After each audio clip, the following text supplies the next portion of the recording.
brand new member of the elite Central World's courier service, shell-person Nancia, half human and half spaceship, undertakes her first mission, carrying a group of young aristocrats across the galaxy. She faces a dilemma when her passengers hatch a conspiracy to acquire power and wealth. Sequel to The Ship Who Sang, RC 54493. Strong Language, 1992. From the book jacket.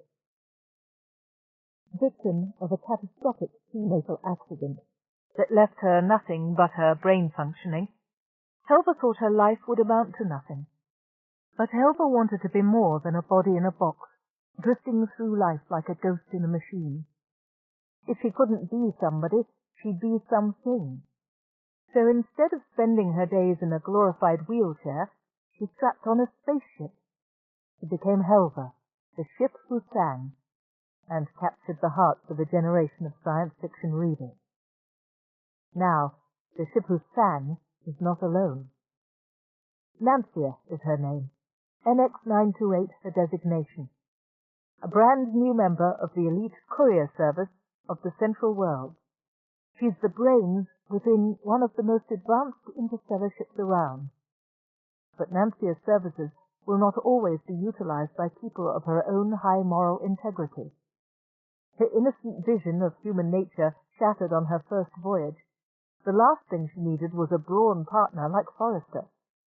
They invented cynical to describe him. But idealistic Nancia and worldly wise Forrester together just might save the galaxy. Chapter 1. To ordinary human ears, the slight crackle of the speaker being activated would have been almost inaudible. To Nancia, all her sensors fine-tuned for this signal, it sounded like a trumpet call.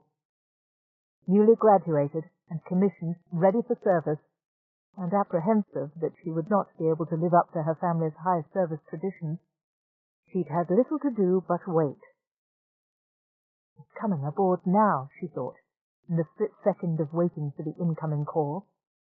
And then, as the unmistakable, gravelly voice of CENTCOM's third shift operator rasped across her sensors, disappointment flooded her synapses and left her dull and heavy on the launching pad. She'd been so sure that Daddy would find time to visit her, even if he hadn't been able to attend the formal graduation of her class from laboratory schools. XN935, how soon can you be ready to lift? "I completed my test flight patterns yesterday," Nancia replied. She was careful to keep her voice level, monitoring each output band to make sure that no hint of her disappointment showed in the upper frequencies.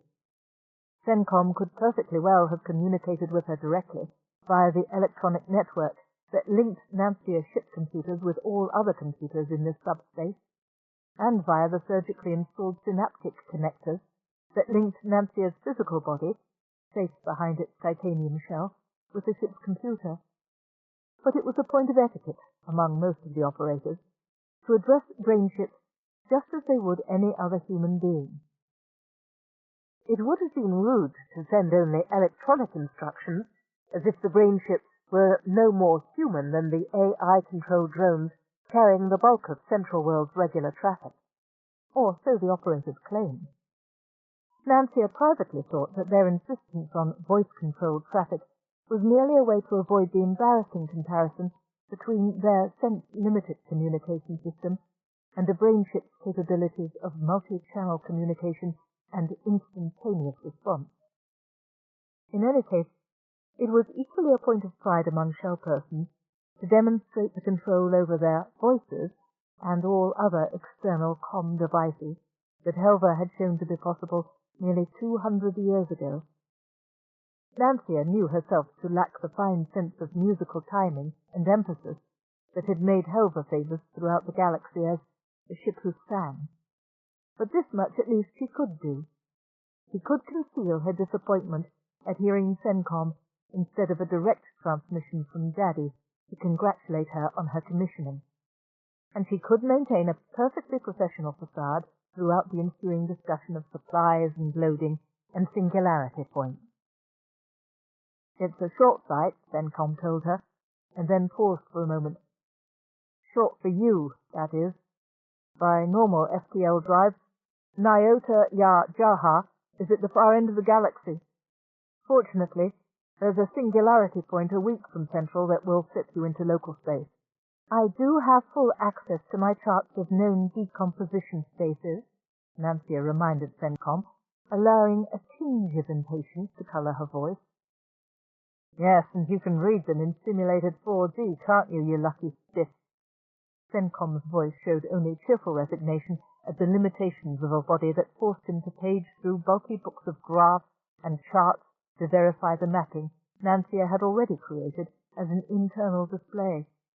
A sequence of three-dimensional spaces collapsing and contorting about the singularity point, where local subspace could be defined as intersecting with the subspace sector of Nyota Ya Jaha.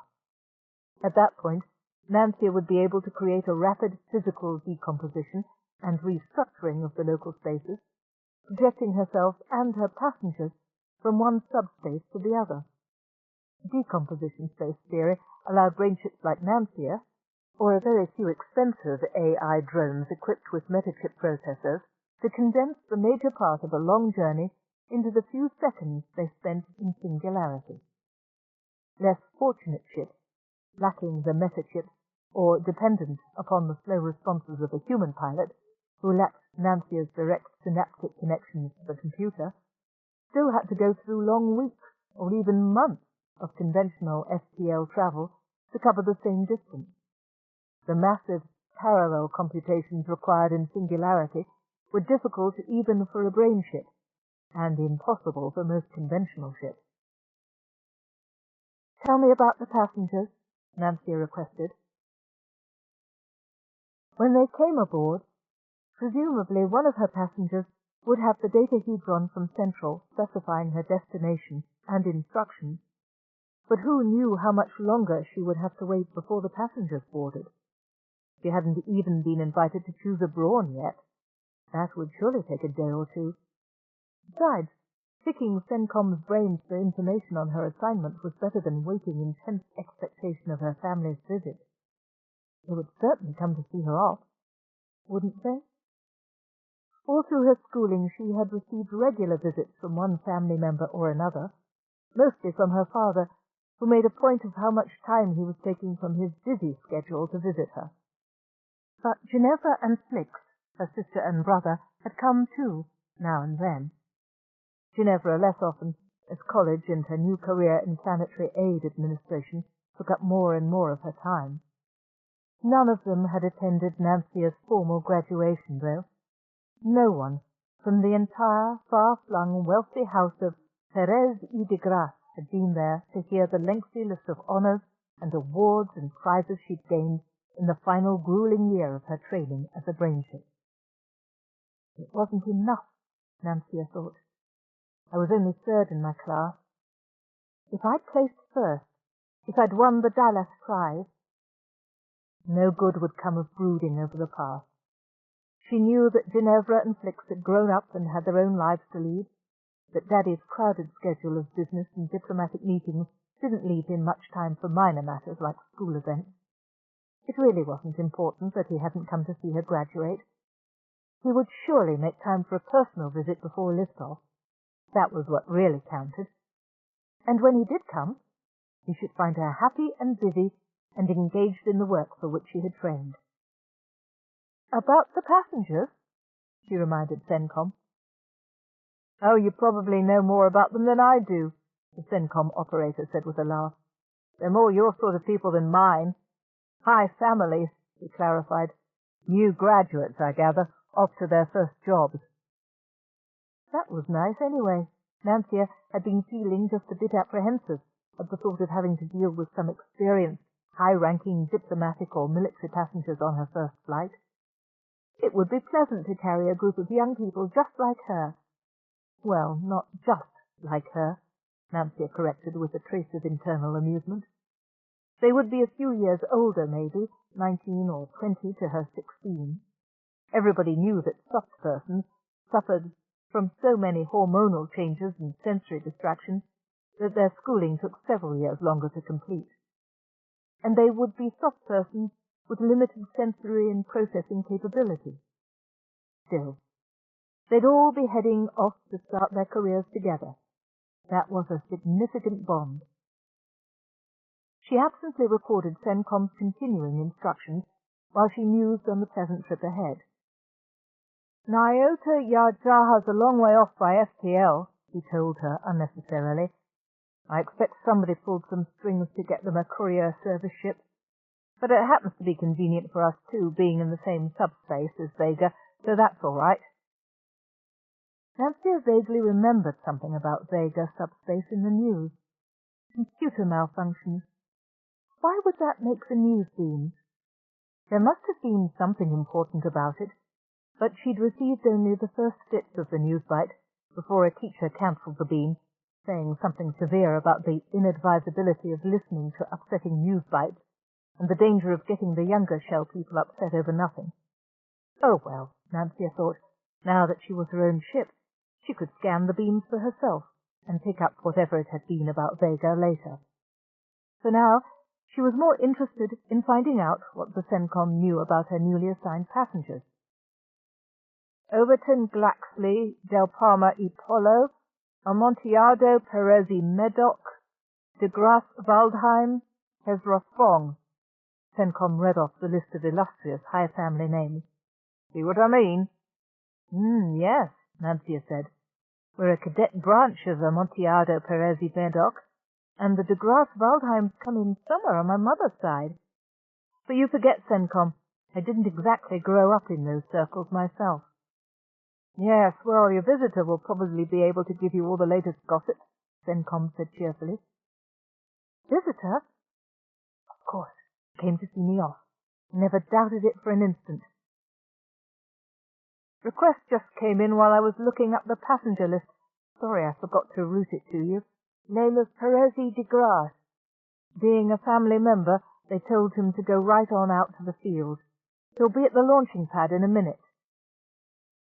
Nancia activated her outside sensors and realized that it was almost night. Not that the darkness made any difference to her, but her infrared sensors picked up only the outline of a human form approaching the ship. She couldn't see Daddy's face at all, and it would be rude to turn on a spotlight. Oh well, he'd be there any minute. She opened her lower doors in silent welcome. CENTCOM's voice was an irritation now, not a welcome distraction.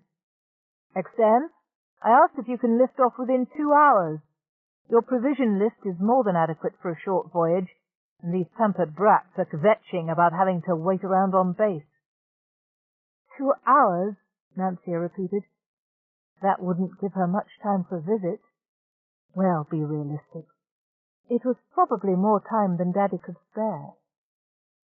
But there were other problems with leaving so soon. Are you out of your mind? I haven't even picked a Brawn yet. He intended to get to know the available Brawns over the next few days before choosing a partner. The selection process was not something to be rushed through, and she certainly didn't want to waste the precious minutes of Daddy's visit choosing a Brawn. Don't you young ships ever catch the news beams? I told you, Vega. Remember what happened to the CR-899? Her Brawn stranded on his home planet, Vega 3.3. What a dreary way to name their planets, Nancia commented. Can't they think of any nice names? Vegans are very logical, CENTCOM said. The original group of settlers were, anyway, the ones who went out by slow ship before STL. I gather the culture evolved to an extremely rigid form during the generations born on shipboard. They don't make a lot of allowances for human frailty, little things like names being easier to remember than strings of numbers. Makes no difference to me, Nancia said smugly. Her memory banks could encode and store any form of information she needed. You should get along just great with the Vegans, CENTCOM told her. Anyway, this Brawn is out in Vegan subspace. No ship, nothing in the vicinity but a couple of old FTL drones. OG Shipping ought to be able to divert their metachip drone from Nyota, but as usual we can't contact the manager. So it's either waste months of Caleb's service term by sending him home FTL, or provide our own transport. You're it. You can drop off your friends and relations on the planets around Nyota Yajaha. I'll transmit a data burst of your orders after we get through chatting, and then proceed to Vega 3.3 to pick up your first Brawn. Very neat organization. Psych records suggest the two of you ought to make a great team. Oh, they do they? Said Nancia. She had her own opinion of the psych branch of Central, and the intrusive tests and questionnaires with which they bombarded shell persons, and she had no intention of being hustled by Central into foregoing her right to choose a Brawn just because some shell-tapper in a white coat thought they knew how to pick a man for her, and because she was a convenient free ride for a Brawn who'd already lost one ship. Nancia was about to turn up her beam to CENTCOM and favour the operator with a few choice words on the subject, when she felt her visitor stepping aboard. Well, there'd be time for that argument later. She could think about it on the way out. Agreeing to transport the CR-899 stranded Brawn back to Central wouldn't commit her to a permanent partnership, and when she returned from this voyage, she'd have plenty of time to choose her next Brawn, and to tell Psyche what they could do with their personality profiles. Meanwhile, her visitor had ignored the open lift doors in favour of climbing the stairs to the central cabin, taking the last steps two at a time. Daddy made a point of keeping in shape. Nancia activated her stairway sensors and speakers simultaneously. Daddy, how nice of you! But the visitor was Flix, not Daddy. At least from what Nancia could see of his face behind the enormous basket of flowers and fruit, she assumed it was her little brother. Spiky red hair and an old-fashioned punk crown, one long peacock feather dangling from the right earlobe, fingertips calloused from hours of synthcom play. It was her little brother, all right. Flix. She could keep her vocal registers level to conceal her disappointment, but she couldn't for the life of her think of any words to add. It's okay, Flix said, his voice coming slightly muffled from the stack of Calixtan orchids and orange juba apfruit that threatened to topple over him from the insecurely stacked basket. Nancia slid out a tray from a waist-level cabinet just in time. Flix staggered into the tray, dropped the basket on it, and sat backwards on the floor with a look of mild surprise. Two glowing orange apfruits fell off the towering display and rolled towards Nancia's command console, revealing a bottle of sparkling Heriot in the centre of the basket. No, you'd rather have Daddy, or Ginevra, somebody worthy of the honour you do House Thérèse de Grasse. You deserve him too, he added, after a sprawling dive to retrieve the Juba apfruit. Deserve a brass marching band and a red carpet instead of this thing. He brushed one hand across the soft nap of the sand-coloured, standard-issue Cincer rug with which Nancia's internal living areas were carpeted. You really think I didn't disgrace the house? Nancia asked. She had been wondering if that was why nobody had come to see her graduated and commissioned. Daddy had always spoken of her graduation with the words, "When you win the Daleth," and she hadn't done that. Flix turned his head toward the titanium column and gave Nancia the same disbelieving, slightly contemptuous look he'd bestowed on the beige Cincer rug. Stupid, he mourned. Only member of the family I can stand to talk to, Nancia. Only one who doesn't give me hours of grief about giving up my synth composing for a real career, and it turns out she has worse problems than a few little malfunctioning organs. If you hadn't been popped into your shell at birth, I'd suspect you had dropped on your head as a baby. Of course you've done the house proud, Nancia. What do you think? Third in academics and first in decom theory, and taking so many special awards they had to restructure the graduation ceremony to make time for your presentation. How did you know about that? Nancia interrupted. Flix looked away from the titanium column. Of course, she could still see his expression perfectly well from her floor-level sensors, but it would have been rude to remind him of that. He looked embarrassed enough as it was. "Had a copy of the program," he mumbled. "Meant to show up, as long as I happened to be on Central anyway, but, well, I met these two girls when I was doing a Synthcom gig in the Pleasure Palace, and they taught me how to mix Rigelian stem juice with Benedictine to make this wonderful fizzy drink, and... Well, anyway, I didn't wake up until the graduation ceremony was about over." He scowled at the carpet for a moment longer, then brightened up. "Another thing I like about you, Nancia, is the only relative I've got who won't burst into a long diatribe about how I could lower myself by playing Synthcom at the Pleasure Palace. Of course, I don't suppose you have any idea what those places are like. Still, neither does Great Aunt Mendocia, and that doesn't stop her from sounding off." He got to his feet and began pulling things out of the basket.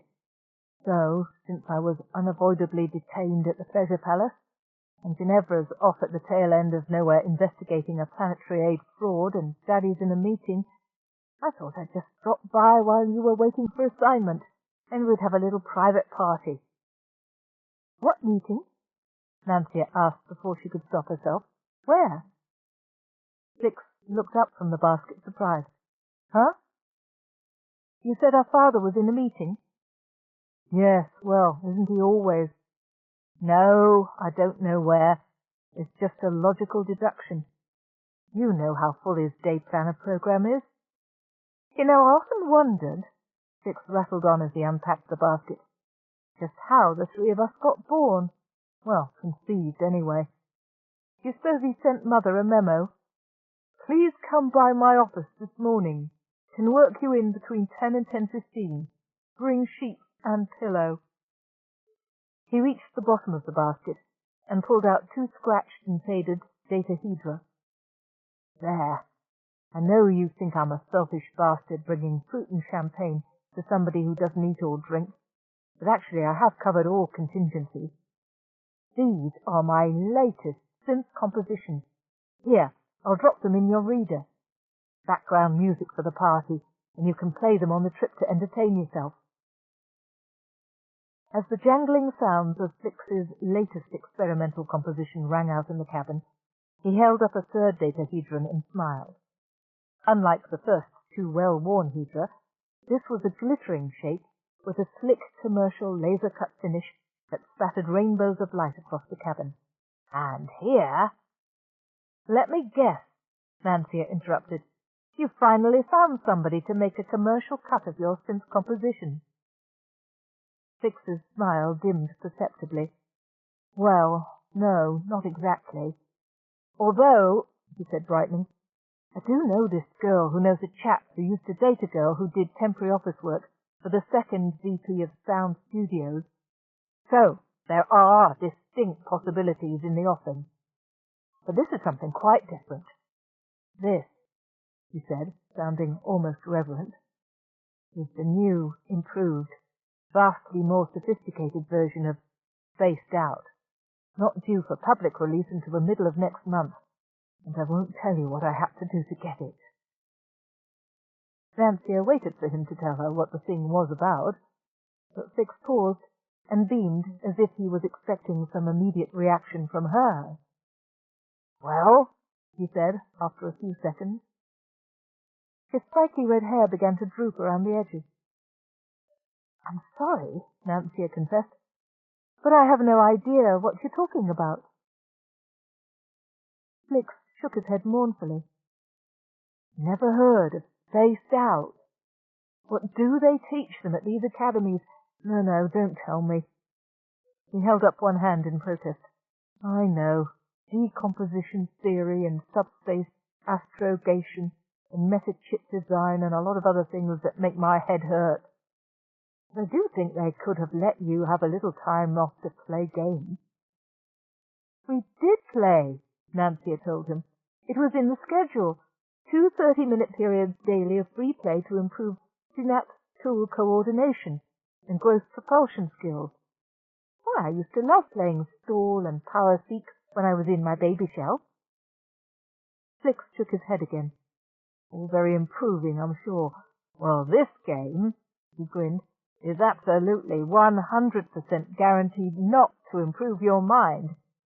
In fact, Ginevra claims playing spaced out can cause irreversible brain damage. It can. Nancia slid her reader slot shut with a click as Flix approached.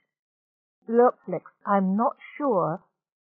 Consider our big sister, Flix said with his funniest smile. Go ahead, just call up an image from her last visit. Don't you think anything she disapproves of must be worth a try?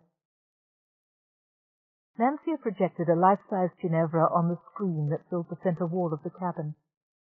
Her sister might have been standing beside Flix, trim and perfect as ever, from the hem of her navy-blue planetary technical aid uniform to the smooth dark hair that fell perfectly straight to just the regulation 1/4 inch distance from her starched white collar. She was the pattern of reproach to every disorderly element in the universe. Nancia couldn't remember just what had caused the disapproving glint in Ginevra's eyes, or the tight pinched look at the corners of her mouth at the moment this image had been stored, but in this projection she seemed to be glaring right at Flix. One of the red spikes of his retro-punk hair crown wilted under the withering gaze of the projection. Nancia felt sorry for him. Ginevra had never bothered to conceal her opinion that their little brother was a wastrel and a disgrace to the family. Daddy, she suspected, felt much the same way. The weight of the Perez y de Grace's clan's disapproval would have been crushing to her. How could she join them in condemning Flix? She'd heard stories enough about his wild tricks. There were times when Ginevra and Daddy seemed to have nothing else to discuss on their brief visit. But to her, he was still the tousle-headed toddler who'd hugged her titanium shell every time he came for a visit, who'd waved and yelled as enthusiastically as if she were a real flesh-and-blood sister who could cuddle him on her lap, who'd screamed with glee when she carried him around the school track for a quick round of power seek with her classmates. And what harm could it do her to try the stupid game? You'd like it, Nancia, Flix said hopefully, as the projected image of Ginevra faded into a blank screen. Really, it's the best version Space Gamers has ever released. It's got 64 levels of hidden tunnels and simulated singularity space, and hollow dwarfs. Hollow dwarfs? Just look. Flix dropped the glittering datahedron into the nearest reader slit. Funny, Nancia couldn't remember having decided to open that reader, but she must have done so. There was a soft whirring noise as the contents of the datahedron were read into computer memory. Then Flix said, Level 6, hollow. And a red-bearded dwarf appeared in the middle of the cabin, brandishing a curved broadsword, whose hilt glittered with a shower of refracted-colored light. Flix dropped to one knee as the dwarf's broadsword flashed through the space where his head had been, rolled towards the control panel, and shouted, Base 10 laser armor! A shape of light beams bent into impossible curved paths around him. The dwarf bent and thrust his sword through a gap between rapidly weaving lights, and vanished. So did the light. Flix got to his feet aggrieved. You cut the game off, and I was winning. I don't think I'm quite ready for the hollow dwarf, Nancia apologized. I have this automatic reaction to seeing people I love attacked. Flix nodded. Sorry, I guess we'll have to bring you up to speed slowly. Want to start at level 1? No hollows? That sounds better. And it was better. In fact, after a few rounds, Nancia found herself actually enjoying the silly game, although she still had trouble making sense of the rules. What am I supposed to do with the laser staff? It helps you walk uphill through the gravity well. That's dumb. Lasers don't have anything to do with gravity. Nancia, it's a game. Now be sure to ask the Sinugress for the answers to the 3 toroid triples. You'll need them after you reach the Troll's Bridge. As Flix instructed her in the rudiments of the game, Nancia discovered that the actual game program used very little of her computing power. She was easily able to scan CENTCOM's data burst about her coming passengers while they played.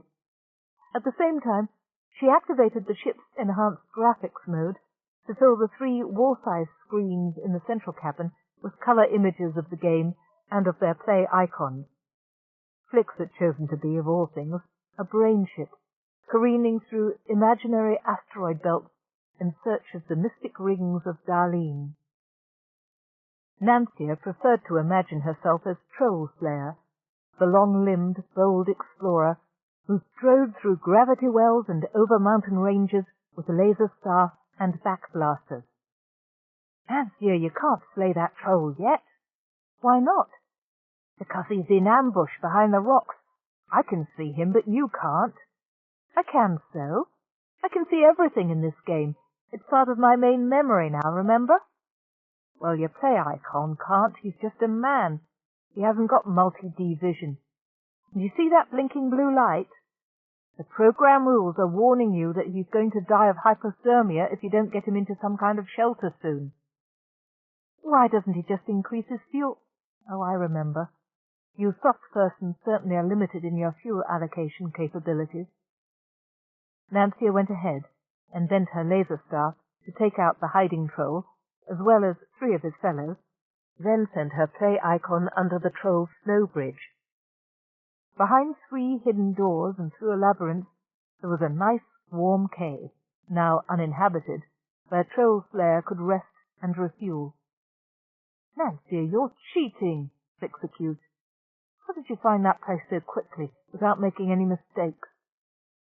"How could I not find it? The game maps are in my main memory too, remember? All I had to do is look." "Well, couldn't you not look, to be fair?" "No, I could not," Nancia said, in a tone that should have effectively closed off further discussion. Cut off her consciousness from a part of the ship's computer memory. The single worst experience of her entire life had been the partial anesthesia required while experts completed her synaptic connections to the ship. There was nothing, absolutely nothing a shell person hated more than losing connections. Flix ought to understand that without her telling him. "Just shut down that memory node for a little while," Flix wheedled. He never did know when to stop. And the idea of shutting down her own nodes made Nancia so uncomfortable that she couldn't bear to discuss it with him. "Listen, Soft Shell, I'd have to cut off more than one node to bring myself down to your computational level." "Oh, yeah? Come outside and say that again." "Sure, I'll come outside. I'll take you right up to the singularity point and let you find your own way out of the decomposition." "Ah, relying on brute force again. It's not fair." Flix appealed to the ceiling. "2 big sisters and they both pick on me all the time." "We have to do something to keep you under control." Nancia shut down her vocal transmissions abruptly. There was an incoming beam from Central. "XN. Message relay from Rigelian subspace." A brief pause. Then the image of Nancia's father appeared on the central screen opposite her pillar. On the left-hand screen, Flix's brainship icon flipped and rotated in an endless, mindless loop against the glittering stars of deep space. On the right, Troll Slayer stood frozen with 1 foot lifted to step across the threshold of the hidden cave. Between them, a tired man in a conservative green and blue pinstripe tunic smiled at Nancia. "Sorry I couldn't come to your graduation, Nancia, dear. This meeting on Rigel 4 is vital to keeping Central's economy on the planned graph for the next 16 quarters. I couldn't let them down. You'd understand. Hey, congratulations on all those awards. I didn't have time to read the program in detail yet, but I'm sure you've done the House Perez y de Grasse proud, as always. And I think you'll like your first assignment. It'll be a chance for you to get to know some of the younger members of the high families. A very fitting start for our own courier service star, eh? What's that?" He turned towards his left, so that he seemed to be speaking to the frozen Troll Slayer icon. "The secretary particular? Oh, very well, send him in. I'll need to brief him before the next session." Eyes front again. You heard that, I suppose, Nancia. Sorry, I have to go now. Good luck. Daddy, wait, Nancia began, but the screen went blank for a moment. The old image of the snow bridge and the trolls reappeared, and she heard the voice of the CENTCOM operator. Sorry, XN. That was a canned message theme. There's no more. And your passengers are ready to board now. Thank you, Central.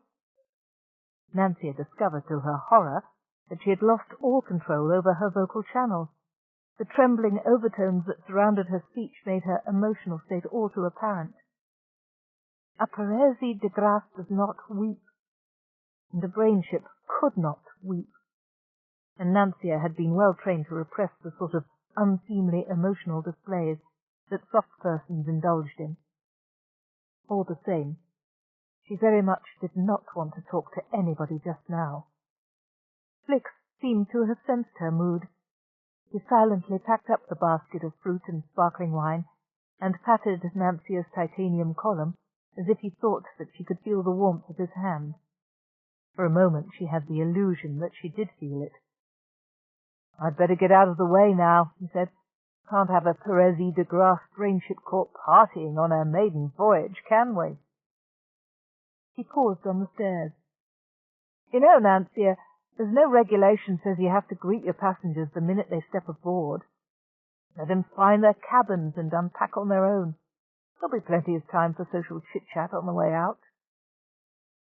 Then he was gone, a red-headed blur vanishing into the darkness, a whistled melody lingering on the night air outside. And moments later, the bright lights of a space-pad transport shone in Nancia's ground-level sensors, and a party of young people tumbled out, laughing and talking all at once and waving glasses in the air. One of them stumbled and spilled the liquid over Nancia's gleaming outer shell. From a thin sensor, she could see the snail trail of something green and viscous defacing her side. The boy swore and shouted, "Hey, Alpha, we need a refill on the Stemerald over here." "Wait till we're inside, can't you?" called back a tall girl with ebony skin and features sharp and precise as an antique cameo. Right now her handsome face was etched with lines of anger and dissatisfaction. But as the fair-haired boy looked back over his shoulder at her, she gave him a bright smile that wouldn't have deceived Nancia for a minute. They were all still talking, and drinking that sticky green stuff, as they crowded into the airlock lift without even asking permission to board. Well, she had left the entry port open after Flix's departure. Maybe they considered that an implied welcome. And Nancia had heard that soft persons, at least those outside the academy, didn't observe the formality that governed greetings and official exchanges in the courier service and other branches of Central's far-flung bureaucracy. She wasn't one to take offense yet, not when she herself was hardly ready for introductions to this bunch of strangers.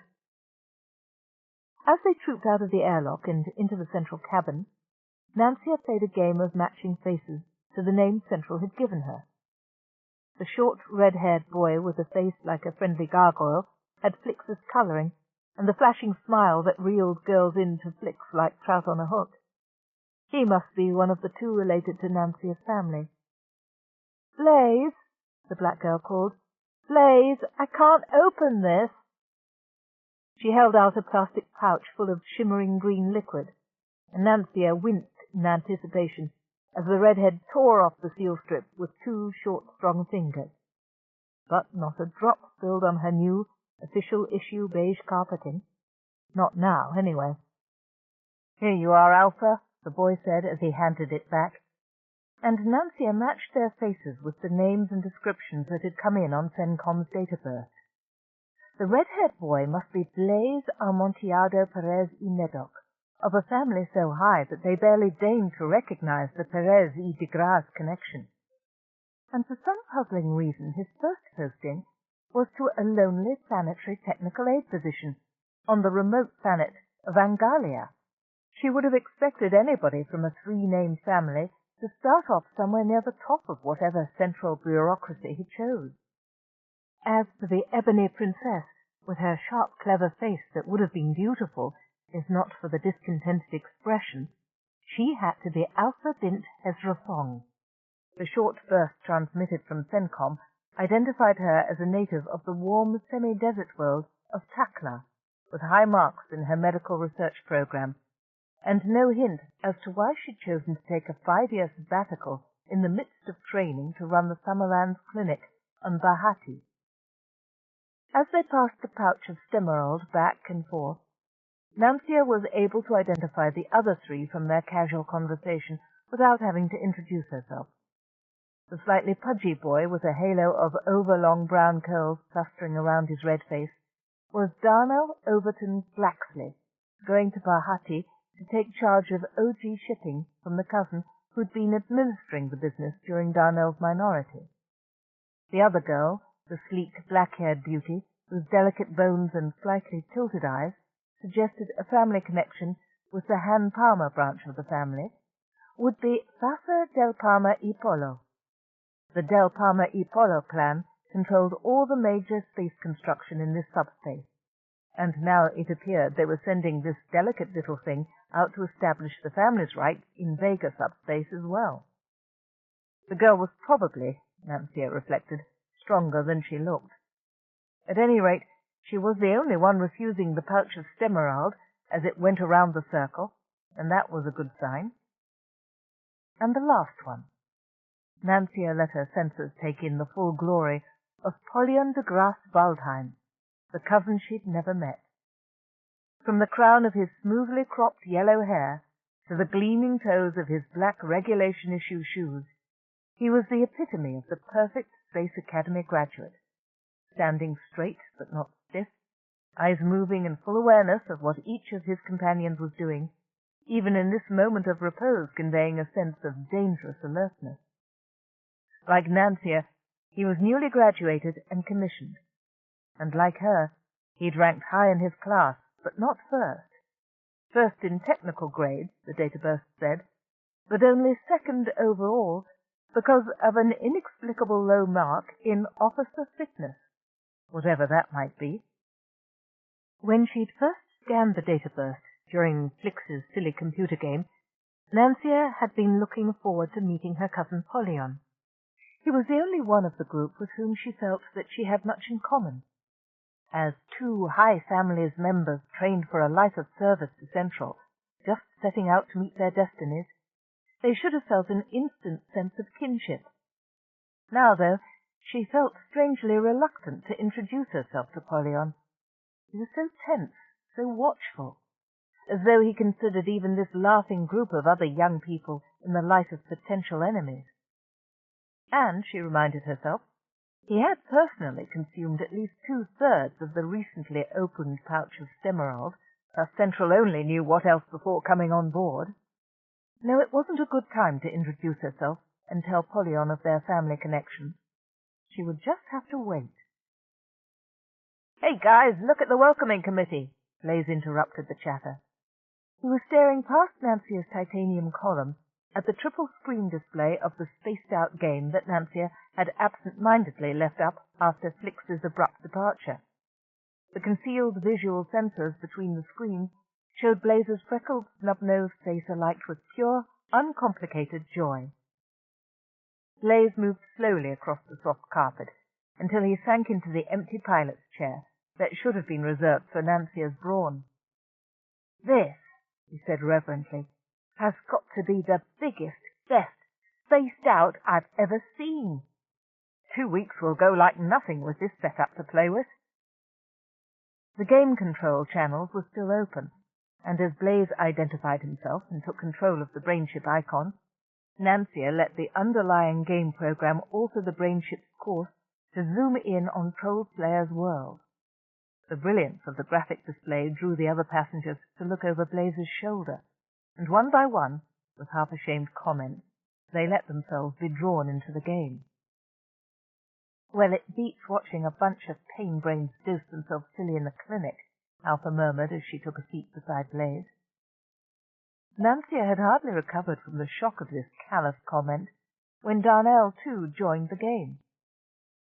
"I'll have to copy the master graphics off this program and have somebody install it on all OG shipping drones," he said, animating Troll Slayer. Anybody know how to break the code protection? I, said Polyon de Grasse Waldheim, can break any computer security system ever installed. He favoured Darnell with a slanting, enigmatic side glance. If it's worth my while. Oh, you can you? Thought Nancia. We'll see about that. Software game piracy wasn't exactly a major crime, but a newly commissioned Space Academy officer ought to have a stronger ethical sense than some commoner who hadn't had the benefit of a high family's upbringing and an academy training. She felt distinctly less eager than she had been to introduce herself to her handsome cousin. Polyon turned his head and treated Fassa del Parma y Polo, still lingering beside the door, to a brilliant smile. Now you, little one, could make just about anything worth my while.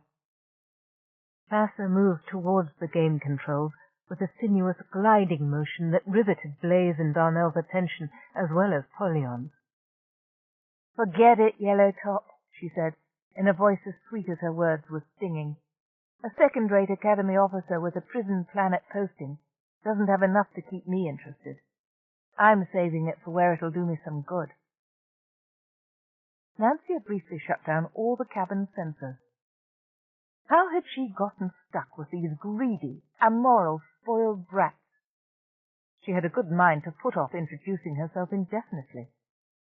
From the freedom of their comment, they must be assuming she was only a drone ship, with no power to understand or act on anything but a limited set of direct commands.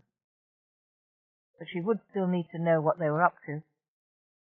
She opened one auditory channel and heard Blaze leading Darnell and Polyon in a raucous chorus of "She never sold it, she just gave it away," while Fassa glowered and slithered off to her cabin.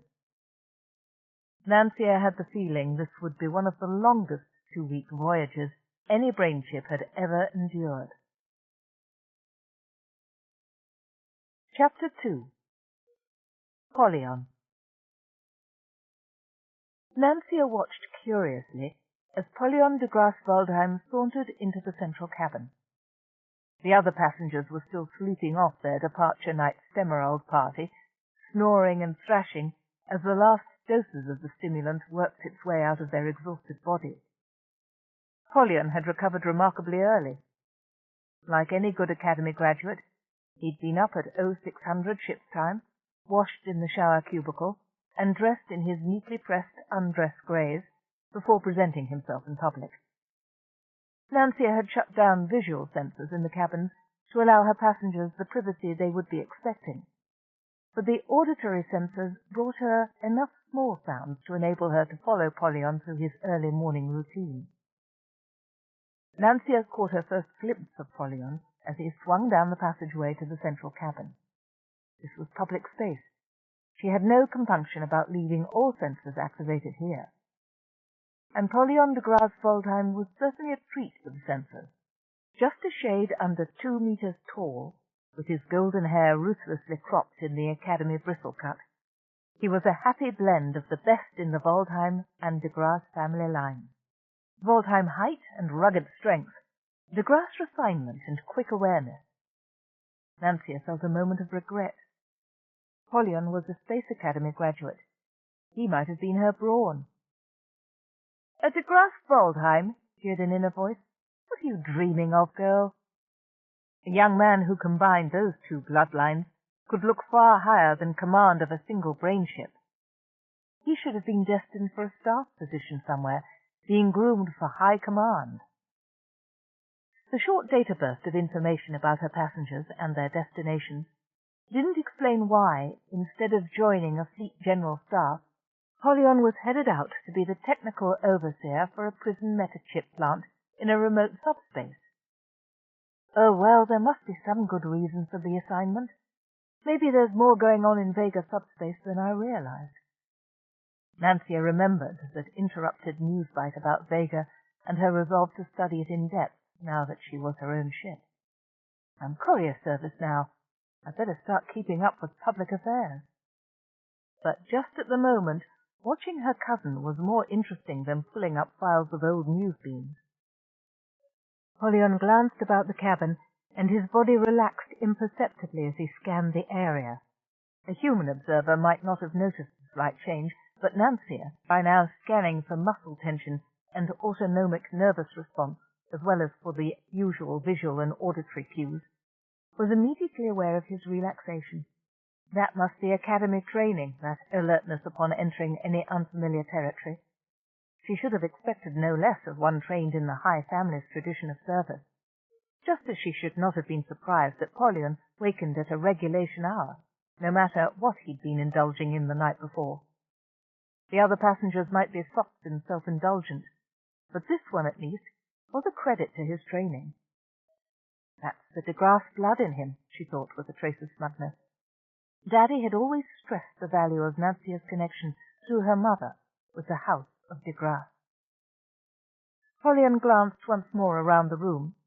If he hadn't been a de Grasse Waldheim, Nancia would have described his second look as furtive, and then sat down, not in the pilot's chair facing the central console, but in one of the spectator seats to the side of the room. He nodded once, sharply, as if to say, "That's all right, then," and spoke in a low voice that no soft person could have heard. "Computer, open master file, pass 47321, a lighthouse, hex 242. The automatic security system that guarded the ship's main computer acknowledged Polyon's command. Hardly believing what she observed, Nancia let the computer act without overriding it. How had Polyon learned the master file password? Perhaps there was a secret side to her mission, something only another member of the high families could be trusted to know and to reveal at the proper time. That would explain Polyon's mere furtive way of approaching the cabin. It would also explain his crude behavior last night. Naturally, as an undercover agent, he'd have to be sure to blend in with his fellow passengers. Or there might be no such explanation forthcoming. Now that he had master file access, Polyon was typing, moving the touch-screen icons, and issuing verbal commands in a rapid low stream that rivaled even a shell person's multi-channel capacity. And he still hadn't acknowledged her as anything more than a drone ship. What was going on? Nancia waited and watched, following Polyon's maneuverings through her computer system, while her external sensors kept track of his bodily movements. Piece of cake, Polyon thought, as his fingers darted from keyboard to touchscreen, setting up his user account with system privileges that would allow him access to any data in the ship's computer. Easy as debugging a kid's first program. Now for the tricky stuff. Persuading the security system to treat him as a privileged user on the net. Once linked to that subspace-wide communication system, he would be able to find out anything he wanted to know about anybody who'd ever linked into the net. Voice commands wouldn't work here, just as well. He didn't want to be overheard by any of those small-time snoops he was stuck with on this voyage. His fingers flashed over the keys, rattling out commands as fast as his excellent brain could analyze the results. Security block here. But having already granted himself user privileges on the ship's system, he could take a look at the object code in the blocking program itself. He could even fix it. Here a patch, there a patch, Polyon hummed as he entered a slightly revised version of the object code. Everywhere a trapdoor, dum-de-dum-de-dum.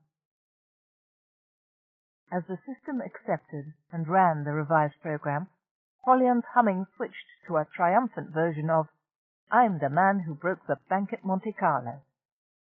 Not quite accurate, of course. He intended to win, far, far more than the proceeds of a single night's old Earth-style gambling. He would show them, all of them. Starting with, but definitely not finishing with, the lame brains who'd shipped out with him. Polyon knew why he was being posted to a second-rate assignment in a third-rate solar system. His memory skittered like frightened mice over the surface of that ugly scene with the Dean. But there must be some reasons why all these other pampered darlings of the high families were going into semi-exile. He would start by finding those little secrets and then, well, Then maybe even these rich brats could be useful in the grand plan. And after them, the Nyota system. All of Vega subspace. Central. Why not? Polyon thought, dazzled by the grandeur of his own desires. If there was one thing he'd learned while he was growing up, it was that you could get away with nearly anything if you did most of it while people weren't watching and used your charm when they did watch. And where charm didn't work, there were other means of persuasion. Polyon smiled grimly and tapped into Alpha bint Hezrafong's med school file. What could Polyon be doing? Nancia watched and waited as he redefined the ship's security system, reached out to the net, scanned his fellow passengers' files. Ought she to stop him? Discretion was the first thing a courier service brainship learned, the first and last component of duty. She hadn't been briefed on what to do with a passenger who started manipulating the net as if it were part of his personal comm system. He was redefining the security parameters now. No matter, she could change those back whenever she chose. So far, he hadn't touched her personal data areas, didn't show any signs of knowing that her synaptic connections to the ship's computer allowed her to follow everything he was doing. Could it be that he really thought her a drone ship? Maybe not. At least he wasn't sure. Now that he was through playing with the net, Polyon sent out an exploratory tendril of code to report on other activities linked into the ship's computer, a patch that would reveal the exact location and extent of Nancia's connections within the ship. A little late to check that, my lad. Didn't the Space Academy teach you to look for ambushes before you started maneuvers? Self-protection was an automatic response, more deeply ingrained even than discretion. Nancia closed down pathways and redefined access codes in a single instinctive wave of activity that left Polyon staring at a blank screen and touching a keyboard that no longer responded to his search commands. Darnell Overton Glaxley moaned gently as he caught sight of his puffy face, a distorted reflection in the polished curve of synth-alloy along the ship's central corridor. It was too early in the morning to face mirrors, especially curving ones that made his reflection swell and shrink and ripple like waves on the damned ocean. Darnell moaned again, and reminded himself that the artificial gravity of space was practically like being on Earth. It was only his imagination making him feel sick. This was really nothing like being aboard one of the old-style ocean-going vessels that had been the start of OG shipping, back when they were still a planet-bound local corporation. His old man had made him go on one of those monsters once, with some crap about remembering the family's roots. Darnell had taken a lot more crap from the old man when he puked his guts out before the ship left harbour.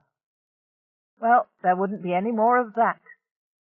Dear Papa was history now, and so was the unexplained space station collapse that had killed him and left OG shipping in the hands of its directors until Darnell finished school. And last night's Demeral's debauch was also history, if only he could convince his queasy stomach and pounding head of that. It wasn't fair that he should suffer like this, after what had only been a perfectly reasonable indulgence to celebrate the end of schooling and the start of his new career. A pity neither of the girls had seen fit to continue the celebration in the logical manner. Well, they had 2 weeks to plan it for. They'd come around and see his attraction soon enough. After all, it wasn't as if he had any serious competition on this drone ship. De Grasse Waldheim was handsome enough, but a cold fish if Darnell had ever seen one. Something frightening about him, with those intense blue eyes burning like dry ice under the stiff academy haircut. As for the Medoc boy, Blas or Blaze or whatever his name was, no girl was going to waste time on a kid with a face like a friendly gargoyle. No, it would be old Darnell to the rescue again, the only man on board with the social skills to entertain 2 lovely ladies all the way to their destination planet around Nyota Yajaha. And he could hear sounds in the central cabin. Was one of the girls up and about already? Darnell sucked in his gut, threw his shoulders as far back as they would go, and glanced at his reflection in the synth alloy wall once again. His face wasn't really soft and puffy like that, he told himself. It was a trick of the distorted reflection. It made him look middle-aged and flabby and tired. Nonsense. He was the handsome young heir to OG shipping, and he was fit to take on anybody or anything. But not maybe that cold fish Polyon de Graaf Waldheim. Darnell clutched at the doorway and tried to stop his impulsive movement into the central cabin. His legs kept going, while his arms tried to haul him back. "Oh, come on in, OG," Polyon said impatiently, his back to the door. "Don't just cling to the door frame, waving your tentacles like a seasick jellyfish." Seasick?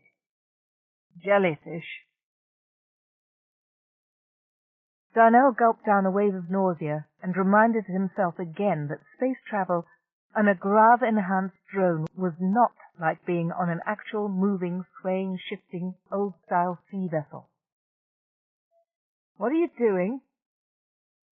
Polyon released the chair controls and spun slowly round to face Darnell, long limbs relaxed as if to emphasize his comfort in this environment. "Just playing games," he said with a queer smile. "Just a few little games to pass the time." "What'd you do? Crash the spaced-out game set so badly you lost the screens?" "Something like that," Polyon agreed. "You can help me start it up again if you like." It was the closest thing to a friendly overture Darnell had heard from Polyon since they met the previous night. Maybe, he thought forgivingly, maybe the poor guy didn't know how to make friends. Coming from a stiff-backed, upper-crust lot like the de Graaf Waldheims, spending his life at military boarding schools, you couldn't expect him to have the savoir-vivre and easy social manners that Darnell prided himself on displaying. Well, he'd help old Polyon out, be his friend on this little jaunt. "Sure thing," he said, walking on into the room with a careful soft step that didn't jar his aching head. He sank into one of the cushioned passenger chairs. "Nothing to it. I used to play this stuff all the time in prep school. Tell you what, if I help you get into the computer, maybe you'll help me get into something else." He winked laboriously at Polyon. "What exactly did you have in mind?" The man didn't have a clue how to make light conversation. "Two of us," Darnell explained cheerfully, tapping away at the console keys. "Two of them. The black one is more your size, but I need a strategy to get into the Del Parma skirt pants. Tactics, maneuvers, advance and retreat. Got any suggestions?" Not, Darnell thought, that he really needed any help, but there was nothing like a round of good bawdy male-to-male bonding talk to cement a friendship. And since Polyon evidently wanted to be friends, Darnell was more than ready to meet him halfway. "I'm afraid you're on your own there," Polyon said distantly. "I've never had occasion to study the problem." He flicked an invisible speck of dust off his pressed sleeve and affected to study the spaced-out screens as Darnell brought them back to saw the walls of the cabin. The implication was clear. He'd never needed to work out tactics with the lady. Well, of course not. With the de Graaf Waldheim name and fortune behind him, and that muscle-bound, oversized physique. Still, he had no call to sneer at somebody who was just trying to be friendly. Darnell glowered at the console and tapped the commands that would set the game at, not level 10. His reflexes weren't quite up to the interactive, although warriors just yet. Level 6. That should be high enough to scramble Polyon's moves and let him see what it was like dealing with an expert. "It's a new version," Polyon said in surprise. "I don't remember that asteroid belt." "I'll bet 5 credits there's a clue to the hidden horrors of Homedale somewhere in the new asteroids," Darnell offered. "No bet on that. But I'll lay you 5 credits that if it's there, I'll find it first. Choose your icon." Darnell chose one of the play icons displayed along the bottom of the central screen. He always liked to be Bone Crush, the cyborg monster who stalked the lower tunnels of the labyrinth, but occasionally blasted out into space with his secretly installed jetpacks and personal force shield. Polyon, he noticed with pleasure, was taking the icon for Thingberry the Martian Mage, a wimp of a character if ever there was one. This game should be over in no time. "So what brings you out to the Nyota system?" Polyon asked after a few minutes of seemingly idle manoeuvring and pointless commands. Darnell scowled at the screen. How had Thingberry managed to surround 2/3 of the asteroid belt with a charm of impenetrability? Very well, he would let Bonecrush turn around and use his internal jetpacks as a weapon. That should blast through sneaky Thingberry's magic. "Taking up the old inheritance," he replied as he tapped in the commands that would give Bonecrush maximum blasting power. "OG shipping, you know. Can't think why old Cousin Wigrin moved the firm's headquarters out to Vega subspace, but I'm sure he'll explain everything when I get there." "If he can," Polyon agreed. "You have that much faith in him?" Darnell stealthily manoeuvred Bonecrush into range. That idiot Polyon was looking at him, not at the screen. He could get away with murder if he could keep Polyon's attention away from the game for a few more seconds. "What do you mean?" he asked, not really listening for the answer. "Why shouldn't I have faith in Wigrin?" Polyon looked shocked, and for a moment Darnell was afraid he'd noticed Bonecrush's moves on the central game screen. "My dear chap, you mean you haven't heard? Decommit," he cursed in a low, vicious tone. "I didn't realize—" "Look, Darnell, I shouldn't be the one to tell you this. Haven't you been paying attention to the news bites from Vega?" "Management bores me," Darnell told him. "I'll be perfectly happy to draw the profits from the company and let Cousin Wigrin keep running the store." His hands were resting on the key that would activate Bonecrush's jetpacks. Any minute now he'd execute a controlled power surge that should blast a hole right through Thingberry's defenses. But he wanted Polyon to be watching in the moment of defeat, not babbling on about some boring accountant's trial in the Vega system. "Well, I suppose you'd have to know pretty soon anyway," Polyon was saying now. "I'd hate like hell to be the one to tell you, though." He was watching Darnell's face more closely than he'd ever looked at the game screen. "Tell me what?" For the first time, Darnell felt a chill of apprehension creep over him. "It's all been coming out in the trial," Polyon said. "That accountant who was skimming his client's credits to play lotto-roids? OG Shipping was one of his biggest accounts. And your cousin Wigrin knew exactly what the fellow was doing. He even helped him for a share in the cash. Together they've gambled away more than 90% of OG Shipping's assets. I'm afraid all you're going to inherit on Bahati is one overage AI drone and a bunch of debts." Darnell's sweaty fingers flicked and punched the power key harder than he'd intended. Bonecrush's jetpacks released their maximum thrust. The blast rebounded harmlessly off Thingberry's invisible charm shield and propelled Bonecrush, too depleted of power to activate his personal force shield, into the blackness of deep space. His cyborg body exploded into a million stars of synth-alloy debris.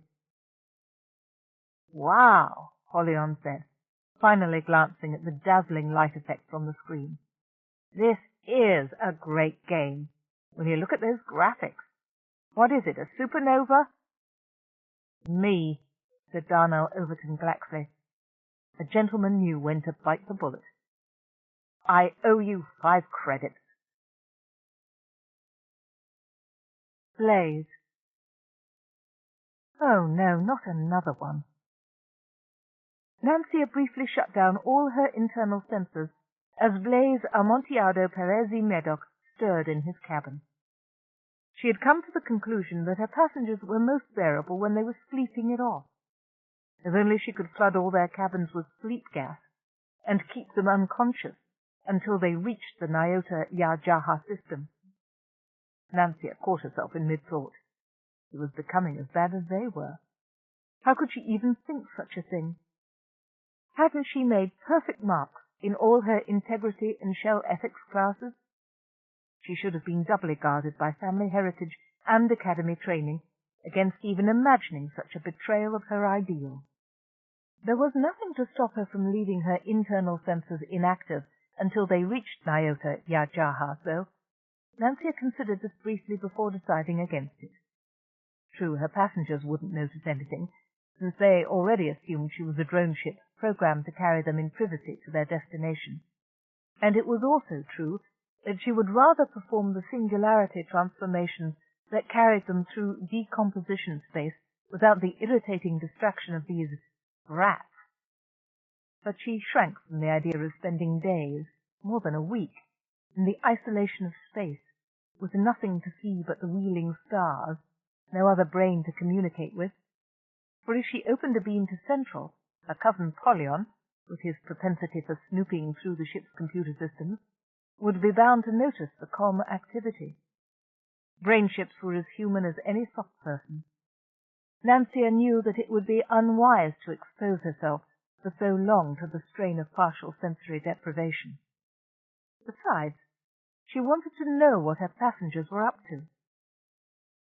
When Nancia reactivated the central cabin sensors, Darnell was already stalking down the hall to his cabin, and Polyon, lips taut with rage, was about to follow him. "I don't care for that name," he told Blaze. Nancia hastily scanned the cabin's automatic recording system. Blaze had been teasing his cousin by calling him Polly. Academy records on Polyon de Graaf-Waldheim mentioned this nickname as the basis for several vicious fights that had occurred during Polyon's academy training, including one in which Polyon's opponent was so badly injured that he had to drop out of the officer training program. Witnesses had attested that Polyon went on twisting the boy's bones and listening to them splinter long after his opponent was begging for mercy. Following that incident, Polyon's file had been flagged with warning signals that would forever preclude his being assigned to a responsible military post, and he had been verbally notified of this decision in an interview with retired General Mac Ericott, Dean of the Space Academy.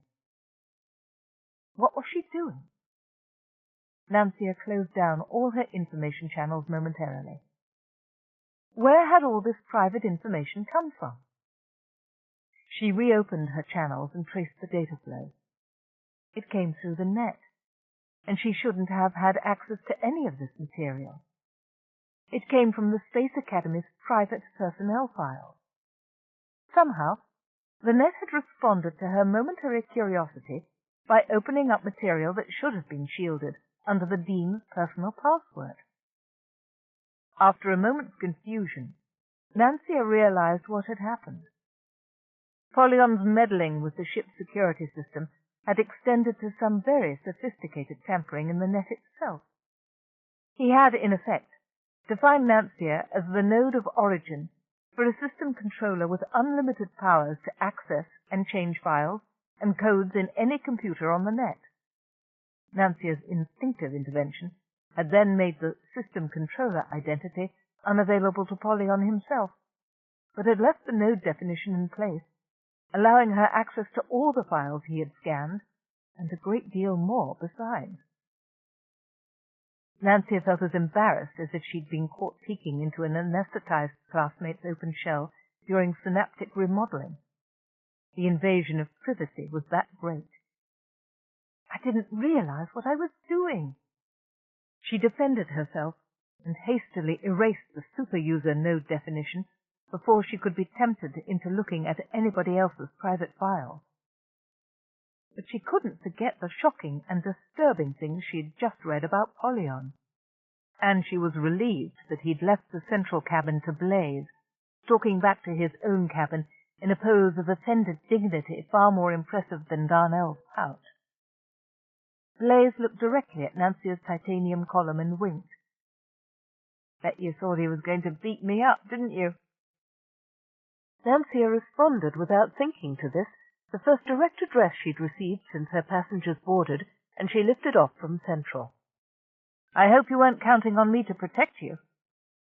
Blaze gave a soft, satisfied chuckle. "Not at all, dear lady. Until this moment I wasn't even sure what or who you were." He lifted an imaginary cap and mimed an extravagant bow. "Allow me to introduce myself," he murmured as he straightened again. "Blaise Amontillado Perez y Medoc. And you?" It was too late to retreat into the silence that had protected her so far.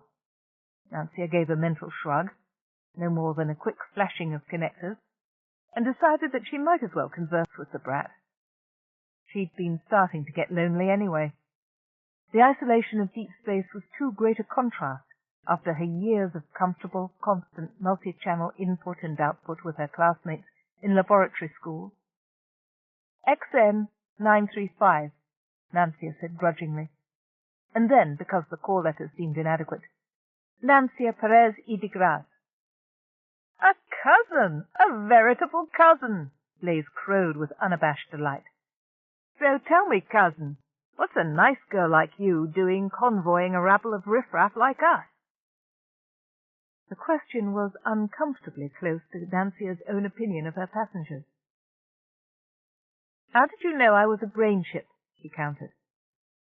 "The lift-off procedures could have been performed by an AI drone, but somehow I didn't really think the Medoc clan and the rest of our loving families would have sent us off to jaunt through singularity on automatic.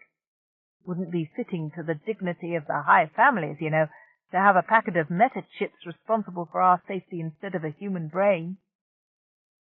"You don't have much respect for your family, do you? No wonder they're sending you off to a fringe world. They're probably afraid you'll embarrass them."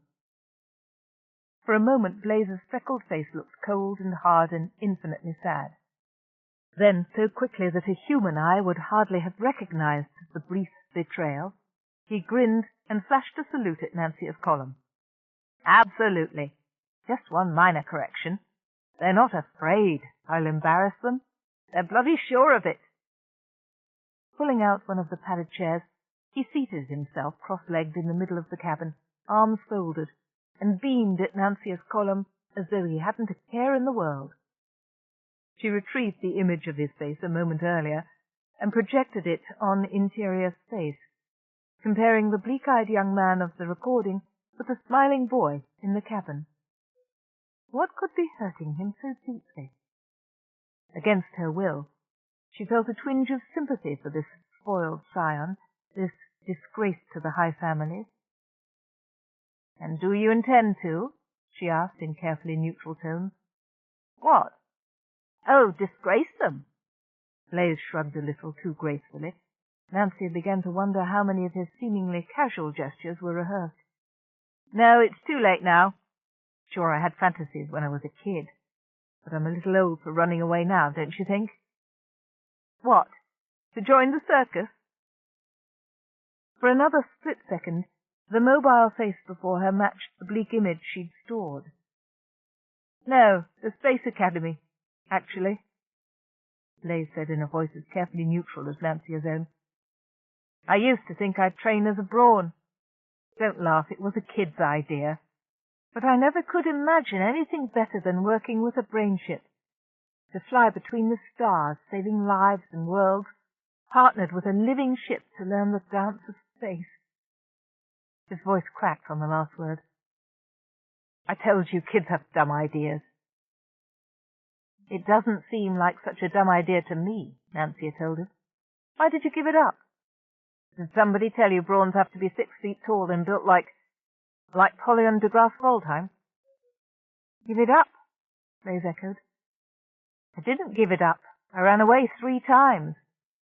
The first time I actually got into the Space Academy, too. Took the open test, forged papers saying I was a war orphan, won a scholarship. It was 3 weeks before my tutor found me." The momentary unguarded joy in his face as he remembered those weeks wrenched at Nancia's heart. The second and third times they knew where I'd go. There was a squad of House Medoc private guards waiting for me at the academy. "Your family seems to have been rather violently against the idea." Blaise's mobile, ugly face twisted into a sneer. "Wouldn't do for folks in our position, you know. Not quite the thing. My cousin Gilia is in line to be the next planetary governor of Kaza Uri, and my buddy Hennequin, my father's best friend's son," Blaise explained parenthetically, is already in charge of the Vega branch of Planetary Technical Aid. A son who's in Brawn training doesn't quite match up with those stellar accomplishments for after-dinner bragging. I wonder if my family feels that way, Nancia said. Is that why Daddy hasn't made time for her graduation? Shouldn't think so. They sent you to laboratory schools, didn't they? They didn't, Nancia said, have many options. I would not have survived a normal birth. Oh. Well, anyway, Blaze said carefully, I don't think your branch of the family is quite as snobbish as ours. Neither one can beat the de Grasse-Waldheims for exclusiveness. Polly got to go to the academy, but he was supposed to turn into a general, not a lowly space jockey. I can't imagine what he's doing on his way to administer a metachip plant on Shimali. Must have been some scandal at the academy. I thought I knew all the family gossip, but whatever he got into, they hushed it up exceedingly well. You probably have access to the files, though, or anyway, I bet you could find out if you wanted to. I imagine, Nancia said, they are in need of his technical expertise. She felt no impulse whatever to share the details of Pollion's academy problems with this gossipy boy. Didn't the high families train their soft-person children in any kind of discretion? First, Pollion, using his computer expertise to hack through security checks and find out the other passengers' secrets. And now Blaze, turning his charm on her to the same end. You don't approve of gossip, do you? Blaze guessed. All right, have it your way. You will be a suitably discreet courier service brainship and a credit to the family, and I'll be a nice little PTA administrator on Angalia and try not to disgrace my side of the family, and we can all drift on in boredom forever. Planetary Technical Aid isn't so bad, Nancia told him.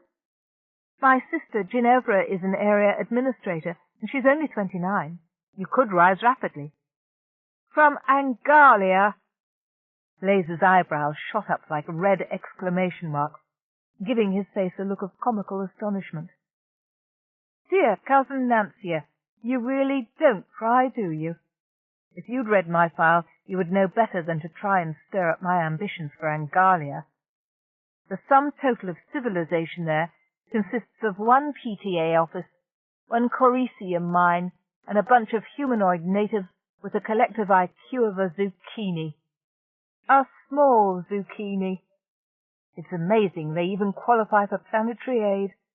Somebody must have filled out the FCF wrong, and whoever later determined that they didn't have ISS forgot to correct the PTA data. The wheels of the bureaucracy grind on and on. So here I go to Angalia, less than the dust beneath old Hennequin's chariot wheels. You should do well enough, Nancia said. You've certainly got the jargon of the bureaucracy down pat. She scanned her data files for translations of the initials Blaze had used. PTA was Planetary Technical Aid, of course, and FCF turned out to be a first contact form, and ISS, Intelligent Sentient Status. Nancia had learned all the regulations for dealing with alien sentience in Basic Courier Diplomacy and Development 101, but she wasn't used to hearing the abbreviations tossed about so casually. Daddy, when he visited and told her about his work, was always careful to give each bureaucratic office its full name, each official his full title. It was possible, Nancia thought involuntarily, contrasting Blaze's darting hummingbird speech patterns with Daddy's measured delivery. It was possible that her father, Javier Perezi de Grasse, was just a bit stuffy. No, that was ridiculous. She was getting corrupted by her passengers, straying into non-regulation and non-approved ways of thinking. Heaven knew what indiscretions Blaze would lure her into if they continued this conversation. Do you play Spaced Out? She filled the 3 wall-sized screens with the displays that had tempted Pollion and Darnell into the game. It'll have to be solitaire, I'm afraid. Why? I can't not know the underlying structure, Nancia apologized. You see, the game's part of my memory banks now. And I've never learned your soft person trick of selectively turning off awareness. She wasn't about to try either. But she could, she told Blaze, make the solitaire game a little more challenging by redefining the maze of tunnels and singularity nodes that connected one part of the spaced-out galaxy with another. Rules that change as you play? Blaze hummed in delight. Great idea! Polly will hate it too. That thought seemed to increase his pleasure in the game, and while he happily manipulated a solitary play icon through the traps and surprises set up by the designer, Nancia contemplated the vast loneliness of the stars around them and the distance she must travel before she could make private contact with another shell person. Chapter 3. Alpha. When she awoke after the graduation party, Alpha bint Hezrafong made her way to the main cabin and found her travelling companions engaged in one of those silly role-playing games. Medical school and a demanding research program had never given her the time to waste on such frivolities. But there might be plenty of time where she was going. Alpha pushed that thought to the back of her mind. She would find something productive to do. She always did. She might even find a way to continue her research. For the present, her companions watched the game screens, and Alpha watched them. They were considerably more amusing than the game, especially Blaze and Polyon, stalking one another in an ongoing verbal battle. Blaze was obviously dying to know why someone like Polyon, destined by family and training for a high-command post, was being sent out to start his career on a remote planet of no real military importance. Alpha rather wanted to know the answer to that little puzzle herself. As part of the powerful and high-ranking de Grasse-Voltheim clan, Polyon would seem like a good person to cultivate. And in some ways, Alpha thought, it would be a pleasure to make friends with Polyon. He was certainly the most attractive man on this ship, the only one worth her time. But if he'd disgraced himself at the academy and been disowned by his family, she couldn't afford the risk of getting close to him. Some of that scandal, whatever it could have been, might rub off on her, and she couldn't afford any more blots on her record, not after the way the medical school had overreacted to that trivial business about her research protocol. No, she'd wait and find out a little more about Polyon before she moved on him. And she'd let Blaze Amontillado Perez Z. Medoc, a born gadfly if ever there was one, do the finding out. Shamali, such an obscure spot, Blaze hinted, for a brilliant young man on his way up. Polyon stared into the display of distant mountain peaks for a moment before he answered. Alpha could see a muscle twitching in his jaw, as well as all the muscles everywhere else. Those academy undress greys don't leave much to the imagination. Why doesn't he just break the little pest in half? End of side 1. To continue, turn the cassette over. Side 2. Partnership by Anne McCaffrey and Margaret Ball, continuing on page 43. But Polyon retained his control. Yes, it's nearly as godforsaken as Angalia, isn't it? My brilliant little cousin on his way up, he added remotely. Ah, but we all know I'm the black sheep of the family, Blaze countered. A modern-day remittance man. You, on the other hand, are supposed to be the pride of the de Grasse-Voltheims, the last and finest flower of those entwined family trees, bursting with military potential and, hybrid vigor. At least the Academy taught me not to mix my metaphors, Polyon said. It must be some super-secret military base, Blaze decided aloud. Nothing less would suit for a de Grasse-Voltheim's first posting. So, classified, even the drone ship doesn't know why you're going there. Alpha noticed that his eyes flicked towards the central titanium column, as though he expected an answer through the ship's speakers. Well, she conceded, it was as likely that the drone would take part in the conversation as that Polyon would tell his cousin anything he didn't want to. Likelier. She yawned and fiddled with the joy ball, rolling the spaced-out display from the mountains of momentum to Asteroid Hall and back. This conversation was boring. Polyon wasn't going to tell them anything. He wasn't even going to smash his cousin into the wall. No information, no amusement. Alpha was about ready to go back to her cabin and take a nap. There was little enough else to do on this stupid drone ship. "No secret military plans," Polyon said. "No secrets at all. Blaze, sorry to disappoint you. But if it'll shut you up, I'll try to explain what I'm going to do in terms you'll be able to understand. Leaving out the technical terms, let's just say that I'm going to manage the metachip plant attached to the Shimali prison. Governor Lyorti is out of his depth. He knows how to run a prison. He doesn't know anything about metachip manufacturing. And the productivity record shows it. I'm going to set things straight, that's all." Alpha sighed. The man's discretion was so perfect she almost believed him. Except that Blaze was right. It didn't compute for a de Grasse-Waldheim to take a job as a factory manager. "Ah, now I understand," Blaze almost purred. "The governor is to take lessons from you in the finer points of chip manufacture, and you're to take lessons from him in the finer points of, torture and degradation of prisoners? Or do I have it wrong? Maybe it's the other way round." Polyon smiled. "If the governor wants an expert in nagging prisoners to death, I'll advise him to send for you." "What a pity, though," Blaze prodded. "All that military training going to waste. Seems the family could have arranged something a little better for you. Unless there's something you're not telling us about your academy record." Polyon's perfectly shaped ears turned red, and Alpha raised her head, suddenly alert. The flush of rage didn't improve Polyon's looks, but that was all right with her.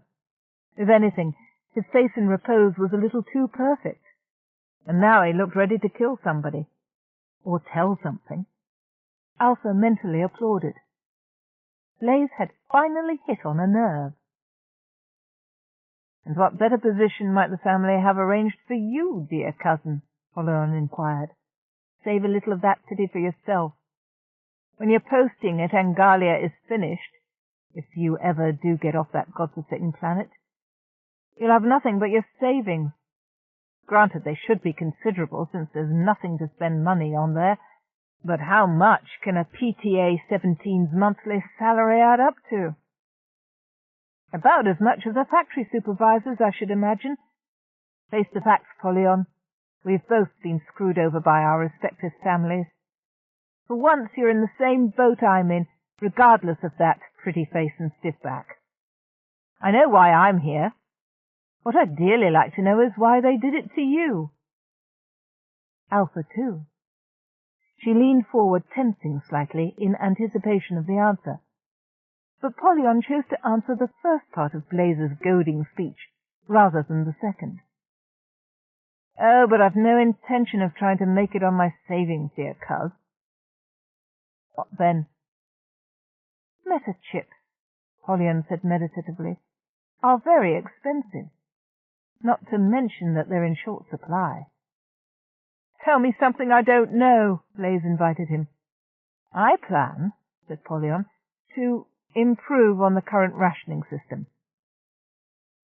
Unnoticed in her corner, Alpha nodded thoughtfully. Polyon had a good point.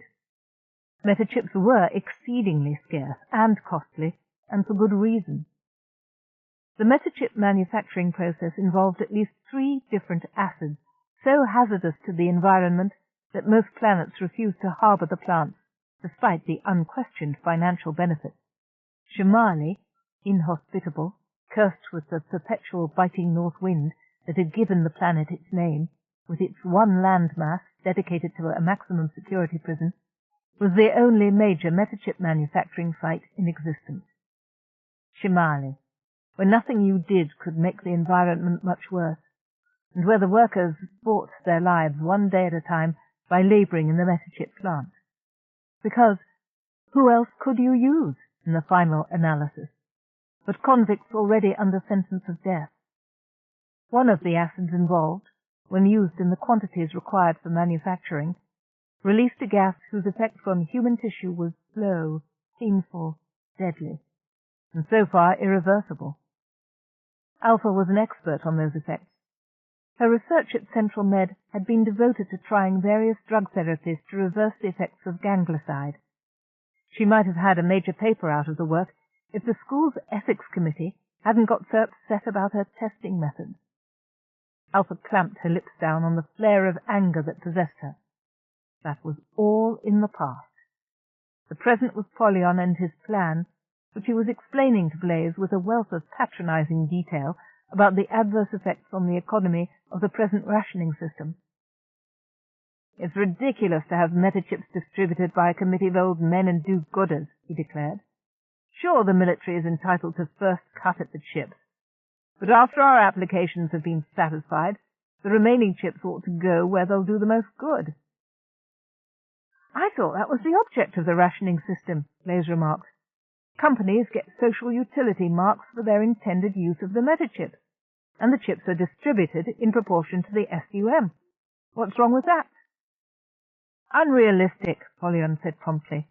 "They're using chips for single-body operations like repairing kidneys or replacing damaged spinal nerves, when the same chips could go into, applications that thousands of people could use at once. George Jessen would pay millions for a handful of maters and a promise of steady supply." Blaze began to laugh. "George Jessen? The Feely Pawn King? That's your idea of an SUM?" "Millions," Polyon repeated himself. "And if you don't believe I can think of a socially useful function for all that cash—" "That," said Blaze, "I can believe. But just how do you think you'll sneak the Feely Pawn application past the advisory board?" "I see no reason why the matter should ever come before the board. QA testing for their metachips is one of the areas Governor Lyorti asked me to supervise. Disposal of the chips that fail QA will presumably also fall within my duties." He looked so smug that Alpha felt the need to puncture his self-satisfaction. "I wouldn't plan on selling defective chips to Dorg Jessen if I were you," she interrupted Polyon's gloating. "He's been known to rearrange the features of people who interfered with his business." Her shiver wasn't assumed. One of her first tasks in med research had been to diagram the facial injuries on a girl who'd refused Jessen's offer of employment. Alpha had eventually made a complete inventory of the damage, together with holosims of the girl's face before the attack, and as she would look after plastifilm had replaced what used to be living flesh, eventually. After she rushed out of the lab theatre and threw up in front of the senior surgical advisor. At the time, she'd thought it would be the most humiliating thing that could ever happen to her in med school. Remembering, she barely heard Polyon's bland reply that he had no intention of selling defective chips to anybody. Blaze gave a low, admiring whistle. "Of course! Fiddle the QA parameters one way for Governor Lyorti's reports, and the other way for sales, and who knows what happens to the metachips in between. You could make a fortune in 5 years. "I intend to," said Polyon. He was really much too self-satisfied, especially for a man who'd left the academy under some kind of a cloud that he was afraid or ashamed to discuss. Alpha decided that it would be doing humanity a favor to wipe that smug smile off Lieutenant de Grasswaldheim's face. He really shouldn't smirk like that. Spoiled his looks. "I do hope you'll be able to enjoy your fortune by then," she cooed sweetly at Polyon. "Better stay out of the way of your convict labourers, though. Nasty accidents are so easy to arrange in D-class facility, aren't they? But don't let it worry you. Even if you do get a little spot of ganglicide on your precious skin, I'm sure Governor Lyorti will rush you to Bahati for medical treatment. And you're lucky to have an expert in ganglicide therapy right there at the Summerlands Clinic." "You," Polyon nodded stiffly. "That was to be your thesis topic, wasn't it?" Alpha suppressed a start. How had Polyon known of her research?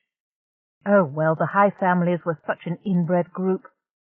Probably her Aunt Leona had been gossiping over the chai tables. but Polyon wouldn't know much more than the title of her projected paper. The symptoms of ganglioside exposure were hardly fit material for chai-table gossip. She relaxed and prepared to enjoy her project of wiping that superior smirk off Polyon's face. "I had some success with chemical treatments for the skin decay," she told him, "halting the disintegrating process anyway. I'm afraid we couldn't do much to reverse the effects, though. The skin shreds like paper and turns a sort of blue-green, and it spreads very rapidly.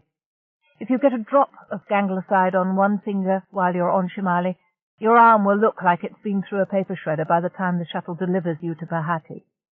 Do try to keep it away from your pretty face."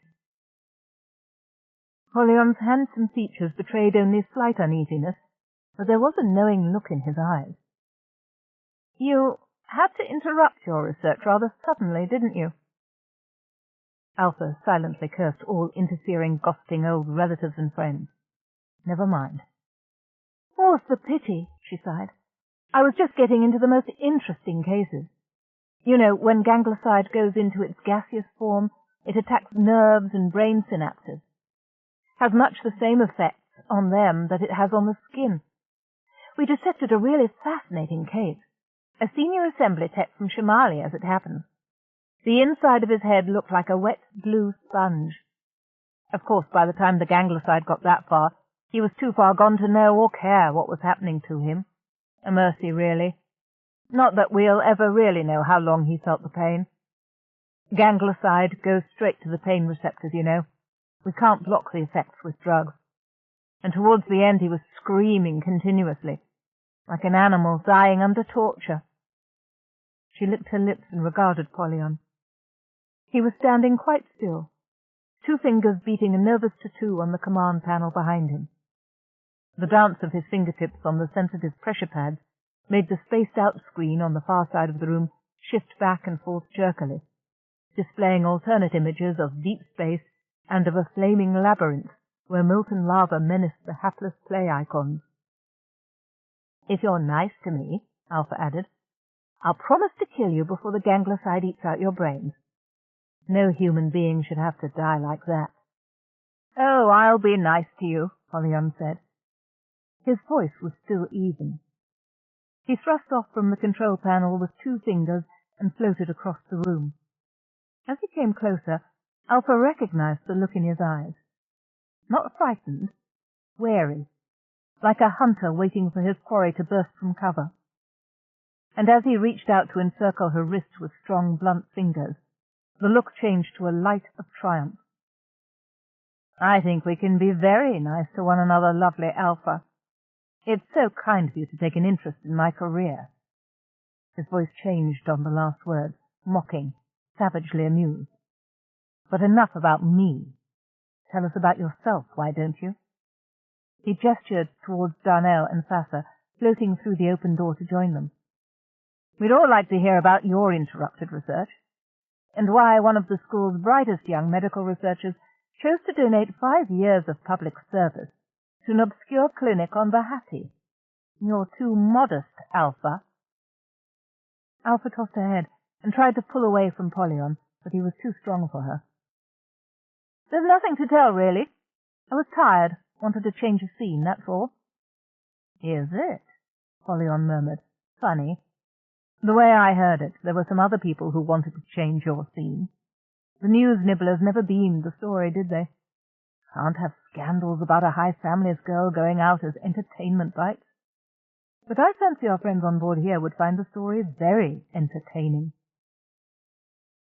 Alpha stared up at Polyon, looking for a hint of compassion in the sharp planes of his face and the ice-blue eyes that had seemed so attractive a moment ago.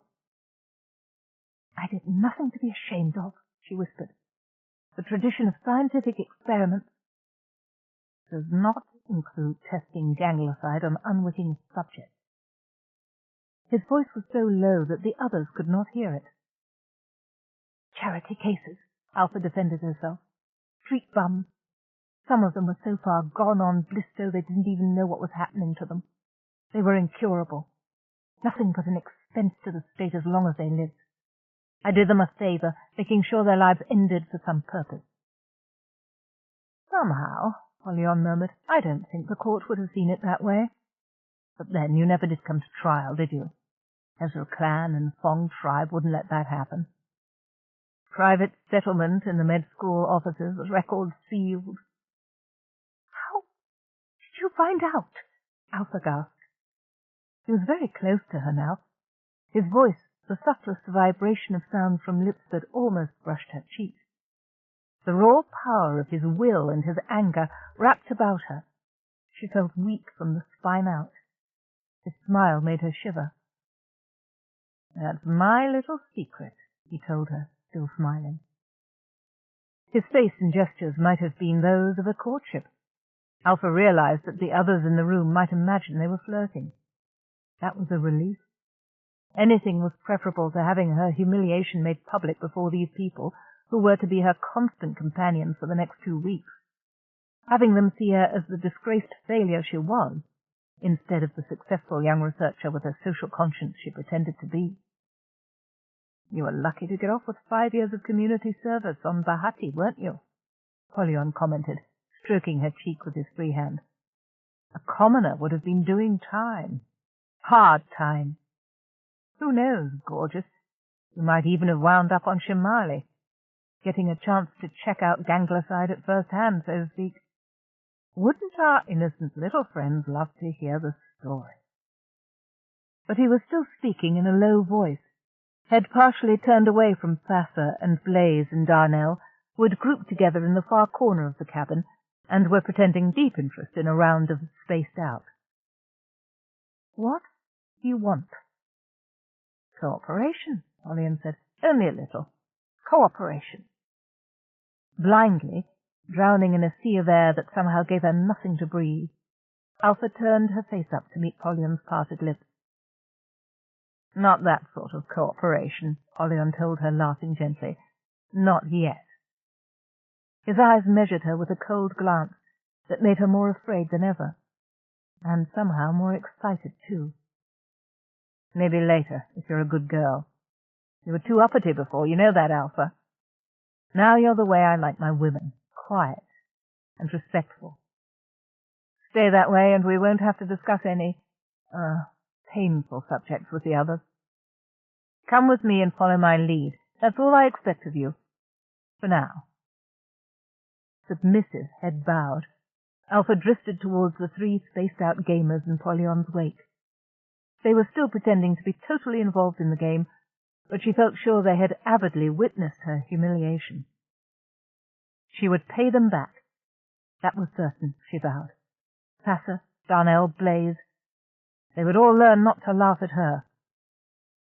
She didn't even think of retaliating against Polyon.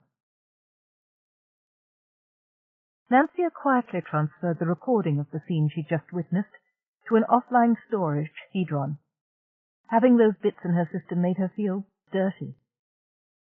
As if she was somehow implicated in Polyon's sadistic game. Perhaps she should have interfered. But how? And why? Alpha was just as bad as Polyon, worse even to judge from what he'd revealed of her unauthorized medical experiments. The 2 of them deserved each other. Blaze was the only one of the bunch she would care to talk to. The little redhead reminded her of Flicks, and unlike the others, he didn't seem to have anything wrong with him that a few years away from family pressures wouldn't cure. And what exactly will you say if you do interrupt? Nancia couldn't answer her own question. She was a courier service ship, not a diplomat. She wasn't supposed to interfere with her passengers. She should have had a Brawn on board, an experienced Brawn, to break up nasty scenes like the one she'd just witnessed, to keep these spoiled young passengers happy and away from one another's throats for the 2 weeks of the trip. It's not fair, not on my very first voyage. But there was nobody to hear her plaint. They were still 5 days away from singularity and the decomposition into Vega subspace. At least I can keep evidence recordings going, Nancia thought grimly. If one of the little brats drives another over the edge, there'll be plenty of data-hedra to show what happened. But at the moment the 5 passengers seemed to be getting along reasonably well. Perhaps his sadistic games with Alpha had momentarily satiated Polyon's need for command and control. He had taken a play icon and seemed absorbed in that silly role-playing game. Nancia relaxed, but she kept her data corders running. Chapter 4. "Why can't I get past the winged drake of wisdom?" Darnell griped. He had chosen Bone Crush again, but his mighty-thewed play icon was backed into a corner where a winged serpent hissed menacingly at him every time he tried to move. "You should have bought some of the intelligence for Bone Crush at the little shop of spiritual enlightenment," Polyon commented. His fingers flicked carelessly at the screen as he spoke, sending Thingbury the Martian mage to spin an apparently pointless web in the night sky above asteroid 66. "I didn't know you could buy intelligence." Darnell's lower lip protruded in a definite pout. "That wasn't in the rule book." "A lot of things aren't in the rule book," Polyon said, "including most of what you need to survive. And information is always for sale, if you know the right price. Anything from the secrets of singularity to the origins of planet names." "Oh, encyclopedias, libraries. Anybody can buy the galactic data source on Fast Hydra," Darnell whined. "But who has time to read all that crud?" "The price of some kinds of information," Polyon said, "is more than the cost of a book and the time to read it. I could print out the rules of singularity math for you, but you haven't paid the price of understanding it. The years of space transformation algebra, and the intelligence to move the theories into multiple dimensions." "Oh, come on," Blaze challenged him. "It's not that complicated. Even I know Minkowski's theorem. A continuum C is said to be locally shrinkable in M if and only if, for each epsilon greater than 0 and each open set D containing C, there is a homeomorphism H of M onto M which takes C onto a set of diameter less than epsilon, and which is the identity on M, C," Polyon recited rapidly. "And it's not a theorem, it's a definition." Nancia quietly followed the discussion with mild interest. The mathematics of singularity was nothing new to her, but at least when her brat passengers were talking mathematics, they weren't trying to drive each other crazy. And she was impressed that Polyon had retained enough singularity theory to be able to recite Minkowski's definition from memory. Common gossip among the brain ships in training was that no soft person could really understand multidimensional decomposition. "The real basis for decomp theory," Polyon lectured his audience, "is what follows that definition. Namely, Zerlion's lemma, that our universe can be considered as a collection of locally shrinkable continua, each containing at least one non-degenerating element." Sasa Del Palma pouted and jabbed her play icon across the display screen in a series of short, jerky moves. "Very useful information, I'm sure," she said in a sarcastic voice. "But do the rest of us have to pay the price of listening to it? All this theoretical mathematics makes my head hurt. And it's not as if it were good for anything, like stress analysis or materials testing."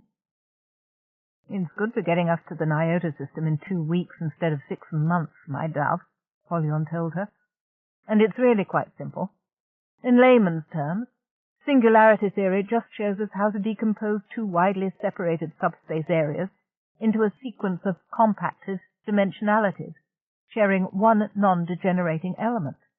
When the subspaces become singular, they will appear to intersect at that element, and when we expand from the decomposition, pop out of central subspace and into Vega space we go." Nancia felt grateful that she'd resisted her impulse to join in the conversation. Her lab school's classmates had been right about soft persons. Polyon knew all the right words for singularity mathematics, but he'd gotten the basic theory hopelessly scrambled. And clearly he didn't understand the computational problems underlying that theory. Pure topological theory might prove the existence of a decomposition series, but actually forcing a ship through that series required massive linear programming optimizations, all performed in real time with no second chances for mistakes. No wonder soft persons weren't trusted to pilot a ship through singularity. "I agree with you," Alpha told Thassa. "Boring." Even the history of Nyota is better than studying mathematics. You'd think so, of course, Sasser said, seeing that it was discovered and named by your people. The small grin on her face told Nancia that this was a jab at some sort at Alpha. Hastily she scanned her data notes on the Nyota system, but nothing there explained why the Hezra Fong family should take a particular interest in it. Swahili is a slave language, Alpha said haughtily. It has nothing to do with the Fong tribe. My people come from the other side of the continent, and we were never enslaved. Will somebody give me a map of this conversation? Darnell said plaintively. I'm more lost than I was during Polyon's math lecture. This particular information, Alpha told him, is free. She drew herself up to her full height, several inches taller than Sasser, and favoured the top of her sleek dark head with a withering glare. The system we're going to was discovered by a black descendant of the American slaves. In a burst of misguided enthusiasm, he decided to give the star and all the planets names from an African language. Unfortunately, he was so poorly educated that the only such language he knew was Swahili, a trade language spread along the east coast of Africa by Arab slavers. He called the sun Nyota Yajaha, lucky star. The planets' names are fairly accurate descriptions, too. Bahati means fortune, and it's a reasonably decent place to live. Green, mild climate, lots of nice scenery that stays put. Shimali means north wind. Polyon groaned appreciatively. I know. Unlike some of us, I did read up on my destination. The place is called North Wind because that's what you get for 13 months out of the year. 13 months you have in the year. Oh, I get it. Longer rotation period, right? Darnell beamed with pride at his own cleverness. Shorter as it happens, Polyon said. His voice sounded remarkably hollow. Shimali has a year of 300 days, divided into 10 months for convenience. I was being sarcastic about the fact that there is no good season. Never mind, Alpha told him almost kindly. It's better than Angalia. Actually, the full name is Angalia with an exclamation point at the end. It means, watch out. Dare I ask what that means? Blaze inquired. It means, Alpha told him, that the scenery, unlike that of Bahati, doesn't stay put. Blaze and Polyon stared at one another briefly, companions in misery. Polyon was the first to recover himself. Oh, well, he said, turning back to the game screen. You see the value of information, Darnell, and the fact that it isn't always in the galactic data source. And some of the information that isn't publicly available is the most valuable of all.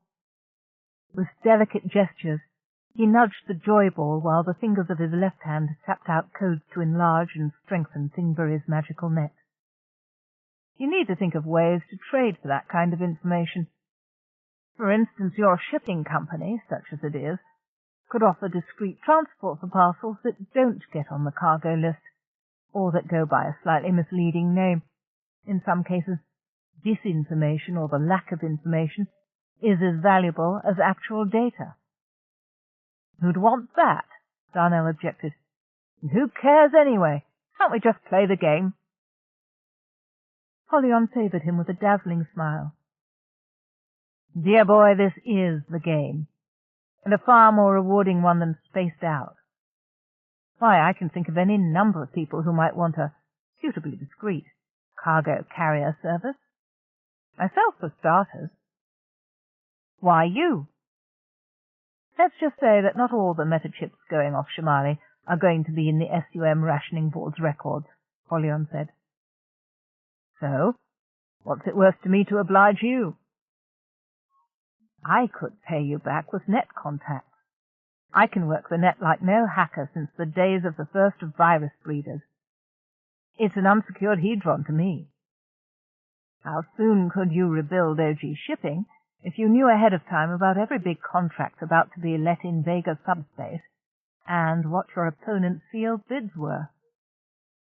Darnell's pout vanished to be replaced by a look of stunned calculation. I could be rich again in 5 years. But not, I fancy, as rich as I could be from selling MetaChip, Polyon murmured. Singberry's web glistened on the screen above him, strings of jeweled light looping and floating above the play icons on the surface of asteroid 66. What would you say to a friendly wager? The 5 of us to meet and compare notes once a year to see how we're each doing at making lemonade out of the lemons of assignments our dear families have landed us with. Winner to take a 25% share in each of the loser's operations, business, goods, or cold credit. When do we decide to stop and make the final evaluation? Darnell asked. 5 years. That's the end of most of our tours of duty, isn't it? You know it is, said Alpha quickly. Standard tour. And, she went on, under Polyon's firm gaze, I think it's a marvellous idea. I've got my own plans, you know. What? Darnell demanded. Alpha gave him a slow, lazy smile. Wouldn't you like to know? I'm sure we would all like to know, Polyon put in. A deft twist of the joy ball set Singberry's jeweled web spinning over the top half of the display screen. Will you enlighten them, Alpha, or shall I, contribute my own scraps of information? He crooked his finger, beckoning to her, and she moved closer to his control chair. Nothing much, Alpha said, but Summerlands is a double clinic. One side for the paying customers, mostly VIPs, and one side for charity cases, to improve their SUM rating. I've got some ideas for an improvement on Blisto, something we can give addicts in controlled doses. They won't get locked into a cycle of craving and ever-increasing hits of street drugs.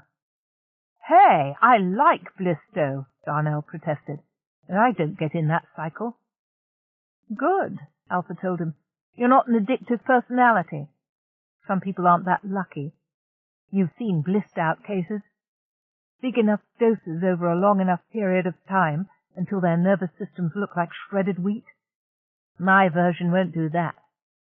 We'll be able to take blissed-out cases out of the hospital and send them out to do useful work as long as they stay on their meds. And I'm the one who did all the preliminary design work on this drug. Actually, it was a side effect of my work on... Well, there's no need to discuss all the boring details of my research, she concluded with a sidelong glance at Polyon. What matters is that I've got the formulas and all the lab notes on Hydra. But won't Central Meds hold the patent if you did the work there? When and if it's patented, Alpha agreed. And you can't sell it until it's passed the trials and been patented, so it's no good to you. Alpha's eyes met Polyon's over Darnell's head. Quite true, he agreed gravely, but I think I may find a way to profit from the situation anyway. What about you, Thassa? Polyon asked. The girl had been very quiet since her jab about the slave names of the Nyota system. You're going to take this Boondocks construction company Daddy handed you lying down? His tone invested the question with a wealth of obscene possibilities. Double profit on every job, Thassa announced calmly. I've got a degree in accounting. I can fix the books in ways an auditor will never catch. Darnell whistled appreciatively. But if you are caught... Thassa coiled herself on the other side of Polyon's chair in a series of languorous, sinuous movements that drew all eyes to her. I think, she said dreamily, that I can distract any auditors who may think about checking the books, or any building inspectors who need to sign off on materials quality. Her slow, dreamy smile promised a world of secret delight. There's a lot of money in construction if you go about it the right way. The 4 of them made a tight grouping now. Polyon in the control chair, Darnell standing behind him, Thassa and Alpha seated on either side of him. 4 pairs of eyes gazed expectantly at Blaze.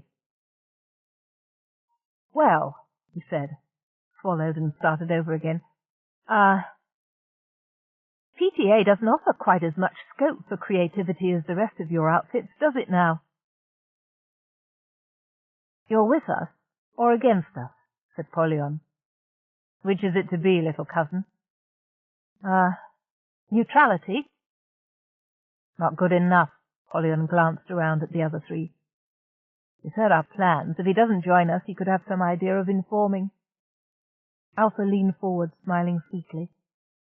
Her teeth looked long and very white against her dark skin. "Oh, you wouldn't do that, would you, Blaze dear?" "I wouldn't even think about it," Darnell put in, tapping one pudgy fist against his open palm. Thassa licked her lips and smiled like a child anticipating a treat. "This could be interesting," she murmured to no one in particular.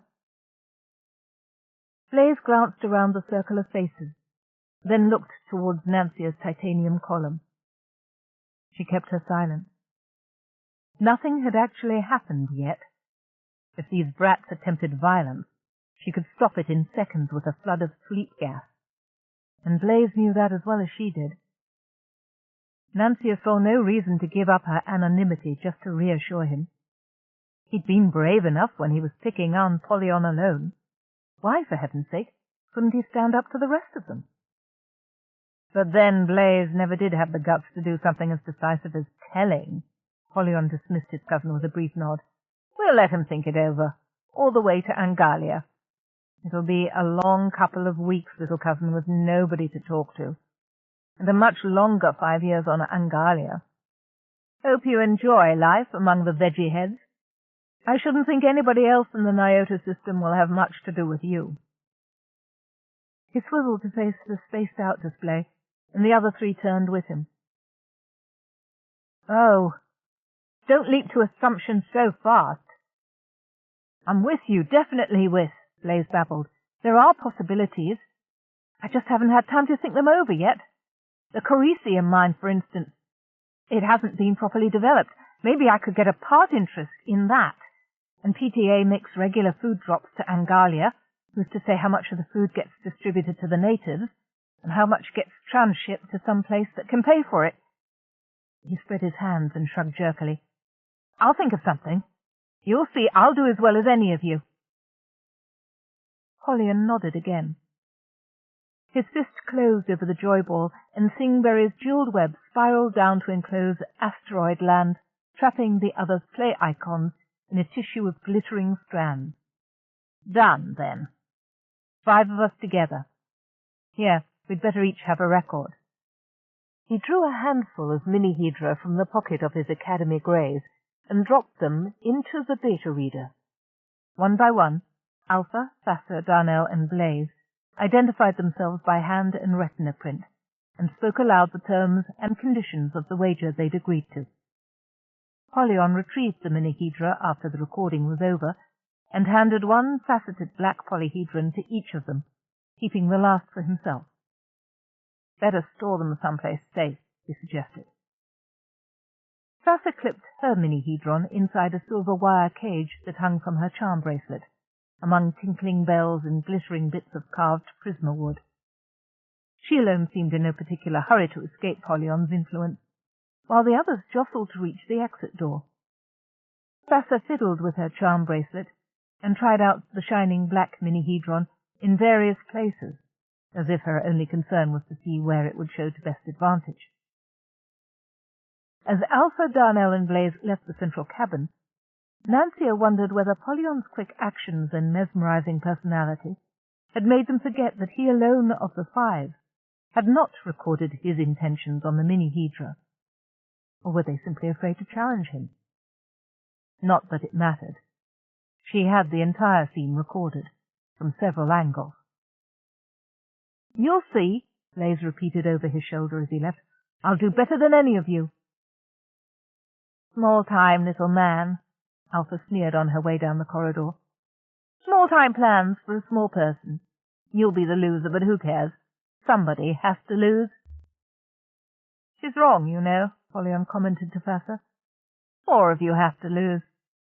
There'll be only one winner in this game."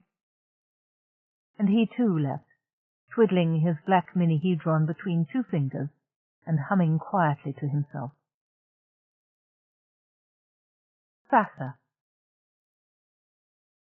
The gleaming black surfaces of the mini-hedron flashed in the central cabin lights as Thassa turned her arm this way and that, admiring the effect of the stark blackness against the jumble of silver and prismawood trinkets. The hedron was as black as Thassa's own sleek hair and tip-tilted eyes, an admirable contrast to the whiteness of her creamed and pampered skin. In its hard, glossy perfection, she saw a miniature of herself, beautiful, impenetrable. A shell full of dangerous secrets. Thassa stared at the mirror-smooth surfaces of the mini-hedron and saw her face reflected and distorted in half a dozen directions at once. A shattered self looking out, trapped in the black mirrors that distorted her lovely features to a mask of pain and a silent scream. "No, that's not me. That can't be me." She dropped her arm. The jingling silver bells on the bracelet tinkled a single discordant peal. Pushing off from the strange titanium column that wasted so much cabin space, Thassa floated into a corner between display screens and a storage locker. "Blank screens," she ordered the ship. The dazzling display of spaced-out graphics faded away, to be replaced by a black emptiness, like the surfaces of the mini-hedron. Thassa stared into the flat screen, lips parted, until the reflection of her own beauty reassured her. Yes, she was still as lovely as she'd always believed.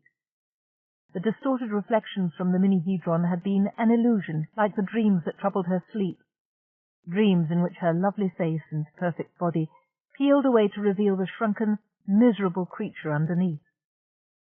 Reassured, she stroked the charm bracelet with 2 fingers, until she touched the sharp, faceted surface of the mini-hedron.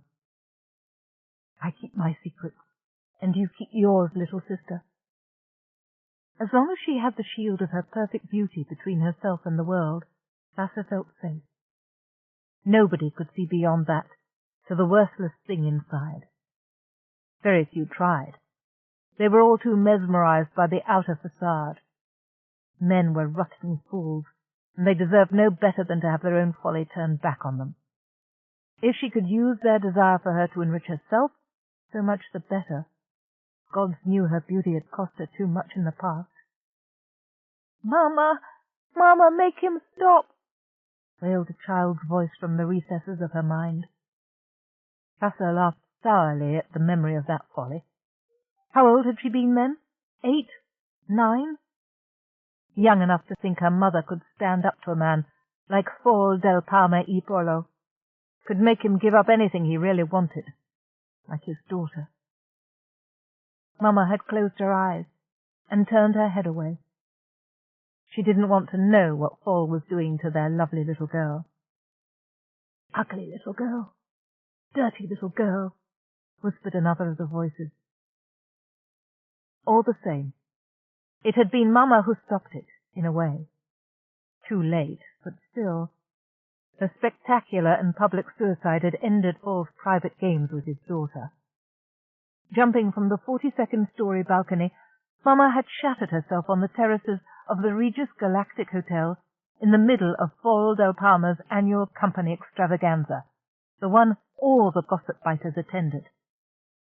And the news and gossip and rumour and innuendo that surrounded the suicide of Del Palma's wife had been splashed all over the newsbeams for weeks thereafter. Why should she kill herself? Fall del Palma could give a woman everything. There was no history of mental instability, and everyone knew Fall del Palma never so much as looked at another woman. He only cared for his wife. Well, one didn't hear so much about the wife, did one? A homebody type. But he went everywhere with that lovely little daughter at his side. Only 13, but a heartbreaker in the making. It occurred to a dozen gossip-biters at once that the daughter should be interviewed, and that had stopped it. Fall del Palma had whisked his daughter into a very exclusive, very private boarding school where no gossip-biters could find her and ask inconvenient questions. Thassa twisted the mini-hedron on its clasp. "Thank you, Mama." Even now, 6 years later, the story of the Del Palma wife's suicide still made an occasional gossip bite. Even now, Paul Del Palma didn't want to risk having Fassa anywhere near him. So now that she was graduated from the expensive, exclusive school, he'd found a position for her with the least of his companies, Polo Construction, based on a planet in Vega subspace. And Fassa had practiced her bargaining skills for the first time. "I'll take it, but not as your subordinate. Make over Polo Construction to me, and I'll go out to Bahati and manage the company and never trouble you again. Call it a graduation present."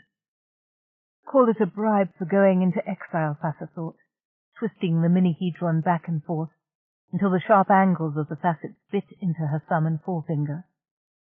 Because when Fall had balked at giving her complete ownership of the company, Fassa had leaned elegantly on his desk and speculated aloud about her chances of getting a position with one of the major news beamers. "They're all very interested in me," she teased her father. "Interested in picking up sleazy gossip about our family," Paul snapped. "They've no interest in you for your own abilities." Fassa smoothed her gleaming black hair back from her face. "Some of my abilities are very interesting," she told him. She let her voice drop down into the husky lower register that seemed to produce such an effect on her male teachers. "And the Del Palma y Polo family is always news. I bet some of the major newsbeam companies would just love to serialize a book by me. I could tell them all the secrets I learned from my father." "All right, it's yours." Paul Del Palma y Polo slapped his hand on the palm scanner beside his desk comp, jabbed the hard copy pad with his free thumb, and ejected the finished mini-hedron with a glare for his daughter. "You won't object if I scan it first?" "Use a public scanner. You can't be sure of mine," Paul pointed out. "I might have programmed it to give a false readout. You'd better start thinking smarter if you want to make a success of this business, Fassa. But don't worry, it's all there. Ownership transfer and my palm print to back it up. I wouldn't cheat you. I don't want you coming back to this office." "Don't you, Daddy dear?"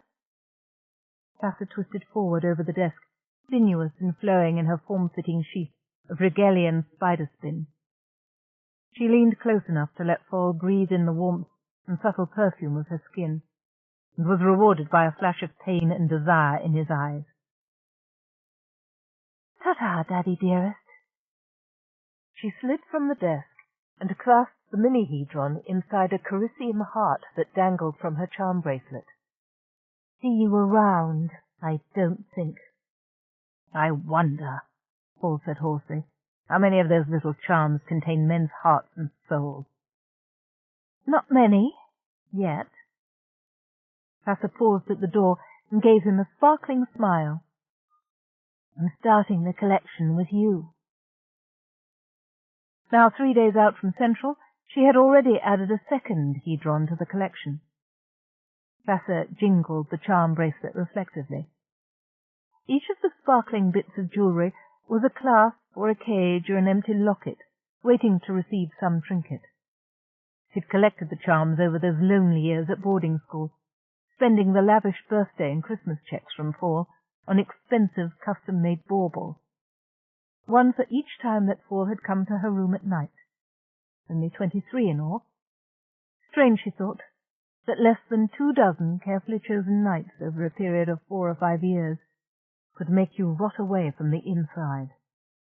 23 shining jewels, each as perfect and beautiful in its own way as Fassa was in hers, each as empty inside as she was. No, not any more. 2 of them are filled. Fassa pushed off from the wall with the tips of her fingers and floated gently through the main cabin, twirling the charms around her wrist. Before she was done, she'd feel every charm was something appropriate. And then what? No answers to that. No conceivable end to the future she'd mapped out for herself. Slaves. The central cabin was empty. Polyon's buddies had all slunk off to their cabins to think over their wager and its probable consequences. Good. Blaze knew he could perfectly well have talked to Nancia from the privacy of his own cabin, but somehow it seemed more real to come here and speak directly to the titanium column that contained her shell. Besides, she wasn't answering him from the cabin. He thought maybe she'd turned off the cabin sensors to give her passengers privacy. He cleared his throat tentatively. Now that he was here, and not so confident of his welcome, it seemed rather strange to be talking to the walls. Sort of thing that got you shipped off for a nice rest in a place like Summerland's Care, Inc. Blaze shivered. Not for him, thank you. If he ever did need medical treatment, he'd make sure to go to a clinic where that snake Alpha bint Hezra Fong was not operating. Nancia, can you hear me? The silence was as absolute as that of the empty black space outside the brainship's thin skin. I know you're listening, Blaze said desperately. Watching too. You have to be. I wouldn't close my eyes or turn my back on somebody like Cousin Polyon, and I don't believe you'd risk letting him sneak into your control cabin unobserved. His wild gestures as he made the last statement almost overbalanced him in the ship's light grass field. He grabbed at a handrail and made a dancer's turn into the center of the cabin, recovering from the near stumble as gracefully as a cat correcting a mistimed jump. Nancia's titanium column coruscated in rainbow reflections of the cabin lights, sparkling and dancing around him. And she did not reply. Look, I know what you're thinking, but it's not like that, really. Blaze grasped the chair back to steady himself. I mean, what could I do? Did you expect me to call them all criminals and wrap myself in my own integrity? They could have faced me before we got to Angalia and called it an unfortunate accident. Silence. All right, Blaze conceded. They probably wouldn't have spaced me, especially if I told them you were a brain ship and could bear witness against them. Silence. This was worse than the time he'd been locked in his room for a month. But that would have meant telling on you, Blaze pointed out. And you didn't really want them to know you've been listening, did you? Silence. Well, what did you expect me to do anyway? They'd all have hated me. Blaze's voice cracked. Isn't it bad enough I have to go out to Angalia and spend the next 5 years handing out PTA boxes to some walking veggies?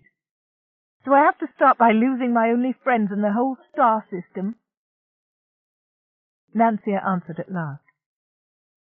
They are not your friends, and you know it. Blaze shrugged. Best imitations I've got. Look, I've spent my whole life being the family black sheep, the one nobody bothers with, the one nobody likes much, nobody respects. Can you blame me for wanting to change that?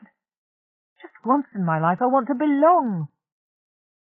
You do, Nancia told him. As far as I'm concerned, you do indeed belong with the rest of this immoral brat pack. And as for respect, you can add me to the list of people who don't respect you. I don't believe you ran away from home 3 times either. You haven't got the gumption to cross the street without somebody holding your hand. I did so! Silence. Once, anyway. And if I had run away again, it would have been just like I said. They'd have been waiting for me at the academy, so what was the point? And what difference does it make? Worked out the same as if I'd actually done it, didn't it? Silence. Blaze decided to go back to his cabin before somebody drifted in here and caught him talking to the wall. One more thing, he called as he pushed off for the return. I did win that scholarship. Under the name of Blaze Dosum. You can check Academy records on that. Nancia maintained her silence all the way to Angalia. Chapter 5. Singularity. The neighborhood of the brain ship collapsed inward on itself, spiraling down tornado-like to the singularity point where central world subspace could momentarily be defined as intersecting Vega subspace. The ship's metachip augmented parallel processors solved and optimized the set of equations represented in 1,000-square matrix of subspace points, dropped out of that subspace into decomposition, rode the collapsing funnel of spaces with a new optimization problem to choose and resolve every tenth of a second. To Nancia, singularity was how she envisioned the ancient Earth sport called surfing, balanced at the non-degrading point where decomposing subspaces met. She recognized and evaluated local paths so quickly that the massive optimization problems blurred together into a sense of skimming over a wave that was always just about to crash beneath her. The singularity field test she'd taken at the academy had been simpler than this. There, she'd had to deal with only one set of parallel equations. Here, the sequence of equations and diminishing subspaces streamed past her in an incessant flow. It was a challenge, danger, joy. It was what she had been trained for. She swept over matrices of data and guided them to the ship's processors, choosing and resolving the ever-changing paths to singularity with an athlete's single-minded concentration. The same news beam that showed Nancia the sport of surfing had also had a section on a diving competition. The clean lines of the divers' movement, the seconds during which they hurtled through the air as though they could give their bodies the lift and freedom of brainships, fascinated Nancia. She'd viewed the beam over a dozen times, marveling at what soft persons would go through for a few seconds of physical freedom. "Did you see how he ripped that dive?" the newsbiter had jabbered after one athlete's performance, then explaining that the term referred to the clean way the diver had entered the water without a single splash. Nancia ripped a perfect dive through singularity and came out into Vega subspace. For her passengers, with nothing to do during singularity and no way to filter the barrage of sensory data, the transition was markedly less pleasant. The few seconds of decomposition and reformation seemed like hours of wading through air gone viscous, picking their way among shapes distorted out of all recognition in a place where colours hummed on the air and light bent around corners. They gasped with relief when the ship broke through into normal space again. Nancia watched them staggering and rubbing their eyes and ears. She was rather surprised by the intensity of their reactions. The trainer who had accompanied her through her singularity test had not seemed to be bothered by the few seconds of sensory distortion. Perhaps practice made a difference to how soft persons took decomposition.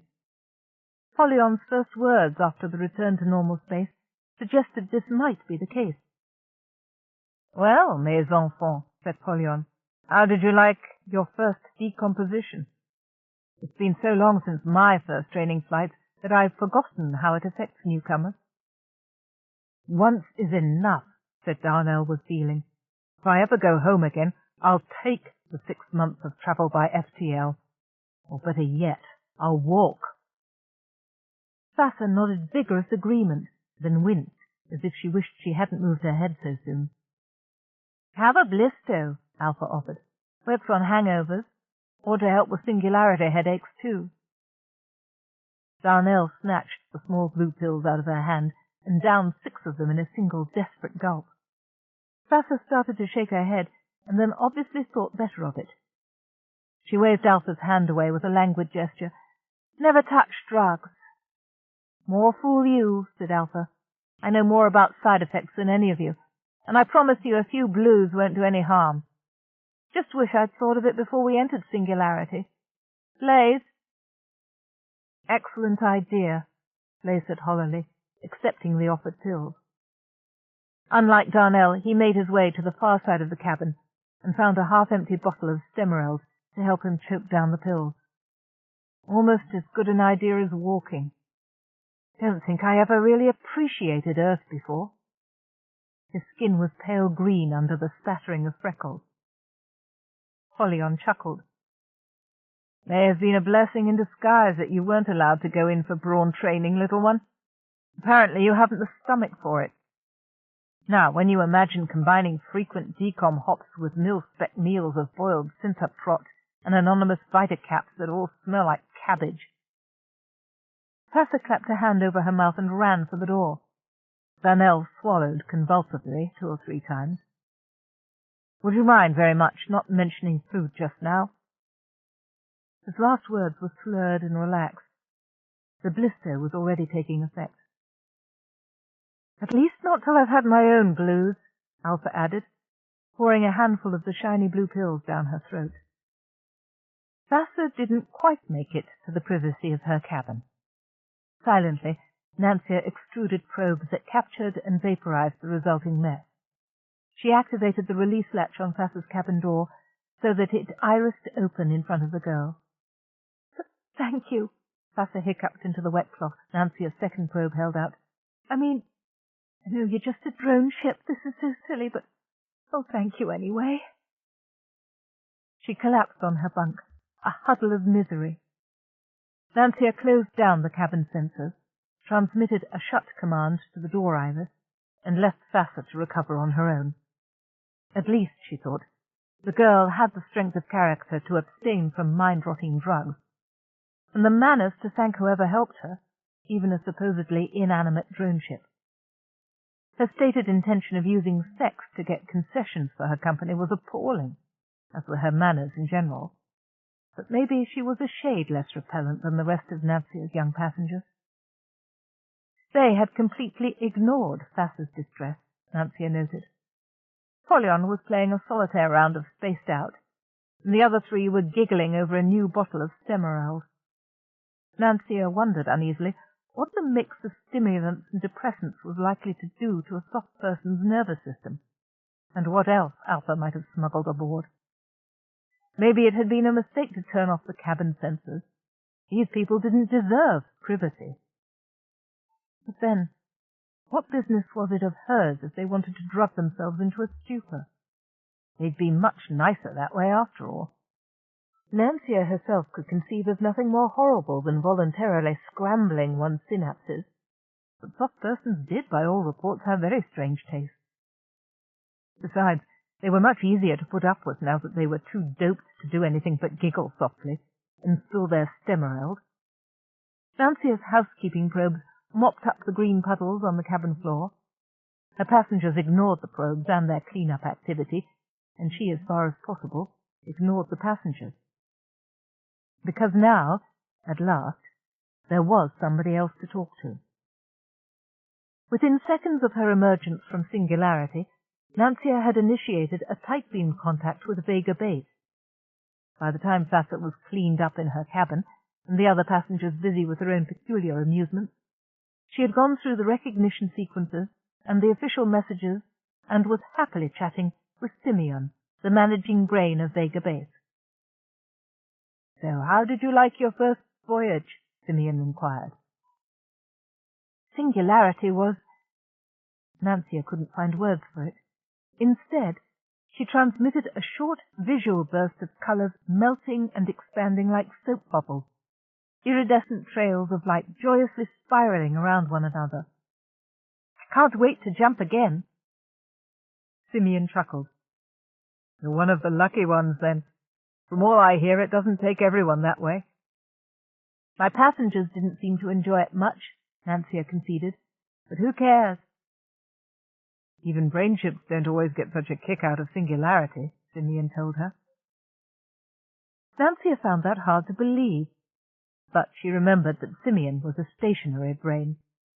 Embedded in the heart of Vega Base, his only experience of travel would have been the jump that brought him here from laboratory school, as a passenger, like any soft person. Perhaps she shouldn't go on about the joys of Singularity to someone who could never experience the thrill of managing his own jump. Besides, Simeon wanted to pursue something else. You don't seem to care much for your passengers' comfort. Again words failed Nancia. She damped the colours of her visual burst to a muddy swirl of greenish browns and greys. They're not very nice people, she finally answered. Some of the things I overheard them discussing on the trip. Simeon, could I ask you a hypothetical question? Suppose a brain ship happened to learn that some people had unethical plans. Should she report them? You mean like a plot to murder somebody? Or high treason? An attempt to overthrow Central? Oh, goodness, no, nothing like that. How could Simeon sound so calm while discussing such dreadful things? At least I don't think. I mean, suppose they weren't planning to hurt anybody, but what they meant to do was morally wrong, even illegal. Alpha's plans to profit from a drug that should have been credited to Central Meds. Polyon's idea of creating a black market in metachips. No, Nancia assured herself. Her passengers were nasty and corrupt as all get out, but at least they weren't violent. And how might this brain ship have found out about her passengers' plans? They thought she was a drone ship, Nancia said, and they discussed everything quite freely. She has data recordings of it all, too.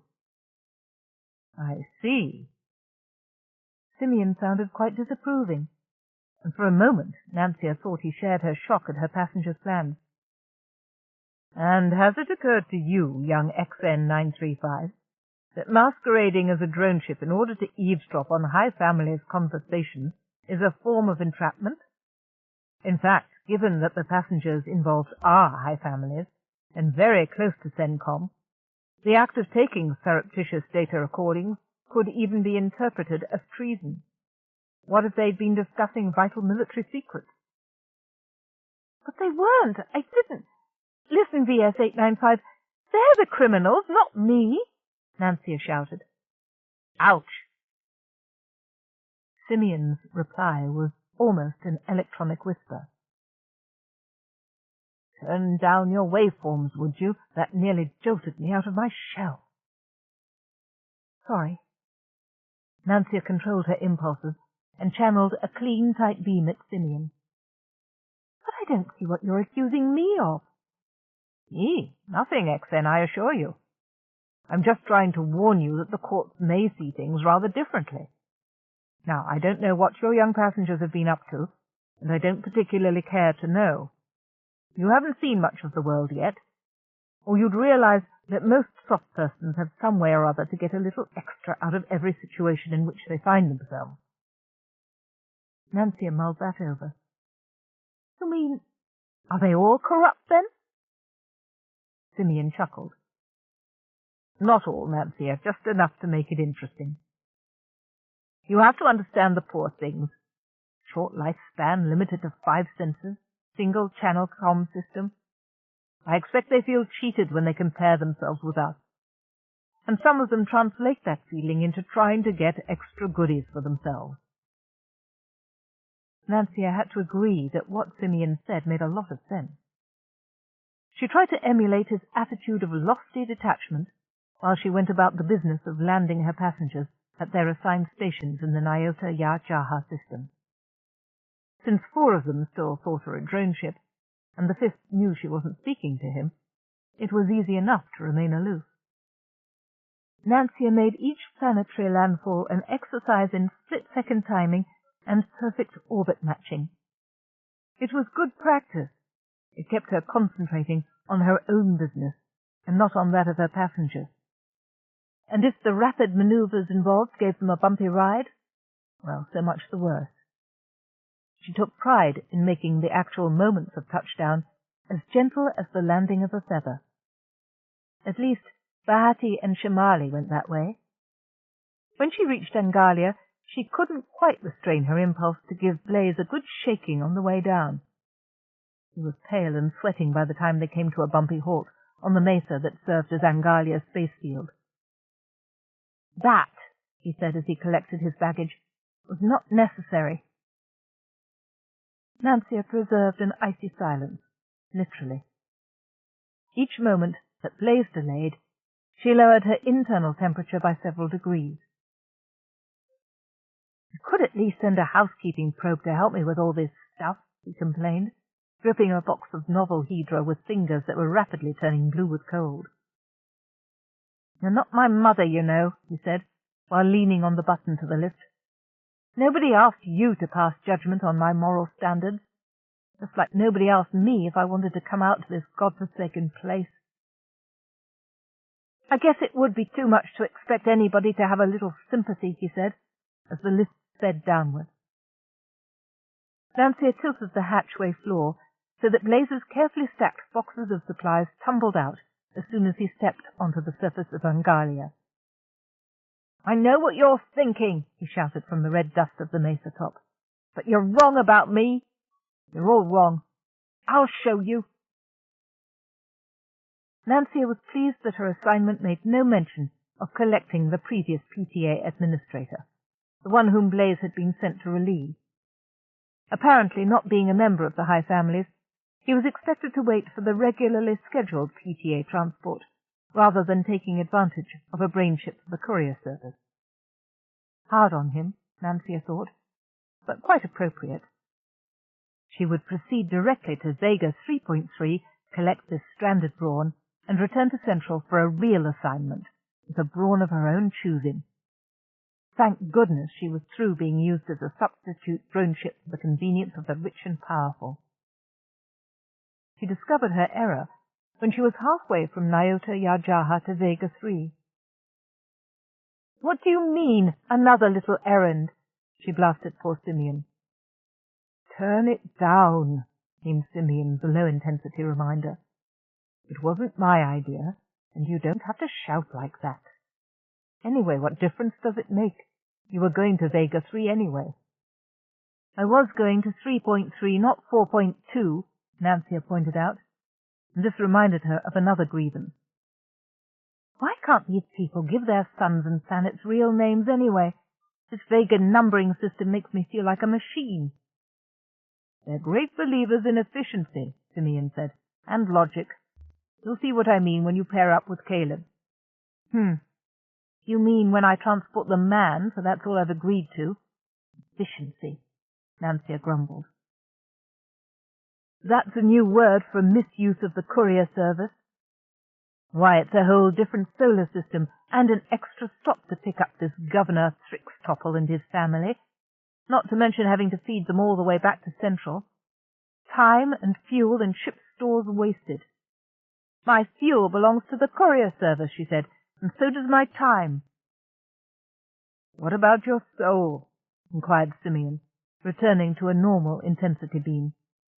"Oh, never mind, I keep forgetting how new you are, XN. Wait till you've been around the subspaces a few hundred years. You'll start understanding how the rules have to be bent to accommodate people." "You mean to accommodate soft persons," Nancia corrected proudly. "I've never asked for an exception or a favor in my life, and I'm not about to start now." Simeon's responding burst of discordant waves and clashing colors was the electronic equivalent of an extremely rude word. "I can see why Syke thought you and Caleb would be a good match," he said. Infuriatingly, he shut down transmissions on that comment, leaving Nancia to wonder all the way to Vega 3.3. Why did Syke see fit to match her with a Brawn whose major accomplishment so far had been the loss of his first brainship? Was there something wrong in her profile, some instability that made it appropriate to assign her an incompetent Brawn? This Caleb soft person was probably going to be stuck doing interplanetary hops and minor errands, like picking up Governor Thrixtopple for the rest of his service. And Central Psych wanted to stick her with him and his flawed record. It wasn't fair. Nancia brooded about it all the way to Vega 3.3. Her first sight of Caleb did nothing to restore her confidence in this assignment. Courier service records said he was only 28, young for a soft person, but he walked slowly and carefully as if he were already old and tired. His service uniform looked as if it had been designed for a larger man. The tunic hung loosely from broad but bony shoulders. The trousers flapped about his shins. Short, scrawny, and sour-faced, Nancia mentally catalogued as he made his halting way up the stairs. And why couldn't he use the lift, if he's too out of shape to walk up one flight of stairs? His greeting to her was correct, but lifeless. Nancia responded in the same tone. Listlessly, they went through the service formulas until Nancia displayed the orders beamed from Vega Base. Caleb exploded. Detouring to pick up that lard-bottomed junketer and his family? That's not a courier service job. Why can't Thrickstopple wait for the next scheduled passenger transport like anyone else?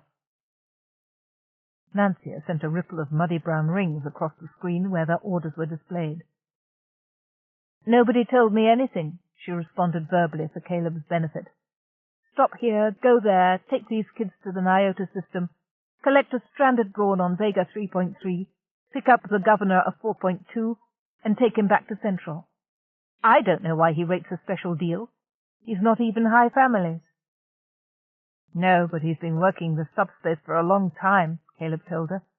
Probably has more pull than half a dozen empty-headed aristos with their double-barreled names. We are not all, Nancia said, empty-headed. Perhaps you failed to read your orders in detail? She flashed her full name on the screen to get his attention. Oh, well, you can't help your birth, Caleb said absent-mindedly. And I suppose a good lab school training will make up for a lot. Are you ready for liftoff? You can't waste time gossiping if we have to fit this extra stop into the itinerary. I give him 10 minutes after we reach Central to get himself and his bags off me and make room for a Brawn with some manners, Nancia vowed to herself, as she drove her engines through a harder and faster takeoff than she would normally have imposed on a soft-person passenger. No, that's too generous. 5 minutes. She felt slightly regretful when she peeked through Caleb's cabin sensors and saw him struggling to sit up after the takeoff, white and shaken. But she wasn't sorry enough to change her basic position on Brawn assignment. There's one thing we should have settled before liftoff, she announced without preamble. Yes? Caleb didn't bother turning his head to look at the cabin speaker. Of course, he was an experienced, if incompetent Brawn. He would know that she would be able to pick up his words from any direction. Still, Nancia felt vaguely ruffled, as if she were being ignored even as he replied to her. Transporting you back to Central Worlds is my official assignment, and I cannot refuse it. But I do not wish you to construe this as formal acceptance of you as my Brawn.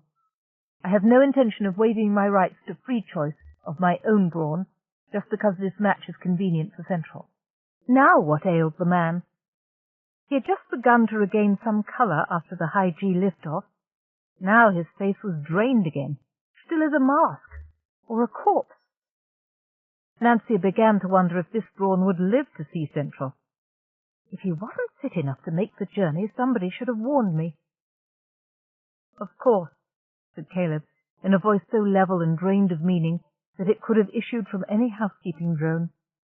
No one would expect you to waive that right, particularly from me. He turned his head, and for the first time looked directly at the sensor. Shut down sensors to this cabin, please, XN. I wish to rest, in privacy, he emphasized. He lay down again, with one arm flung over his face. After a moment, he rolled over and lay face down on the bunk, as if he didn't trust Nancia not to peek at him. Simeon? Shellcrack! Simeon, I know you're picking up my beams. Talk to me. You're an excessively demanding young thing, XN935, and you're shouting again. Sorry. Nancia was so glad to have got some response from the Vega base brain that she immediately lowered the intensity of her beam to match Simeon's almost inaudible burst. Simeon, I need to know about this Brawn they've saddled me with. So scan the news beam files. I did. There's nothing in them. Not what I need to know, anyway. The files had been enlightening in their own way, with their lurid stories of a ship and a man almost destroyed by a sudden radiation burst, the Brawn's limping, months-long journey homeward in his crippled, brainless ship, and the hero's welcome he had received when he arrived at Vega 3.3 with the survey data he'd been sent to gather. The tale of what Caleb had gone through, the months of solitude and deprivation, and the lingering effects of radiation poisoning had done much to reshape Nancia's feelings towards the pallid Brawn who'd boarded her on Vega 3.3. She felt a grudging respect for the man she saw spending hours in her exercise facility, working out with gyro weights and spring resistors to restore wasted muscles. The man who had accepted her initial hostile attitude as no more than his due, who'd shut her out of his mind at once and had not spoken a word to her since. They had travelled in silence through the 3 days it took to move between the suns of Vega 3 and Vega 4, while Nancia waited impatiently for Simeon to resume communication so that she could ask what she wanted to know. Finally, she'd begun battering at the Vega-based brain's frequencies with ever-increasing bursts of communication that must have given him the equivalent of a soft person's headache. Nancia condensed the news bites she'd read and transmitted them in 3 short bursts to Simeon, just to convince him she'd done her homework. So what else do you want to know? How did he lose his ship? Nancia punctuated each word with a burst of irritated static. You read the news bites. We're shielded against... Sorry. She started over at normal intensity. We're shielded against radiation. He shouldn't have been harmed unless he was being careless, leaving the ship without checking radiation levels. And there's no way his ship could have been affected. What could have got through her column? His column, in this case, Simeon corrected as if that mattered. Unless Caleb used the access code to open his brainship's shell. That was the nightmare. That was what she wanted reassurance about. No Brawn was supposed to know both the syllables and the musical tones that comprised his brainship's access codes. One sequence was given to the Brawn on assignment, the other deeply classified in CENTCOM's codes. But Polyon's casual dabbling in the net had left Nancia deeply suspicious of computer security systems. Any code invented could be broken. And how else could the CL-740 have been lost to something as minor as a radiation burst? Nothing did get through the column, Simeon told her. The CL-740 was one of the first courier service ships commissioned, though. 300 years ago they didn't know as much as we do about shielding the synapse connectors.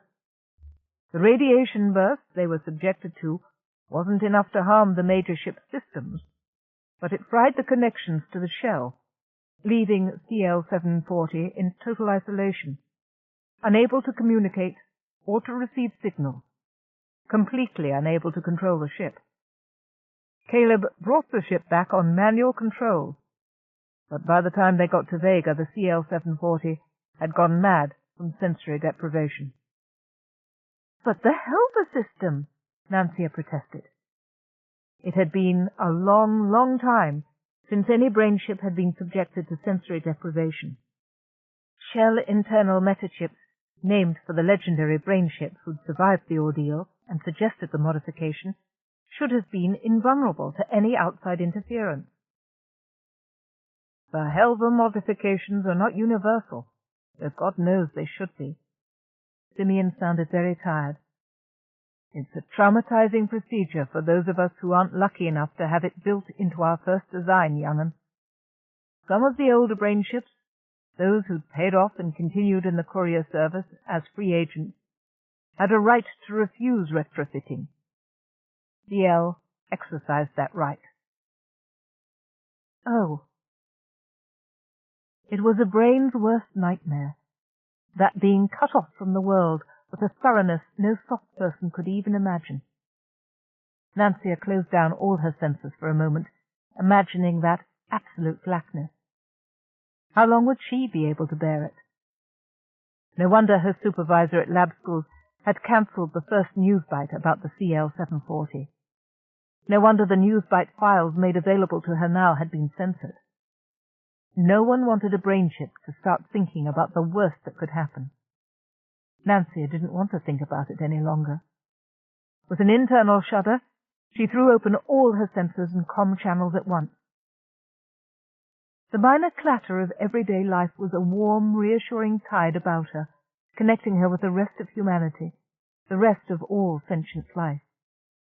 Nancia catalogued the details with surprise and gratitude. How strange and wonderful all this is, to see, hear, feel, think, know, and I have been taking it all for granted. For a moment, the smallest input was precious to her, a gift of life. Caleb was hanging between two spring resistors in the gym. The display screens in the central cabin were dancing with their elegant geometric screensaver patterns. The stars outside burned with their distant fire. Vega 4 was a ruddy glow before her. Someone was chattering between Vega 4.3 and 4.2 about central synth silk fashion. Someone else was crying into a satellite link. And Simeon was still talking. 11. The data bits transmitted like a whisper. His name wasn't BL740. His name was Levin, and he was my friend. At Vega 4.2, Governor Thrickstopple and his family spilled aboard Nancia like a pack of cruise passengers, dropping their luggage anywhere for the patient servants who followed to pick up, commenting loudly on any feature of Nancia's interior that caught their attention. "Hey, look at these display screens!" The youngest Thrickstopple, a weasel-faced brat in his early teens, lit up on sight of the 3 wall-sized display screens in the central cabin. "Sis, where's my spaced-out hedron? I could play all the way home." "I don't have to keep track of where you drop all your junk," his older sister whined. "Mama, there's only one storage bin in my cabin. My Antarctian ruffs will get all wrinkled." "Who cares? They still won't make any difference to your ugly face." Thrickstopple Jr. stuck out his tongue at his sister. She hurled a globe of something pink and slushy at him. He ducked out of the way, and Caleb caught the globe in a neat one-handed catch. "Now, kiddies," Thrickstopple Sr. mumbled. "Mustn't upset your mother or the servants." He held out one skinny hand to receive the pink globe his daughter had thrown. Glance and gesture included Caleb among those servants. End of side 2. To continue, change side selector switch and turn the cassette over. Side 3. Partnership by Anne McCaffrey and Margaret Ball. Continuing on page 86. Nancia bristled. He might not be her official Brawn. She might still have her reservations about the way Psyche was trying to throw the two of them together for the convenience of CENTCOM, but Caleb was still a trained Brawn, and deserving of more respect than that. "Governor Thrickstopple, I'm afraid I will have to ask all of you to enter your personal cabins and strap down for liftoff now," Caleb said tonelessly. "Already? Why, these clumsy servants haven't begun to unpack for me yet. I'm not nearly ready to send them away." Trixier Thrickstopple complained without a word of gratitude or farewell to the servants who had, presumably, waited on her through the 20 years of Governor Thrickstopple's service. It was clear where her daughter had learned that penetrating whine. "My apologies, ma'am," Caleb said, still without any inflection that they could react to, "but I am bound by regulations, Section 4, subsection 4.5, paragraphs 2 to 4. Courier service ships are not permitted to dally for any reason. A prolonged stop here could upset urgently needed communications elsewhere." He personally escorted the Thrickstopple family to their bunks and made sure each of them was secured against the high-grav stresses of liftoff. Nancia kept the cabin sensors open to double-check every move, but Caleb made no mistakes. Once the passengers were strapped down and their luggage stowed, Caleb returned to the central cabin and waved one hand towards the door. "Would you close us off, please, XN?" He sighed with exaggerated relief. "If only we could keep them out of here for the entire flight. People like that are a disgrace to Vega. Why, they didn't even have the manners to greet you." "Neither did the passengers I took on the way out," Nancia told him. "I was beginning to feel invisible." "Not to me," Caleb told her. His eye scanned the entire cabin with a look of longing that surprised Nancia. "Never to me. If I don't get a new assignment, this could be my last voyage on a Brain ship. We had to be saddled with thieves. Thieves!" He threw up his hands as though words failed him. "It is a pity," Nancia agreed, "but there's no reason we can't be professional about doing our jobs, is there?" While she made conversation with Caleb, she was rapidly reviewing the volumes of courier service regulations with which her databanks had been loaded upon commissioning. There should have been something in the third megahedron. There it was. Precisely what the situation called for. But she wouldn't mention it now. Caleb was eager to escape the surface of Vega 4.2 before the Thrickstropple family started complaining about their restraints, and she couldn't blame him. In deference to Caleb's weakened condition, Nancia made this lift-off as slow and gentle as she could. After all, it wasn't his fault that Psych Central was practically forcing their personal codes into one data stream, and she didn't want to kill the man on the way home. When they entered freefall again, Caleb unlatched himself from the support chair and moved about the cabin with none of the languor he'd shown after the previous lift-off. "Being gentle with the civilians?" he inquired. "I seem to recall that you can lift considerably faster than that when you're so inclined, XM." I didn't see any need to hurry," Nancia muttered. Damn the man. Too stiff-necked to admit that he too could benefit from a slightly gentler take-off. Caleb looked faintly amused. "No, considering that now there's no excuse to keep them strapped in, and we'll probably have the brats in our laps until you reach singularity. I wouldn't have wanted to hurry either." As if on cue, the Thrickstropple boy punched through the iris opening of the door. Nancia winced at the damage to her flexible membrane. She left the door iris open so that Governor Thrickstropple, proceeding down the corridor at a stately pace behind his son, wouldn't inflict further violence on her. "Okay, we're in space now. Let me play with the computer," the boy demanded. Nancia slid her data reader shut as the boy approached and deliberately blanked her screen. "I'm sorry, young sir. Courier Service Regulations, Volume 18, Section 1522, Subsection 6.2, Paragraph 1952, strictly prohibit allowing unauthorized passengers access to the ship's computer or free movement within the central cabin. The prohibition is intended as a protection against illegal interference with courier service property." "Here now, you talking shell, that's not meant to apply to people like us." Governor Thrickstropple blustered as he entered the cabin. "The official orders which were transmitted to me by CENTCOM at the beginning of this voyage make no reference to your family, Governor Thrickstropple," Nancia replied. She paused slightly between words and gave her voice a slight metallic overtone to make the Thrickstropples feel they were talking to a machine that could not be threatened or bribed. "I am not myself authorized to change such orders, save on direct beam from Central Command." "But Vega Base told you to ferry us to Central." "And I am always happy to do my good friends at Vega Base a favor," Nancia replied. "Nevertheless, it is not in my power to change regulations. Should Central Command retroactively authorize you to access my computers, I will, retroactively, permit you to have done so. In the meantime, I must request that you return to your personal cabin areas. I should be reluctant to enforce the order, but you must know that I retain the power to flood all life support areas with sleep gas." Governor Thrickstropple grabbed his son's collar and dragged him out of the central cabin. The iris of the door membrane slid together.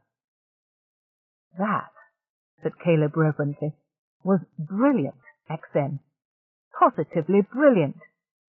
I suppose there is such regulation." "Of course there is. You don't think I'd lie?"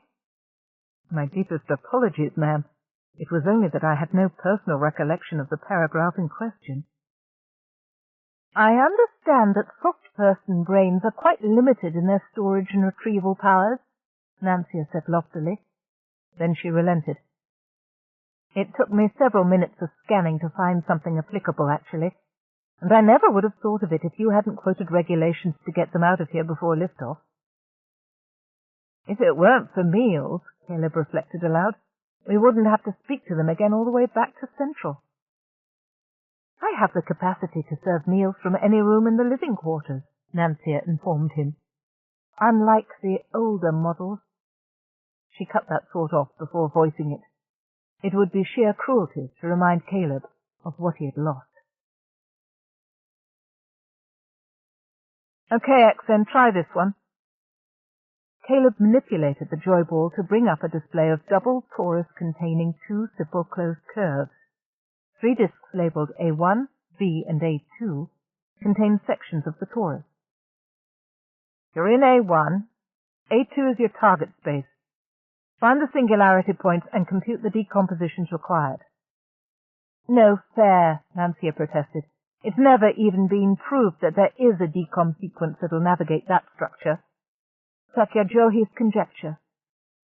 She quoted from her memory banks. If H is a homeomorphism of E3 onto itself that is fixed on E3, T, need one of HJ1, HJ2 contain an arc with 4 points of A plus B such that no 2 of these points which are adjacent on the arc belong to the same one of A and B. If so, the decomposition space H does not yield E3. And in this application, she reminded Caleb, E3 is equivalent to normal space. Caleb blinked twice. I didn't expect you to know Satyajyohi's conjecture, actually. Still, let me point out, Xen, it's only a conjecture, not a theorem. In 125 years of deep space mathematics, it's never been disproved, Nancia grumbled. So, perhaps you'll be the first to find a counterexample. Nancia didn't think there was much point in even trying, but she set an automatic string development program to race through the display, illuminating various possible singularity paths as lines of brilliant blue light, then letting them fade out as the impossibility of one after the other was proved. There was something else on which she very much wanted Caleb's advice, and now, with the Thrickstopple family intimidated into staying in their cabins, and Caleb in as good a mood as she'd ever seen him after his demonstration of Satyajyohi's conjecture, now was the best time she could have to bring it up. I haven't been commissioned very long, you know, Caleb, she began. No, but you're going to be one of the best, Caleb told her. I can see it in the way you handle little things. I wouldn't have thought of finding a regulation to get the Thrickstopples out of our hair, and I don't think I'd have tested Satyajyohi's conjecture the way you're going about it right now either. 2 possible singularity lines flashed bright blue and then vanished from the screen as he spoke, while a third snaked through A1 and into the B disk around the double torus. Some things, Nancia said carefully, get more complicated than that. In mathematics, a conjecture either is or isn't true. The same is true of courier service regulations, Caleb pointed out. Yes, well, not everything. They don't tell you what to do if a brain ship happens to hear her passengers making illegal plans. If you've been eavesdropping on Governor Thrickstopple in his cabin, Caleb said sternly, that's a dishonourable action, and I hereby formally request you to stop it immediately. Oh, I haven't, Nancia assured him. But what if a brain ship had some passengers who didn't know she was sentient, and they liked to sit in the central cabin and play spaced out, and they just happened to discuss some possibly illegal plans while they were doing it? Oh, a hypothetical case? Caleb sounded relieved, and Nancia felt the same way. At least he hadn't guessed immediately, as Simeon had, that she was talking about her own previous experience. Everything Nancia had learned or seen of Caleb, the news beams of his heroic solo return to Vega, the dedication with which he put himself through a grueling exercise program, his respect for courier service regulations, made her think of him as a man of supreme integrity, one whose word she could trust under any circumstances. She would not have wanted to hear him laugh at her, as Simeon had done, or suggest, as Simeon had done, that her own actions in this instance had been morally culpable. Well, in such a case, if it ever arises, you should remember that a sentient ship is morally obliged to identify herself as such to her passengers at the first opportunity. That's not in the regulations. Nancia defended herself against the charge Caleb didn't know he had made. No, but it's common sense. Anything else would be like me hiding in a closet to catch Governor Thrickstopple counting his ill-gotten gains from bribes while in public office. Caleb said this with so much disgust in his voice that Nancia shrank from pursuing the subject. So evidently did Caleb. He looked up at the central display screen, where a network of dim grey lines showed Nancia's repeated attempts to compute a path of singularity points through the topological configuration he'd defined. Let's just take it that Satyajyogi's conjecture is upheld in this particular case, he suggested. And now it's your turn to put up a problem. I don't know why we're discussing hypothetical ethical problems that are never likely to arise when we could both be improving our decom math skills. Nor do I understand why... He bit his lip and blanked out the screen with a swift roll of the joy ball. Why what? Nancia asked. Your turn to pose a problem, Caleb reminded her. Not until you finish that sentence. All right. I don't understand why you're asking for ethical guidance from a Brawn whose greatest achievement to date has been the loss of his first ship. Caleb bit out the words with a frustrated savagery that aroused Nancia's sympathy. She remembered Simeon's grief for his lost friend Levin, the CL-740. How stupid she had been. I'm sorry, she told Caleb. I should have realized that discussing such issues would remind you of Levin.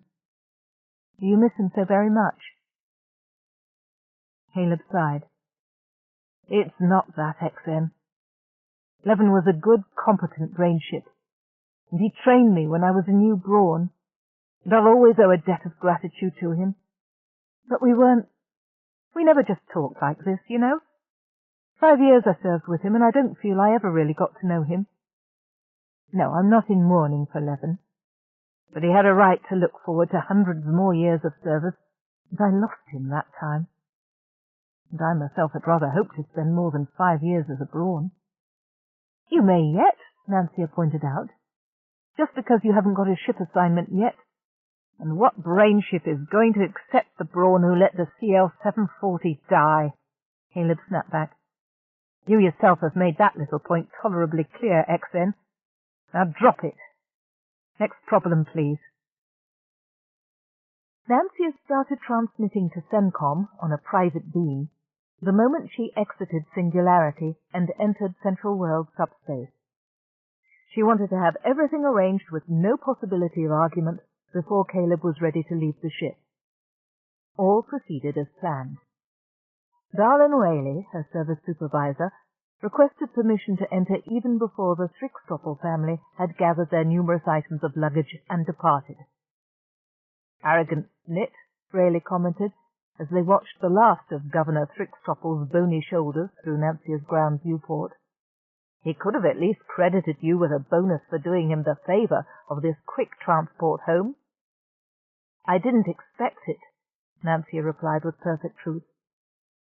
The only bonus she expected, or wanted, was still in his cabin, using the cabin com board to enter a job application letter that somehow kept getting wiped from his personal file storage area. This was his third attempt, and Nancia could tell by the emphatic way Caleb's voice snapped out the words for the dictaboard that he was losing patience. If he didn't get matters settled soon, he would quit trying to use the ship's com system and make his application personally at CENTCOM offices, and that wouldn't suit her at all. Well, there will have to be a few changes. Paperwork, Rayleigh said. We weren't expecting this, you know, XN. In fact, VS at Vega seemed quite certain that you had formally refused the assignment. He may have misinterpreted my words, Nancia said demurely. How soon can it be arranged? Shellcrack. While she was talking to Rayleigh, Caleb had managed to dictate the complete text of his application letter. He was getting ready to transmit it to CENTCOM. That mustn't happen. Not yet.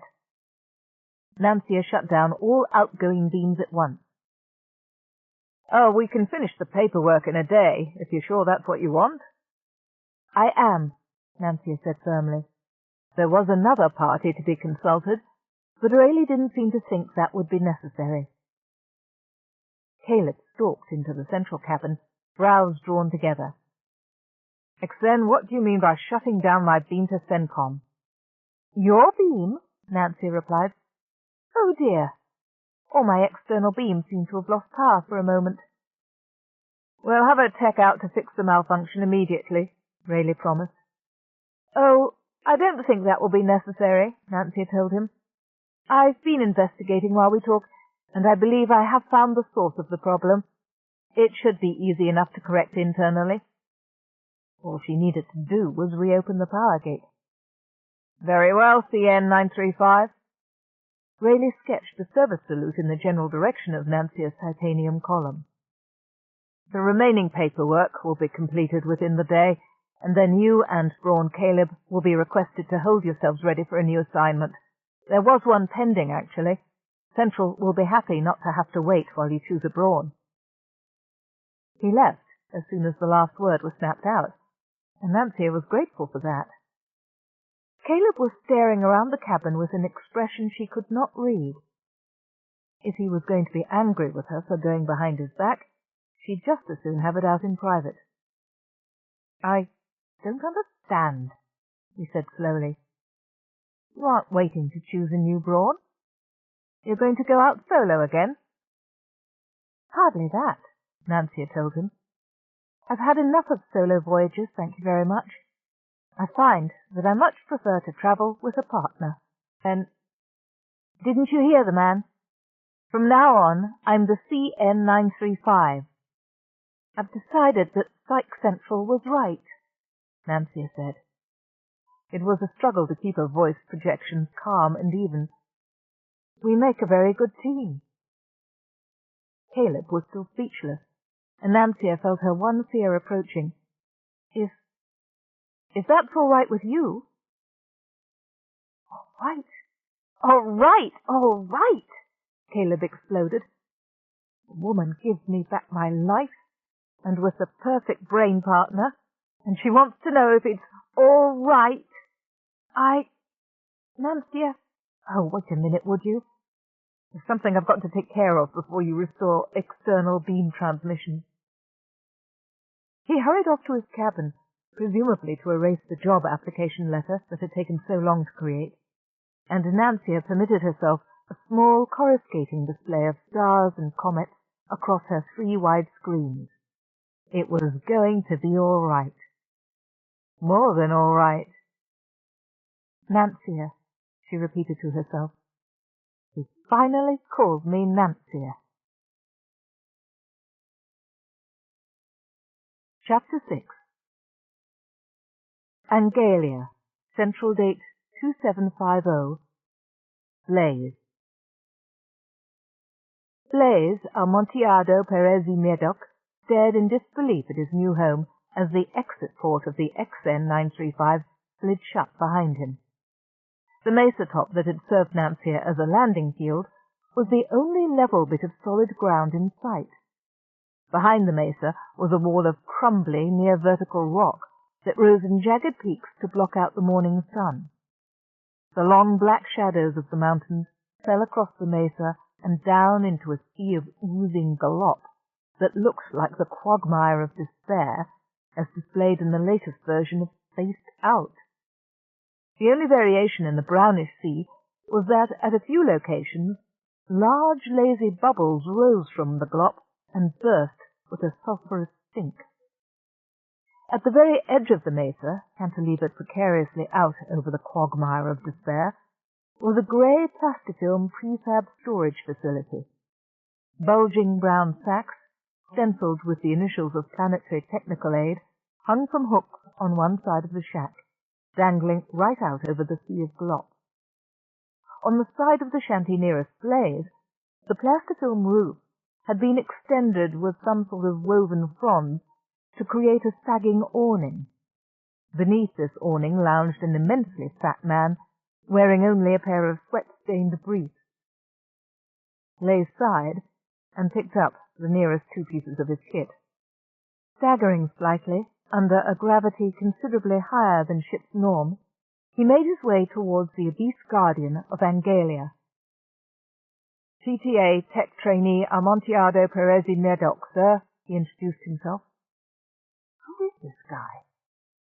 He's got to be one of the Carisium miners. They're the only humans on Angalia, except, of course. "And the top of the morning to you, Sherry, me lad," said the sweating man, Mountain cordially. "Never was so glad to see anybody in my life. Hope you enjoy the next 5 years here." CTA Grade 11 Supervisor Harmon?" Leigh hazarded. "Except my new boss." A richly alcoholic wheeze almost knocked him off his feet. "You see anybody else around here, kid?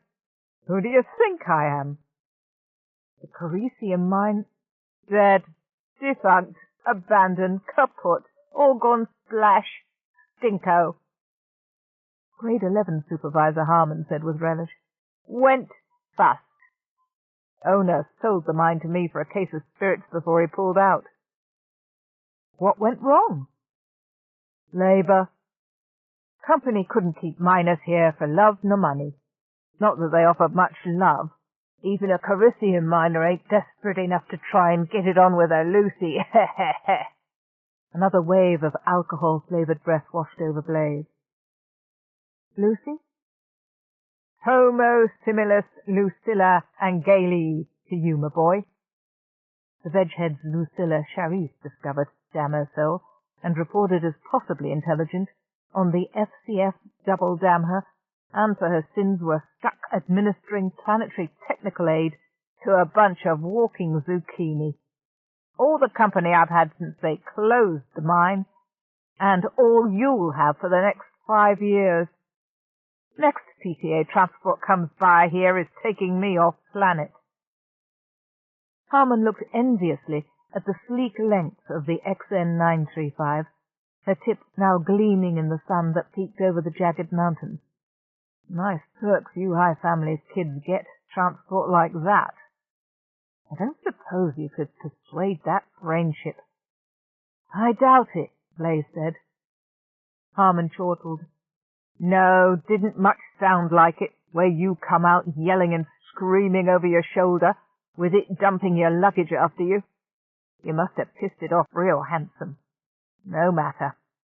Next PTA shipment ought to be along any day now, and when it comes, my new assignment should be ready." He stretched luxuriously, took a deep drink from the bottle beside him, and sighed with anticipated contentment. "Reckon I've earned myself a nice long tour of duty on Central, in a nice office tower with air conditioning and servos. No need to pay any bloody attention to bloody nature, unless you happen to feel like looking out the window. Sit down, Madeira E. Perez, and don't look so miserable. Do your 5 years, and maybe they'll post you back in civilization. You're in luck coming when you did." "I am?" The sun was over the mountain by now, and it was hot on the mesa. Leigh pulled his largest grip under the shade of the awning and sat down on it. "Sure. Today's feeding time at the zoo. Put on a real show for you, the Lucys will." Harmon waved again, this time as if beckoning the cliffs that towered above them to come on down. Blaze stared in shock as craggy bits of mountain broke loose and trickled down to the mesa top, shambling like crazy puppets made of rocks and wire. Strange costume. No, they were naked. That was their skin he was looking at. "Yahoo! Feeding time! Whoo-ee!" Harmon yodeled, simultaneously jerking the cord that ran along the side of the PTA prefab. One of the sacks overhanging the muddy basin opened, and brownish-grey ration bricks spilled out in a torrent, piling up in the mud below the mesa. The Lucys scurried down to the edge of the mesa and let themselves down into the muddy sea, fingers and toes clinging to crevices in the rocks. The first ones down threw themselves on the ration bricks as if they were greeting a long-lost lover. The later arrivals piled on top of them, swinging uncoordinated limbs and wriggling to burrow into the muddy heap of rations. Blaze felt a rumbling vibration coming up through the soles of his feet. "Look out!" Harmon roared. Blaze jumped, and Harmon chuckled. "Sorry to startle you, kid. You wouldn't want to miss the other big show of Angalia." He pointed to the western horizon. It seemed to be moving. It was a wall of water. No mud. No... Blaze struggled for the right word, and could only find the one that had first occurred to him. Glop. The Lucys had ignored Harmon's shout as if they were deaf, but something, perhaps the rumbling vibration that Blaze felt, alerted those still at the bottom of the quagmire. They swarmed up the sides of the mesa, clutching their ration bricks in teeth and fingers. The last one got out of the way just before the advancing tide of glop struck the mesa. The whole desperate, squirming consumption of ration bricks had taken place in total silence. Now, less than 3 minutes later, it was over, and the mesa was surrounded by a sucking, slimy tide of glop.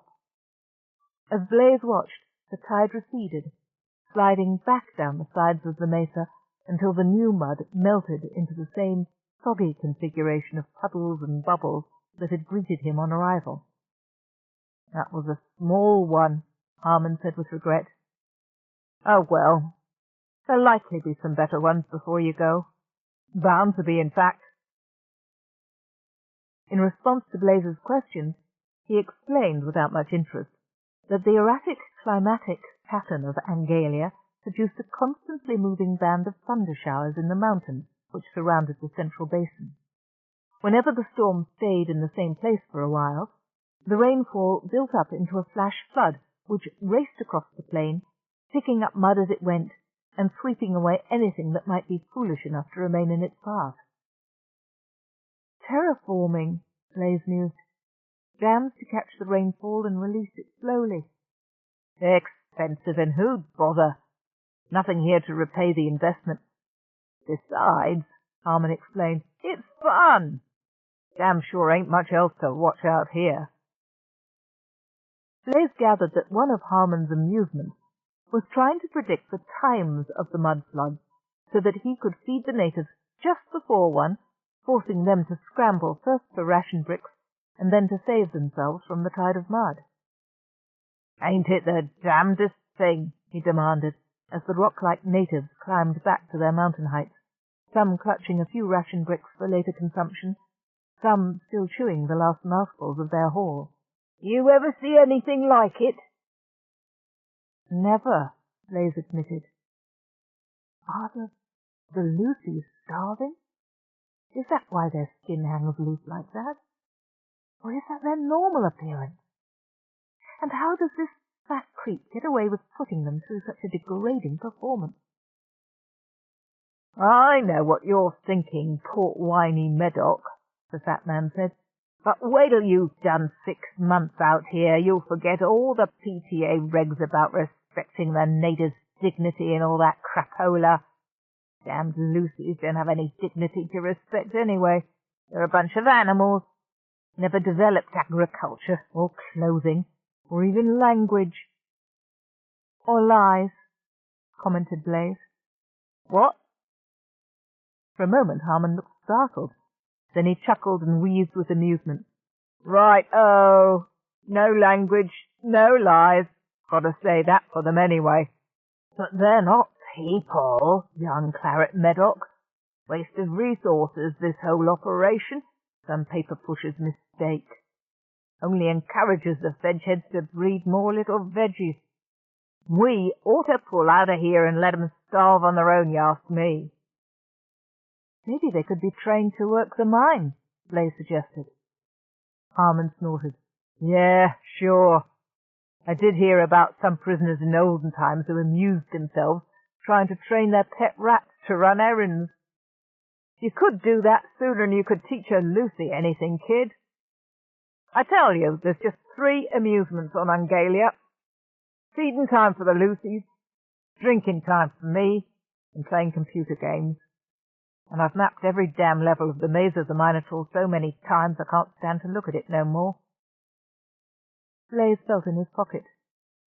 The datahedron recording the wager wasn't the only item he'd copied from Nancia's computer.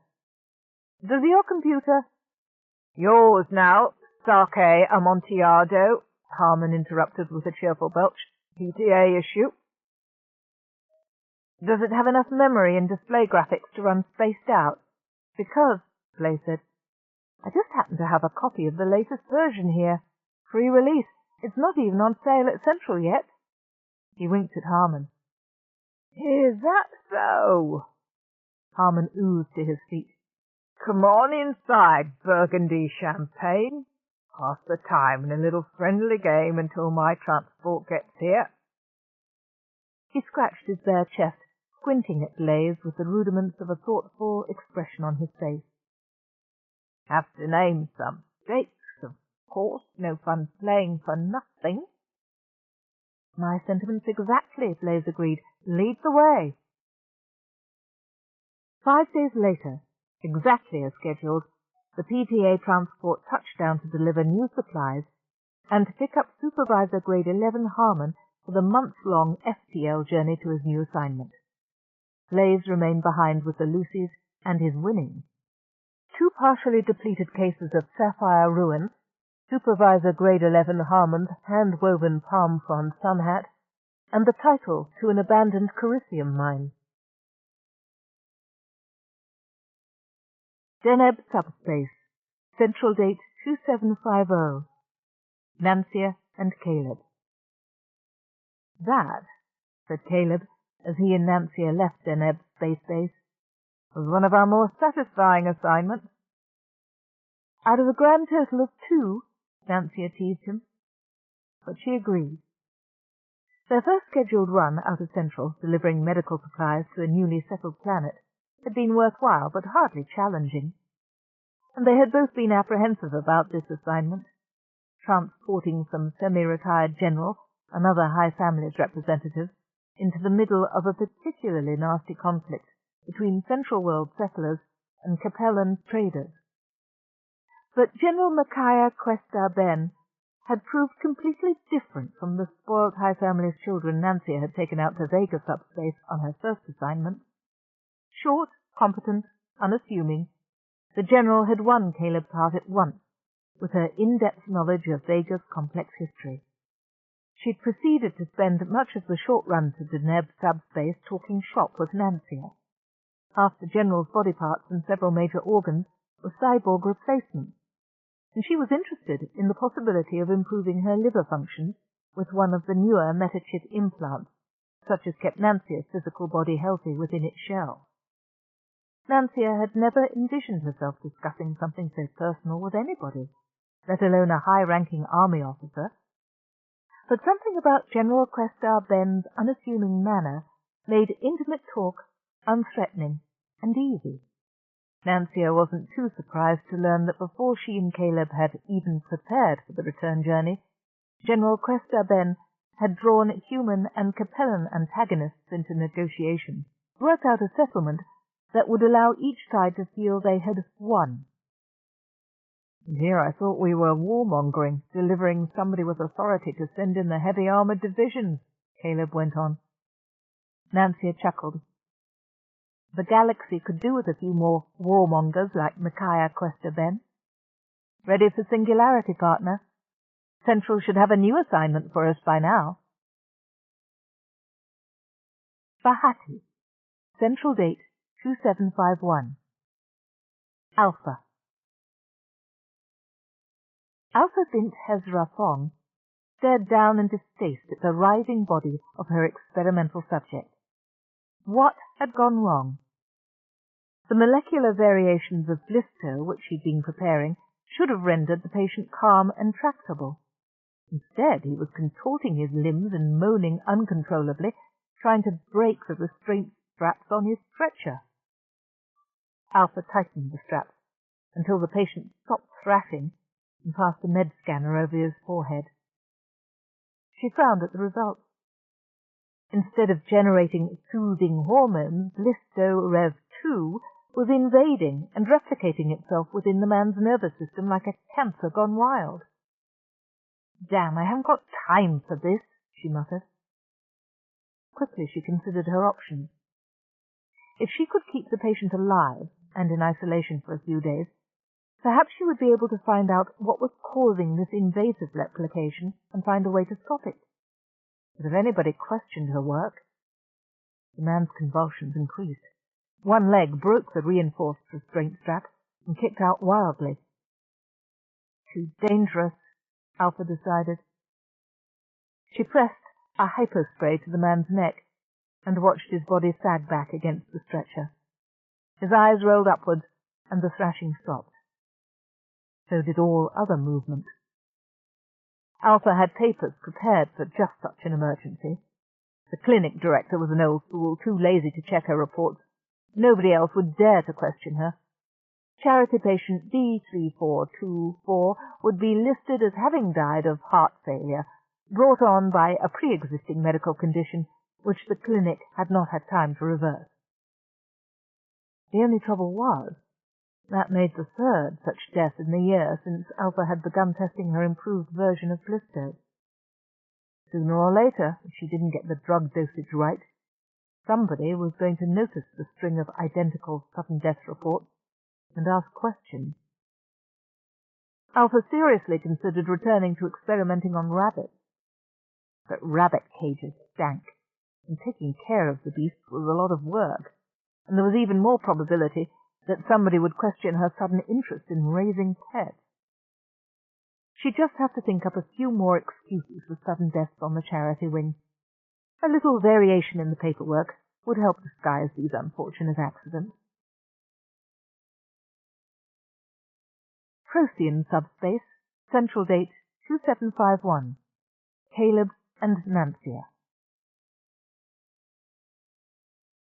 "This is boring," Nancia complained as she watched workers on Zatmar 2 unload the cases of vaccine she and Caleb had transported there. "It is important to see that children's vaccinations are kept up regularly," Caleb told her. "Yes, but it's hardly an emergency. At least it wouldn't have been one if PTA would keep its records up to date." A horrified bureaucrat had discovered that some incompetent named Harmon, working out of PTA on Central Worlds, had forgotten to ship last year's supplies of vaccine to any PTA client planets in the Procyon subsystem. In consequence, Nancia and Caleb were getting an extended tour of that subsystem, delivering measles and whooping cough vaccine to several dozen settlements on widely scattered planets. "I've got a good mind to speak to my sister about this idiot Harmon," Nancia grumbled. "Ginevra would never tolerate such inefficiency in her own branch of PTA. Maybe she can get Central to transfer Harmon to a spot where he can't do any harm." "Nancia, you wouldn't seriously consider using your family connections for personal interest?" Caleb sounded shocked. Nancia apologized immediately. She hadn't realized that trying to get an incompetent bureaucrat ousted came under the heading of personal interest. But Caleb was doubtless right. He always was. And she felt quite guilty as he lectured her about the consequences of being flighty and expecting glamorous assignments. He was right about that, too. Service loyalty demanded not only that she go where she was needed, but that she do so willingly and cheerfully. Nancia closed her loading dock and tried to lift off for their next vaccine delivery with a willing and cheerful heart. Fahati, central date 2752. Darnell. Darnell leaned back in his upholstered stimmy chair and activated the inter-office transmitter. "You may send Hopkirk in now, Julita, my lovely." "Oh, Mr. Overton Glaxley!" Julita's delighted giggles came clearly through the transmitter. Darnell activated the double display screens as well and enjoyed two views of his secretary. The top screen showed her tossing her pretty yellow curls and preening with delight at his compliment. The lower screen displayed her shapely legs, crossing and recrossing restlessly beneath the desk. Darnell noted with pleasure that Julita's pettiskirt had ridden up almost to her waist. Such a delightful, twitchy little girl. Darnell considered Julita, like the second display screen and the vibrostim units in his executive chair, and the view of Bahati from his glass-walled executive office, to be one of the perks appropriate to a man who had made it. He let Hopkirk wait awkwardly in front of his desk, while he contemplated with equal delight his own rapid success, his immediate plans for Julita, the view of her legs in the lower display screen, and the fact that Julita didn't know about the second screen. "Hopkirk, I've got a job for you," Darnell ordered. "Productivity in the Glimware plant dropped by 0.03% last month. I want you to get out there and send me a full report of any contributing factors." "Yes, Mr. Overton Blacksley," the man called Hopkirk murmured. "It's probably cumulative worker fatigue due to the poor design of the assembly line," Darnell continued. Oh, that was better. A flash of pain crossed Hopkirk's features. 6 months ago the man had owned, designed, and managed Hopkirk Glimware, producers of fine novelty prismaglasses for the luxury trade. And managed it damn poorly, too, Darnell thought. The place would have gone bankrupt soon enough anyway, even without his interference. Now it was a profitable, if small, addition to Darnell's revitalized OG shipping and other enterprises. "Questions, Hopkirk?" Darnell snapped as the man remained standing instead of speeding to his task. "I was just wondering why you did it this way," Hopkirk said. "Did it what way?" Hopkirk shrugged. "You know and I know that Hopkirk Glimware would have done all right if you hadn't manipulated the net to bring my stock prices down and cut off my credit." "That's a matter of opinion," Darnell told him. "Admit it, Hopkirk. You're an engineer, not a manager. If you didn't know how to run the company, it would have crashed eventually in any case. All I did was help it along." "But why do it this way? Why ruin me when you could have bought the company for a fair price and still made your profit?" Darnell was pleased that the man didn't argue the basic point. He'd been an incompetent manager, and he knew it. "You're a brilliant businessman," Hopkirk went on. "Look at how you turned OG shipping around in just a year." "With a little help from my friends." Darnell quashed that thought. Sure, Apollyon's ability to hack into the net and get advance information had been useful. But it was also true that Darnell had discovered within himself a true talent for efficiency. Cut out the deadwood. Fire the incompetent, the lazy, and those who've merely failed to get results. And know everything. Those were Darnell's new mottos. Those who'd been fired talked about the reign of terror. Those who hadn't been fired yet didn't dare to talk. And OG shipping prospered, leaving Darnell free to amuse himself again. There was Julita, of course. There were an infinite number of Julitas. But Darnell had discovered that no number of willing girls could give him quite the thrill of victory that his business manipulations brought. He regarded Hopkirk thoughtfully. The man seemed to intend no offence. Perhaps he honestly wanted to understand the workings of Darnell Overton Glaxley's brilliant mind. A laudable impulse. He deserved an honest answer. "Sure, I could have done it straight," he said at last. "Would have taken a little longer, no prob, but—" he winked at Hopkirk. "It wouldn't have been as much fun. In that way I wouldn't have had you working for me, would I? Get on with the job, Hopkirk. I've got another assignment for you when you get back."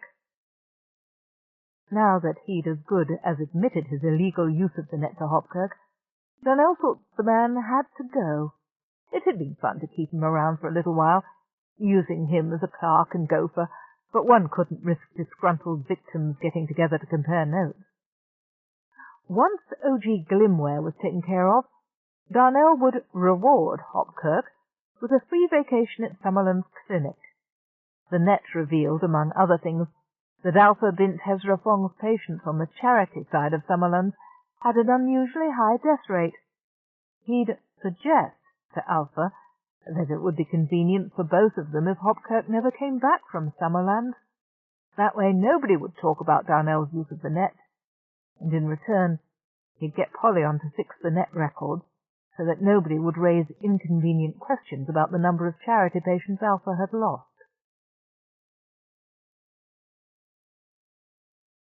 Achino Subspace, Central Date, 2752. Caleb and Nancia. I wonder if he'll really be able to resolve anything, Nancia said thoughtfully, as she and Caleb watched their latest delivery being greeted at Achina Base on Charon. The short, spare man, whom they'd brought halfway across the galaxy, wasn't doing much to take control of his first meeting with the Charonese officials. He was just standing there on the landing field, listening to the speeches of welcome and accepting bouquets of flowers. "None of our business," Caleb reminded her. "Central said, take unattached diplomatic agent Forrester to Charon and do it fast. They didn't say to evaluate his job performance. And we've got another assignment waiting." "Don't we always?" But the little group of pompous Charonese officials that surrounded Forrester was moving off now, leaving the space field clear for Nancia's liftoff.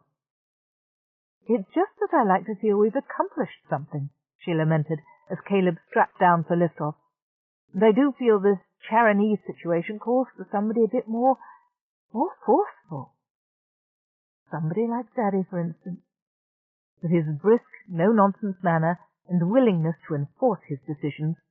Javier Perez y de Grasse would have made short work of Charon's 7 feuding factions, the continual war between the Tranfon guerrillas, and all 7 provisional governments, and the consequent destruction of Charon's vital Quinobark forests. He'd have been using Nancia's comm facilities and working the net every minute they weren't in singularity, preparing for his descent on the Charonese, arming himself with every last detail of the conflict, softening up the principal offenders with stern warning messages.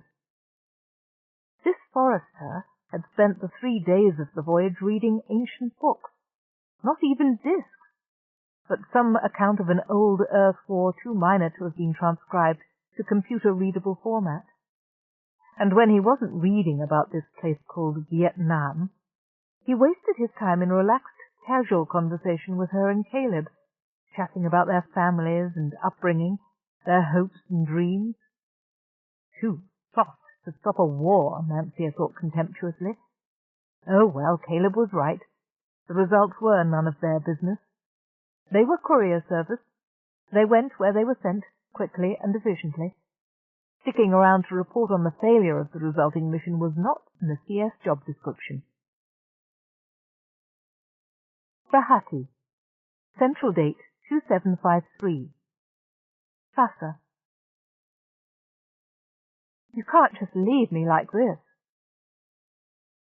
Fassa del Palma y Polo paused at the door and blew a mocking kiss at the grey-faced, pot-bellied man who was looking at her with such pain in his eyes. "Watch me, darling, just watch me." She touched her left index finger to the charm bracelet on her wrist. There'd been an empty Prismawood heart there, just the right size to hold the mini-hedron recording this stupid bureaucrat's sign-off on the Nyota Yajaha space station contract. Our business is done. All their business, including those boring maneuvers on the man's syntho-fur rug. At least it hadn't taken too long. These old guys had dreams of grandeur, but they really couldn't do much when they did get the chance. "You're past it, sweetheart, and the future belongs to me." Something uncomfortable writhed under the triumphant thought, some question as to why she exulted so much in the moral destruction of a small-time civil servant old enough to be her father. But Fassa pushed the question away with the ease of long practice. She had got what she wanted. It was as simple as that. "But we were going to live together. You were going to quit this messy, unfeminine job, now that you've got enough money to pay for your sister's metachip prosthesis, and we were going to retire to Summerland. Sasser laughed out loud. What, me? Spend my last 100 years tending to some old man in a Summerland's retirement cottage? You've been popping too much blister, my friend. She paused to let the rejection sink in before delivering her final warning. And don't even think about blowing the whistle on me. Remember, you've got more to lose than I have. She always set it up that way.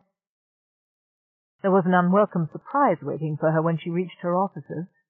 Two, in fact. One was minor. Some kid was slumped in the corner, sack-back chair in the outer office, fiddling with forms. Employment applications were supposed to be handled in a different office. The kid should have been sent there to begin with. Before she had time to point this out, her secretary lowered his head and apologetically informed her that Bahati Creditlin insisted on one more palm print before they would release the final payment for the space station construction into her net account. Just a formality, the secretary quoted the Creditlin officials. Sasser's brow snapped together as the man assured her there was nothing to worry about. Inspection? What inspection? Everything's been passed and signed by Vega Base. Or rather by the befuddled old fool she'd just left, who hadn't even bothered to take a transport up to the station and walk its corridors in person, much less assign a qualified engineer to the task of a detailed structural inspection. That's what I told them, the secretary said, and I'm sure this will take no time at all, since Vega's engineering division has already signed off on all the main structural elements. Just a formality, he repeated. It seems there's been a new law passed. Creditlin is obliged to send one of its own independent inspectors to verify that our construction meets standards before they can transfer the credit. A new law? Damn. I thought all the Bahati senators had been paid off. Do I have to do everything myself? Sasser suppressed the thought with a quick frown. She'd deal with the legislature later. For now, there was one more fool of a man to deal with, to wheedle and distract and please into forgetting the obvious checks that would reveal her substandard materials. Annoying, that was all. She didn't like surprises. But it would, after all, be one more mini-hedron to fill her charm bracelet. Sasser caught a flicker of movement in the corner, just enough to distract her for a moment. The kid in the sack-back was stretching, rising out of the enveloping chair. Not now. Go away. I have other things to think about. Miss Del Palma Ipolo? Not such a kid. A man grown, older than she was herself, but not by so very much. Sasser took in his appearance with growing appreciation. Broad shoulders, legs long enough to carry off his outrageously spike-painted Capellan stretch pants, black hair, and eyes whose blue was set off by flashing streaks of ochre face paint. A pretty peacock of a man. Maybe I'll hire him after all, even if he did bypass the employment office. Who cares whether he can do anything? Keep him around just to look at. I should introduce myself now, I guess. He smiled down at her and enveloped her hand in his. Sev Briley, Chief Inspector for Bahati Creditlin. I reckon it'll be a pleasure working with you, Miss Del Palma. Cor Caroli Subspace. Central date 2753. Caleb and Nancia. Caleb slammed one fist into the opposite palm and paced the width of the central cabin, growling deep in his throat. He paused opposite a purple metalloy bulkhead with silver gilt-stenciled borders and raised his fist again. Don't even think about it, Nancia warned him. You'll only hurt your hand and damage my nice new paint job. Caleb lowered his fist. A reluctant smile twitched at the corners of his lips. Don't tell me you like the paint job. No, but it seemed suitable for our role. And I don't wish to return to Central, looking as if I'd been through a clawing match with some of Dorg Jesson's popsies, thank you very much. They had been under cover for this mission, Caleb posing as a debauched young high family scion who wanted a cut of Dorg Jessen's secret metachip supply. In return, he was to have offered the Feely Pawn King's secret information on certain of his high family's customers. Could be dangerous, Rayleigh had warned them back on Central Base. Jessen doesn't like awkward questions. Try to keep the meetings on shipboard. Nancia, you'll have to protect yourself and Caleb if Jessen tries anything. But they hadn't even lured Jessen into one shipboard meeting. He'd taken one look at Caleb's VidCom image, listened to Caleb's stiff delivery of the speech he'd been assigned to make, and burst out laughing. "Call the other one, it's got bells on," he taunted Caleb. "And next time Central decides to send someone to investigate me, tell them not to make it an academy boy with a Vega accent you could cut with a knife, in a brain chip with a tarted-up central cabin. If you're high families, I'll eat my—" Nancia cut the sound transmission at that point. "Perhaps," she said now, "undercover work is not our métier." "I hate lies and spying," Caleb confirmed moodily. "They should have refused this mission." He looked up with a glimmer of hope in his eyes. "Unless— Did you get anything?" Nancia had used the brief minutes of the VidCom link to insert feelers into Jessen's private computer system, so private that it didn't even have a net connection. Central had surmised he might have such a system in addition to the open accounts he maintained via net, but nothing could be checked until they arrived planet-side. "Nothing," she told him. "I did get into his supply acquisition database, but all the metachips in the records there showed perfectly legitimate Shimali base control numbers." Caleb made a fist again. "Then you didn't get into the right records.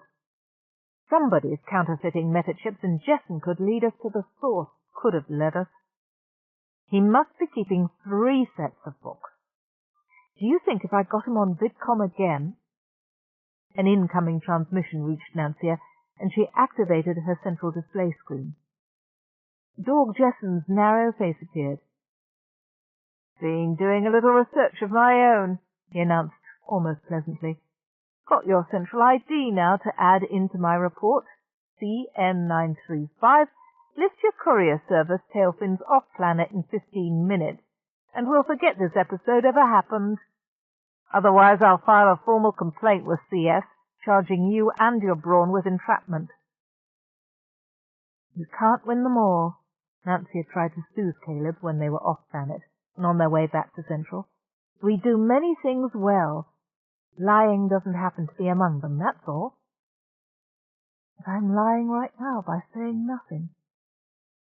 Nancia made an internal playback of the data cordings she'd made 4 years earlier on her maiden voyage. There was Polyon, cheerfully announcing his plan to slip metachips past the SUM board and sell them to unauthorized operations like Dorg Jessen's Feely Pawn Empire. If only Caleb knew what she knew, he could make a report to Central that would send them straight to Shimali. Except he wouldn't do it. In the 4 years of their partnership, Caleb had never once wavered or compromised his moral principles. He would never stoop to using a data cording made without the knowledge or consent of the passengers. He would never respect Nancia again, once he knew what she'd done on that first voyage.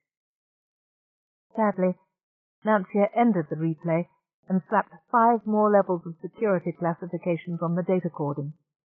Caleb must never know, but there must be some way to point Central's investigations towards Shimali, to stop them thinking in terms of counterfeit metachips and start them thinking about the prison factory.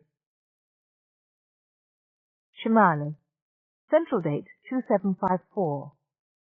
Polyon. Polyon slapped the palm board built into his armchair and activated a VidCom link with Bahati. Summerland's Clinic, Alpha Bint Hezra Fong, private transmission code CX22. That would scramble his message, so that only someone with the CX22 decoding hedron would be able to see and hear anything but gibberish. Alpha, my sweet, you were just a tad premature in announcing that you'd finished your seduction research.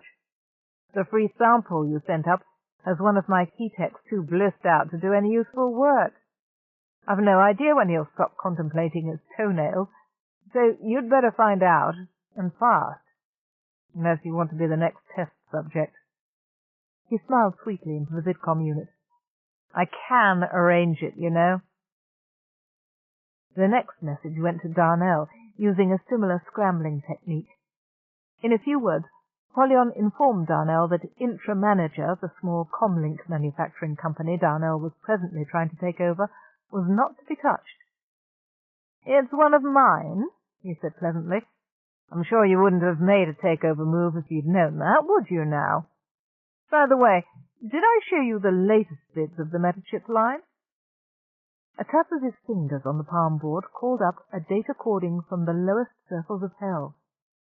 Suited and masked workers toiling amid clouds of poisonous green steam. This was the last and most dangerous phase of MetaChip assembly, when the blocks between the polyprinted connection patterns were burned off with a quick dip into vats of acid. The burn-off process released a gaseous form of ganglioside into the atmosphere.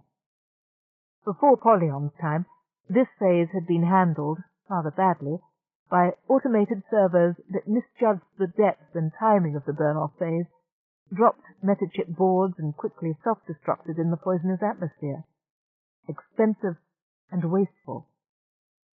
By contrast, prison workers in protective suits could process more than 3 times as many MetaChips in a session, and only a few of them were lost each year to leaks from the suit ceiling.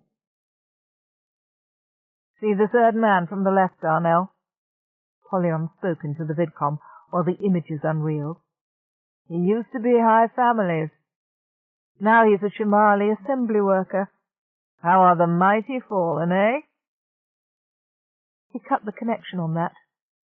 An implied threat was ever so much more effective than a specific one. Actually, Polyon had no idea who the masked workers on the line might be. They were the scum of the prison system, the expendables, who had neither tech training nor business sense to justify keeping them in the safer areas of design and pre-processing. And while there was indeed a high family's convict on Shimali, the man had been sent there for a particularly revolting series of crimes involving the torture of small children. Polyon didn't really think he could frame Darnell for something like that and make it stick. Anybody would see the rich boy didn't have the guts to torture anybody. But I won't need to, will I? The threat will be enough to keep old Darnell in line. The last call was to Sasser. He was lucky enough to catch her in person. Polyon enjoyed the sight of Sasser's eyes widening while he explained in detail just how unhappy he felt about the collapse of his new MetaChip assembly building. How personally hurt he was to discover that Polo Construction had supplied the substandard materials used in the building, and exactly what he might do to assuage his sense of loss and betrayal. The only trouble with the live connection, Polyon thought, was that he didn't get to finish outlining the list of things he could do to Polo Construction as a company, and to Sasser personally. Before he was half through, she was stammering apologies and practically begging to be allowed to rebuild the assembly facility, free of charge, naturally. Polyon graciously accepted the offer. Just one more item of business to clear up. Send in 4987832, he commanded. A few minutes later, a pale-faced man in the prison uniform of green coveralls came into the office. He gave Polyon a confident smile. Thought it over, have you? I most certainly have, Polyon agreed. He smiled and shrugged with palms outspread. Can't say I'm altogether happy about the idea, but I see you leave me no choice. You're a clever fellow, 4987832. Who were you before? James Masson, the prisoner said. Head of research for Zectronics. You've heard of them? No? Well, it's a large galaxy. But it so happens I personally directed the MetaChip design effort there. That's how I happen to recognize the changes you've introduced in the chips. My hyperchips will be faster and more powerful than the old metachips by at least 2 orders of magnitude, Polyon said. They'll revolutionize the industry. It didn't take any genius to recognize that. The genius was in figuring out how to do it. And that's not all the hyperchips will do, is it, de Graaf Waldheim? Industry isn't the only thing about to suffer a revolution. Polyon inclined his head slightly.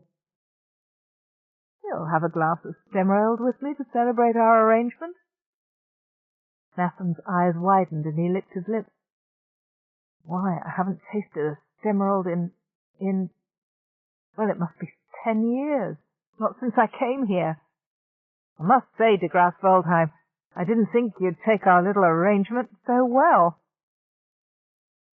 Polyon's back was to Nathan as he poured out the Stemmereld into 2 sparkling globes from OG Glimware.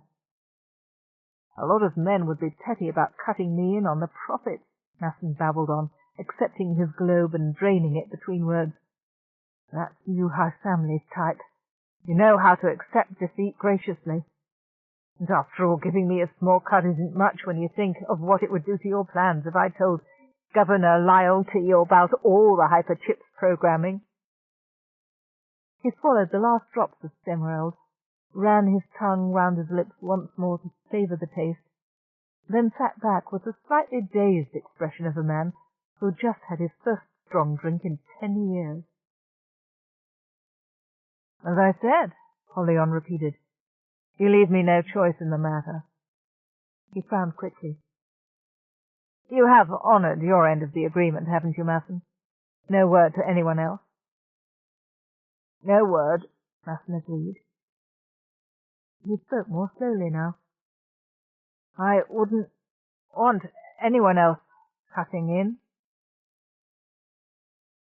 His eyes glazed over, and he sat staring into space with a blissful smile on his face. Very good. Now, Masson, I have a special task for you. Polyon leaned forward. Hear and repeat. You will go to the dip chambers. I will go to the dip chambers, Masson droned. I want you to make a surprise inspection. You will not announce yourself. Not announce self. You do not need a protective suit. Masson nodded and smiled. All the intelligence had left his face now. Polyon felt a twinge of regret. The man had been brilliant. Would be again if the seductron wore off. He could have been a useful subordinate if he hadn't made the mistake of trying to blackmail Polyon. But as it was, well, there was no point in waiting, was there? Damn Alpha! If she'd only developed the controlled seductron she kept promising, with doses ranging from 10-minute zaps to a state of mindless, permanent bliss, there would be no need for this last distasteful step. Polyon finished his orders to Masson and snapped a dismissal. Go, now. Masson stood unsteadily and left Polyon's inner office. Polyon sat back and began sketching a metachip linkage plan with one forefinger, tracing glowing paths across the design screen. 5 minutes later, his vidcom lit up to show the face of the afternoon shift supervisor. Lieutenant de Graaf Waldheim, sir. There's been a terrible accident. One of your designers just... The man must have gone mad. He walked right into the dip room without a suit. If only he'd not, they could have kept him waiting in the outer lock until the gases were cleared out. He didn't even know he was there. The room was filled with ganglified and gaseous form. He didn't have a chance. Screams sounded in the background. Oh, sir, it's terrible. A most distressing accident, Polyon agreed. Begin the paperwork, 567934. And don't blame yourself. Sometimes it just takes them like that, you know, the lifers. Better any death than a lifetime on Shimali, they think, and who knows? Perhaps they're right. Oh, sorry, I forgot. You're a lifer too, aren't you? He didn't start laughing until the connection was broken. Chapter 7. Psychobase, Central Date 2754. Caleb and Nancia. Nancia limped into Psychobase on half power, dependent on Caleb for reports on the lower deck damage, where her sensors had self-destructed to preserve her from shock when the asteroid struck them. Freak accident, commented the Tech Grade 7, who came out to survey the damage in person. Nancia mourned the sleek gloss of her exterior finish, now pitted and gouged around the torn metal shreds of the entrance hole. I should have taken a different route. Freak ship. The Tech snapped his IR sensor goggles down, hiding his eyes behind a band of black plastifilm. Ain't natural. Ship talks, pilots don't. The correct terms, as I'm sure you are aware, are brainship and Brawn, Nancia said frostily. Caleb is... None of your business. Just leave him alone, okay? She'd seen him plunged into these unreasoning depressions before, whenever one of their missions was less than 100% successful. He'd retreated into himself without speaking for a week after the disastrous undercover assignment with Dorg Jessen, while Nancy had tried to tempt his appetite with fancy dishes from the galley and interesting tidbits of news picked up from the gossip beans. I'll need somebody at the other end to help me link the hyperchips into the ship's system, the Tech protested. Somebody who knows the ship. My guys are good, but this is a small base. They ain't never worked on a talking ship before, and nobody's got that much experience with hyperchips. They might not interface with these sensor setups just like the old metachips did. Then, said Nancia, perhaps you should explain to them that a talking ship can, in fact, talk. There's no need to trouble my Brawn for information. I'll manage the installation myself. She didn't feel nearly so cheerful and carefree as she tried to sound. The thought of some dolt like this Tech fooling around with her synaptic connectors made her feel sick and weak. But she did not want him bothering Caleb. One thing she'd learned in the last 4 years of partnership was that Caleb only stayed depressed longer if he was forced to talk to people before he was ready to. The Tech grunted acquiescence and twiddled something she couldn't see. Sensor connection to OPN115 testing.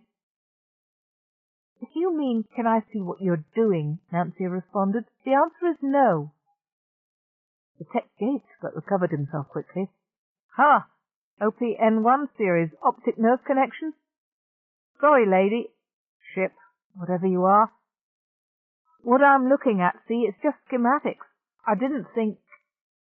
His voice trailed off for a moment. Awesome, really, when you think about it that way. That there's a person somewhere inside this steel and titanium. Correction, Nancia said. She was becoming used to this tendency among soft persons. They insisted on equating her with the body curled inside the titanium column, as if that was all there was to her. I am a person. That's my lower deck vision you're twiddling with now, and I'd very much like to have it. Thank you.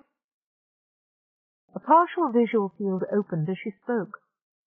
Now she could see the Tech again, and one gloved hand reaching up into the tangle of fused metal and wires that had been her lower deck sensory system. OPN115 restored, the Tech noted. Now if... Say, this is going to be easy. Don't need this stuff. He clipped a test meter to his belt and used both hands to rejoin severed wires. OPN116 functioning now? Good. 17?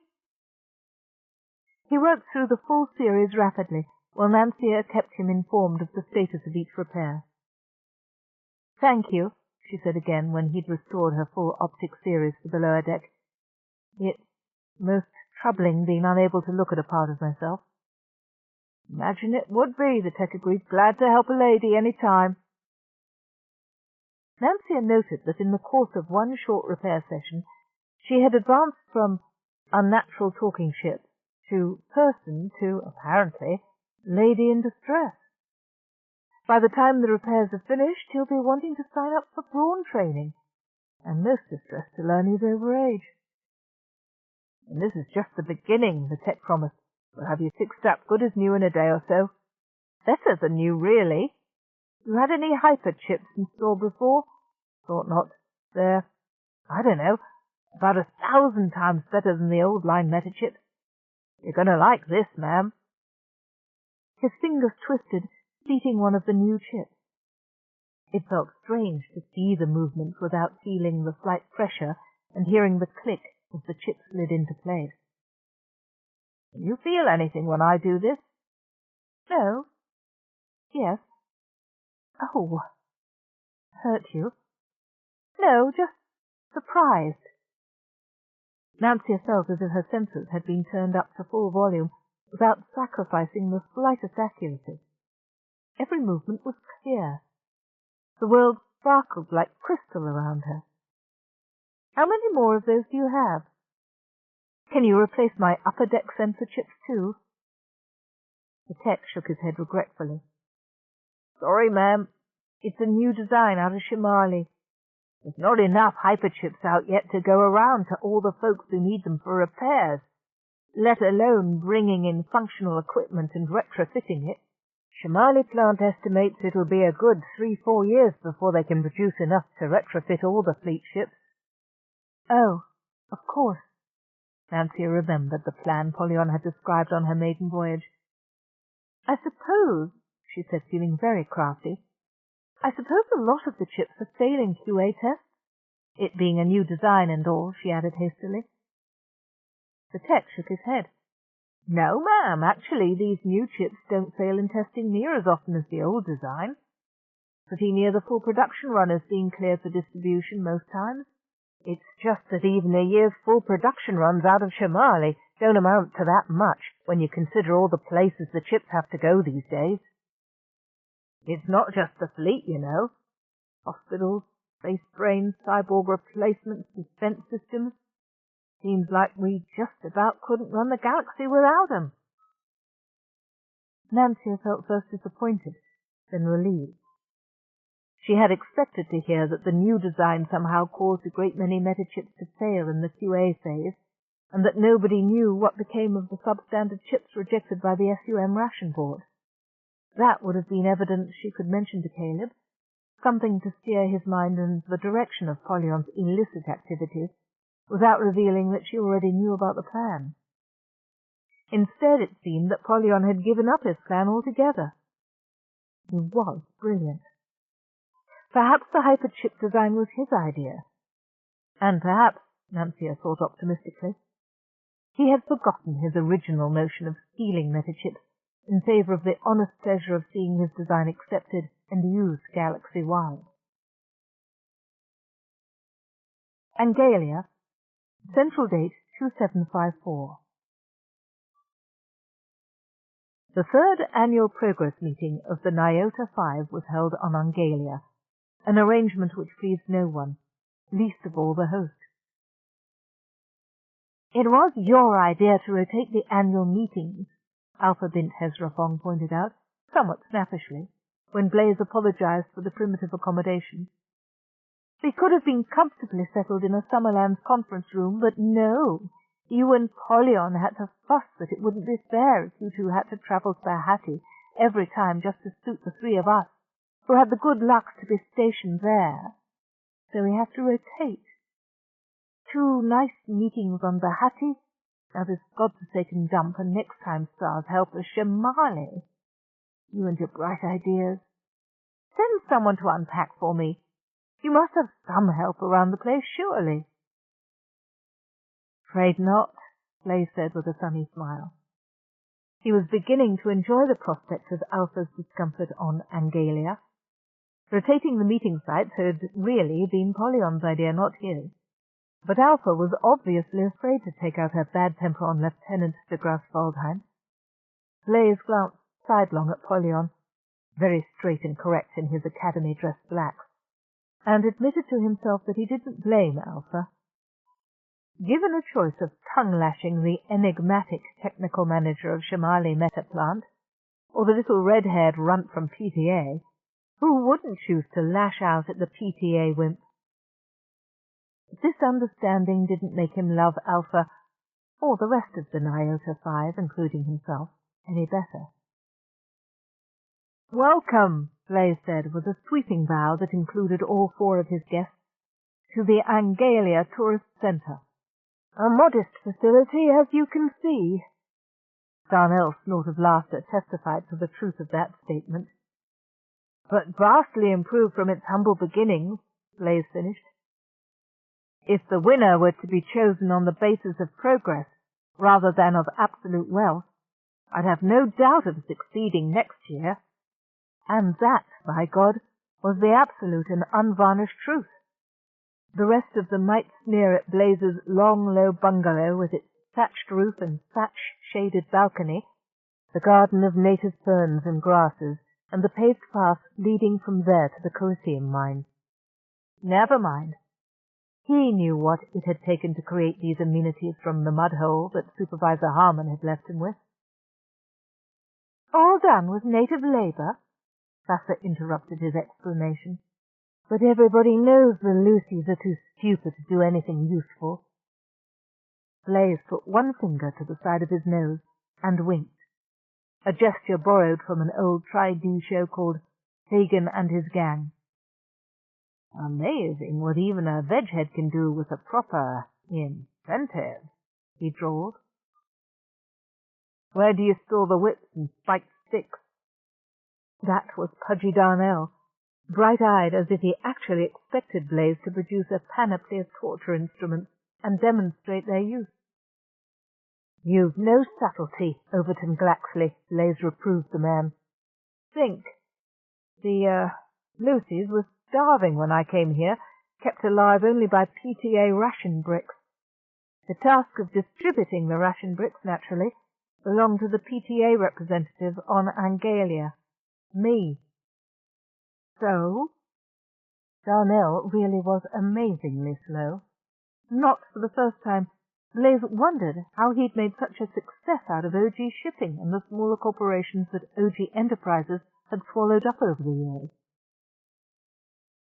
"So," Blaze drawled, "I saw no reason to give away PTA ration supplements when they could perfectly well be used to train the natives.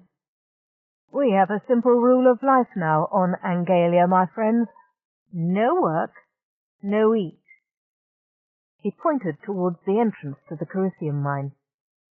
"And it's not just applied to building the master's bungalow. I hold the title to that mine. United Spacetech abandoned it because they couldn't keep human miners on Angalia. I use the native resources to mine the native resources, so to speak. You'll see the day shift coming out in a few minutes." "And you pay them with ration bricks, which come free via PTA?" Alpha gave Blaze an approving smile that chilled him to the bone. "I must admit, Blaze, you're not as stupid as you look. Anything you make from the Coliseum mine is profit, free and clear." Blaze opened his mouth wide in simulated shock. "Dr. Hezra Fong, please.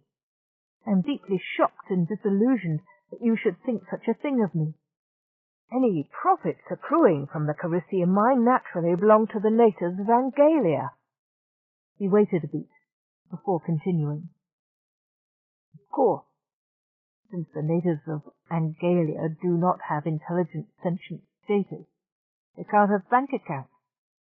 So the credits do, perforce, go into a net account in my name. But held in trust for the Lucys. You understand?" The others chuckled knowingly, and all agreed that they did indeed understand, and that Blaze was a clever lad to have found such a good way of covering his tail in the event of a PTA inspection. All but Polyon de Grasse Waldheim, who was tapping one finger against the seam of his black trousers and staring at the thunderclouds on the horizon. "You've done pretty well, considering," Darnell admitted. But with creatures as dumb as these, surely you have, discipline problems. He was getting that whips and chains expression again. If he does, maybe regulated doses of seduction would be the answer, cooed Alpha. I've just about got the bugs worked out of the dosage schedule now, and it might be interesting to test it on non-humans. Blaze forced himself to smile. Time for his demonstration. He'd planned it beforehand, in case there was need to make an additional impression on the others, but had hoped it wouldn't be necessary. Messy it would be, and wasteful. But apparently they still weren't convinced of his firm control over the Lucies. Thanks, Alpha, but seduction wouldn't quite do the trick. The Lucies are passive and malleable enough already. What they need is occasional stimulation, and that, he said with a low laugh, that I can arrange for myself. He raised one hand in the air and brought it down with a swift chopping motion. Two of the tall rock pillars beside the garden wall moved forward in the shambling, awkward gait characteristic of the Lucies. With movement, their features and humanoid shape could be clearly seen, although until a moment earlier they had blended in with the real stones making up the rest of the wall. End of side 3. To continue, turn the cassette over. Side 4. Partnership by Anne McCaffrey and Margaret Ball. Continuing on page 128. Between them they hauled a third rock, a native whose double-jointed legs sagged under him, and whose flapping, lip-like folds of skin opened and closed with a mimed display of silent terror. "They may not talk," said Blaze, "but they've learned to understand simple sign commands quite well. Most of them have, anyway.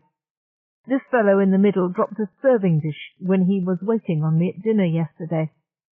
I've been saving him to make an example of in front of the miners, but since there's an audience here already—" He allowed his eyes to roam lazily over his 4 co-conspirators. "Why wait any longer for the pleasure?" He pointed over the side of the mesa with a deliberate downward motion, 3 times repeated. The 2 Lucy guards bobbed their square heads and half-carried, half-dragged their prisoner over the edge. "You make 'em throw themselves over the cliff." "Not at all," Blaze cackled. "Too fast, that'd be. Come and watch." By the time everybody had crowded around the low wall at the mesa's edge, the 3 Lucies were already down on the mudflats, approaching one of the areas where bubbles rose and burst in the glop with a stench of sulphur. The 2 guards hauled the prisoner to the edge of this bubbling area and thrust him into the soft mud. As he writhed and struggled to escape, they picked up the long sticks that had marked the site of the bubbles and used them to thrust him back into the steaming mud. "Natural hot springs under there," Blaze explained. "Very hot. Takes a couple of hours to cook him through. Fortunately, the Lucies are real patient. Those 2 I use as guards will keep pushing him down until he quits trying to get out, even if it takes most of the evening." He turned away from the spectacle of torture and bowed once again to his guests. "Well, ladies and gentlemen," he inquired with a benign smile, "shall we begin the business meeting?" Even Polyon, Blaze noted, was pale against the dead black of his uniform, while the other 3 were shocked into silence. So much the better. It would be a while, he thought, before any of them underestimated little Blaze again. After the shocking scene Blaze had just provided, the 3rd annual progress meeting began more quietly than the previous meetings had gone. The underlying tensions in the group were still present, however, and all the sharper for another year's fermenting. As host, Blaze claimed the honor of giving the initial report. While Polyon gazed over his head in unfeigned boredom, and the 2 girls sat pale and silent, he began reciting facts and figures to back up his earlier assertions. In earlier years he'd had little to report. This year He was at last coming into his own.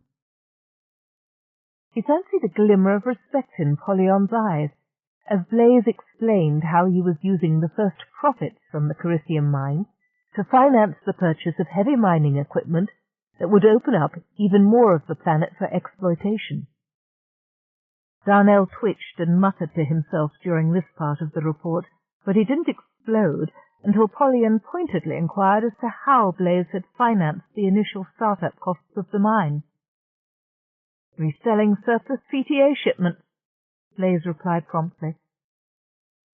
"Dear me," commented Pollyon. "I thought the, Lucy's were starving. Didn't this move reduce your potential worker population somewhat?" "Waste not, want not." Blaise waved his hand in vague circles. "There's a lot of surplus in any bureaucracy. I just, as you might say, cut the fat out." It was perhaps unfortunate that his eyes met Darnell's at this moment, and that the airy circles his hand was sketching could have been taken for an indication of Darnell's growing paunch. "The hell you did!" Darnell exploded, surging to his feet on a wave of red-faced fury. "Cut it right out of my hide, you mean?" He turned to the others as if appealing for their sympathy. "Little bastard blackmailed me to ship extra food here, free, while he was selling the supplies that ought to have gone to the natives." This accusation did not have quite the effect he might have been hoping for. "Really, Darnell?" asked Pollyon with bright-eyed interest.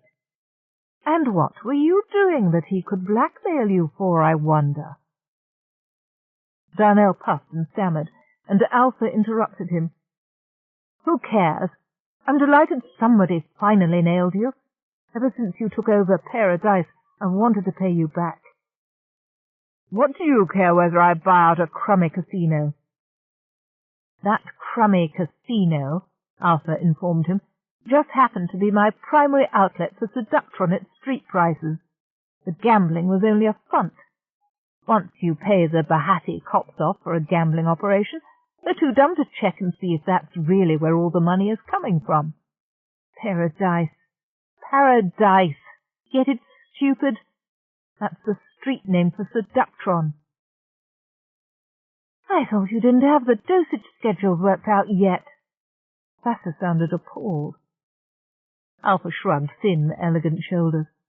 Her face was sharp as a knife under the elaborate Nueva Estrella style of tight braids piled high in a Prismawood spiral frame. "So if you Blisto addicts go out happy, who cares? I've got to start making something off Seductron before next year. Even if I work around all the side effects, it's too late to patent it now. So it's street deals or nothing." This reminded her of her grievance. "And since you took over my best outlet, Pudgeface, it's been nothing. You owe me." "So do you," Vassar told Blaise. "Del Palma was low bidder on the Carisium processing plant. By government regulations, you ought to have given us the job. How much did the winning contractor slip you under the table?" "That," Blaise replied stiffly, "is between the two of us and nothing to do with you, Vassar. Besides, knowing what I do about Del Palma's construction methods, what made you think I'd be fool enough to let you build a latrine trench on Angalia?" "Ha! Angalia already is a latrine trench! Ha, ha, ha!" Nobody except Vassar paid the least attention to Darnell's lame jest. She whirled and stabbed a long, iridescent Carisium-sheathed fingernail at his chest.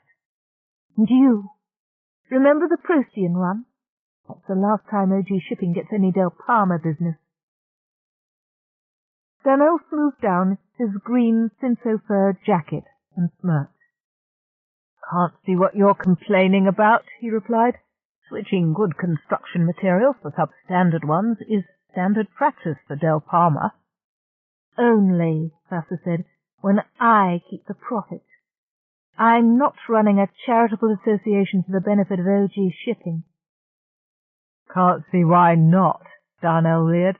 "The word is you've been charitable to enough of Bahati's male population already."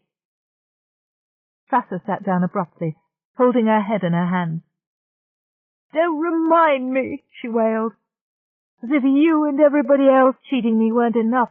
Can't I at least forget about that inspector from Credit Lynn for a little while? I gave him what he wanted. The space station's paid for.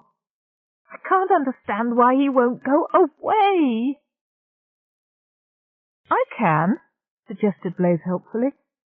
Fraudulent QA records, shoddy material, slipshod building practices, non-union workers. Cheat! Bloodsucker! Shark! The meeting dissolved into the usual chaos, while Polyan sat back, arms crossed, and murmured, "Naughty children."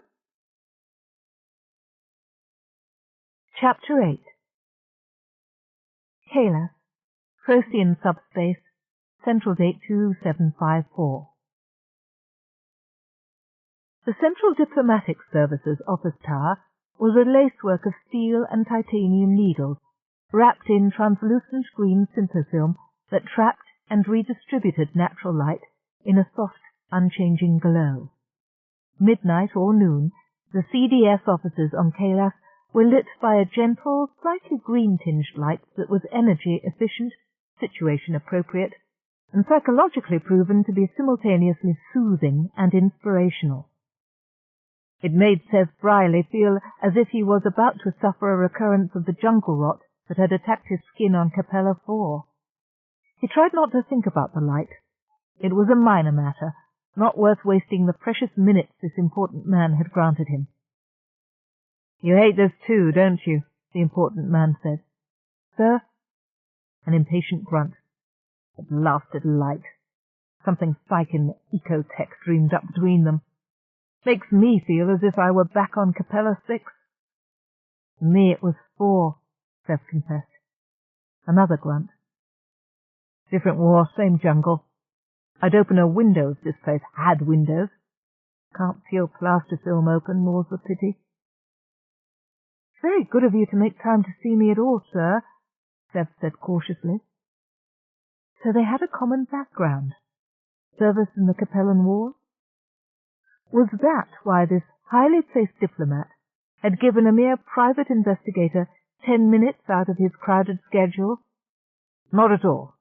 Do the same for any friend of the family who needed help. So, what's your problem, D'Aquino? Seth stiffened. "I didn't intend to call on family connections, sir." "Then you're a damned young fool," said the grey-haired man in the conservative blue tunic. "I've been checking your net records. Your full name is Severide Briley Sorensen D'Aquino. Why didn't you use it when you requested this appointment? You could have gotten in to see me 3 days sooner. And why me if you didn't mean to call on high family's connections?" "I was not aware that there was a relationship between our families, sir," Seb said stiffly. "I came to Kalas because it was the nearest world with any CDS representative high-ranking enough to deal with my problem.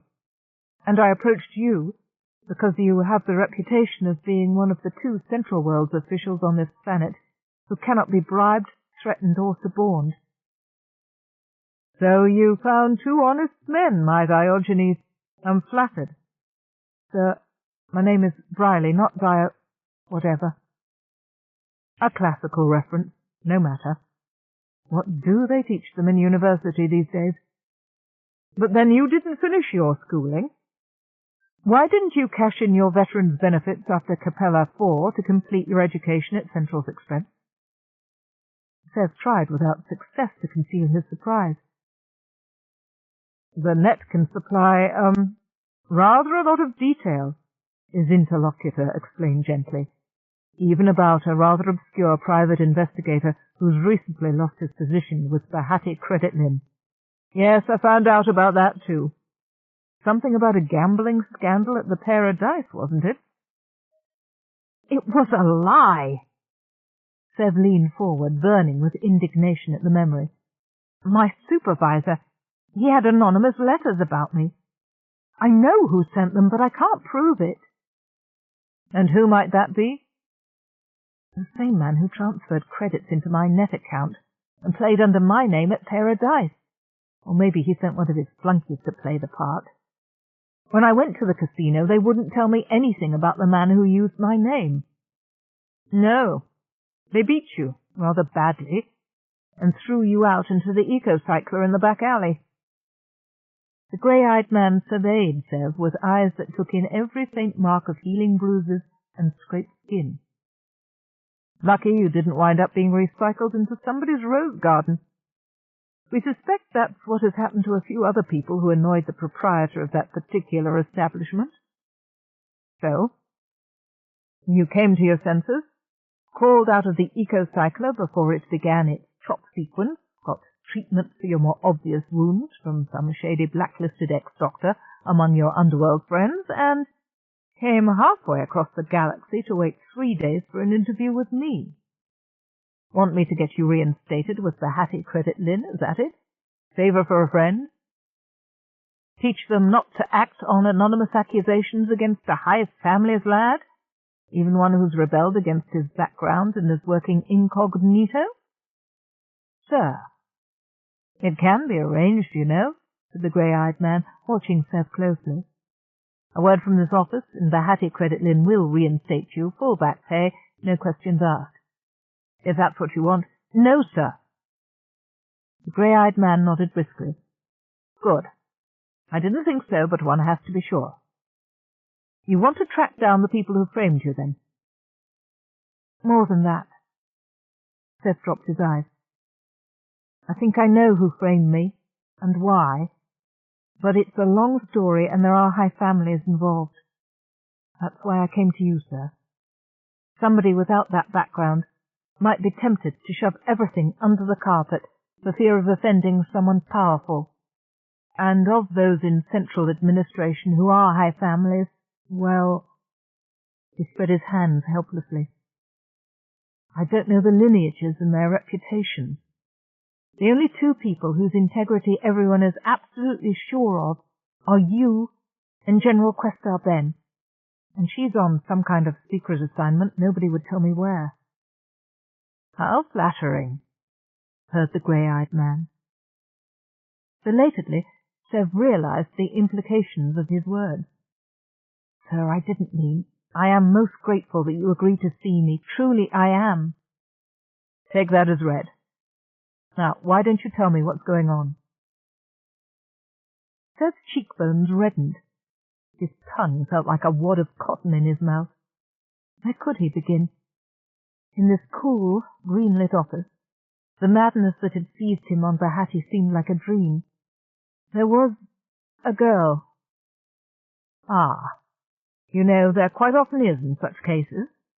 And you made a fool of yourself? He looked at Sev sympathetically. You know, I can remember the urge to make a fool of oneself over a young lady. I'm not so old and dried up as all that.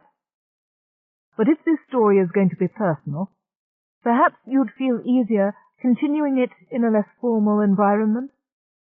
Sometimes I go across town for lunch. There's a cafe in Darkside. Nothing fancy, but at least it gets one out of this damn jungle light. 15 minutes later, feeling somewhat as if he'd actually been through the eco-cycler's processing sequence, Sev and the man he'd come to see were seated at a table in the back of a cavernous, dimly lit cafe. The one window that might have admitted a little sunlight was curtained by dusty streamers of glitz ribbon and prisma-wood light dangles. In one corner of the room, a weedy boy with long red hair tied in a black velvet bow tinkered with his synthacom set, producing occasional bursts of strident sound that grated on Sev's eardrums. Even his sleazy story seemed no more than normal here. He wondered if that was why they'd come to this dingy place. It seemed an odd setting for a man who spent his working life meeting with presidents and kings and generals. It's quiet here, said the only honest man on Kalis. And more to the point, I know there won't be any unauthorized data recordings made of our conversation. I'm acquainted with the proprietor of this place. He has quite a number of visitors who don't want their discussions overheard or recorded. I can believe it, said Sev with feeling. So, if that answers your curiosity about why we came here, Why don't you tell me about this girl? She was... Seth stopped, swallowed, searched again for a place to begin. She is head of a construction company based on Bahati. Their most recent contract was for a space station to catch net signals and route small package traffic between Vega subspace and Central. As part of my routine duties for Bahati Credit Lin, I was asked to do a final walkthrough inspection of the station. It should have been just a formality. The head of contracts administration had already signed off on the work. I take it, murmured the grey-eyed man, there were, in fact, some deficiencies in the construction methods? It was a joke. Seb's hands moved freely, and he forgot his nervousness as he sketched the discoveries he'd made. Oh, everything looked good enough on the outside. Fresh new permalloy surface skin, interior corridors painted and glow-lit, shiny new sensor screens to scan the exteriors. But once I opened up a few panels and started looking at what was behind the fresh paint... He shook his head, remembering. She tried to distract me. No, that's not fair. She did distract me. For a while.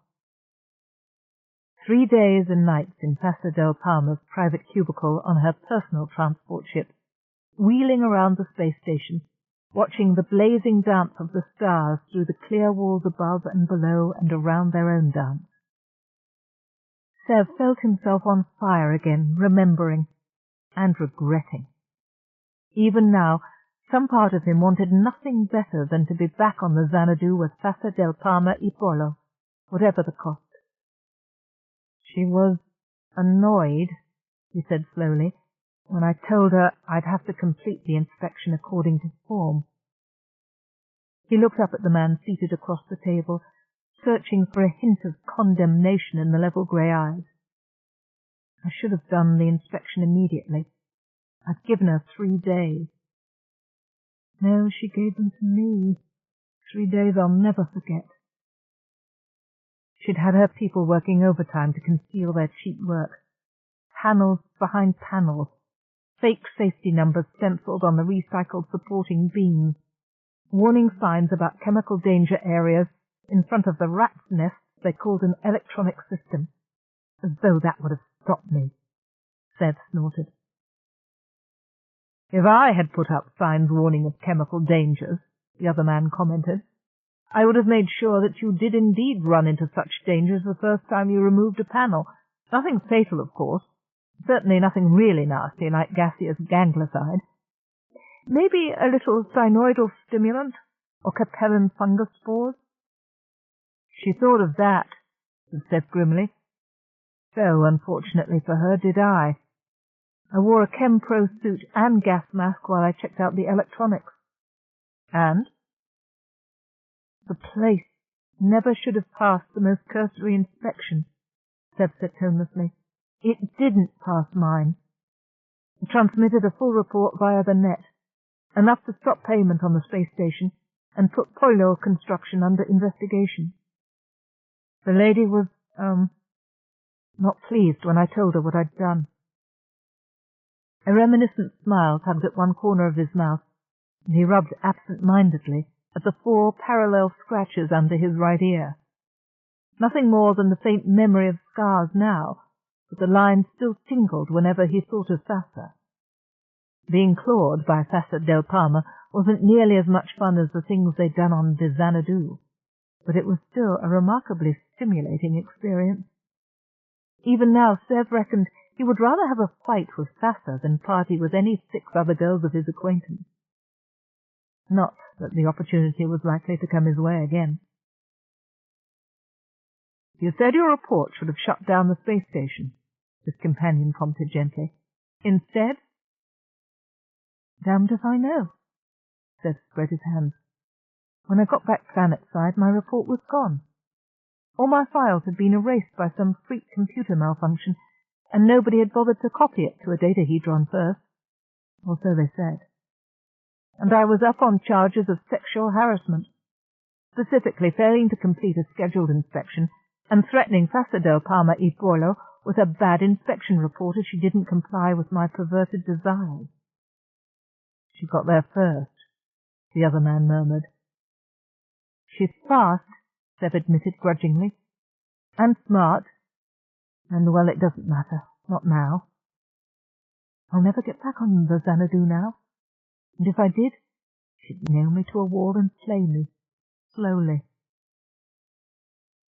It was her word against mine, no evidence on either side, or so my supervisor told me. A second inspection, a second honest inspection, would have found the same flaws I detailed in my report. But they weren't going to send me, not after her complaint.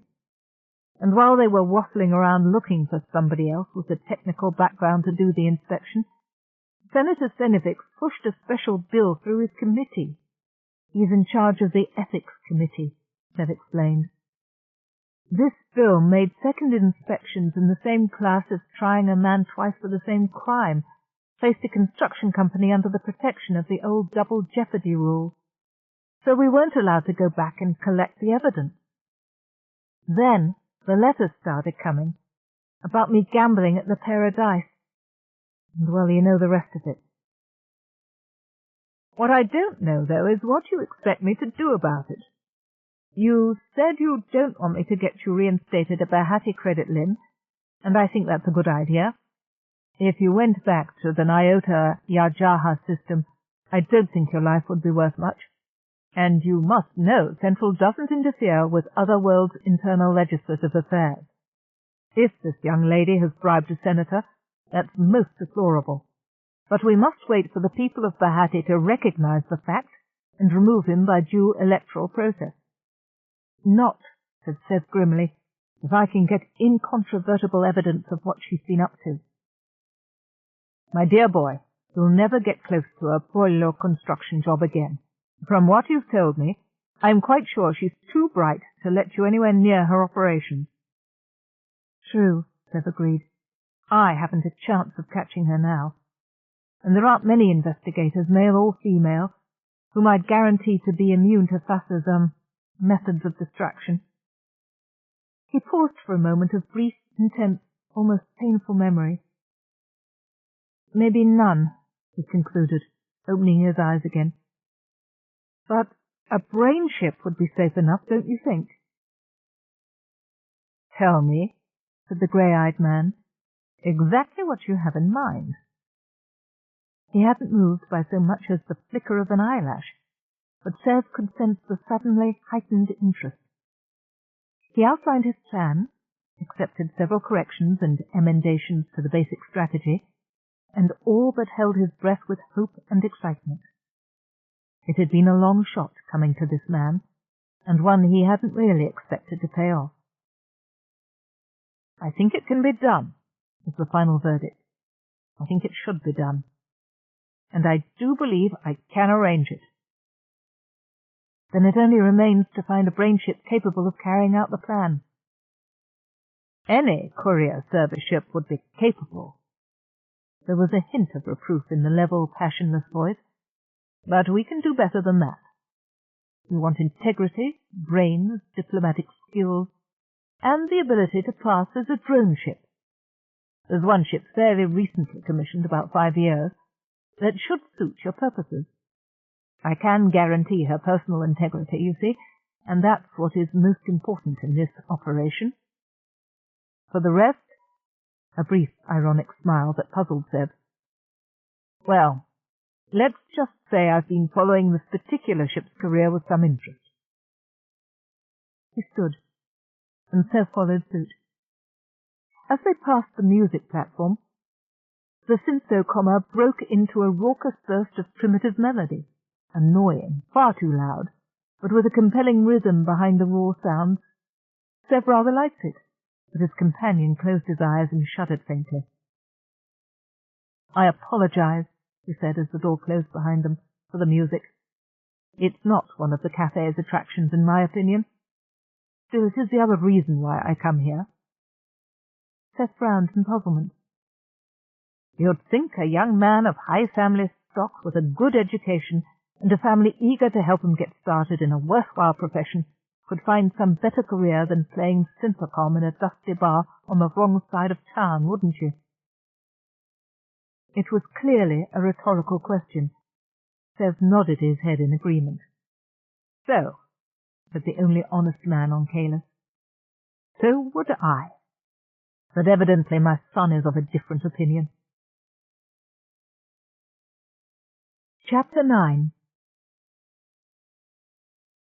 Rayleigh, Nancia's CS supervisor, ordered her to take it easy while she was getting used to the hyperchip implant. Cruise back to Central and take your time about it, he ordered her. You'll have several assignments to pick from when you get here, but there's nothing urgent, and no reason for you to strain yourself with too many singularity transitions while you're getting up to speed with your new capabilities. So Nancia chose a lengthy return route that required only one very small transition through singularity, while she revelled in the enhanced clarity and speed of thought she enjoyed wherever the hyperchips had been installed. After the jump, she was inclined to grumble at the caution displayed by the courier service. "That was the best jump I've ever made," she told Caleb. "Did you feel how cleanly I ripped that dive into central subspace?" "Ripped a dive?" Caleb inquired. Nancia realized that in all their time together, she'd never discussed how she felt about singularity or mentioned the old Earth-style athletic metaphors that came to her when she was diving through decomposing three-space. "It's a term athletes use," she explained. "There were some news bites of the Earth Olympics once. Anyway, I just meant it was a perfectly wonderful jump. Don't you think so?" "It was over faster than most," Caleb allowed. "Let's see what our next assignment is." They had a choice of 3, but as soon as Nancia scanned the beam, she knew there was only one she wanted to take. A brainchip was needed for an undercover assignment investigating the methods of Bleep Construction Company on planet in the star system Census. The matter must be handled with extreme discretion. Details would be available only to the brainchip accepting the assignment. 2 weeks' travel. 1 major singularity point. "I bet I know where it is," Nancia said. "That could describe any number of routes," Caleb pointed out.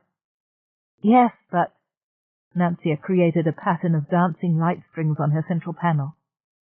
She would have been willing to bet her 4 years' accumulated pay and bonuses that at least one of the spoiled brats she'd carried out to the Nyota Yarjaha system was implementing the plans she discussed. Casa del Palma y Polo. Polo Construction. Bahati. Hadn't there been something on the news rights about a delay in financing the new space station off Bahati? Some question about the inspection? It had to be Fasa's company. And here at last was Nancia's chance to stop one of the unethical little beasts. "Caleb, let's take this one. I like it." Caleb sniffed disapprovingly. "Well, I don't. Undercover, that's next door to espionage. Vega Ethical Code considers it the same thing, in fact. I didn't sign on to courier service to become a dirty, sneaking spy."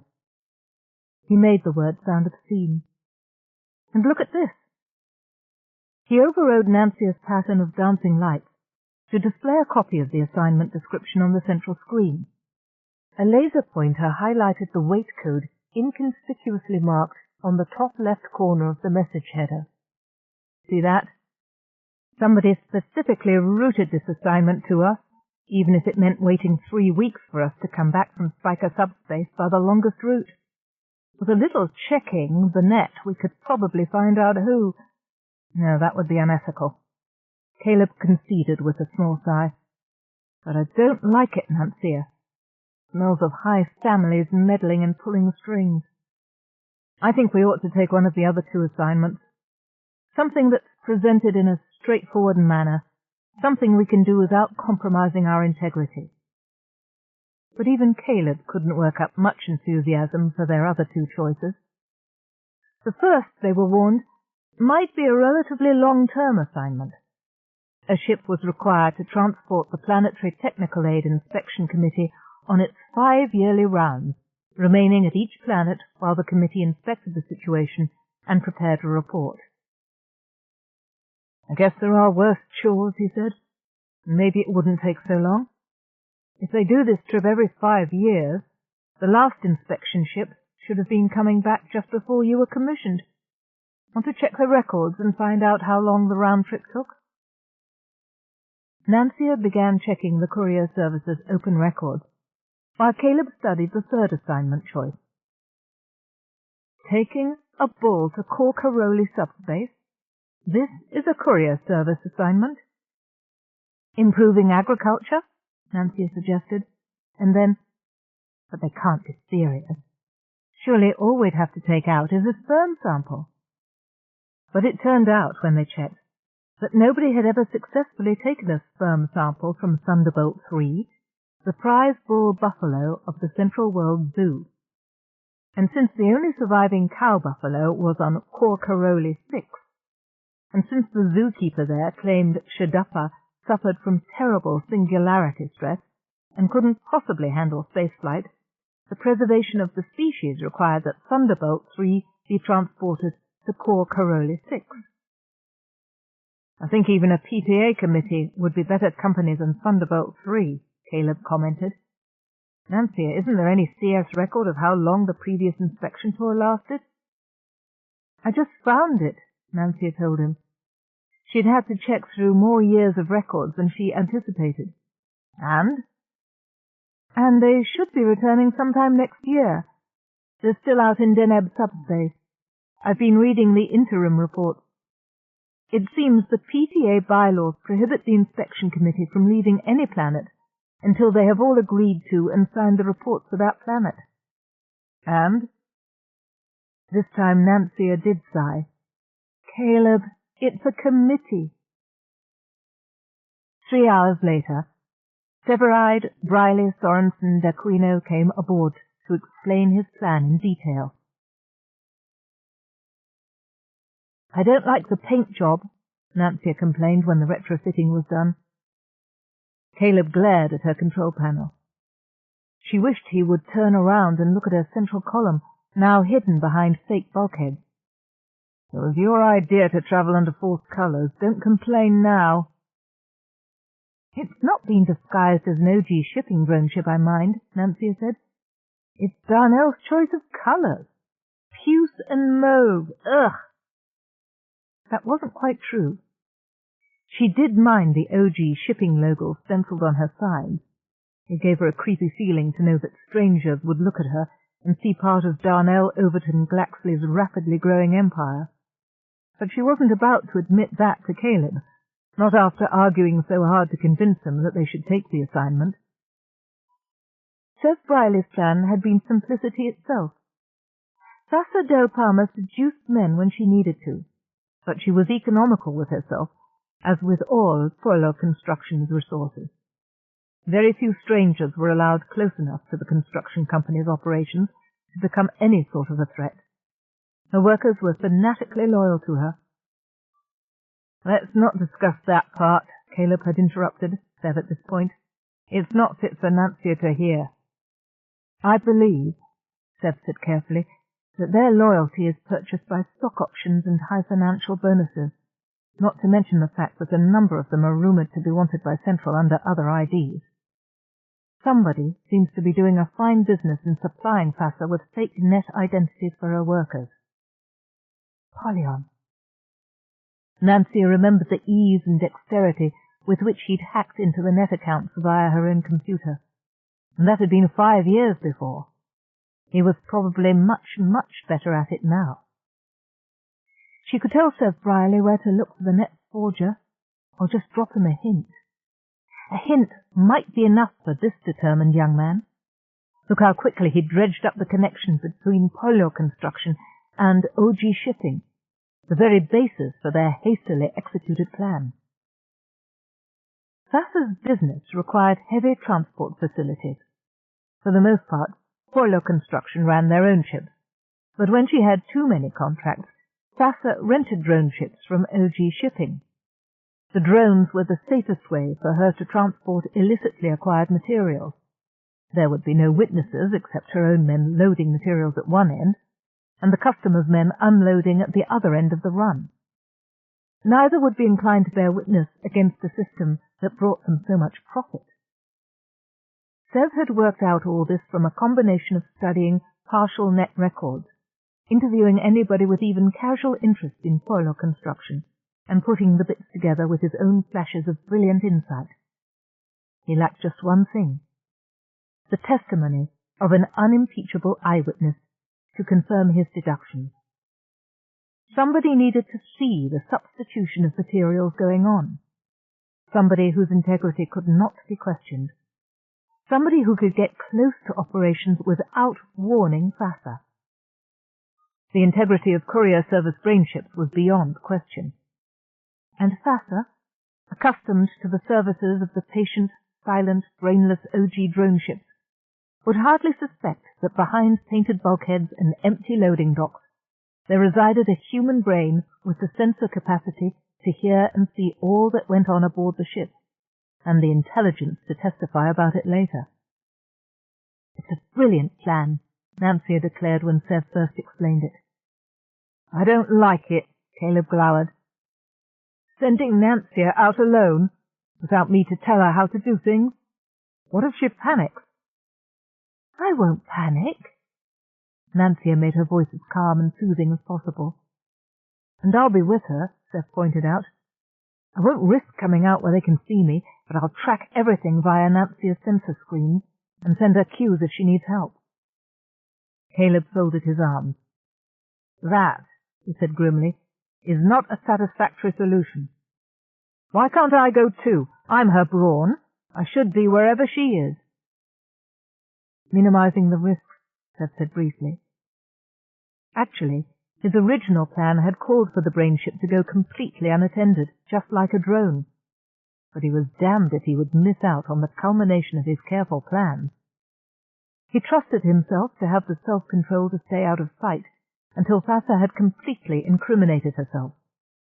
He didn't trust Caleb to display the same good sense, but explaining all that would hardly mollify the Brawn. Caleb appealed directly to Nancia. "You're too young," he said. "You're too innocent. You won't recognize their dirty tricks until too late. Caleb!" Seth Briley's voice cracked like a gunshot. The Brawn stopped his compulsive pacing around the narrow perimeter of the remodeled cabin. "You aren't helping, Nancia," Seth said once he had Caleb's attention. "Don't make her nervous. Why don't you go to the spaceport bar and have a drink? I'll join you as soon as Nancia and I have run through her final checklist of instructions." Caleb opened his mouth for an angry retort and then shut it again. Nancia wished she had a sensor that could report on the rapid ticking of his brain. He was thinking something behind that quiet, tight-lipped exterior, but what? "Consumption of intoxicating beverages is against the Vega ethical code," Caleb said at last, and Nancia relaxed connections that she hadn't realized were so tight. Whatever Caleb's thoughts, they weren't leading him into a fight with Sev that would very likely abort the mission at this late date. I could have a few veggies squeezed, though." "You do that, then," Sev agreed. "See you in a few minutes." He leaned against the fake bulkhead, arms folded. The temporary wall squeaked in protest, and Sev straightened up quickly. "Crummy construction job they did on your interior," he remarked, as Caleb's footsteps echoed down the central stairs. "Then it should match the rest of the work around polar construction." Where had that stammer come from? Nancia ordered her vocal circuits to relax. They only tightened up farther, making the next sentence come out in a squeak. "What final checklist?" "What? Oh, there isn't one. I just wanted to get Caleb out of the way. He was making you nervous, wasn't he?" "I'm fine," Nancia said, this time more gruffly than she had intended. "You'll need to get better control over your vocal registers if you want to sound like a drone talker," Sev warned. "Drones' synthesized voices don't wobble." He sank to the cabin floor, long legs folding under him with no apparent strain, and gazed at the fake wall concealing Nancia's titanium column. "Undercover work is always a strain," he confided. "I used to do half an hour of yoga meditation before taking on a false identity." Nancia rapidly scanned her databanks. Apparently yoga was an old-style earth exercise designed to induce tranquility and spiritual enlightenment. "Too bad you can't do the same thing," Seth commented. "A brainship can do anything you soft persons can," Nancia snapped, "only better. Tell me about this yoga." Seth grinned. "Well, maybe you can. It just requires a little translation. Let's see. Start with regular breathing. Not heavy," he said reprovingly, as Nancia flushed clean air in and out through her ventilation ports. "Just regular. Even. Smooth. That's the idea. Now close your, deactivate your visual sensors." Usually, Nancia hated the blackness that accompanied temporary loss of visual sensor connections. But this time it was voluntary. And Seb's voice continued, low and soothing. And it was restful not to be scanning her remodeled interior. Caleb must be exiting her lower entry port now. If she opened an external sensor, she'd be able to see him walking across the landing field towards the spaceport central building. No. She wouldn't break the concentration of the exercise now. Seb's patient instructions were working. She felt perceptibly less nervous as she followed his suggestions to feel the energy in her lower engine and let it flow through her propulsion unit without actually releasing it. A warm, glowing sensation bathed her fins and exterior shell. Caleb's near quarrel with Seb, the approaching confrontation off Bahati, even the exciting suspicion that Daddy had personally recommended her for this assignment. All these doubts and fears and hopes seemed very small and far away. Nancia contemplated herself, a tiny speck in the universe, as was the planet on which she sat, the sun that lit the sky around them, all little floating dots in an infinite pattern. Dots winked out or came into existence, but the pattern swirled on and on forever. "Restore full sensor connection." Seb's calm order was like a gentle wake-up call. Nancia opened her sensors one by one, feeling anew the wonder of existence. The gritty spaceport floor beneath her landing gear, the smell of engine oil in the air outside, the sights and sounds of an ordinary working spaceport were all bright and trembling with new meaning. "I think you'll do now," Seb said with satisfaction. "I think so too," Nancia agreed. Out of habit, Nancia lifted off as gently as if she were carrying a full committee of Central World diplomats. Just because she was decked out in the revolting colors of OG shipping didn't mean she had to slam on and off world like a mindless drone. Besides, rapid movement would destroy the trance of peace in which she was still floating. And, she thought guiltily, it would also bounce Sev around. If Caleb had been aboard, his comfort would have been her first thought. Sev deserved the same consideration. The work of outfitting her as an OG drone had been done at Razmak Base in Bellatrix subspace. Razmak possessed the very useful quality of being located just 1 hour's spaceflight away from a singularity zone opening directly onto Vega subspace near Nyota Yajaha. Nancia would not have to risk a long flight, during which some authentic OG shipping employee might notice and report her presence. She arced through the sky like a silver rainbow and made one sleek, rolling dive into singularity. The disadvantage of this particular transition, from a soft person's point of view, was that the transition through singularity was subjectively longer than usual.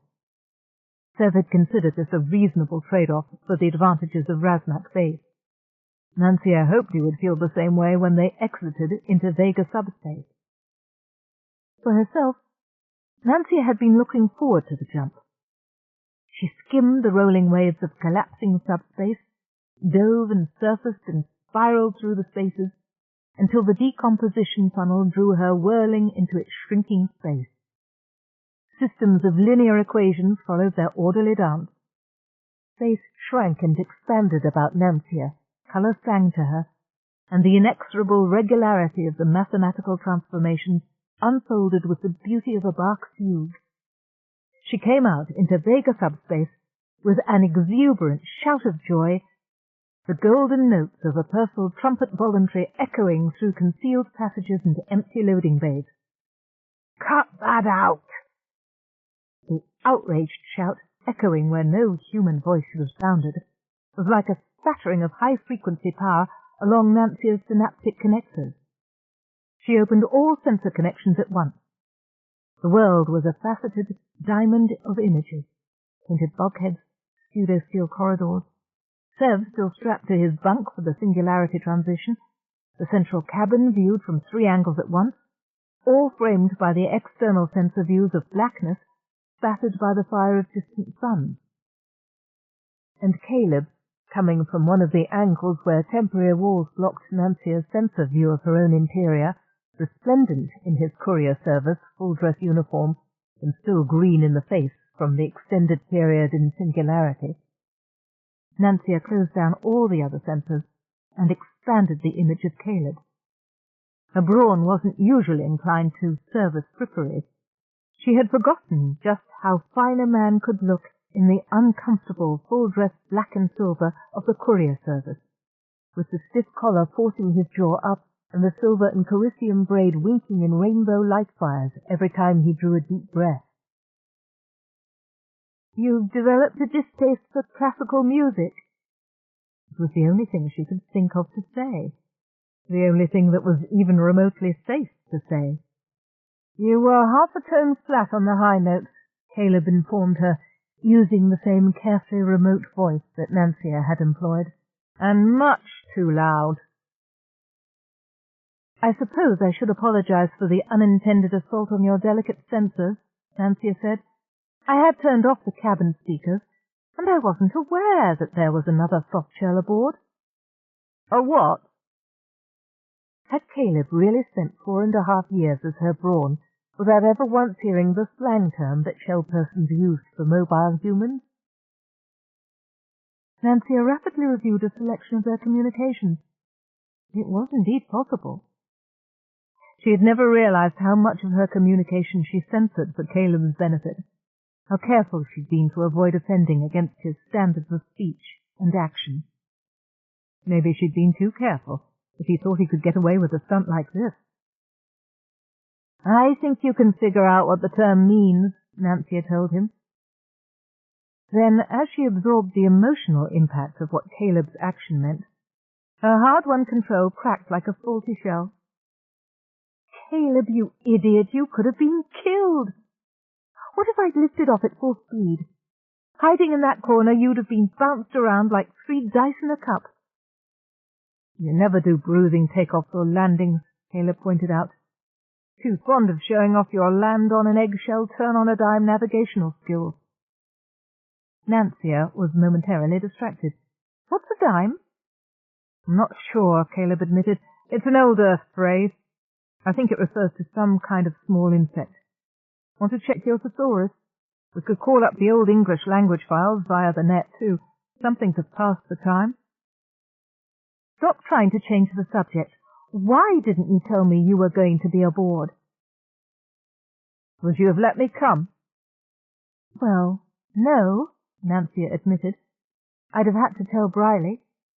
Your presence could compromise the mission, Caleb. Don't you realize that? I'm supposed to be an unmanned drone ship, remember?" "I know," Caleb said. "Don't worry, I won't compromise the bloody mission. But I couldn't let you face this gang of thieves alone, Nancia. Don't you see that?" She wasn't alone. She had Sev, who knew all about investigative work and undercover missions. But she couldn't very well berate Caleb for wanting to protect her, could she? "Just keep out of sight," Nancia said finally. "Please, Caleb." Uh-oh, Seb is using his cabin. He isn't going to like that.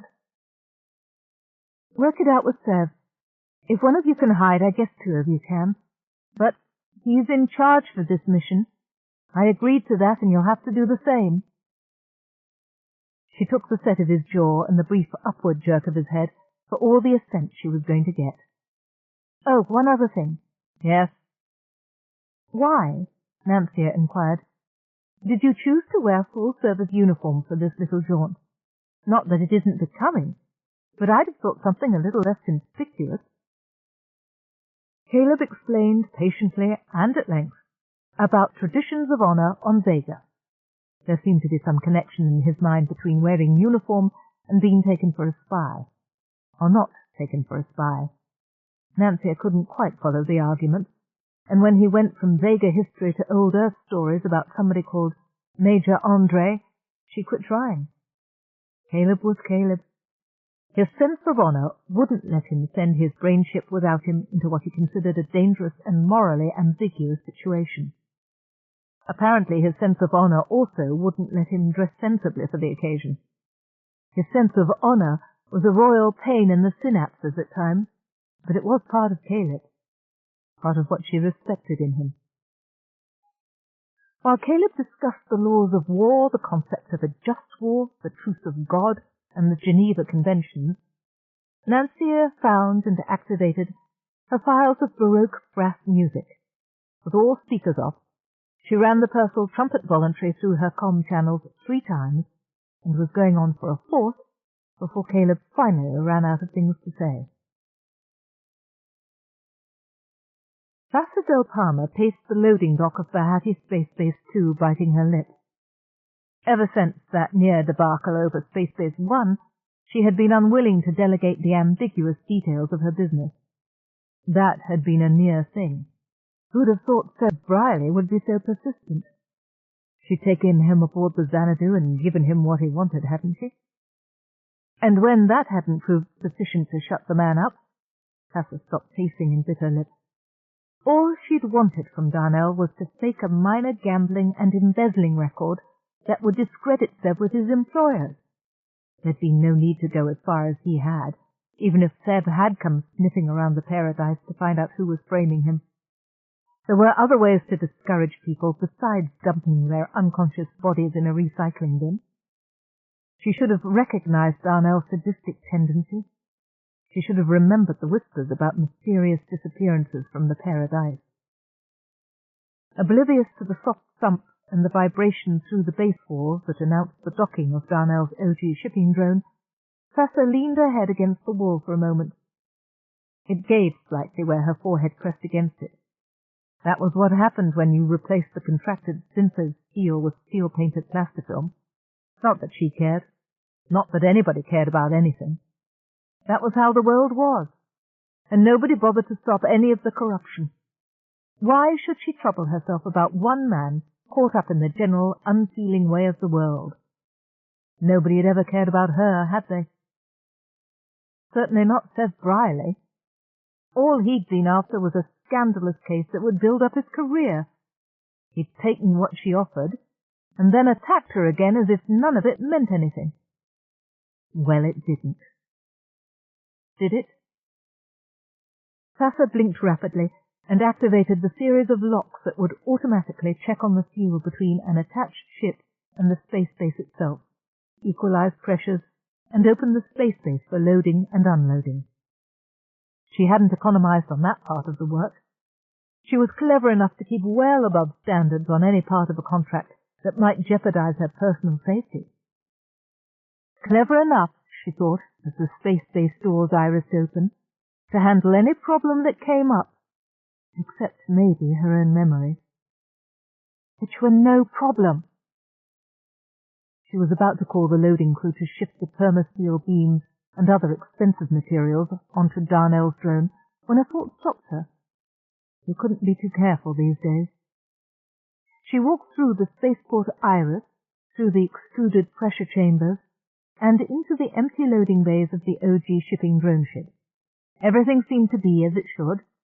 The loading layout was rather strange, but Darnell had a habit of taking ships from the other companies he acquired and retrofitting them to suit his own needs. Certainly there was plenty of space, and everywhere she looked on columns and walls and internal panels, Thassa saw the puce and mauve logo of OG Shipping stenciled. Rather sloppily stenciled in some cases. Lines wobbled and droplets of paint spattered the borders of the stencil. Looked like a rushed job. Darnell didn't take the trouble to oversee his people personally as she did hers, she thought, and the difference showed. "Drone ship, are you prepared to accept cargo?" she queried the air. "Prepared to accept cargo. Begin transfer." The answer came back from a speaker somewhere behind her, metallic and uninflected, like all AI speech. Thassa remembered reading that AI linguists were perfectly capable of designing a more human-sounding speech system, especially with the help of the sophisticated metachips of Shimali design, but that marketing forces wouldn't let them release it. Drones and other AI devices weren't supposed to sound too human. It made people nervous. "Credit transfer, please," Thassa requested briskly. Darnell had stiffed her on one load of supplies, reselling it and pocketing the profit himself, and blandly denying that any of his drones had been anywhere near Space Base 1. And her own excessive caution, her own refusal to leave any records behind, had given her no way to fight him. Now she demanded payment in advance before a single roll of synthosteel made it onto one of the bastard's drones. "Your credit transfer will be approved as soon as the loading is complete." Thassa grinned to herself. That speech had sounded considerably more like human inflections than most drone talk did. She wouldn't put it past Darnell to have diverted some of the new method chips for frivolous applications like improving drone talk. He hadn't got it quite right, though. She could still tell she was talking to a machine. And she wasn't about to let a damned drone ship cheat her out of the rights to this expensive shipment. "Credit transfer to be produced when loading is 25% complete," she said, "as by usual agreement. Or I stop loading there and you don't leave Space Base until the credit slip is approved." "Agreed." The last word from the drone ship had a very human sound of resignation to it. Darnell had been fooling with the Shimali metachips in his ship. Thassa was now willing to bet on it. She still felt a vague unease about the operation, but brushed it off. It was just brooding over the Sev Briley fiasco, that was all. No reason to suppose anything like that would happen again. Not with the number of senators and bankers and inspectors Thassa now had personally dedicated to her welfare. Thassa activated the Space Base's comlink and called her hand-picked loading crew to complete the transfer. With drone-powered lifters and other automated devices, loading the construction materials was a quick job, calling for no more than 3 men, all of them bound to Thassa by personal loyalty, and by the stock which they had vested in Foilo Construction.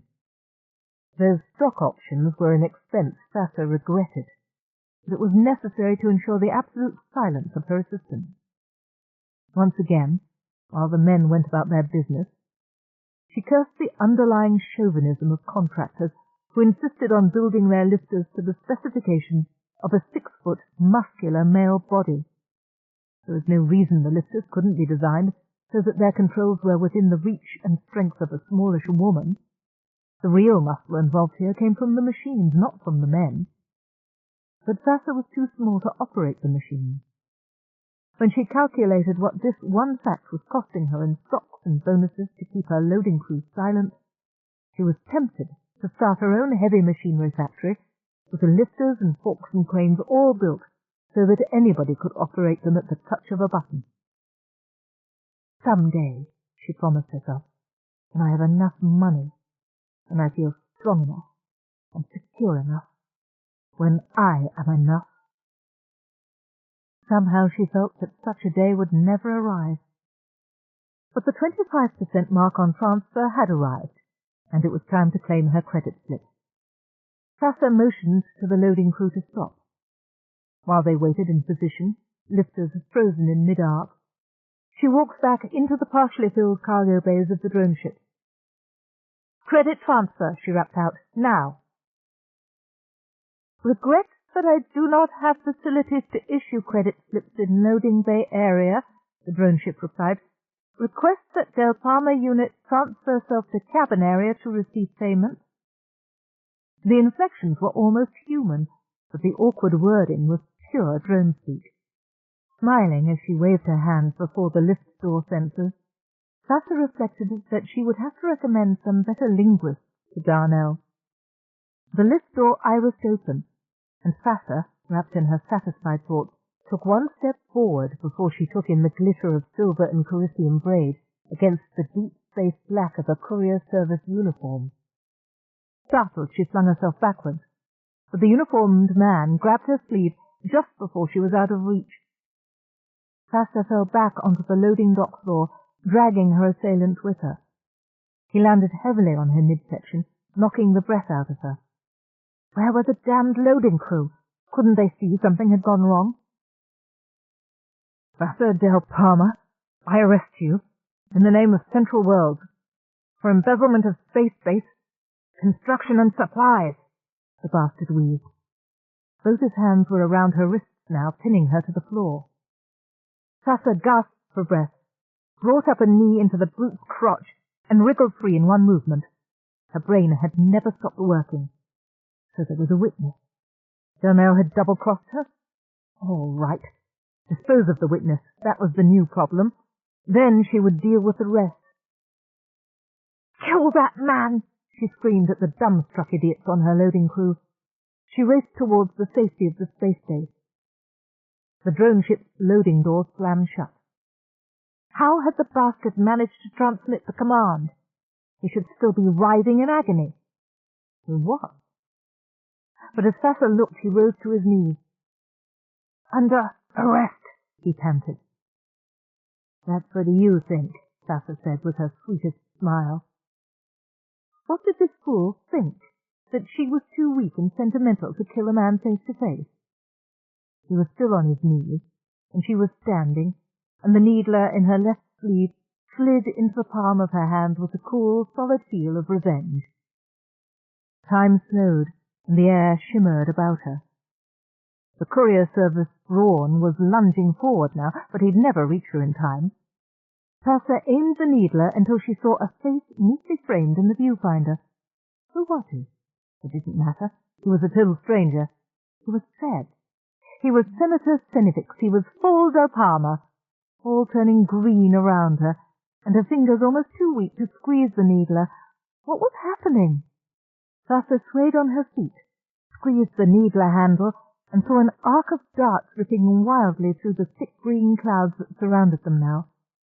So dizzy, her eyes wouldn't stay open to track the darts to their target. But she'd been too close to miss. So close. Sasha collapsed in the cloud of sleep gas with which Nancia had, just too late, flooded the closed loading bays. So did Caleb, going down just in front of Sasha with his black and silver uniform all spoiled by blood. Chapter 10. "Don't gas the lift! Don't gas the lift!" The shouted commands coming from a closed-off area behind the fake walls startled Nancia. She shifted views rapidly, cursing the quick and dirty remodeling job that had left large areas of her own interior cut off from her visual sensors. Seth Riley, white-faced, appeared from behind one of the puce and mauve pseudo-board walls. "I'll get him out of the loading bay," he snapped, without so much as a glance towards Nancia's sensor unit. "You can keep the sleep gas confined to that area?" "Yes, but—" Don't have time for a mask. Riley was in the lift now, and Nancia could watch him on the agonizingly slow passage down to the loading dock. His chest rose and fell rapidly as he took the deep, rapid breaths of clean air that would keep him going in the loading bay. Nancia kept the lift door on 3/4 pressure, just enough to let Riley squeeze through the flexible opening that shut behind him. At the same time, she flushed the loading bay with the ventilation system on high power, replacing as much sleep gas as she could with clean air. Sev's back and shoulders bulged awkwardly half through the lift door. Nancia released the flexible membrane just long enough to let him drag Caleb through into the lift. She kept the ventilation system on high for the long seconds of the ride back. By the time the lift was at cabin level, she could find no measurable trace of sleep gas in the air. But Sev had inhaled enough to make him slump against the wall, too woozy to carry himself and Caleb farther. Antidote. In the corridor, Nancia told him. In the corridor. She had no housekeeping servos within the lift itself. Sev had to stagger forward out of the lift, fetching up against the freshly painted corridor wall with a thump. At least it was one of Nancia's true walls. Only a few steps away from Sev was an opening from which the servos could dispense stimulants and medical aid. Sev took 2 gasping breaths of the clean air, reached into the shallow dish presented by the opening in the wall, grabbed a handful of ampules, and crushed them under his nose. More, he commanded. You've already exceeded the recommended dosage. I need a clear head now, Sev growled. Was there more blood on Caleb's uniform? Impossible to tell what he'd been hit with, or how bad the damage was. Nancia set another set of stim ampules to the servo tray. Sev broke these more cautiously, one at a time. After the third deep breath of pungent stimulant, he dropped the rest back in the tray. Medical supplies. What? I'll tell you when I know. He was on his knees, blocking Nancia's view as he peeled back the front of Caleb's spoiled uniform. Something to stop bleeding. There shouldn't be so much from a needler. Ah. That... He used a vaguer slang term that was not in any of Nancia's vocabulary hedra. She loaded it with anticoagulant and other things, I think. Analyze? He dropped a torn and bloody strip of cloth into the servo tray. Nancia transferred it to the medical lab and replaced it with ampules of hyperclot, which Sev injected directly into Caleb's veins. That stopped the bleeding, he said finally, rising to his feet. But I'm not happy about his colour. Does that look like normal sleep gas pallor to you? No. The one word was all Nancia could manage. Me neither. Can you analyze what else was in the needler? No, organics of some sort, but it's too complex for me. Concentrating on the technical problem helped to steady her voice. I haven't the facilities here. I am contacting Murasaki Base for net access to medtechs. But Murasaki Base could suggest only that she transport Caleb to the nearest planet-based clinic as quickly as possible. The Sassa's needler had been loaded with gangloside. It wasn't gangloside, Nancia said quickly. He'd be dead by now. Besides, no one would do such a thing. You might be surprised, said the infuriatingly calm managing brain of Murasaki Base. But I agree, probably not gangloside. There are, however, slower-acting nerve poisons which, untreated, can be just as fatal. From what you reported his convulsive reaction, I would suggest immediate medical treatment by someone experienced with nerve poisons and their antidotes. Thanks very much, Nancia snapped. Sev had wrapped Caleb in all the blankets he could collect, but nothing stopped Caleb's incessant nervous shivering, and every once in a while his spine arched backwards while he cried out in delirium. We came from Razmak Base in Bellatrix Subspace.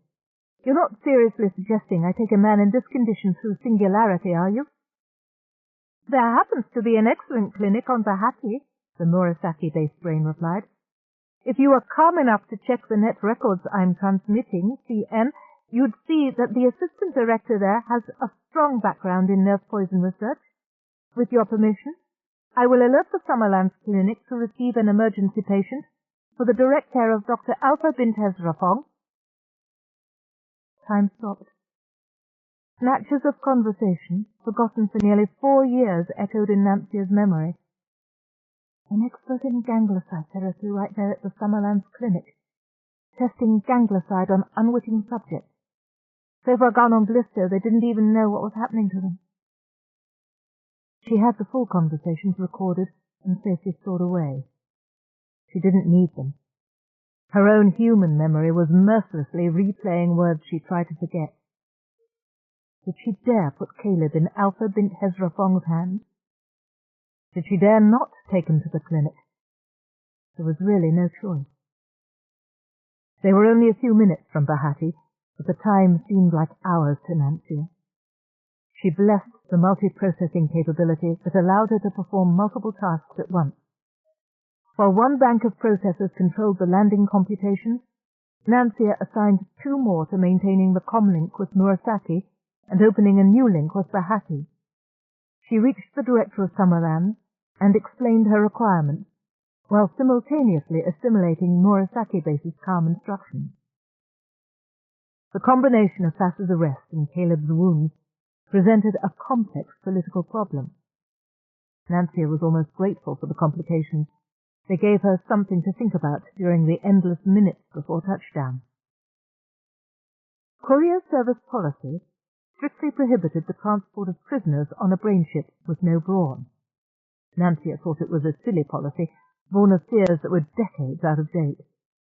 Earlier, less cleverly designed brain ships might have been vulnerable to passenger takeover, but she was well protected against any little tricks that Sassa might come up with. The auxiliary synaptic circuit, known as the Helver modification, would prevent any attempt to close off her sensory contact with her own ship body. All the same, Murasaki Base informed Nancia the regulations existed for good reason, and it was not up to a brain ship to pick and choose which service regs she would obey. All right, all right! Had Caleb twitched again? Summerland's clinic personnel were standing by to collect him as soon as they landed. Bahati Spaceport was issuing final landing instructions. I'll hand Sassa Del Palma over to Bahati authorities. That you will not, the Murasaki-based brain informed her. I've been in contact with Sendip while you were fussing over your brawn. The young lady is a political hot potato. A what? Sorry, old Earth slang. Never thought about the literal meaning. Let's see. I think a potato is some kind of tuber, but why anybody would try to ignite one? Oh well.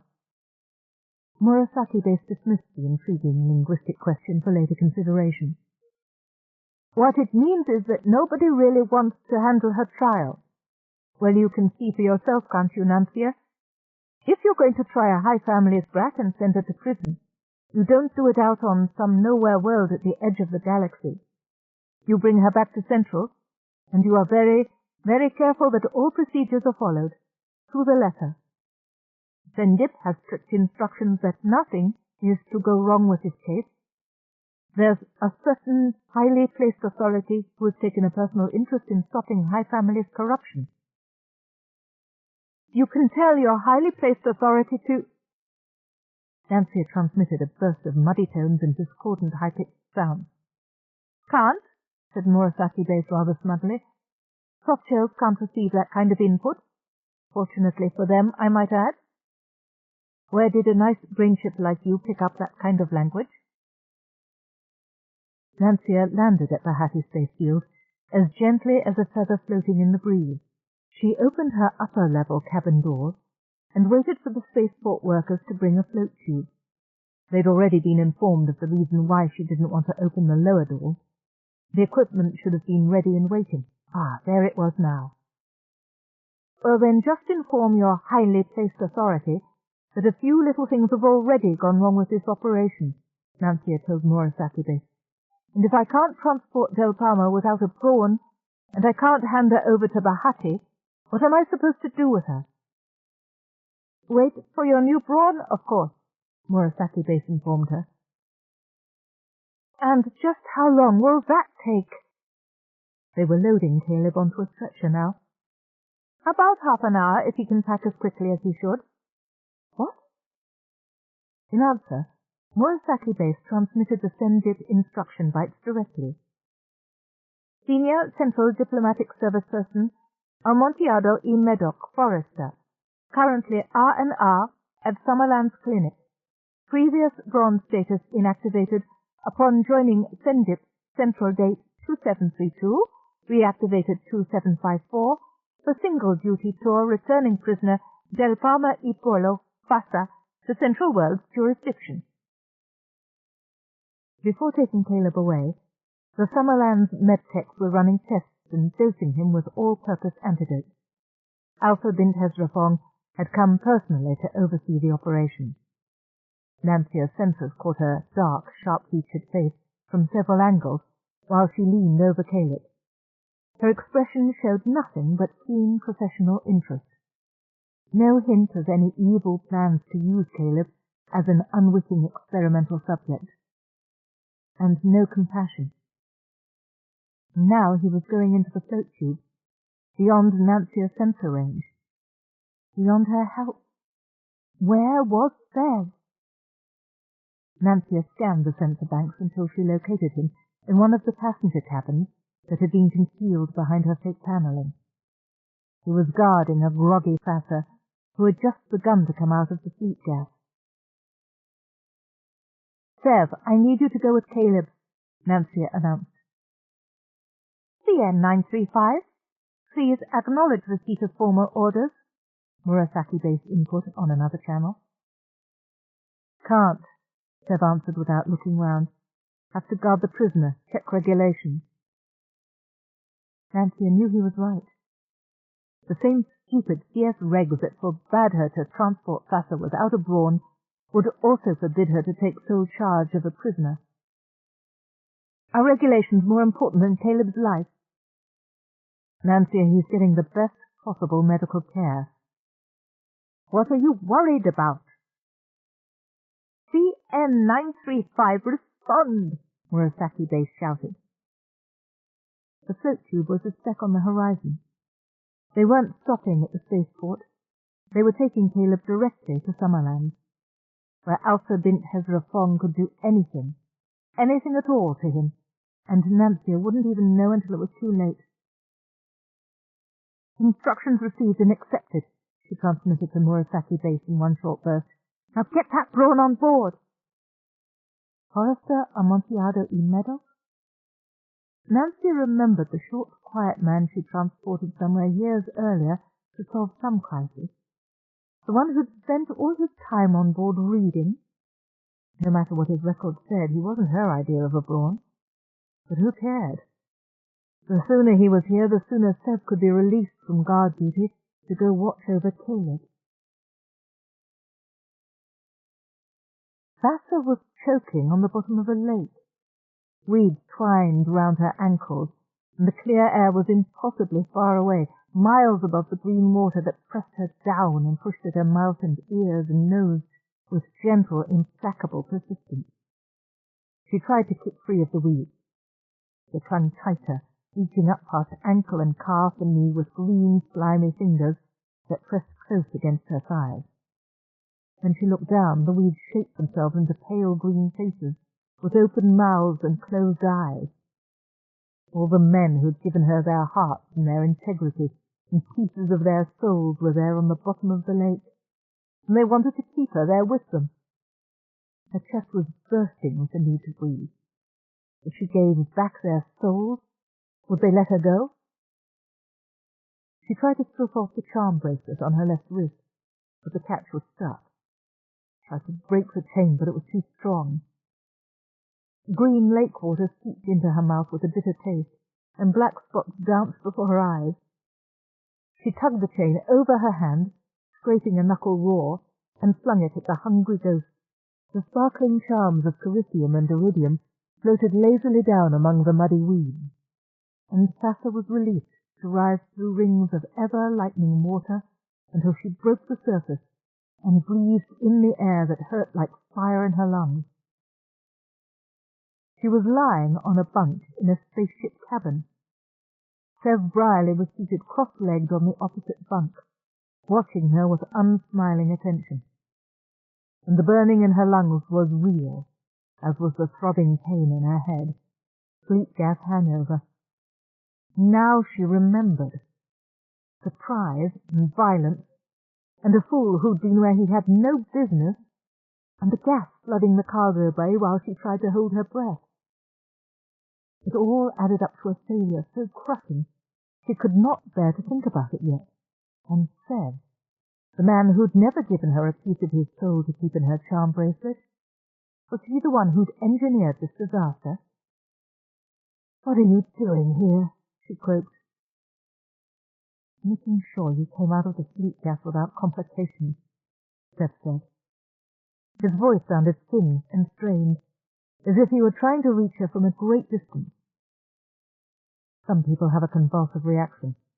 It looked for a while like you were going to be one of them. And that had worried him. Perhaps he still cared for her a little then. Perhaps her experiment of taking him aboard the Xanadu hadn't been a total failure after all. Tessa stretched experimentally and saw the way his eyes followed her movements. Perhaps something could yet be salvaged from this catastrophe. After all, they were alone on the drone ship. "Not convulsions," she said, languorously wriggling her toes and proceeding upward, muscle by muscle, to make certain that every inch of her own amazing body was back under her command again. "Just bad dreams." "What sort of dreams?" Seb inquired. Tessa sat up rather more quickly than she had intended, and fell back against the cabin wall. "The sort that make you afraid to die." "Does conscience just make cowards of us all?" Seb agreed, with no change of tone. And Tessa felt a stab of regret. She could have liked this man who so quickly picked up on her thoughts, capping her unvoiced quotations. If only he weren't so obstinately on the wrong side. Oh, well, perhaps that could be changed. It would damn well have to be changed if she hoped to get out of this, she reminded herself. "Speak for yourself," she told him. "My conscience isn't all that troubled. I've done nothing more than what everybody does, just trying to get ahead by my own efforts." Wrong tone, wrong tone. She didn't want to argue with Briley. She wanted to seduce him. No, needed to seduce him. That was all. And she wasn't going to get anywhere in her present condition. Tessa pushed sweaty, matted dark hair away from her forehead with a genuine moan of pain. "God, I must look like hell," she said. "Would you mind very much getting out of here so I can clean up?" "Yes," said Seb, "I would. You're not to be left unguarded until we return to Central. Orders from Sendit." Tessa moaned again. If Sendit was interesting itself in her case, she was worse off than she'd thought. Never mind, Central was a long way off. For the present, she was alone on a drone ship with his gorgeous hunt, and with any luck at all, she'd make him change his allegiances before the official transports arrived to carry her to trial. After only a little pouting and posing, she managed to persuade Seb that propping himself against the wall outside her cabin would be adequate to fulfill his guard duty. It was, Tessa thought with satisfaction, a beginning. Now he would feel that this cabin was her territory. When he came in again, it would be at her invitation, and invitations could lead to all sorts of interesting things.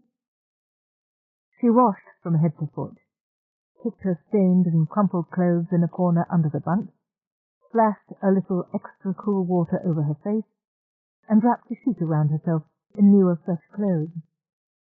This would be a real test of her ability.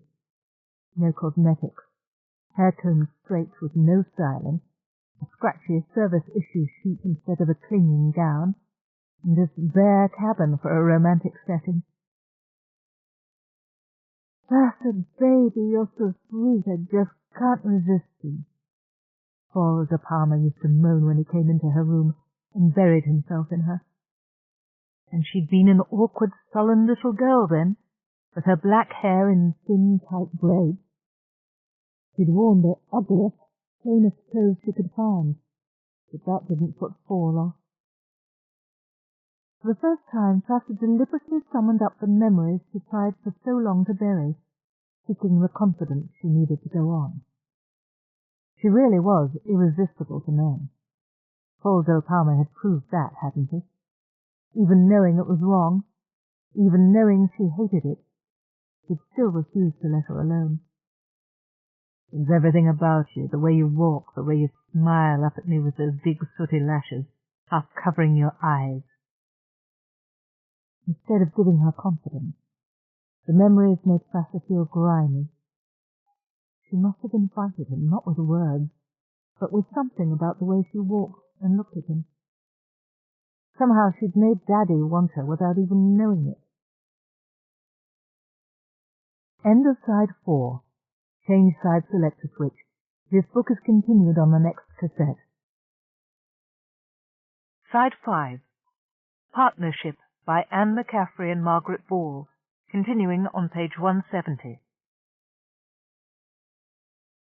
She was a bad little girl, and if Mama ever found out... Somewhere in the back of her mind, Mama screamed and fell endlessly through the glittering interior atrium of the hotel, tumbling in a cloud of gauzy draperies. And it was all her fault. Vassar cried out once and threw something across the cabin with all her might, and Seth Briley burst through the unlatched door. "What's the matter? What happened?" His arms went around her, and Vassar rested against the fresh starched fabric of his shirt, feeling the strong beat of his heart beneath her face. For some reason she was crying. She couldn't stop crying for long minutes while Seth just held her, not easing backwards towards the bunk, not letting his hand slide artfully downward in a disguised caress, just holding her. "Well," Vassar said finally, gulping down the last of her sobs, "I told you. I have bad dreams." "You seemed wide awake when I left you." Vassar drew a shaky, deep breath. I'm afraid to be alone just now," she said. It happened to be true. "Could you stay with me?" "As it happens," Seb told her, "I was going to anyway." He released her, as if sensing that she was recovered for the moment, and moved a step backward. Vassar sighed again, with a little more forethought this time, and watched his eyes. Yes, he was aware of what those deep breaths were doing to the sliding knot that held the sheet together between her breasts, and he couldn't take his eyes off the creamy skin that contrasted with the stark white of the sheet. Good. She had a job to do here. She had best think about that and nothing else, or she'd never win this man to her side before she was taken away for trial. "Oh, that's right," she said, allowing a tear to creep into the corner of one eye. Not difficult in her present shaky mood. "I forgot. You're my jailer, aren't you?" Sev looked uncomfortable at this assessment, as she'd wanted him to. "I wouldn't put it quite like that. But someone does have to stay with you until—" "Until the end," Vassar finished for him. "What sort of sentences are in favor these days? Will it be hard labor, do you think?" She tossed her head and gave him her Christian facing the lions look, all nobility and virgin defiance. At the same time she moved slightly, so that the sheet moulded over one side, giving him, she hoped, visions of what sort of hard labor she might be good for. "You'll have a fair trial," Seth told her, "and a chance to speak in your own defense." "Will I?" Vassar challenged him. "Look at me. Don't you think there'll be some old judge who'd just love to see me mind-wiped? They'll be thinking what a pity it is to waste such a beautiful body, keep the body just to wipe out the personality and start over." "Oh, I'm sure they won't do that," Seth said, but he sounded less righteously certain than he'd been a moment before. Vassar mentally applauded her own cleverness. There wasn't much point in trying to convince Sev that she was innocent of the charges against her, not when he was Central's prime witness. Much better to switch the topic to the corruption at all levels of government. Sev knew something about that. Let him stew over the assertion that she couldn't possibly get a fair trial. Let him think, as he must be thinking now, about the danger that she'd end up as the mind-wiped toy of some corrupt official. "You know it happens," Vassar said in a low voice. "You know how much cheating there is in the government. Everybody wants something for himself. One of them will want me, and then—" She blew a kiss into the air with a mocking smile. "Bye-bye, Vassar del Palma." Time to let the sheet fall to the ground, giving Sev a good look about what some dirty old man would get if he didn't get there first. She moved towards him, inch by inch, watching the colour rise in his sharp features, watching the blue eyes darken with desire. "You could at least say goodbye properly, Sev, my love," she whispered. She paused, eyes closed, awaiting the warmth of his arms about her and his mouth on hers. "I think not," said Sev dryly, and while Vassar's eyes flew open in shocked disbelief, he took the 2 steps that brought him to the cabin door. Once outside the cabin, Sev reactivated the guard lock mechanism that would prevent Vassar from leaving. He leaned against the wall and wiped his forehead with the back of one hand. It wasn't much help. He still felt as hot as if he'd just done a 10-mile run in the Capellan jungle. He needed a cold shower, and that 10-mile run might not be a bad idea either, except he couldn't leave Nancia alone to guard Vassar. He could get some extra help, though, and some insurance against temptation. "Nancia," he said in a low voice, looking upward at the angle between ceiling and roof, where her auditory sensors were installed. "Nancia, I think you'd better activate full sensors within Vassar's cabin. I know it's a breach of the prisoner's privacy, but this is a very dangerous woman. And Nancia, you'd better keep the sensors on at all times, even when I'm with Ms. Del Palma." Sev thought that over and decided he hadn't worded that last request strongly enough. "Especially when I'm with Vassar," he rephrased. "I'd already done that, Sev," Nancia responded from the wall speaker. "Don't worry, everything has been observed and recorded." "Excellent," said Sev between his teeth. "I'm sure that little scene will be vastly amusing to somebody who's not troubled by hormonal urges. Now, if you don't mind, just keep watching Vassar, and let me know if she tries anything. I'll be in the ship's exercise room." "What for?" "Taking care of my hormones," Sev said. He stamped off to improve his weightlifting record. FN 935 Forester Amontillado y Medoc requests permission to come aboard. Permission granted. Even to her own ears, Nancia sounded brusque. After a grudging nanosecond's thought, she added formally, "Welcome aboard, Forester Amontillado y Medoc." The short, spare man, whom she'd last seen heading into the tangled planetary conflicts of the Transfon guerrillas on Charon, dropped 3 heavy pieces of baggage onto the lift with a grunt of relief. "Getting an old man who can't even carry his own luggage without getting out of breath." But, as if to contradict the unspoken criticism, Forrester waved the lift upwards with his luggage and took the circular stairs. Nancia watched his progress from sensor to sensor. He moved with quick, neat steps, economical of his motions.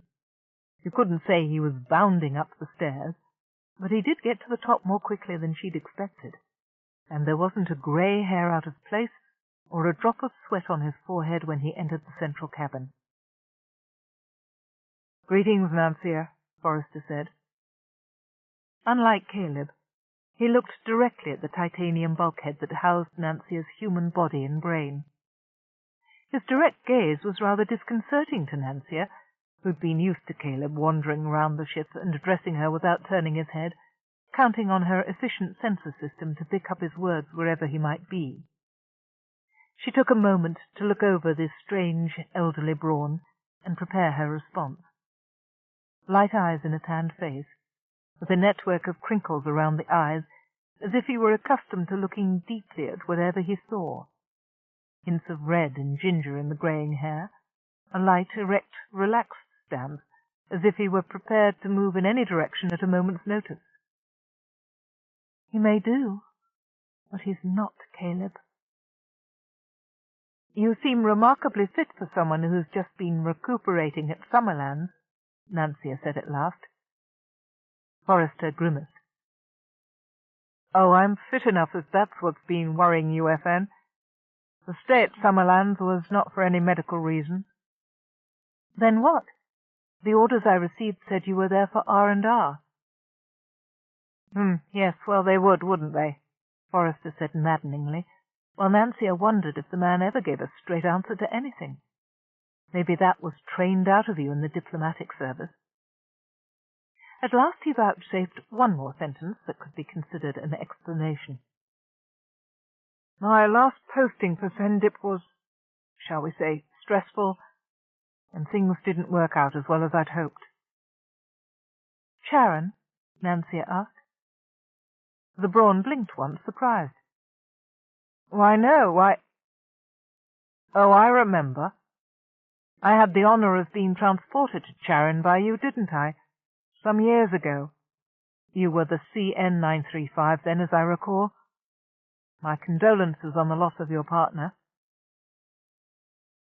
It's only temporary, Nancia said, which reminds me, I wouldn't wish to hurry your unpacking, but as soon as you're ready, I'd like you to take over guarding the prisoner.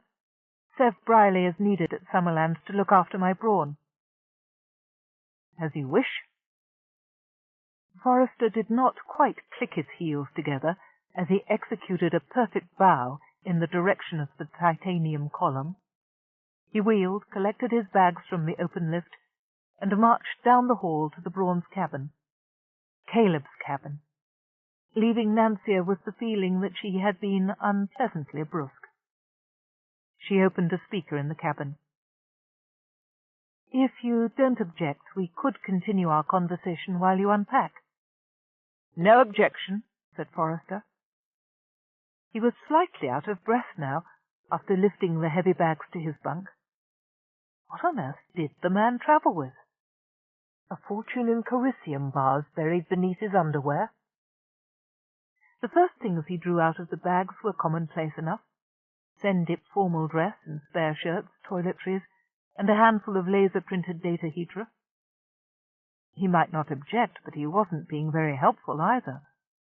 Well, she hadn't been as friendly as she might. It was up to her to make the first move. What was your last posting, then, if it wasn't Charon? And why did you pick Summerlands? Summerlands has a very good reputation as a rest facility, Forrester said. I expect you're unduly worried about your former Brawn. The medical staff there is top quality. It's not their technical skills I'm worried about, Nancia told him. There was movement in Fass's cabin. She had been keeping the sensors there down to monitor level. Now she activated full pickup and saw that Sev had gone in to talk to Fassa. The girl was fully dressed this time, and they were sitting on opposite bunks. She didn't think Sev would encounter any real problem. All the same, she captured their quiet conversation and listened to it with one ear while she watched Forrester and wished he would hurry up with his unpacking. Now he had got to the bottom layer of the first bag, and she saw what had weighed his luggage down so. Nothing but a lot of antiques. One antique book after another, kilos and kilos of them, and doubtless no more information in the lot of them than could be stored in a few facets of a datahedron. There was no accounting for tastes. Isn't Summerlands rather remote for a man of your importance? Nancia probed. She knew she was being pushy, but she didn't care. If Forrester was in with Alpha and her criminal friends, she didn't dare set him to guard Fassa. Nor did she dare send him back to the clinic to watch over Caleb. She would have to get on the data stream to Murasaki base at once. I have family in the Nyota system, Forrester told her. I was hoping to make a brief visit after I left Summerlands, and I'd a friend at the clinic.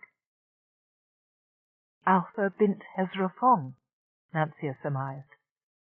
She might as well face all the bad news at once.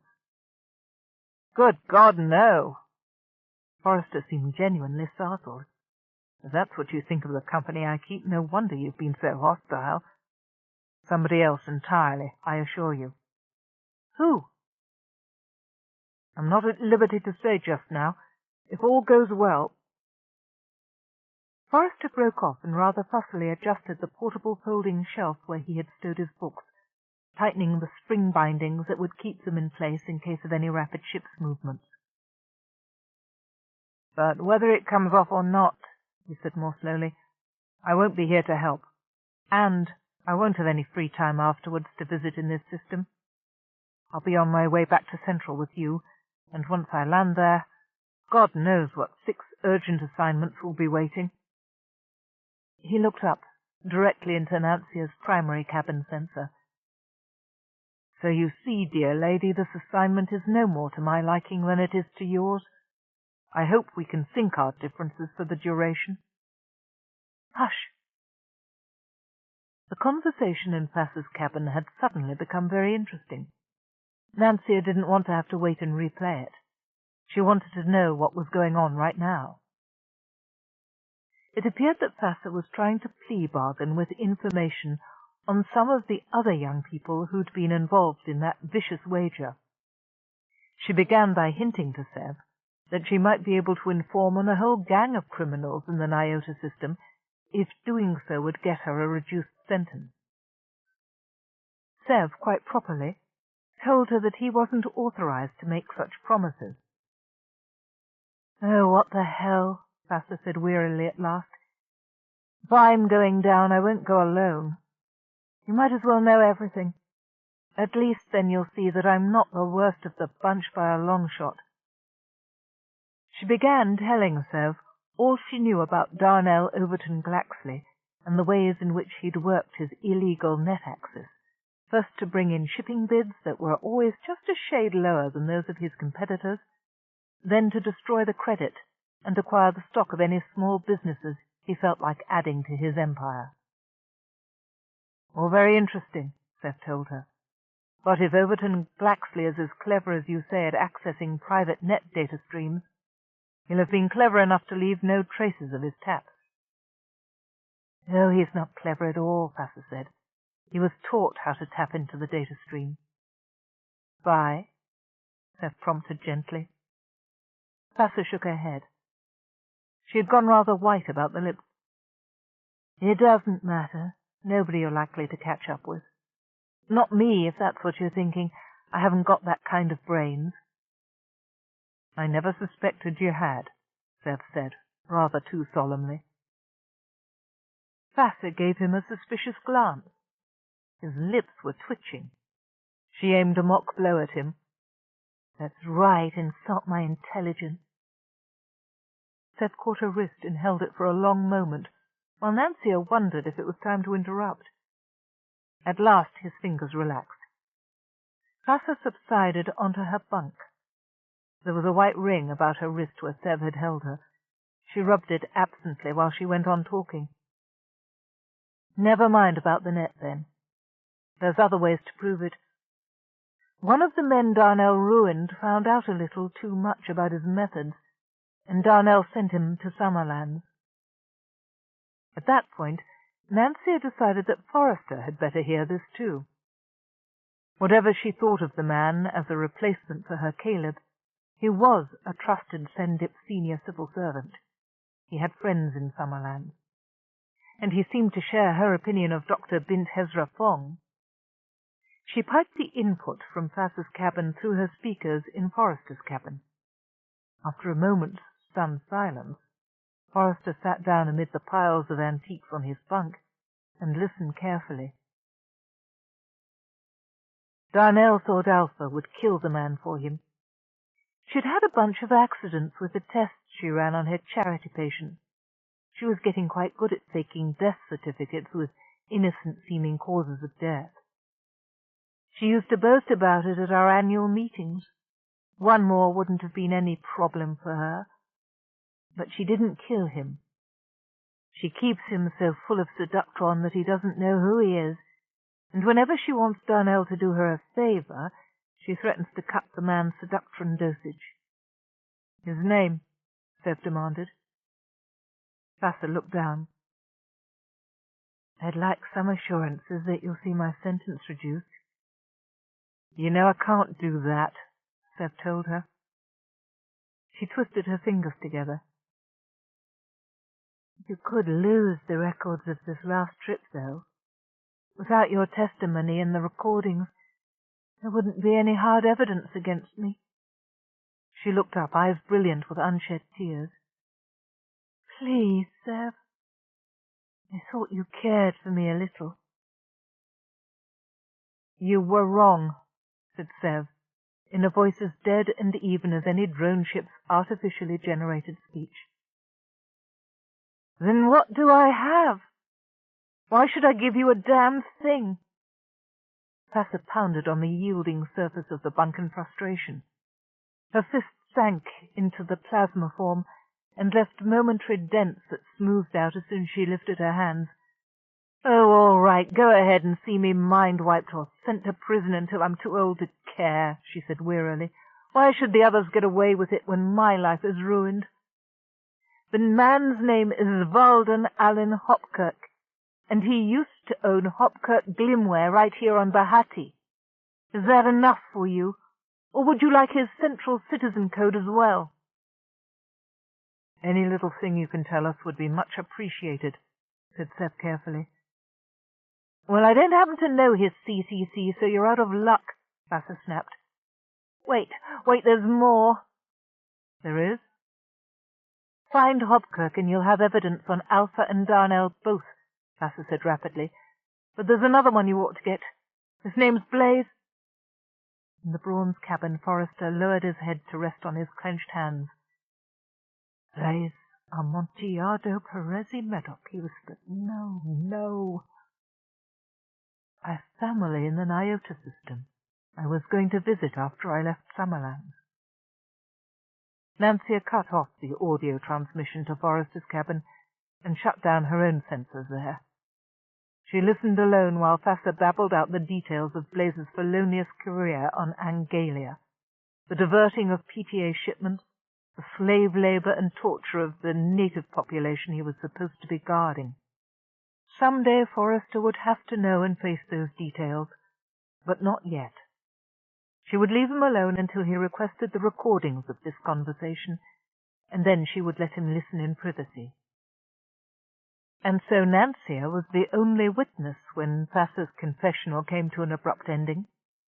After she finished the tale of Blaze's misdeeds, Seth probed her. I've looked up the records of that first voyage, he said almost casually.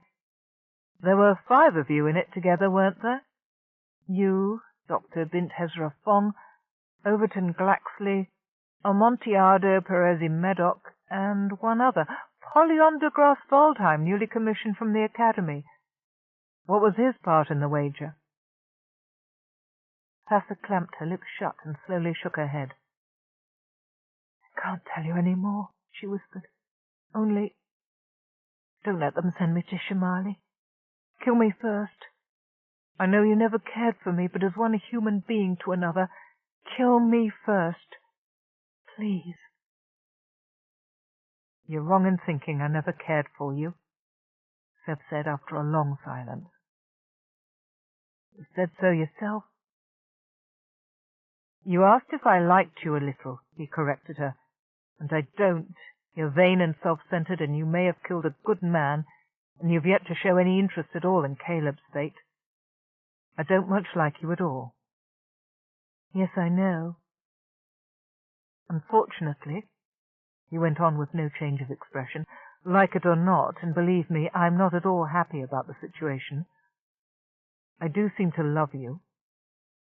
Not, he said almost gently, that it'll do either of us much good under the circumstances.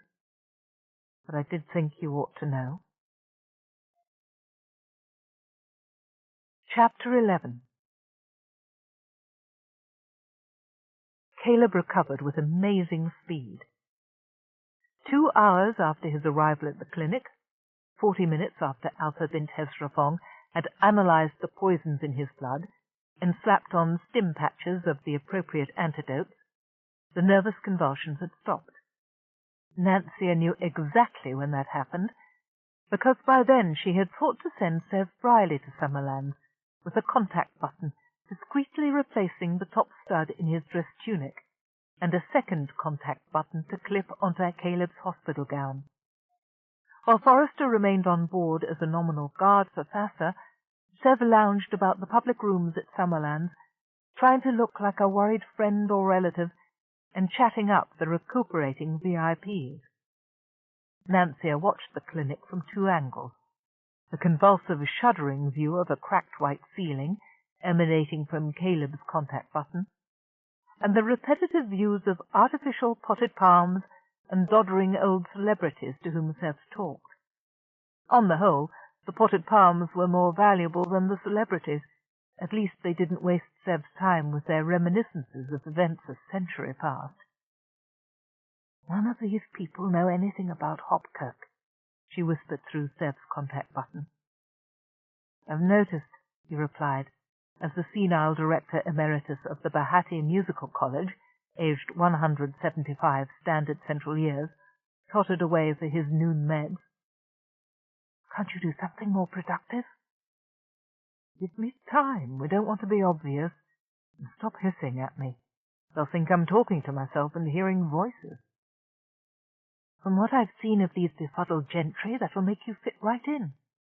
"Only," said Sev grimly, "if they don't hear the voices too."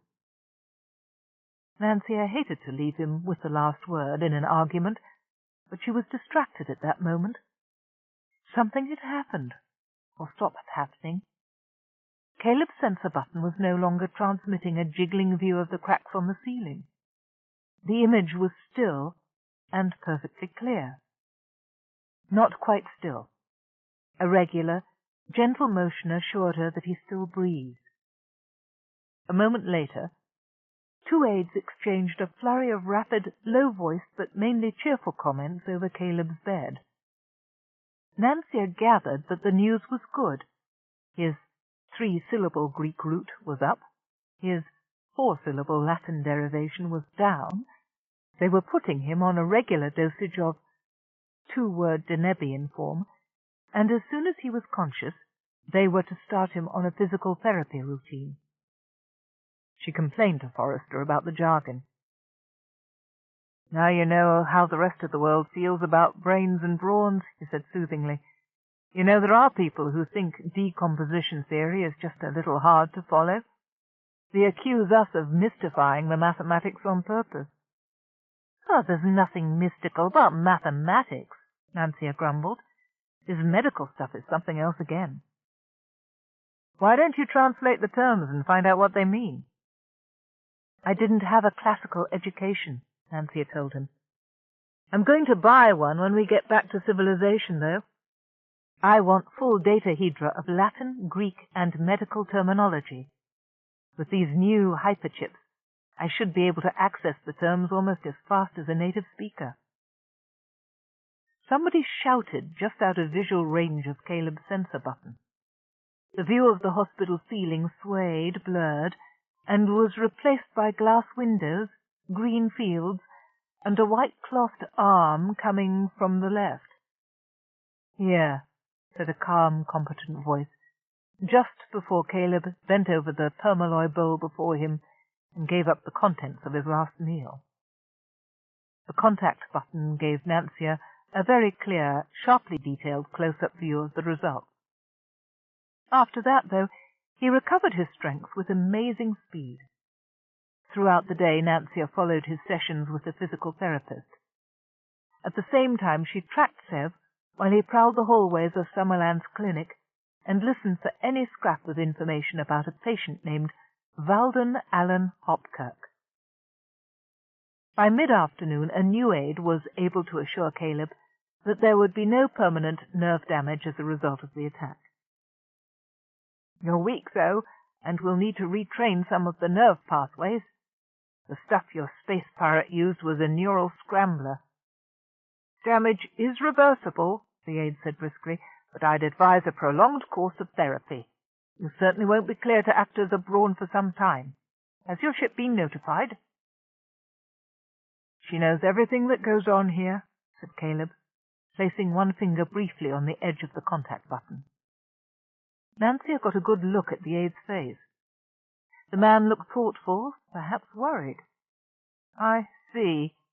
And, I suppose the button has a dead man switch? Some alarm if it's inactivated or removed? Absolutely. Nancia responded through the contact button before Caleb could tell the truth. Some such arrangement would be a great safeguard for Caleb, and she wished Central had thought of it. But failing that, the illusion of the arrangement might give him some protection. She went on through the tiny speaker, ignoring Caleb's attempts to interrupt her. Please notify all staff concerned of the arrangement. I would be sorry to have to sound a general alarm just because some ignorant staff member accidentally interfered with my monitoring system. That would indeed be unfortunate, said the aide thoughtfully. After he left, Caleb said quietly into the contact button, That was a lie, Nancia. Was it? Nancia parried. You think you know all my capabilities? Who's the brain of this partnership? I see. Nancia rather hoped he didn't. At least she'd avoided lying directly to Caleb. That was something, but not enough. She had never before minded her inability to move about freely on planetary surfaces. Psych department's testing before she entered brainship training showed that she valued the ability to fly between the stars far more than the limited mobility of planet-bound creatures. I could have told them that, Nancia responded when the test results were reported to her.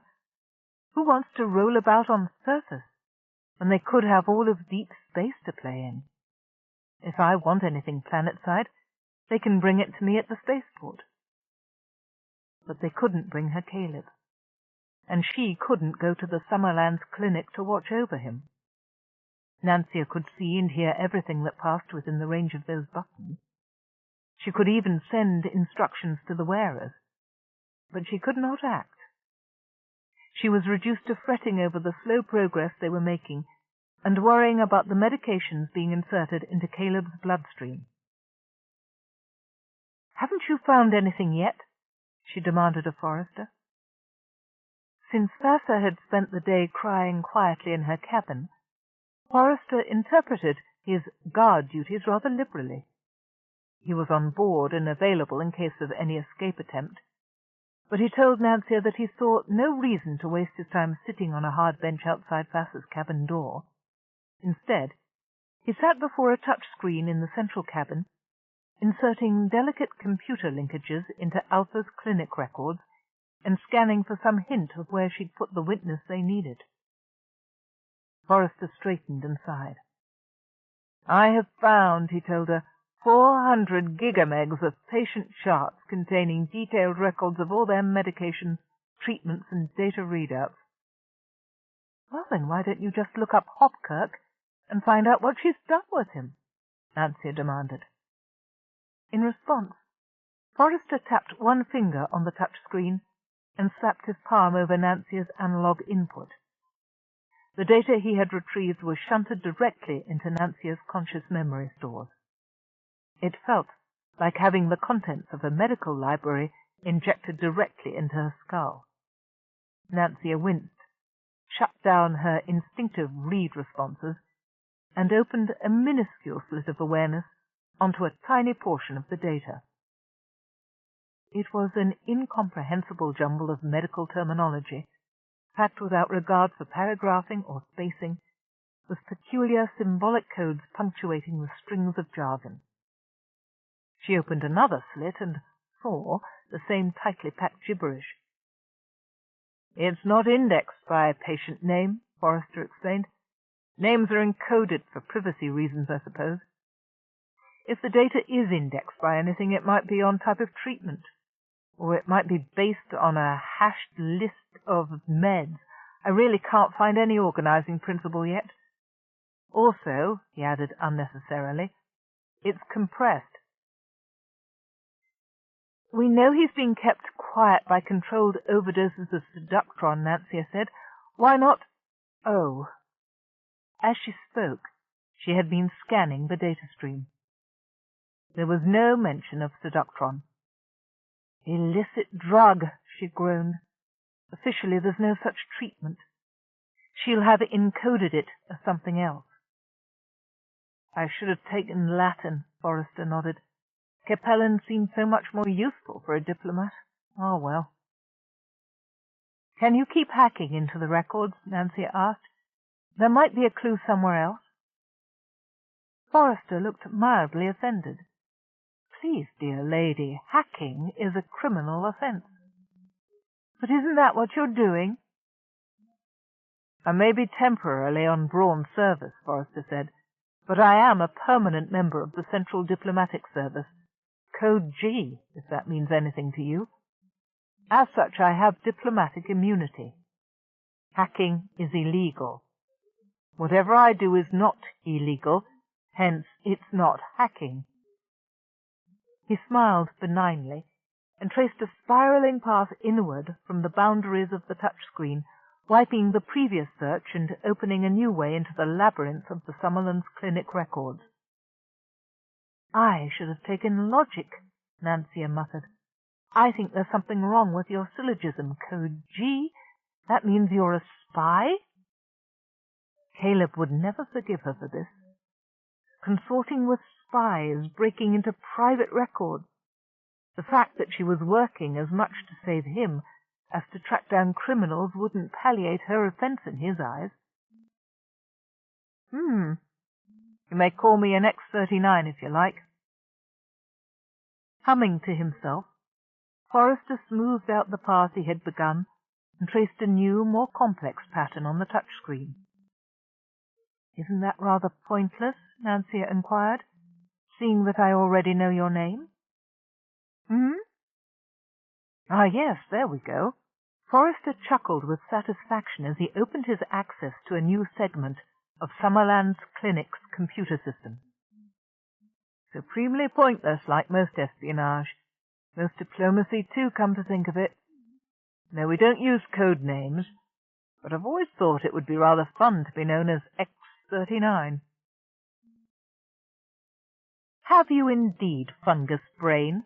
Alpha bint Hezra-Fong muttered from the security of her inner office. How'd you like to be known as Seductron Test Failure 106 Mark 7?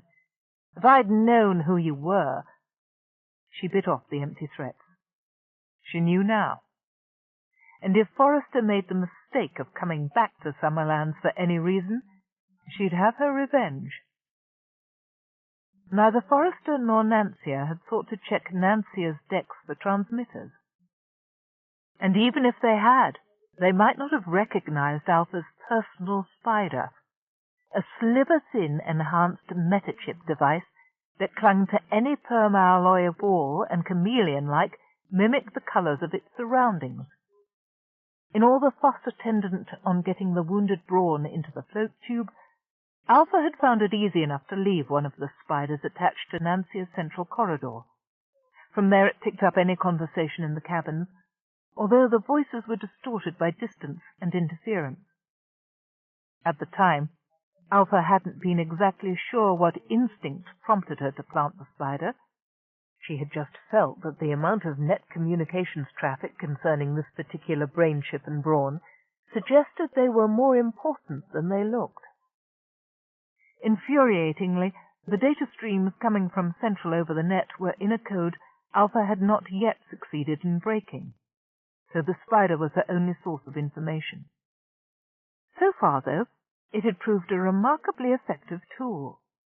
Alpha preened herself on her cleverness in dropping one of the expensive spiders where it was most needed. She drummed her fingers on the palm pad of the workstation while she mentally reviewed what she'd done so far and the steps she'd taken to counteract the danger. The rhythm of her fingertips was repeated on the screen as a jagged display of colored lines, breaking and recombining in a hypnotic jazzy dance. First had come the surprising sound of Thassa Del Palma's voice. While admiring the dramatic range Fassa put into pleading with her captor, Alpha hadn't been too surprised when the girl rapidly broke down and began spilling what she knew about her competitors. She'd always felt the Del Palma kid didn't have what it took to make it in the big time. Too emotional. She cried in her sleep, and then she gloated over her victims. Real success came from being like Alpha, Apollyon, cool, unmoved, above feeling triumph or fear, concentrating always on the desired goal. Fortunately, Fassa didn't know much. She'd been too stupid to think much beyond her personal concerns. Alpha was willing to bet the little snip had never thought of compiling a dossier on each of her competitors, with good, hard data that could be traded in emergency. All she had were gossip and innuendo and stories from the annual meeting. Blaze was nasty to the natives. Alpha had developed an illicit drug. Darnell was less than totally ethical in his business takeovers. Hearsay.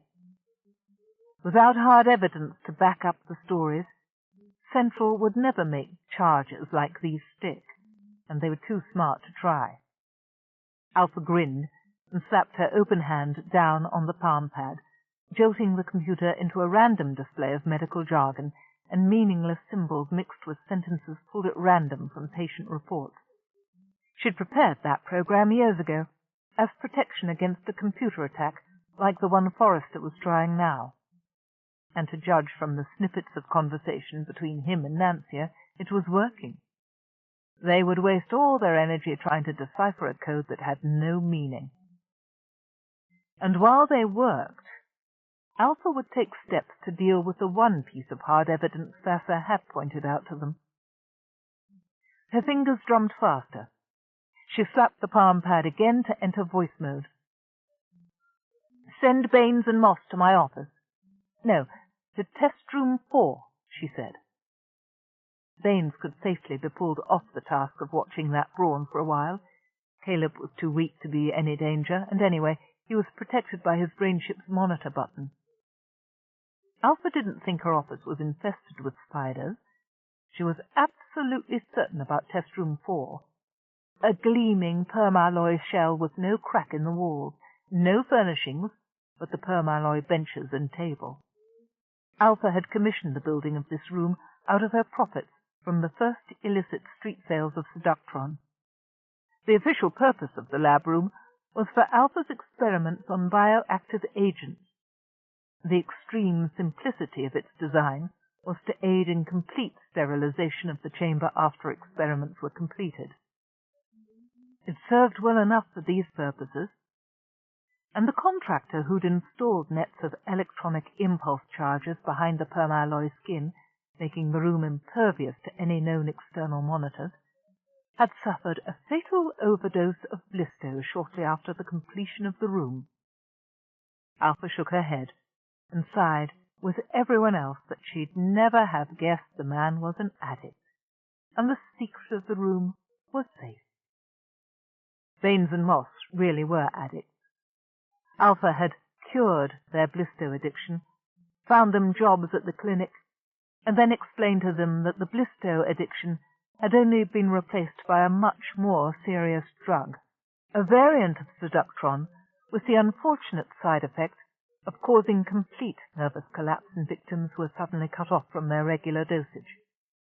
Alpha had been experimenting with a mildly addictive form of Seductron that would create a captive market in anyone who ever tried the stuff. Seductron B4 was an over-response to the problem. She was afraid to release the stuff to street markets, but it was incredibly useful in creating willing servants. It had only taken 1 or 2 delicately timed delays in the Seductron B4 doses to convince Baines and Moss that their only hope of life lay in total loyalty to her. She'd picked her tools carefully. They had enough medical background to be genuinely useful as aides in the clinic, but were far too stupid to replicate her work on Seductron. If she died or were incapacitated, Baines and Moss would die too, inevitably, slowly and painfully. She felt quiet satisfaction, as always, at seeing two men to whom her life was literally as valuable as their own. And for all that little snip Vassar vaunts her sex appeal, no man who's rutted after her cares about her life the way these two care about mine. She gave her instructions quickly and confidently, expecting nothing but instant obedience. The patient carried on Summerland's lists as Varian Alexander was to be removed to the charity side of the clinic at once. There was an empty bed in Ward 6, where the recovering blister addicts and alcoholics were housed. He would do very well there for the moment. "Excuse me, Doctor, but are you sure?" Baines began. "You'll stand the move," Alpha said. "Yes, but it's simple enough even for your drug-logged brain, I should think." "It's not Alexander that worries him, Doctor," said the quicker Moss. "It's that half-cyborg freak in Ward 6, Qualia Benton. Been asking a lot of questions. She has too many." Alpha drummed her fingers on the permalloy table. Benton. Qualia Benton. Ah, yes, an interesting case. Presented as an alcoholic veteran of the Capellan Wars who was too shaky and brain damaged to keep up her own periodic maintenance on her cyborg limb and organ replacements. All parts had appeared to be in good working order, but Alpha had approved the series of tests and maintenance anyway. Veterans' Aid would pay for the work, and if Qualia Benton was too far out of it to do her own maintenance, she'd never think to question whether the work the clinic charged was absolutely necessary, or whether it had even been done. "What sort of questions?" Baines shrugged. "Anything, everything. How do we like our jobs? How did we get our jobs? How many rooms are there in this wonderful big building? And what all goes on here besides taking care of poor old freaks like her? Supposing she wanted to get work at a nice clean place like this, would we put in a good word for her? No harm in all that. Yeah, but—" Baines shifted his weight from one foot to the other and fell silent. Moss took up the story. "Last Friday she was rolling about in her bed, claiming she had nervous pain, something awful in her left foot, which it isn't there any more, Doctor, and nothing wrong with her prosthesis connections. I checked 'em out twice. Wouldn't go out for exercise with the rest of the winos, so I left her while we shoved the others out for their healthful walk around the park. Only thing is I had to come back early on account of old Charlie blissed out collapsed with chest pains, and I wanted a float tube to bring him back. And I found her on the floor outside the staff room. She claimed she'd been trying to work the prosthesis and it collapsed on her." "Possibly true," said Alpha. "Yeah, but the staff room door was unlocked. I swear I locked up like always, Doctor, but it was open then." Alpha considered Moss's sweating face for a long moment. He could be trying to cover up his own carelessness in leaving the staff-room door unlocked and a patient alone in the ward, but he hadn't had to tell her about the incident in the first place. He would only be risking her anger if he were afraid of something even worse, like a threat to her position at the clinic, something that would take her away and end his supply of Seductrin B4. "Put the two of them in a private room," Alpha ordered. "Aren't any on the charity side?" Baines objected glumly. Moss rolled his eyes. "God give me strength," he pleaded. "Doctor knows that, Baines. Forget about moving Victor Alexander to the charity side. We're to put Qualia Benton in a private room with him on the VIP side, and don't worry about the fact that Veterans Aid won't pay. I reckon she won't be there long enough to run up much of her bill. Right, Doctor?" He gave Alpha a conspiratorial smile which she did not return. "Benton's is an interesting case," Alpha said neutrally. "I wish to investigate this prosthesis trouble myself. Any charges incurred will be billed to the experimental lab. Meanwhile, I wish you to keep an eye on the visitor, Brierly. He's supposed to be here as an escort to that Brawn. but he's been spending entirely too much time talking to too many people in the public rooms. Briley might not be an immediate threat, but it wouldn't do any harm to have Baines and Moss keep an eye on him. As for the other two, Alpha had no intention of leaving the disposal of her problems to this pair of bunglers, one stupid and the other trying to wriggle himself into her good graces. Nor did she intend to risk their being able to give direct evidence against her if worst came to the worst. Quelia Benton might be no more than an alcoholic old fool who couldn't keep from snooping into other people's business, or she might be considerably more than that. If the first, she would be no loss. If the second, she had to be disposed of immediately. As for Walden Allen Hopkirk, Alpha hated to waste a potential tool like Hopkirk, especially after going to the trouble of keeping him lightly drugged and available for all this time, but she prided herself on the ability to face facts and cut her losses. There were suddenly too many people asking too many questions around Summerlands. Alpha dismissed Baines and Moss and went back into her private storage room to prepare. "If you want a thing done well, do it yourself," she murmured, as she prepared 2 stim pads, each loaded with a massive overdose of Seductrin B4. The woman known as Quelia Benton knew something was wrong when the 2 aides who were Dr. Hezra Fong's shadows came to transfer her from the charity side of the clinic. She'd been ready to act then, fingers tensed against the side of her left leg prosthesis, adrenaline keeping her unnaturally aware of every shadow and change of intonation. And nothing happened. "You're moving to a private room," the big one called Baines said. "Who'll pay?" Quelia Benton demanded, in the fretful, shrill tone to be expected from an old soak, whose nerves were jangling for just one more drink. "Doctor's interested in your case," said the little black-haired one, Moss. "She wants to run some special tests on the clinic if Veterans Aid won't cover it. You could get into the next issue of the Medical Research Journal." "I'm honored," said Quelia Benton politely.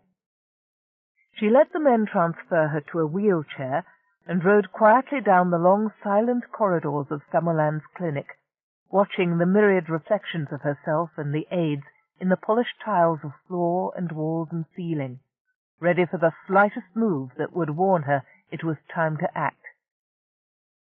"It won't happen in the halls. They'll move when I'm in a room alone," she told herself. But what if they expected her to count on that, and took her by surprise in one of these long, empty hallways? She dared not relax.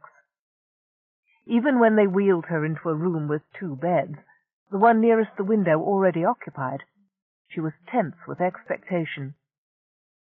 "Here now, you said I was getting a private room," she whined. Quelia Benton would whine. What's more, she would be suspicious and distrustful, like most recovering addicts, almost paranoid. God knew it wasn't hard to fake that part. "Might as well be private," said the one called Moss. "He won't bother you much.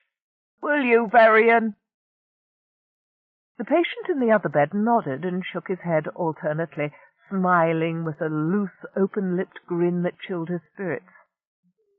Listo addict, or worse, if there is anything worse, and they're maintaining him in that condition instead of trying to break the addiction. That's criminal. Quelia Benton, chronic alcoholic, too woozy to take proper care of her own prostheses and replacement organs, wouldn't care about somebody else's problems. She said nothing. The aides helped her into the free bed. "Here you go," said the small black-haired man cheerfully. He slapped a stim pad downwards. She recoiled, but could not quite escape the stinging contact against her shoulder. "Just a little relaxation med before the tests," he said. "Don't want to relax," she muttered. The thickness in her speech was natural. She was suddenly finding it hard to think. Something was infiltrating her bloodstream. Something soft as a cloud and warm as sunshine, floating her away to the Isles of the Blessed. Blisto. That was it. The man in the other bed. Was he really a Blisto addict, or had he been drugged in the same manner? Foolish not to have anticipated this.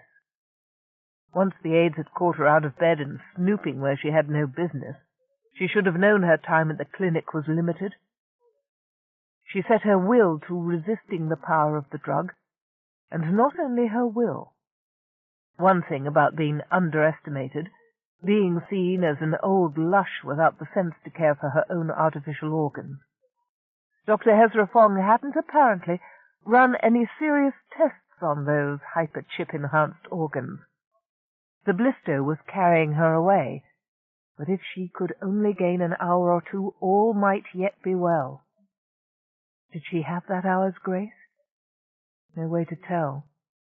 She could only watch and wait, and that not very effectively. The hard hospital pillow beneath her head was soft as a Danubian fluff cuff. Her left hand still rested against the smooth, hard prosthesis, but she could barely feel the permaskin. The blister was interposing a fluffy cloud of blissful illusion between her and reality. Doctor wants to run some tests. Was that truly all this meant? Surely not. So important a person as Dr. Hezra Fong, Assistant Director of Summerlands, wouldn't go to all this trouble to prove that an old lush was faking disability. There had to be more going on here. By late afternoon, Sev noticed that the same two aides kept walking through the public visiting rooms. They were both rather striking in their appearance. One a burly, blue-chinned man with a lumbering walk, the other neat and quick, and given to slicking down his black hair with short, nervous strokes. And they would have looked more natural at a portside bar than in a luxury medical clinic. Sev reckoned he was supposed to notice them and to be scared off. That was annoying. The doddering old Sendip widow he was talking to had finally mentioned a patient named Varian Alexander, a blisto addict.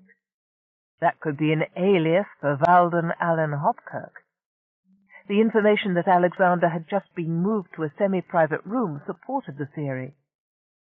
He was ready to get back to Nancia and check out the records on this Alexander, and he hated like hell to let these two petty thugs think they'd frightened him. "You will not start anything with those two," Nancia instructed him when he muttered his complaints into the contact button. "They're minor. You get back and watch Caleb. I'll send Forrester to take care of our friend Hopkirk." "And who," Sev inquired sweetly, "will guard Sasser?" Nancia assaulted his eardrums with a burst of static that attracted the attention of two other visitors. Glancing doubtfully at the artificial capella fern beside Sev, they moved to the other side of the room and seated themselves well away from the strange, dour young man and his talking plant. "You're attracting attention," Sev said sweetly. "Better let me handle this in my own way." "Don't blame me if you end up in a recycler," Nancia grumbled in an undertone. "And don't expect me to send Forrester to fish you out of trouble either. After all, as you pointed out, somebody has to guard Sasser." "I don't," said Sev loudly and clearly, "need anybody to get me out of trouble." The other visitors whispered among themselves, and somebody giggled. Sev felt his face turning red. Two shapes materialized at his elbows, one large and lumbering, one darting in quick as a hummingbird. "Forgetting your meds again, Sonny?" asked the small one in a kindly, concerned voice. He turned towards the other visitors in the room. "Sorry about the disturbance. He hears voices. Should improve with therapy. Ah!" Sev drove one fist into the small man's chin and wheeled to confront the big one. A hand like a small boulder descended on his head. The room whirled around him. An old lady screamed. He saw something sharp in the rock-like hand. Should have guessed. The danger is never where you're looking. The hand came down for a second time, like an earthquake or an avalanche, vast, implacable, and as Sev twisted away, the needle slid into flesh, quiet as a whisper, smooth as sleep. When she heard the sounds of the fracas in the public waiting rooms, Alpha slipped into the semi-private room she'd assigned to Hobkirk and the snoopy derelict. Damn Baines and Moss. Couldn't they handle a minor surveillance task without starting a fight? There must be something about Blisto that permanently destroyed the brain cells. Oh well, at least the disturbance in the waiting room would draw everybody's attention. There'd be no inconvenient witnesses to her actions here. Not that she expected to be here long enough for any problems to develop. Hopkirk was grinning in his usual loose-lipped, amiable way, and the derelict Benton was limp against her pillow in a Blisto dream. Better take care of her first. She knew Hopkirk was too sedated to give trouble. As she pushed up the old luscious sleeve to apply the stim pad, Alpha wondered whether Qualia Benton were really a snoop, or just a brain-damaged bag lady who'd had the bad luck to stumble into private places at the wrong time. Not that it made much difference. She wouldn't be answering any questions now. The stim pad slapped down on chill, firm flesh. The array of needles clicked, but did not sink in. Alpha felt a moment's cold apprehension. Something is wrong here. Something is very wrong. And Qualia Benton's dark eyes were wide open, watching her with amusement. The right arm prosthesis is real lifelike, she said cheerfully, but you won't get stim pad needles through the plastiskin. And now... Oh, no, dear, I wouldn't do that. I really wouldn't. From under the bedclothes she had produced an ugly, snub-nosed needler. Where did that come from?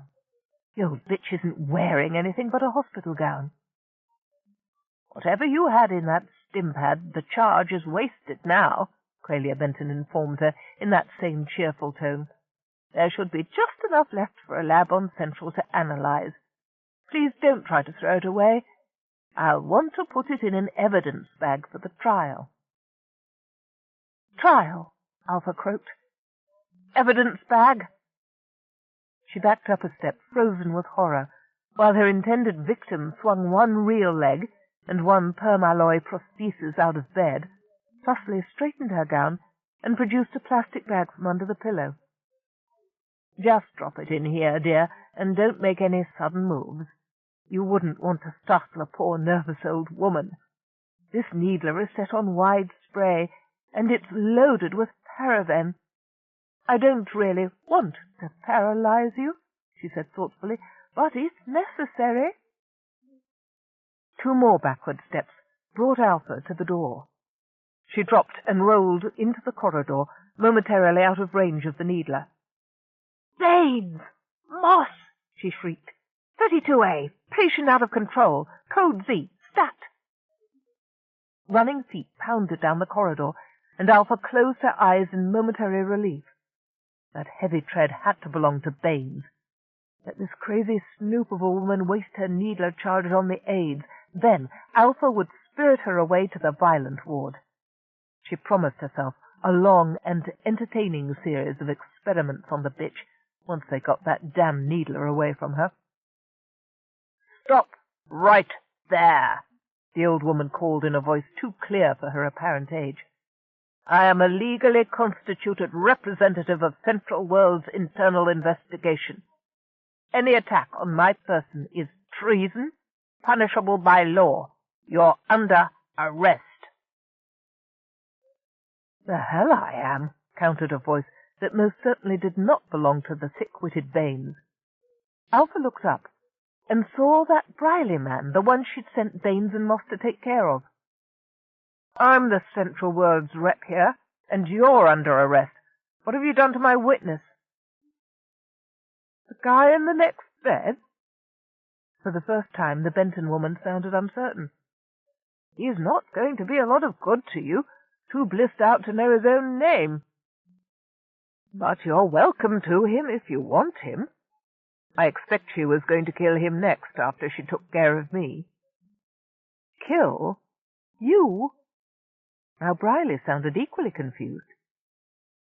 From her crouching position, Alpha saw the Benton woman bend and fumble along the side of her leg prosthesis. A crack opened, and she drew out a thin, holographic strip that shimmered with rainbow colors in the hallway lights. So that's where she hid the needler. "General Micaiah Cuesta Ben," the woman introduced herself. She was standing straighter now, without the hunch in the bent leg that had made her look so small and helpless before. "Undercover assignment for Central, checking out the suspiciously high death rate on the charity side of Summerlands. My colleague, Forrester Amontillado y Medoc, should be somewhere around. He can vouch for me. And you?" "Sever-eyed Briley Sorensen, on temporary assignment to investigate fraud in a Bahati construction company." He looked down at Alpha. She had a dizzying glimpse of blue eyes and an expression as if the cat had dragged in something better left in a back alley. "I think our cases may be connected. I was here to collect Walden Allen Hopkirk, witness to a case of criminal net interference by one of the Del Palma girl's friends. Apparently this lady is another of the gang. She's been concealing the witness and, from what you say, keeping him too doped up to testify. You think she was going to kill him?" "They'll have to wait until that stim pad in her hand has been analyzed for drug traces," General Cuesta Ben said mildly, "but I certainly don't think she was dispensing routine meds. Fortunately, she slapped the stim pad on my upper arm prosthesis. I think I was supposed to be too drugged to notice her. One of those thugs she uses for aids dosed me with blisto or something like it about an hour ago." Alpha slowly uncurled herself and stood up. If she was lost, she'd go with that much dignity. She was half a head taller than this Sev Briley. It helped a little to look down on him. "So what are you?" she demanded. "A robot?" "Nobody's immune to blisto," she caught herself. No reason to give away information. General Questar Ben chuckled. "No, dear girl, I'm not quite as badly off as the Tin Woodman. The valves may be helped along by hyperchips, but I still have a heart, something that appears to have been left out of your make-up. But the liver and kidneys are replacements, and last year I had a new hyperchip-enhanced blood-filtering function installed so that I could monitor my own internal prostheses. If you'd shown up right after your goon drugged me, I might have been in trouble. But an hour was more than enough time to filter the drug out of my bloodstream." Alpha glowered at her, and Briley impartially. "And what about you?" she demanded of Briley. "You look like a man, but I guess you're another fucking cyborg freak." "I am a man," Briley said mildly, "more so fast. And I learned Capellan hand-fighting in the war. Your big sug tripped over his own feet, with a little help, and slapped himself with a stim pad he was aiming at me. I don't know what was in it. Perhaps you'd like to tell me whether he'll survive the experience? As for the little one, he collided with one of those big ceramic pots you've got decorating the waiting room. He'll have one hell of a headache when he wakes up, but he'll be in perfectly good shape to testify against you." "No, he won't," Alpha snapped. "You don't know as much as you think you do. The man's addicted to something you won't be able to supply. Without his next fix, he'll die in agony before the week's out." Briley raised one eyebrow. "Then," he said cheerfully, "we'd better make sure to get his testimony on Datahedron before he dies, hadn't we? Thanks for the warning." Chapter 12. Hospitals. General Questar Ben made the word sound like an expletive.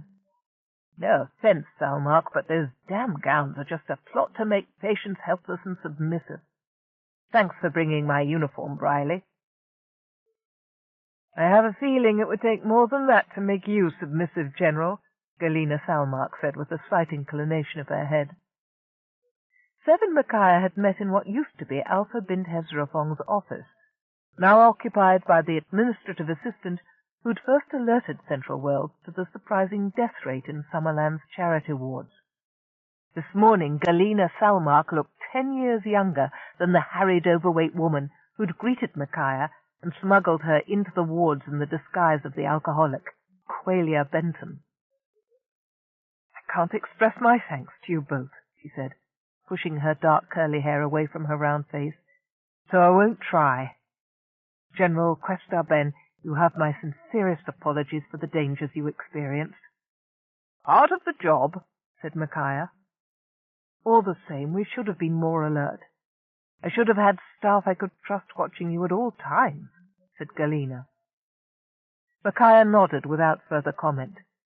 She was favorably impressed by Galena's quick command of the situation, even more impressed by the fact that the young woman had taken full responsibility for problems which were hardly of her making. It wasn't her fault that the aging director of Summerland had left more and more power in the hands of Dr. Hezrafong, allowing the charity side to become disastrously understaffed and letting a deplorable lack of discipline infect the whole clinic. "Clinic's problems weren't your fault, Salmark," Micaiah said at last, "but they're about to be your problem. The director must have been senile to let all this go on under his nose. My family's, of course, politically unwise to fire him, but I've had one of my aides compose a nice letter of resignation for him. Want the spot? Can't guarantee it, you understand," she added, "but I've some influence at Central." Galena Salmark flushed becomingly and murmured her thanks. "Meanwhile," she said, shuffling papers until she'd recovered her composure, "I'm glad to report that Mr. Hopkirk is responding quite well to treatment. Dr. Hezrafong has supplied us with full details of the drugs used to keep him sedated. We're steadily lowering the dosage and watching him for seizures, but so far there have been no complications. He should be quite lucid and competent to make a deposition on datahedron within the next 48 hours. "Good work!" Micaiah exclaimed. Galena Salmark nodded. Whatever her other failings, Dr. Hezrafong is a brilliant biomedical researcher. I feel obliged to tell you that without her full cooperation and guidance, we would not have been able to reverse the effects of the treatment so rapidly." She looked up into Micaiah's eyes. "She requested that this fact be formally noted on her dossier." "It will be," Micaiah promised, "but I doubt that it'll bear much weight against the rest of the record." Galena bit her lip. "All those deaths," she murmured. "If only I'd seen what was going on from the first." Micaiah nodded in sympathy. "Don't torture yourself," she told the younger woman. "You weren't even at Summerlands when she began. You had every reason to trust your superiors. It's to your credit that you suspected something as soon as you did and called in the proper authorities to put a stop to it. Don't second-guess yourself." The last words were barked out in a parade ground intonation that made Galena's head snap up. "I mean it," Micaiah told her more gently. "My dear, I've commanded soldiers in battle. I've seen brave men and women die because of orders I gave, and sometimes those orders were wrong. You mourn the deaths, you do the best you can, and you go on. Otherwise you cannot be of service." Galena Salmark looked thoughtfully at the older woman, standing erect and composed in her plain green uniform. Some of her battle wounds were visible, the permalloy arm and leg. Others were buried in the surgical history that Galena had read, the internal replacements for kidneys and liver, the hyperchip implant in one heart valve, and the blood filtering function. And as a doctor, Galena could assess just how many hours of painful surgery and retraining had gone into reconstructing Micaiah's body after she sustained each of the original wounds. "You go on," Micaiah repeated softly, "and you serve as best you can. I believe that you will make an excellent director for Summerlands, Dr. Thalmark. Don't let regrets and hindsight cripple you. We need you here, and now, not reliving a past that cannot be changed." "I can see why you're a general," said Seth thoughtfully, as they boarded the flyer that was to transport them from Summerlands. "If we'd had a commanding officer like you on Capella 4. General Questar Ben's high cheekbones flushed a shade darker. "Don't delude yourself. Making persuasive speeches is only a small part of the art of war." "Oh? Seems to me I heard enough of them when I served on Capella. There may have been more going on in the staff rooms, but I never rose high enough in the army to see the whole picture. That's what I like about PI work," Sev added thoughtfully. "Now I am the whole picture. Or was." He looked directly at Micaiah. "I'll consider myself under your command for the rest of this operation." "The rest? But my assignment's over," protested Micaiah. "Is it?" It has been a long time since a young man looked at her so intently, and back then Micaiah thought with an amusement that she did not allow her features to reflect. The last man to look at her like that had wanted something quite different. Ah, well, they always wanted something, didn't they? Vassar Del Palma and Alpha bint Hezrafon came out to the Nyota system on the same transport, Sev went on. So did Darnell Overton Galaxley. They've all been helping each other get rich by the quickest and dirtiest means they could arrange. There were 2 others on that transport, Blaise Amontillado Perezi Medoc and Polion de Grasse Waldheim. Vassar's already implicated Blaise, the one who was posted to Angalia. Don't you see? You're holding one thread into this tangle, I'm holding another one. You think that together we could unravel it? Sev gave her a flashing grin that was all but wasted on his present purpose. Or take Alexander's solution and cut the Gordian knot. This corruption ought to be cut off, he argued.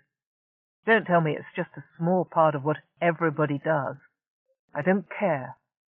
This is the part I can see that I can do something about. I have to see this through. He stopped, looking momentarily embarrassed by his own intensity. And I had hoped, he went on in a somewhat quieter voice, I had hoped that you would want to join us, lead us. The flyer skated to a perfect landing just outside Nancia's opened entry bay. Come with me, Sev suggested. I've got a scheduled transport to Kalas, back to my desk job. You can change that, he said confidently, and grinned at her as he would at a contemporary. Come on, Mick, you don't really want to go back to shuffling papers on Kalas, do you? Micaiah rubbed the back of her neck.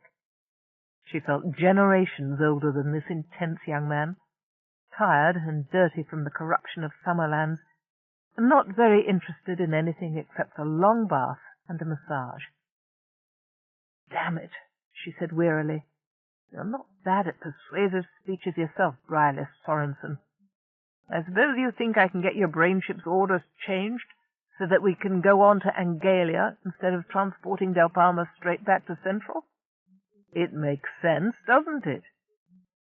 Sense, said Micaiah, has never been a compelling argument for any bureaucracy.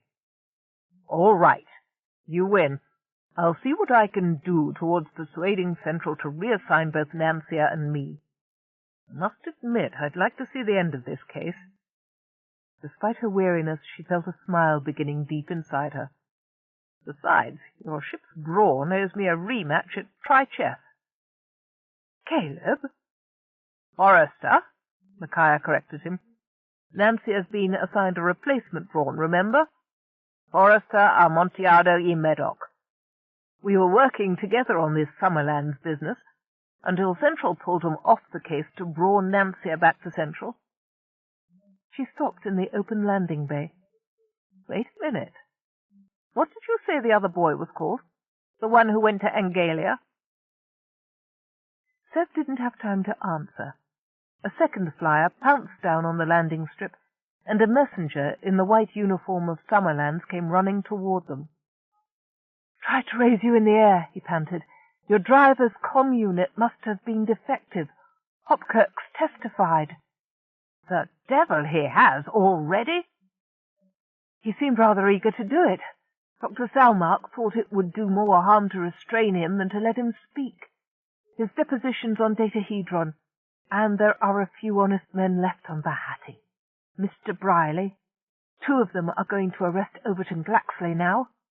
Since he'll likely be sent back to Central for trial, they'd like a representative of Central to accompany them now, just to make sure everything's in order." "You mean to make sure there's somebody else to blame if his family goes out for revenge," Sev muttered. "I'll go," Micaiah said. "No one will question my word." "I'll go," Sev corrected her. "I've already annoyed so many high families, one more makes no difference. You go catch up on your tri-chess." "I always did like subordinates with plenty of initiative," Micaiah said wryly. But she was tired, and worried about the possible connection between Blaze and Forrester. Well, they'd have some privacy for a little while, with Sev Briley off to collect his prisoner and Passa Del Palma locked in her cabin. She would have to ask Forrester just how close the relationship might be, and whether he really wanted to brawn a ship headed for Angalia to arrest one of his relatives. Forrester was happily unpacking a special order from O.G. Glimware when Micaiah Questerben requested permission to board. "We've got company coming," Nancia warned him. "And isn't there something unethical about buying something from a firm while you work to arrest its owner?" "Can't think what," said Forrester, whistling under his breath. "But if you find anything in CS regulations, be sure and let me know. Anyway, O.G. Glimware is the only company this side of Antares that does this particular specialty work." He peeled away the last opaque shrink wrapping to display his purchase. A foot-high solido of a lovely young woman, every feature sharply delineated in a fragile prismatic carving. Her chin was lifted almost defiantly. She greeted the world with a smile whose reflection danced in her eyes. A short cap of curly hair, so finely carved it seemed the separate strands might lift in any passing breeze, crowned the uplifted head that gazed out at worlds beyond any human vision. "Ah, very nice," Nancia said slowly, as Forrester seemed to be waiting for some reaction. "Relative of yours?" His records didn't say anything about a girlfriend. And isn't he rather old for this one? "A very distant connection, like most of the High family's scions. But she may become more than that. My friend, I hope. Perhaps my partner." Forrester set the solido on the ledge above the pilot's control panel and turned to smile at Nancia's titanium column. "It's a genetic extrapolation, actually. Shows what a certain young woman I know would have looked like if she'd grown up normally, without the one genetic anomaly that made her unable to survive outside her shell. Her name is Nancia Perezi de Grasse." Nancia didn't know how to respond to that revelation. She couldn't respond. Caleb never wondered what I would have looked like. Never thought of me as a person. Even thinking that was disloyal. But what could she say to Forrester?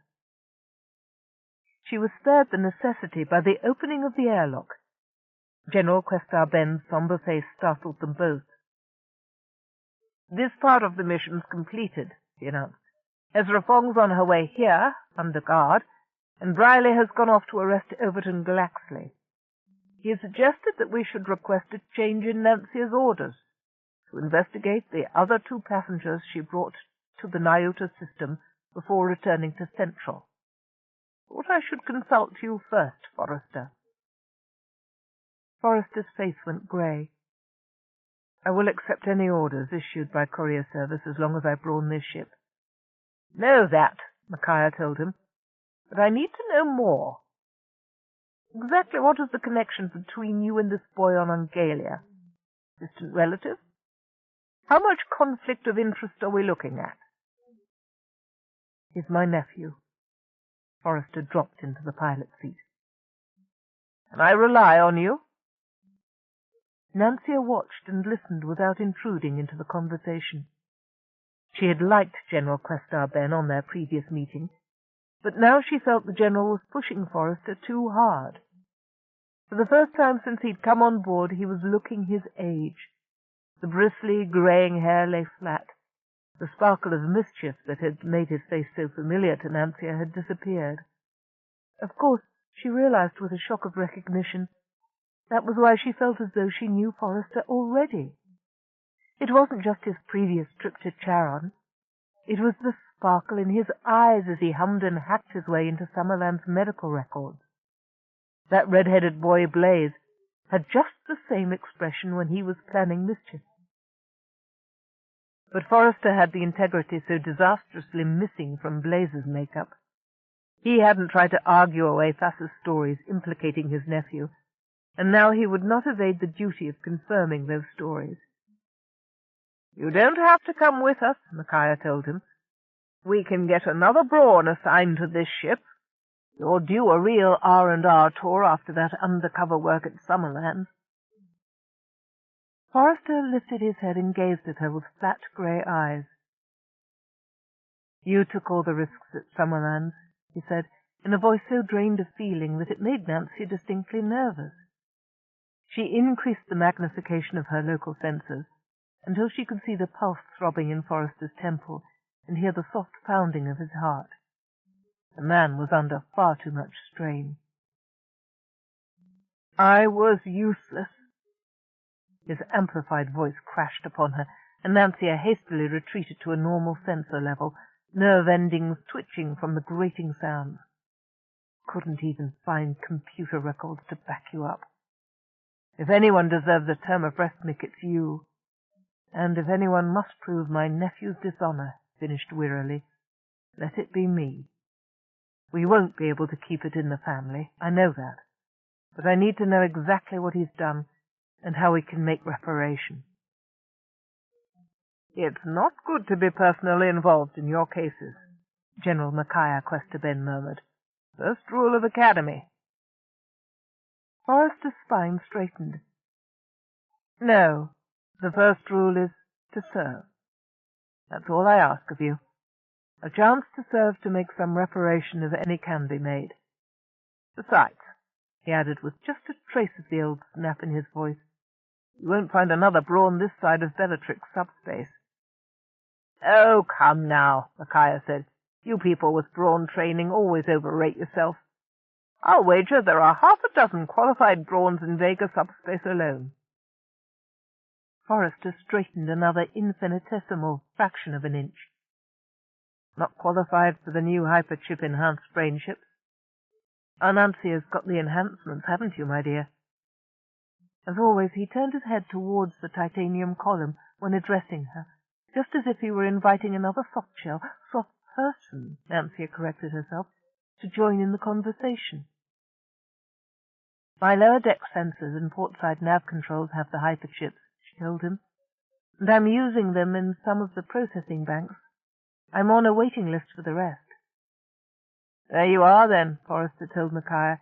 You need me, and I need to do this. You need this assignment like I need another prosthesis, Micaiah muttered. But she sat down again with the air of one who'd given up argument. And just how do you happen to be qualified for the new chip ships, anyway? You've been in Sendit for more years than either of us chooses to specify, Forrester interrupted her. And the term is brain ships, Mick, not chip ships. Let's not offend our lady. It's all right, Nancia cut in. I'm not offended, really. But I am, said Forrester. He took a deep breath and straightened. Nancia could almost see him pushing the pain he felt deep inside, replacing his diplomat's mask. When he turned his head to speak directly to her, he looked almost untroubled, if you didn't focus your senses on the tiny lines of strain and worry around his eyes. You are my lady now, Nancia, at least for the duration of this mission, and no one speaks casually of my brainship. Micaiah blew out her pursed lips with an exasperated sigh. You never answered my question.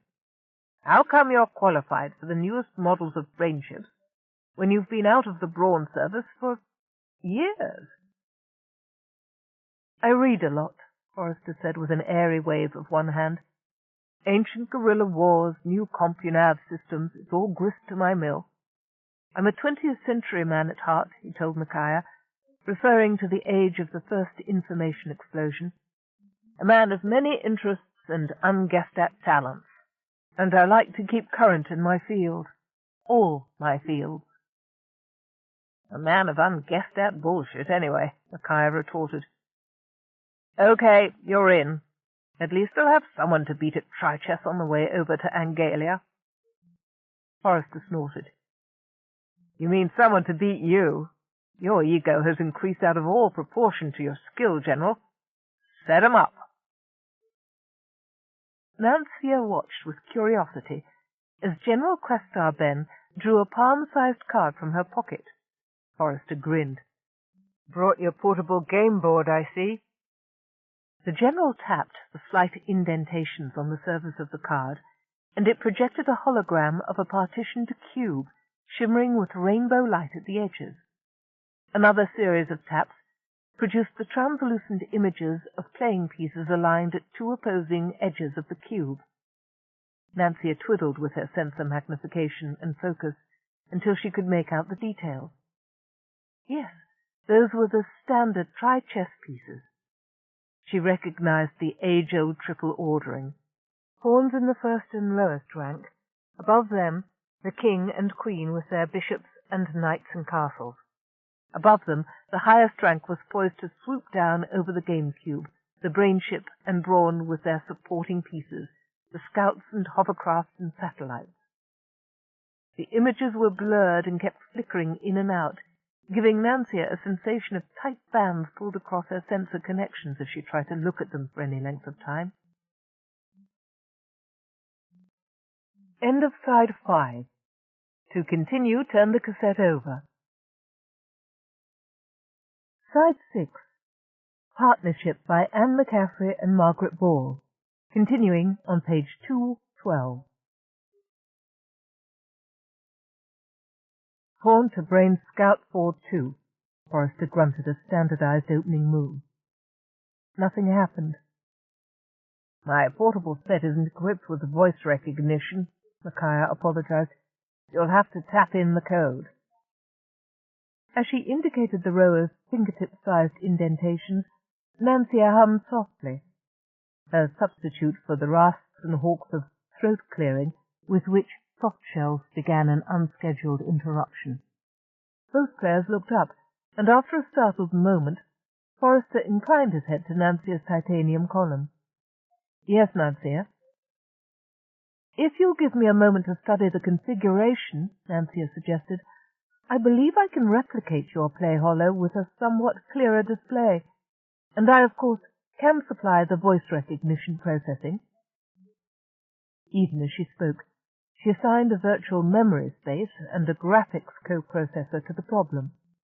Before the sound of her voice had died away, a new and much clearer holographic projection shimmered beside the original one.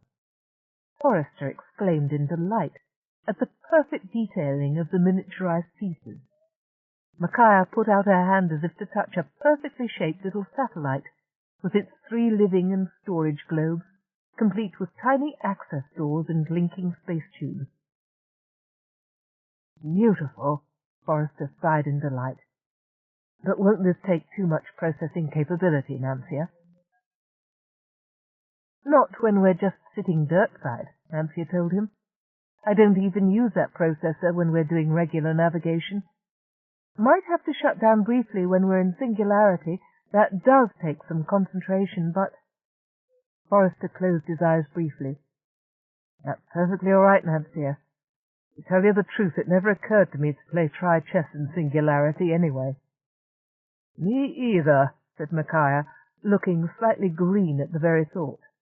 You don't want to think about facial relationships at a moment like that. I do, said Nancia cheerfully. Less than 2 Central Standard Hours later, Sev interrupted the first try-chess game to deliver a subdued Darnell Glaxley Overton for transport to Central. He broke when I showed him the hedron of Hopkirk's evidence, he told the others after Darnell had been confined in a cabin. Funny, almost as if he'd expected somebody to come after him one of these days. Spent most of the flyer trip back telling all he knows about the other 3. Here's the recording. 4, Nancia corrected Sev as he slid a data card into her reader. 3, Sev said again. Passa, Alpha, and Blaze. He carefully avoided looking at Forrester as he pronounced the last name. Neither of them has said anything implicating Polyon de Graaf Waldheim. Nancia couldn't believe this. Sev shrugged. Who knows, maybe there isn't anything to say. You never know, there could be one good apple in this barrel of rotten ones. Not Polyon. But Nancia refrained from voicing her protest. After the conversation she'd heard on her maiden voyage, she was convinced that Polyon de Graaf Waldheim was completely amoral. But would it be ethical to reveal those conversations? Caleb had been so adamantly against anything that even suggested spying, she'd never even thought of telling him. But that had been 5 years ago. She had changed. She now saw shades of grey instead of the neat black and white of CS rules.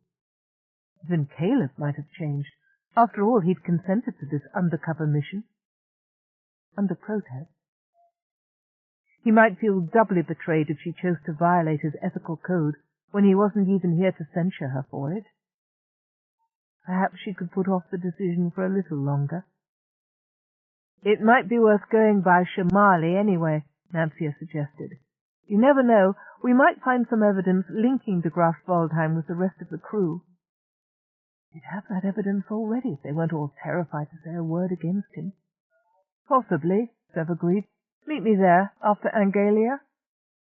I thought you were coming with us, Micaiah Quester-Ben half rose from her seat, putting one hand right through Nancia's tri-chess hologram.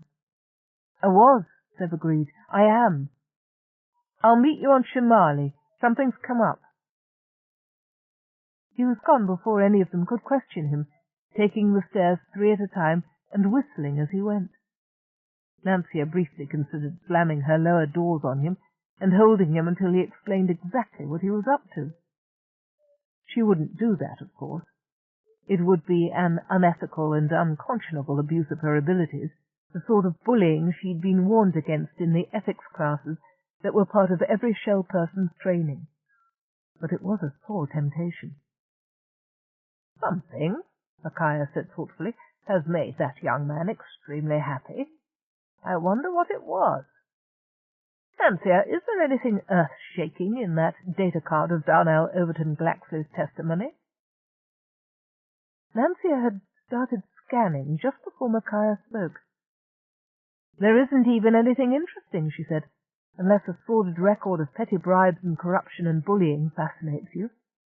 Ah, Overton Glaxley did strike me as a cheap sort. You might want to examine his statement yourself, Nancia suggested. You may see something I've overlooked. Micaiah nodded. I'll do that, but I doubt I'll find anything. Riley said there wasn't any evidence against de Graaf Waldheim, so whatever is taking him to Shamali, it can't be our business. Damn that boy. Oh, well, I suppose we'll find out when we reach Shamali. But first, Forrester said, we have a task to complete at Angalia. His face was grey and still again. The momentary animation brought on by the tri-chess game had vanished. He looks like a man with a deadly disease.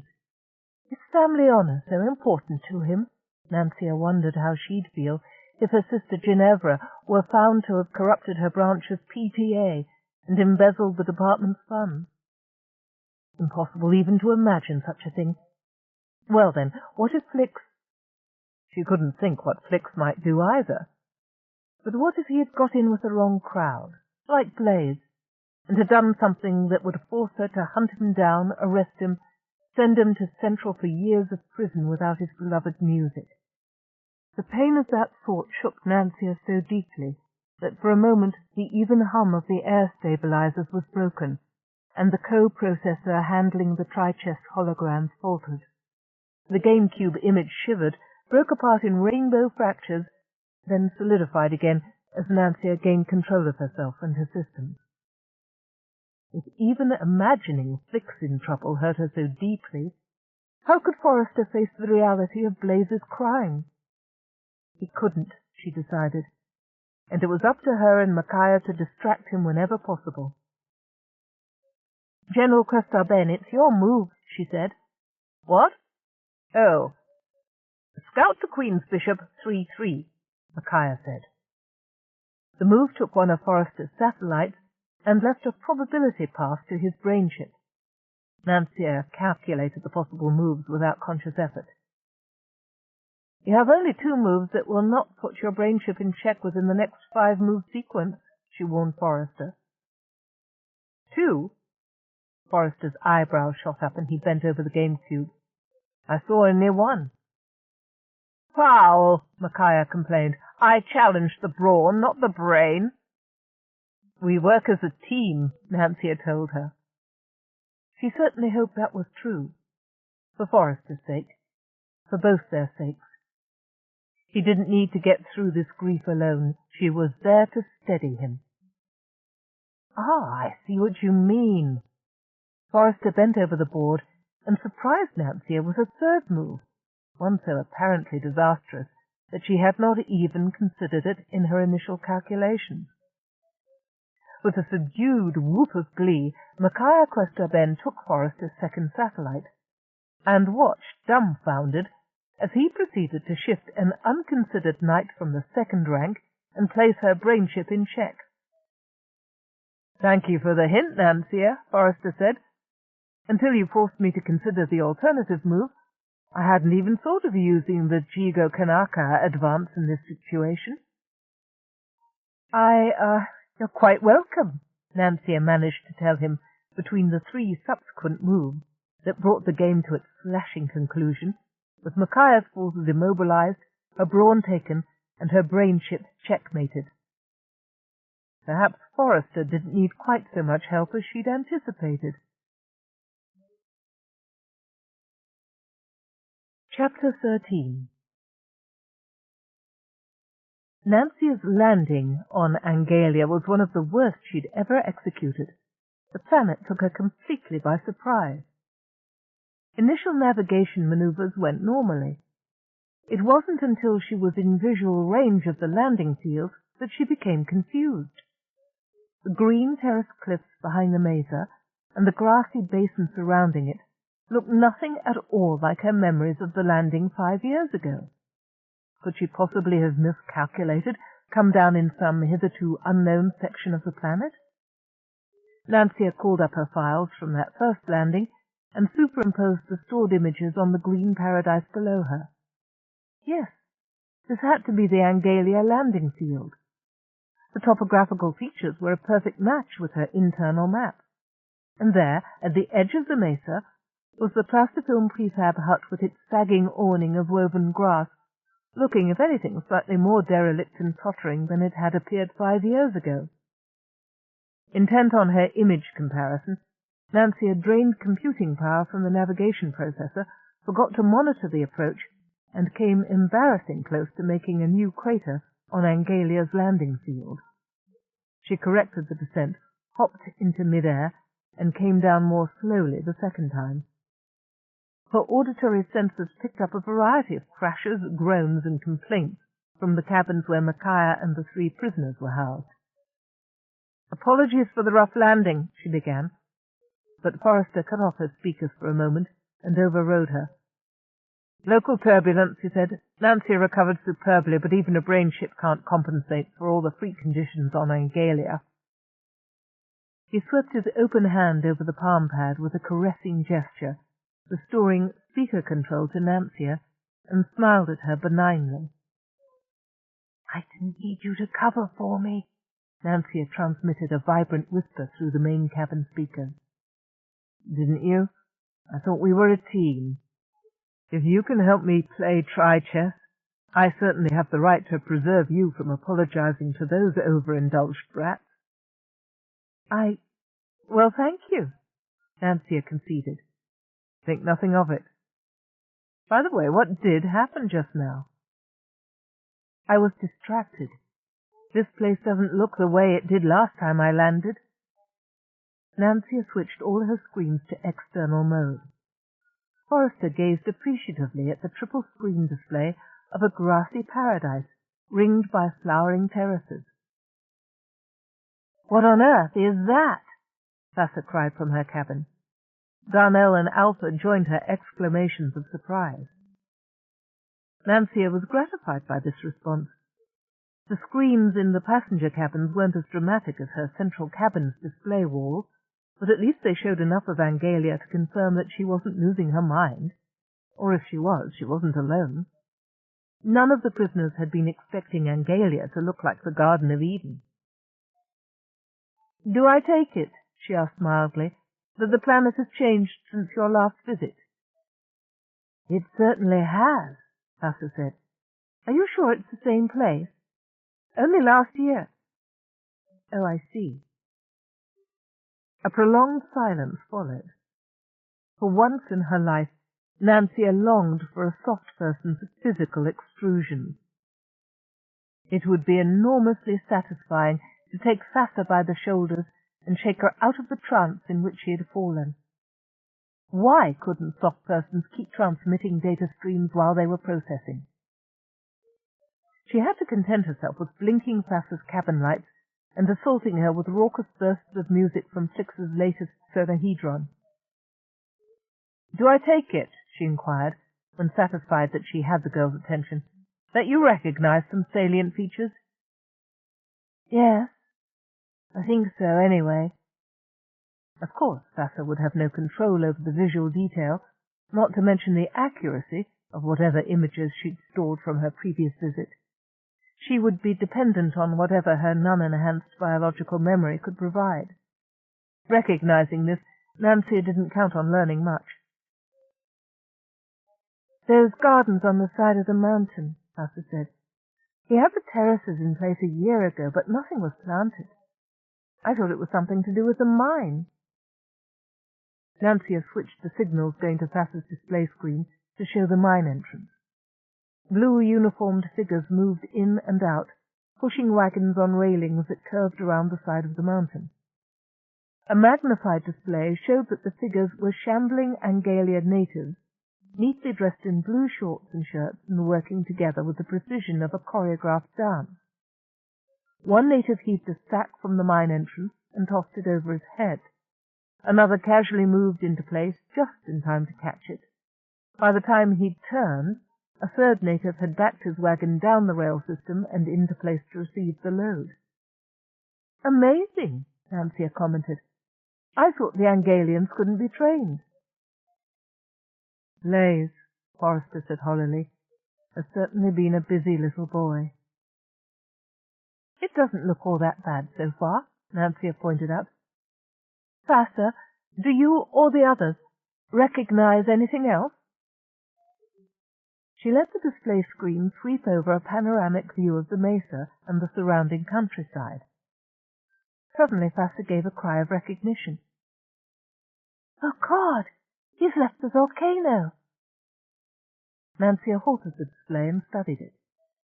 An evil-looking bubble of brown and green mud heaved and burst and formed again, roiling continuously in the midst of the tall grass covering the rest of the basin. "I don't suppose planting flowers would do much to disguise it," she agreed. "You don't understand." Vassar sounded close to tears. "That's how he controls them, how he makes them do things for them. If the Lucys don't please him, he cooks them alive in that boiling mud. I saw it done last time. I'll never forget those screams. Alpha? Darnell? Nancia queried the other two. That's right, Darnell told her. Revolting. Alpha nodded silently, the movement barely visible to Nancia's visual senses. She could think of no more encouraging words for Forrester. Micaiah persuaded Forrester to let her confront Blaze initially. I'll wear a contact button, she promised him. You and Nancia can see and hear everything that goes on. It's my duty, Forrester began. Mine too, Micaiah interrupted him. The young man is more likely to confess if he doesn't think he can bring family influence to bear. He can't, Forrester said grimly. I'm not here to intercede for him. Yes, but he doesn't know that, Micaiah pointed out. Nancia kept all her external senses trained on Micaiah as the general picked her way along a path of rounded volcanic stones to the door of the permaloy hut. On both sides of the path, feathery grasses and blazing tropical flowers grew in exuberant, uncontrolled patterning, throwing up their seed heads and blooms above Micaiah's crisp, silver-sprinkled hair.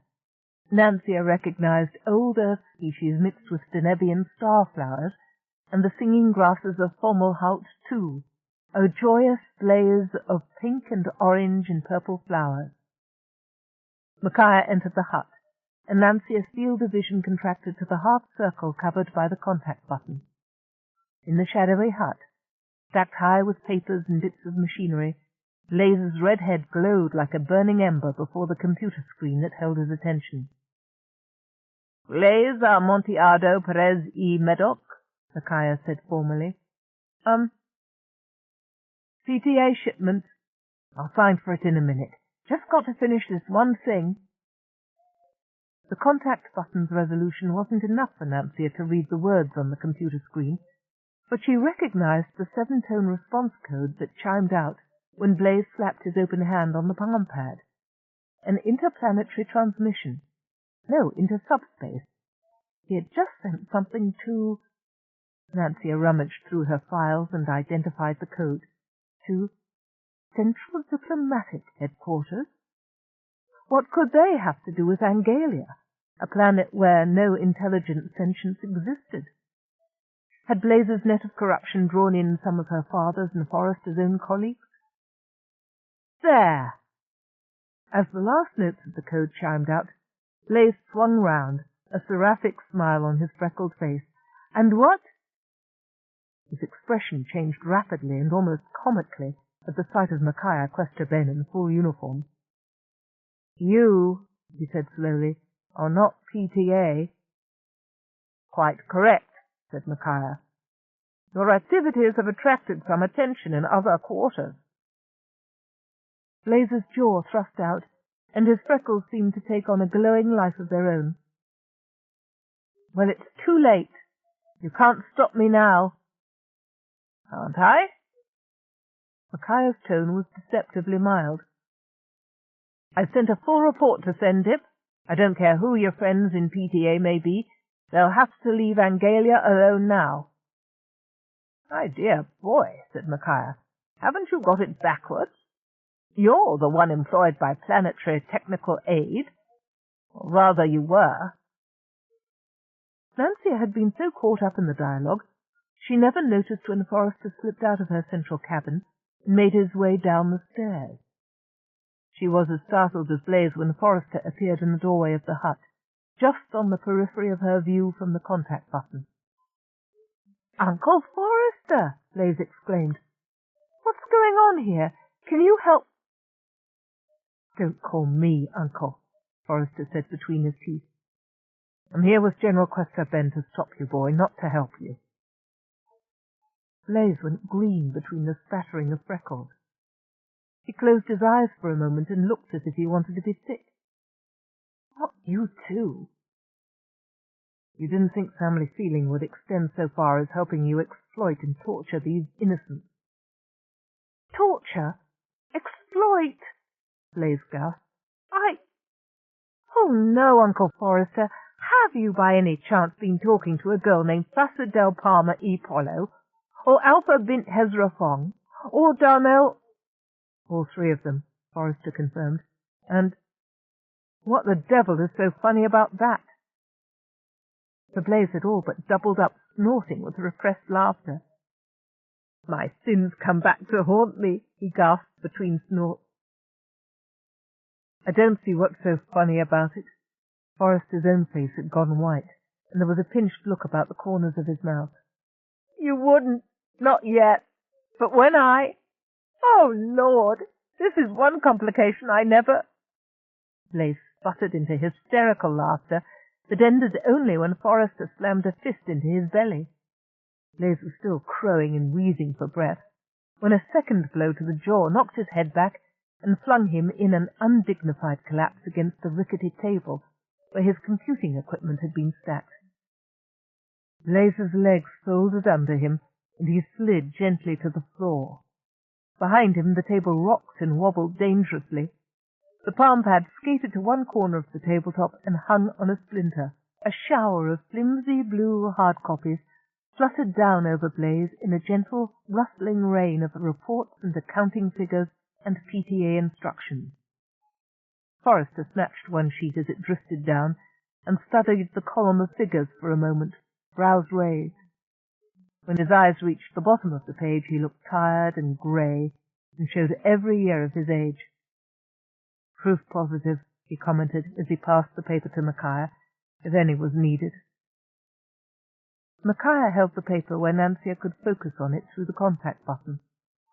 The figures wobbled and danced in Micaiah's hand. Grimly, Nancia compensated for movement and enlarged the blurred letters and numbers until she too could read the flimsy. It was a statement of Blaze's net account balance for the previous month. The pattern of deposits and withdrawals of large sums made no immediate sense to Nancia, but one thing was clear. Any single figure was considerably larger than Blaze's PTA salary, and the total at the bottom was damning, more than 30 times as much credit as he could have accumulated if he'd saved every penny of his legitimate pay. Uncle Forrester, said Blaze from the floor, tenderly massaging his aching jaw, you have got it all wrong. Trust me. After the evidence before my eyes, Forrester spat out, what could you possibly say that would incline me to trust you? Blaze grinned up at him. His lip was bleeding, and one front tooth wobbled alarmingly. You'd be surprised. If you were thinking of a small bribe out of your ill-gotten gains, Micaiah told him, you can think again. She lowered her head to speak directly into the contact button, and Nancia hastily reduced the amplification. Softshells never could quite understand that they didn't need to shout at a contact button. The speaker might be tinny, but the input lines were as powerful as any of a BrainShip's onboard sensors. Nancia, please enter the nets with my personal ID code. That's QB76JPJ450MIC. Under that code, you will be authorized to freeze all credit accounts under the personal code of, let me see. She squinted at the top of the flimsy, peering to make out a code sequence that Nancia could read perfectly well with the vision correctors damping down movement and enhancing blurred letters. Oh, never mind, I guess you can read it, Micaiah recalled a moment later. Correct.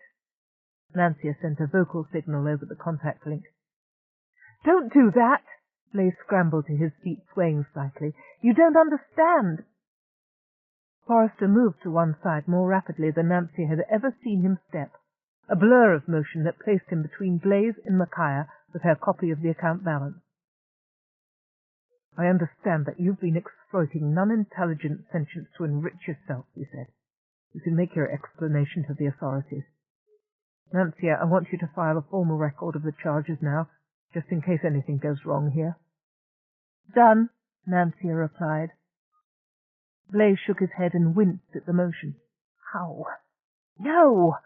Uncle Forrester, you really have got the wrong end of the story, and there's no way you can have me up on charges of, what did you say, exploiting non-intelligent sentience.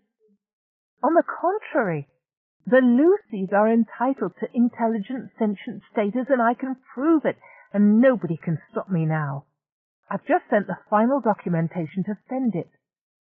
Even if you silence me, there'll be an independent Sendip investigation now.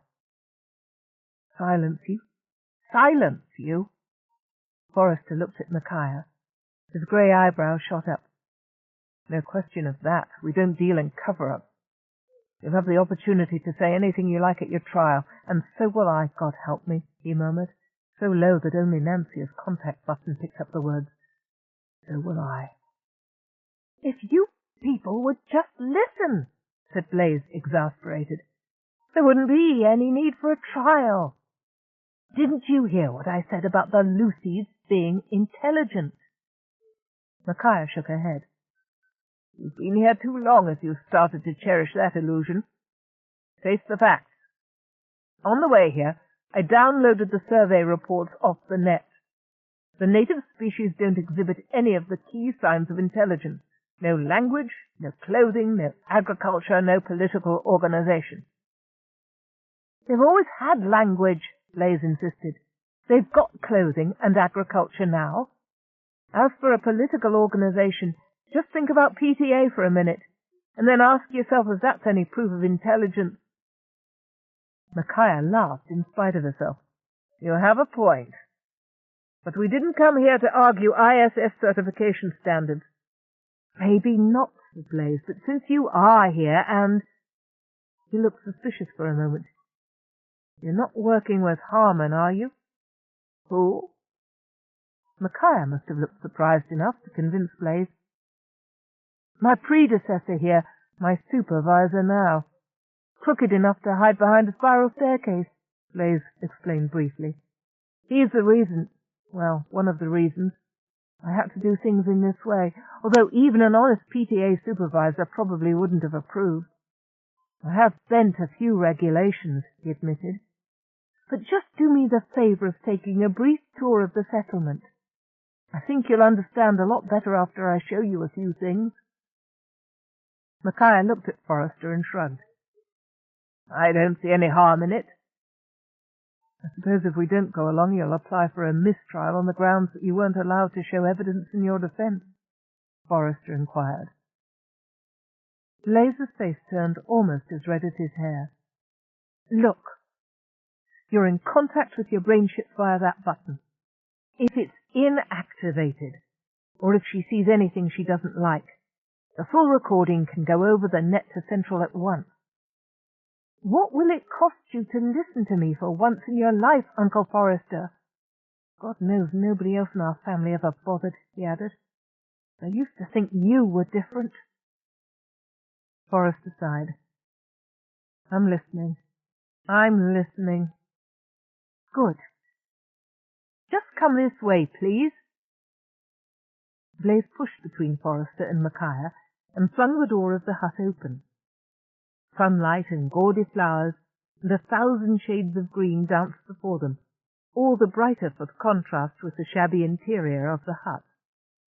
Blaze started down the path, talking a mile a minute over his shoulder as the other two followed him. Nancia activated the fail-safe double recording system that would transmit every word and image directly to Vega-Base as well as to her own storage center. The Lucies never developed spoken language because they're telepaths, Blaze explained. I know, that's hard to prove directly. Just wait till you watch them work together. When the Sendip team gets here, they should bring some top psych staff. Open-minded ones who'll arrange tests without assuming from the start that I'm lying. Mind you, it took me a while to figure out myself, he babbled cheerfully, turning from the main path to a secondary one that wound through head-high reeds, especially at the beginning, when they all looked alike to me. I was so damn bored, and those croaking noises they make got on my nerves, so I started trying to teach a couple of them ASL. What? Micaiah interrupted. It's an antique hand speech, used for the incurably deaf back before we learned how to direct install auditory synapses on metachip and hook them into the appropriate brain centers, Forrester told her. Blaze always did have strange hobbies, but teaching the Lucys a few signals and sign language doesn't prove they're intelligent, boy. A couple of 20th century researchers did that much with chimpanzees. Yeah, well, that's all I hoped to achieve in the beginning, Blaze said.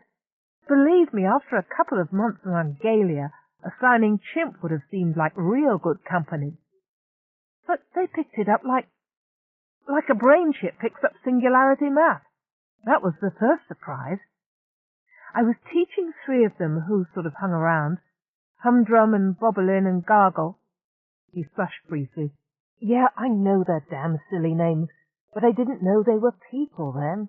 I was just copying some of the strangled noises they made when I would talk to them, and they'd try to talk back, before I realized they'd never developed the vocal equipment for true speech. That was when I started on the sign language. Sorry, I'm getting mixed up. Where was I?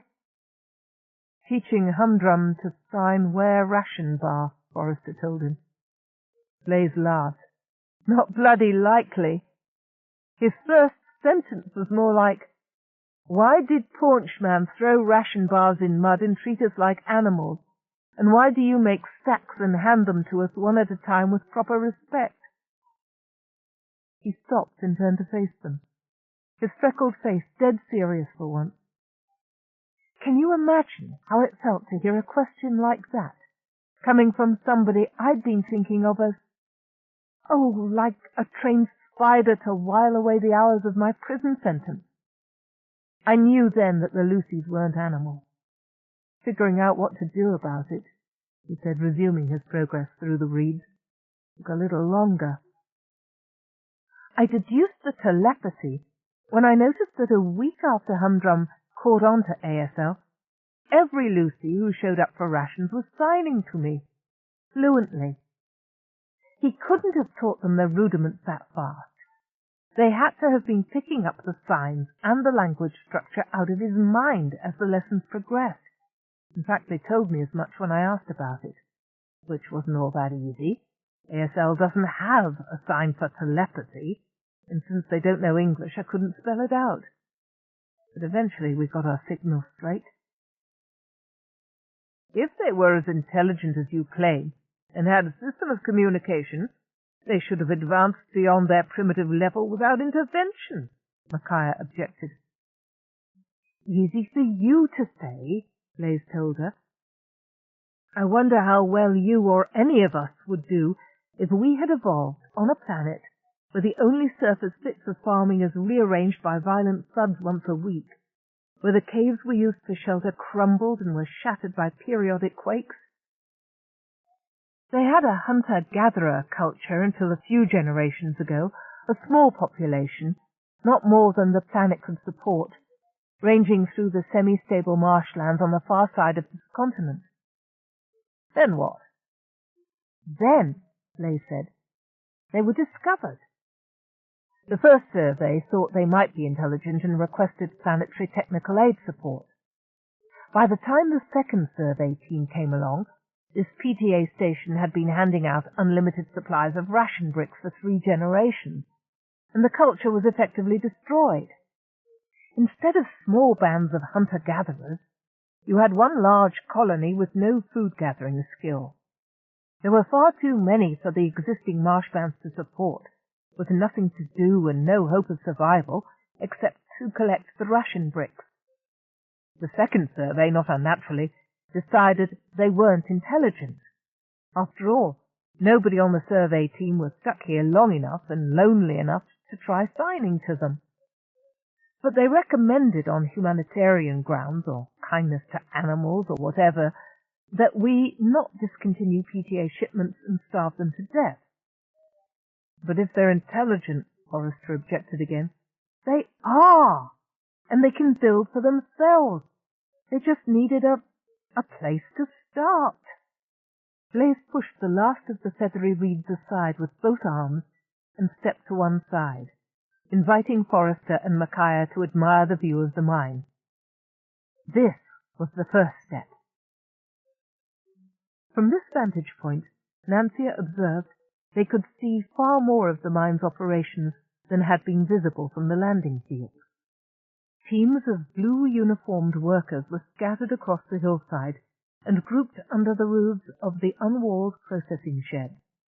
20, 40, more than 50 of them, divided into groups of 4 or 5 individuals who worked at their chosen tasks with perfect unanimity and wordless efficiency. "Could you train chimps to do that?" Blaze demanded. Forrester shook his head slowly. "And I suppose the mine is the source of your prodigious wealth?" "It's certainly the source of the credits in that net account," Blaze agreed. "Exploiting intelligent sentience isn't any better than exploiting dumb animals." Blaze ground his teeth. Nancia could pick up the clicks and grinding sounds through the contact buttons. "I am not exploiting anybody," he said. "Look, Uncle Forrester, when I got here, the Lucys didn't have ISS. They couldn't be owners of record for the mine. They couldn't have net accounts. They couldn't palm print official documents. Of course my code is on everything. Who else could front for them?" "And your code is also," Micaiah pointed out, "associated with the illegal resale of PTA ration shipments that were supposed to be distributed to the natives." Blaze nodded wearily. "Needed money to get the mine started again. I tried to get a loan, but the banks wanted to know what I was going to do with it. When I told them I was going to revive the Angalia mines, they told me I couldn't do that because there was no source of labor on the planet, because the Sendip report said Angalia had no intelligent sentience. Without credits, I couldn't start the mine. And without the credits for the mine, I couldn't... Well, we'll get to that in a while. Look, I falsified a few PTA reports. Said the population had tripled. Ration bars aren't exactly a hot item in international trade," he said dryly. "I had to have a large surplus to bargain with. Fortunately, I had an outlet right at hand. That bastard Harmon was keeping the Lucys at semi-starvation level so he could trade some of their ration bars for liquor. I had to have a little talk with a black market trader to convince him I wanted hard credits instead of hard liquor. But eventually he came around to my way of thinking." "Don't tell me how you persuaded him," Forrester said quickly. "I don't want to know." Blaze grinned. "Okay. Anyway, you've seen the mine. Now I want to take you on a tour of Project 2. We'll have to go up the mountain for that, I'm afraid. I want you to get the long view." The path up beside the mine was steep, but switchbacks and steps made it easier than it looked from a distance. As they passed the mine door, several Lucys looked up from their work to smile at Blaze. Their loose-skinned, greyish hands moved rapidly back and forth in flickering gestures that Nancia captured as image flashes for later interpretation. For now she was willing to accept Blaze's translation. "They're asking who my mentally handicapped friends are, and whether you'd like a ride down to the processing sheds," he explained. As he spoke, the team working at the mine's mouth filled a wagon with chunks of ore and poised it at the head of the rail swooping down into the valley. The 3 workers perched on top of the ore, hands gripping the sides of the wagon, and a member of the next team gave them a shove that started them off on a roller coaster glide down the hill, swerving around rocks and dipping into hollows. "Lost a few that way at the start," Blaze commented, "before I remodeled the rail track so that the dips wouldn't throw anybody off." The vegetation thinned out above the mine, giving them a view of the terraced gardens that replaced cliffs and rocks wherever a shovelful of soil could find a place. Micaiah sniffed appreciatively and commented on the pungent aroma of the herbs growing in the mini-gardens. At the top of the mountain they enjoyed a panoramic view of what had been the great Angalia mud basin, now a grassland, in which fields of grain shared space with brightly coloured blossoms. "This'll be our first year's crop," Blaze said. "I just finished the necessary preparations for planting last year when those nitwits I came out with were here for the meeting. None of them noticed anything different, of course. But if your brainship can call up files of the first survey—" "She can do better than that," Forrester told him. "She's been here herself. Nancia, do you observe any changes here, apart from the growing things, that is?" Blaze paled between his freckles. "Nancia?" "You have some problem with my brainship?" Forrester inquired mildly.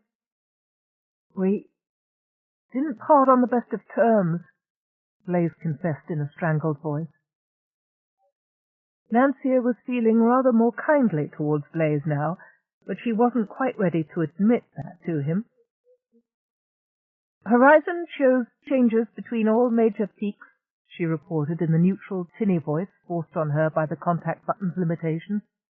"Magnification of one area of variation shows new construction of rammed earth and boulders blocking a system of gullies that appears now to be under 17.35 meters of water." "Lake Humdrum," Blaze said.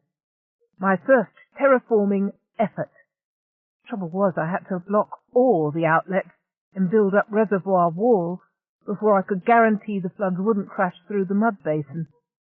Then we needed irrigation ditches down into the basin, and silt collection systems so that the soil the floods used to carry down here would still reach the basin and renew its topsoil. You want to come back down now? I want to show you the grain samples and the test results. It's not quite ripe yet, of course," he chattered as he led the way down the path, "but it's going to be a prime crop. Amaranth 19-J Rev 2, if that means anything to you. Fine protein, loaded with natural nutrients, super yield from that rich topsoil. We should be able to feed ourselves and have a surplus to sell. That's why I waited until now to claim intelligent, sentient status for the Lucies. I wanted to be sure we would be self-sufficient, in case PTA decided to curtail the ration shipment. And I didn't dare start planting until the whole flood control system had been put in place and tested. The Lucies would never have trusted me again if they'd put in a crop and seen it washed away. We needed a lot of heavy-duty terraforming equipment. Sucked up all the mine's profits for the first 3 years. They reached the bottom of the mountain, and Blaze set off at a brisk walk towards the hut. Forrester took his arm and gently urged him away from the hut, towards the edge of the mesa.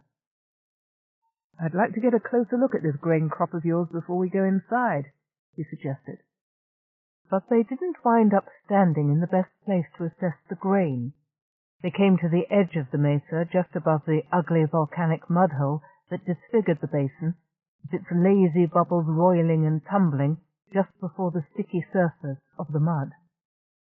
Forrester eyed Blaze warily. "You've been forcing the natives to work in a Caricium mine owned by you." "Persuading," Blaze corrected. "They believed your promises to use the profits for their own good?" Blaze flushed. "I don't think they fully understood what I had in mind at the beginning. Most of them, anyway. Humdrum and Gargle got the idea, but they never believed it would work." "Then?" Forrester left the question dangling. "I think," Blaze said almost inaudibly, "I think they did it because they like me a little." "Other reasons have been suggested," said Forrester. Blaze looked blank for a moment, then noticed the direction of Forrester's gaze. He was staring down at the volcanic mud bubble. "Oh, Placer del Palma again?" "And Dr. Hezra Fong," said Micaiah, "and Darnell Overton Glaxley. You've still to clear up their allegations of torture." I see." With a sudden leap, Blaze jumped away from Forrester and Micaiah to perch on a boulder sticking halfway out from the side of the mesa. "You want proof that I didn't torture Humdrum?" "It won't do any good to produce some other native and claim he was the one you tortured publicly and that he recovered," Micaiah told him, "just in case you were thinking of that. There's no way to prove you didn't murder and bury the one witness who saw you torturing." "Well, it was Humdrum, all right, and he'll tell you so, but I see your point," Blaze agreed. He fumbled at the front of his tunic. The synthofilm sides parted, and he folded the garment neatly. "My best tunic," he explained politely. "You'll understand, I don't want to ruin it." "What are you doing?" "Come back, boy," Forrester called, just too late. Blaze had skidded down a couple of feet and was clinging to a rock ledge barely out of reach. "Just a minute," Blaze panted in between some strange contortions.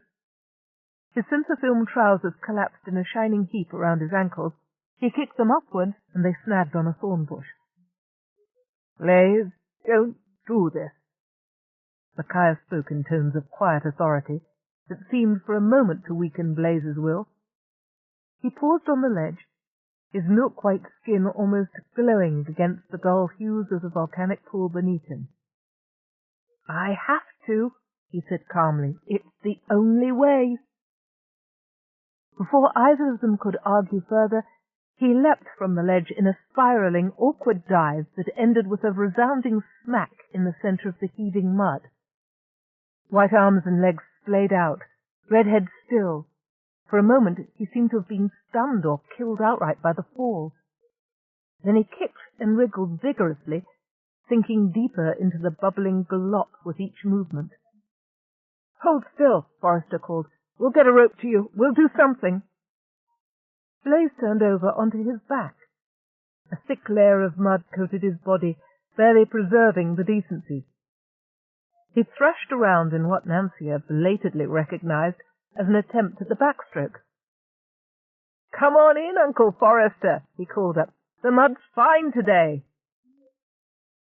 "Are you all right?" Micaiah shouted, while Forrester for once struggled to find his voice. "Couldn't be better. Mud's just at sauna heat today." Blaze stretched and wriggled luxuriously, and grinned up at them through mud-spattered cheeks. "Don't usually dive from that high up. Knocked the breath out of me for a minute. But I thought you needed the demonstration. Care to join me?" Micaiah looked quizzically at Forrester. The Brawn kicked off his shoes and rolled his trouser legs up. "Oh, I'm going down all right," he said between clenched teeth. "It's the quickest way to get my hands on that boy. And then I'm going to... Words failed him. "Torture him in a boiling mud hole?" Micaiah suggested. Chapter 14. Nancia deliberately slowed her speed for the short hop from Angalia to Shimali. She needed time to check her records, time to access the net and look for evidence of Polyon's scam. Somewhere in all the past 5 years' records of metachip and hyperchip transactions, there must be some clue to his criminal activities. For she could not believe he had totally given up on the plans he'd announced during her maiden voyage. Not Polyon de Grasse-Waldheim. Even net access was not always instantaneous, particularly when one was gathering and collating all the public records on sale, transfer or use of hyperchips in the known galaxy. Nancia idled and hoped that her passengers would not notice how long the voyage was taking. Fortunately, they all seemed wrapped up in their own concerns. Thassa, Alpha, and Darnell were all being held in separate cabins, dealing with the long spells of solitary imprisonment in their own ways. Alpha requested medical and surgical journals from net libraries and studied the technical material Nancia downloaded for her with intense concentration, just as if she thought she would be permitted to practice her chosen profession again. "Not if I have anything to say about it," Nancia vowed silently. But the truth was, she didn't have much to say. She could record her testimony and the images she'd received via contact buttons, and those depositions would go into evidence at Alpha's trial. But after that, all would be up to those soft persons who controlled the high courts on Central. Most of them were high families. Half of them had some connection, kinship or financial, with the Hezra Fong clan. Alpha might very well be free, not immediately, but in 5 years or 10 or 20, a mere blip in the life of a high family's girl with fewer than 30 chronological years behind her, and access to the best rejuve technology to expand her lifespan close to 200 years. Not for me to decide, Nancia reminded herself, and turned her attention to the other two. As a safety precaution, she kept sensors in all their cabins active at all times, but she tried not to pay too much attention unless the sensor receptors flashed to indicate unusual activity. Darnell's activities were usual enough, Nancia supposed, for someone enslaved to a soft person's pitifully limited array of sense receptors. He had requested stemorels, Rigelian smokefowl, and an array of Dorg Jessen's feely-porn hydra. Nancia had supplied non-alcoholic near beer, Cinsobird slices, and the hydra which Forrester told her were the nearest things to porn in her library. Darnell spent most of his time reclining on his bunk, washing down Cinsobird and candied bran cake with the near beer, and watching a remake of an old Earth novel over and over again. Nancia couldn't understand what he saw in the data-corded adventures of this Tom Jones, but then it was none of her business. Blaze was confined in the cabin opposite Darnell's. After half an hour's furious argument about who would look after his Lucy's while he was being shipped back to Central, he'd accepted Nancia's promise to see that her sister Ginevra personally oversaw whoever was sent to replace him on Angalia. "One thing about the Perez line, they're hopelessly honest," he said in resignation. "Ginevra may not be creative, but at least she won't let that swine Harmon get his hooks into them again. You do realize that if this year's harvest fails, all my work will be wasted?" I realize, Nancia told him patiently. "Trust Ginevra." And as she sent out a general net call to Ginevra and explained the situation to her sister, she wondered guiltily just how different she was from the rest of the High family's brats. Daddy had pulled strings to get her sent on this assignment. Now she was calling in favors owed her in courier service, and making her sister feel guilty so that she could interfere in what should have been left to the normal channels of PTA administration. But normal channels left the Lucys without the kind of aid they needed. Nancia sighed. "Will there never be a bureaucracy that does what it's supposed to without sinking into corruption and inefficiency?" she asked Forrester. "Probably not," he replied. "You sound like Simeon, advising me to accept corruption because it's everywhere." Forrester shook his head. "Not in the least. I'm advising you not to waste energy being surprised and shocked about the predictable. No system anywhere is proof against human failings. If it were—" he forced a tired smile. "We'd be computers.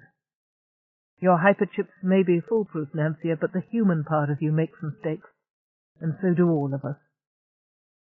Fortunately," he added, "humans can also recognize and correct mistakes, unlike computers which just go on until they crash. Now, if you'll excuse me, I'd like access to your comm system for a while. I want to see what I can do to prevent Blaze from crashing." While Blaze's explanations had satisfied all of them on an emotional level, he still had some legal problems to face.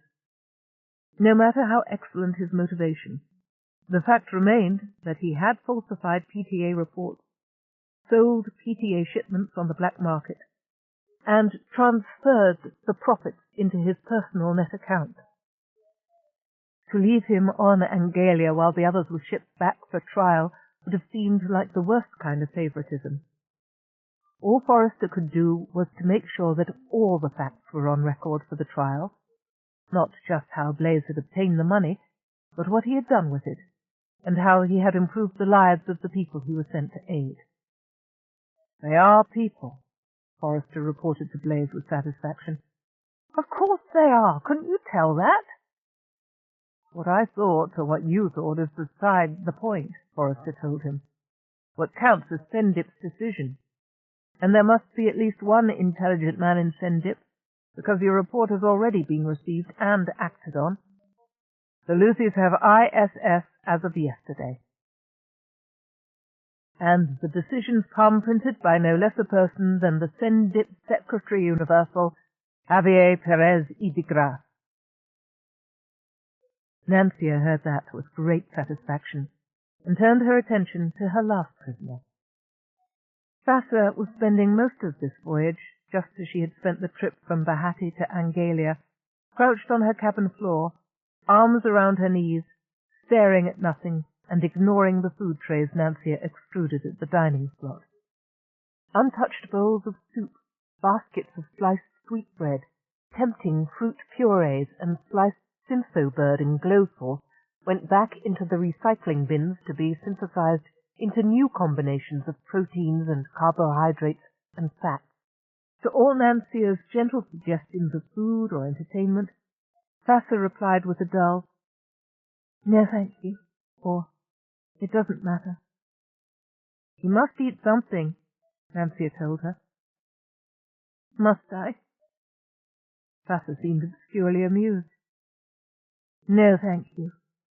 I've had enough of men telling me what I must do and what I must be. Who cares if I get too skinny to appeal to anybody?" "I'm not a man," Nancia pointed out. "I'm not even a soft person. And my only interest in your body is that I don't want you to get sick before my trial," Thassa finished calmly. "It's all right. You needn't be tactful. I'm going to prison for a long time, maybe forever. As long as they don't put me on Shamali, I don't care." "What's the matter with Shamali?" Nancia asked.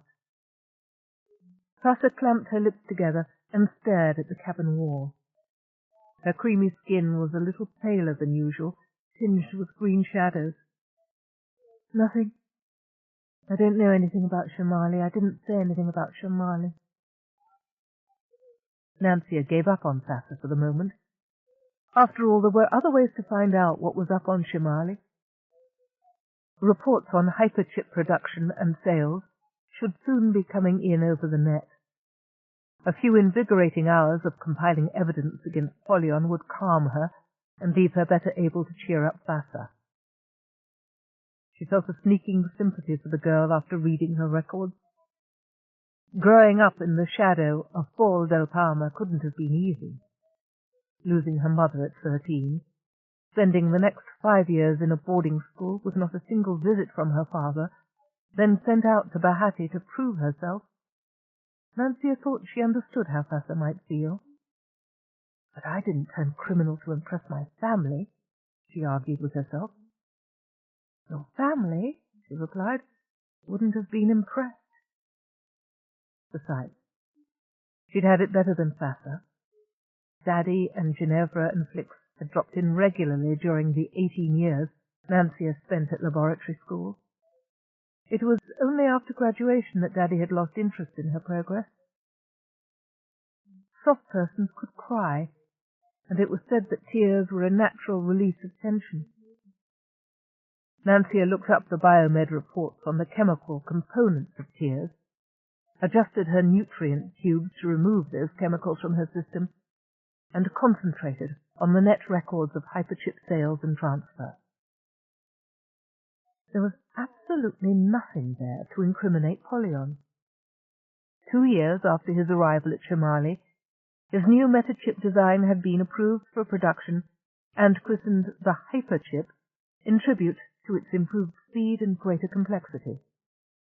Since then, production of hyperchips had increased rapidly in each accounting quarter.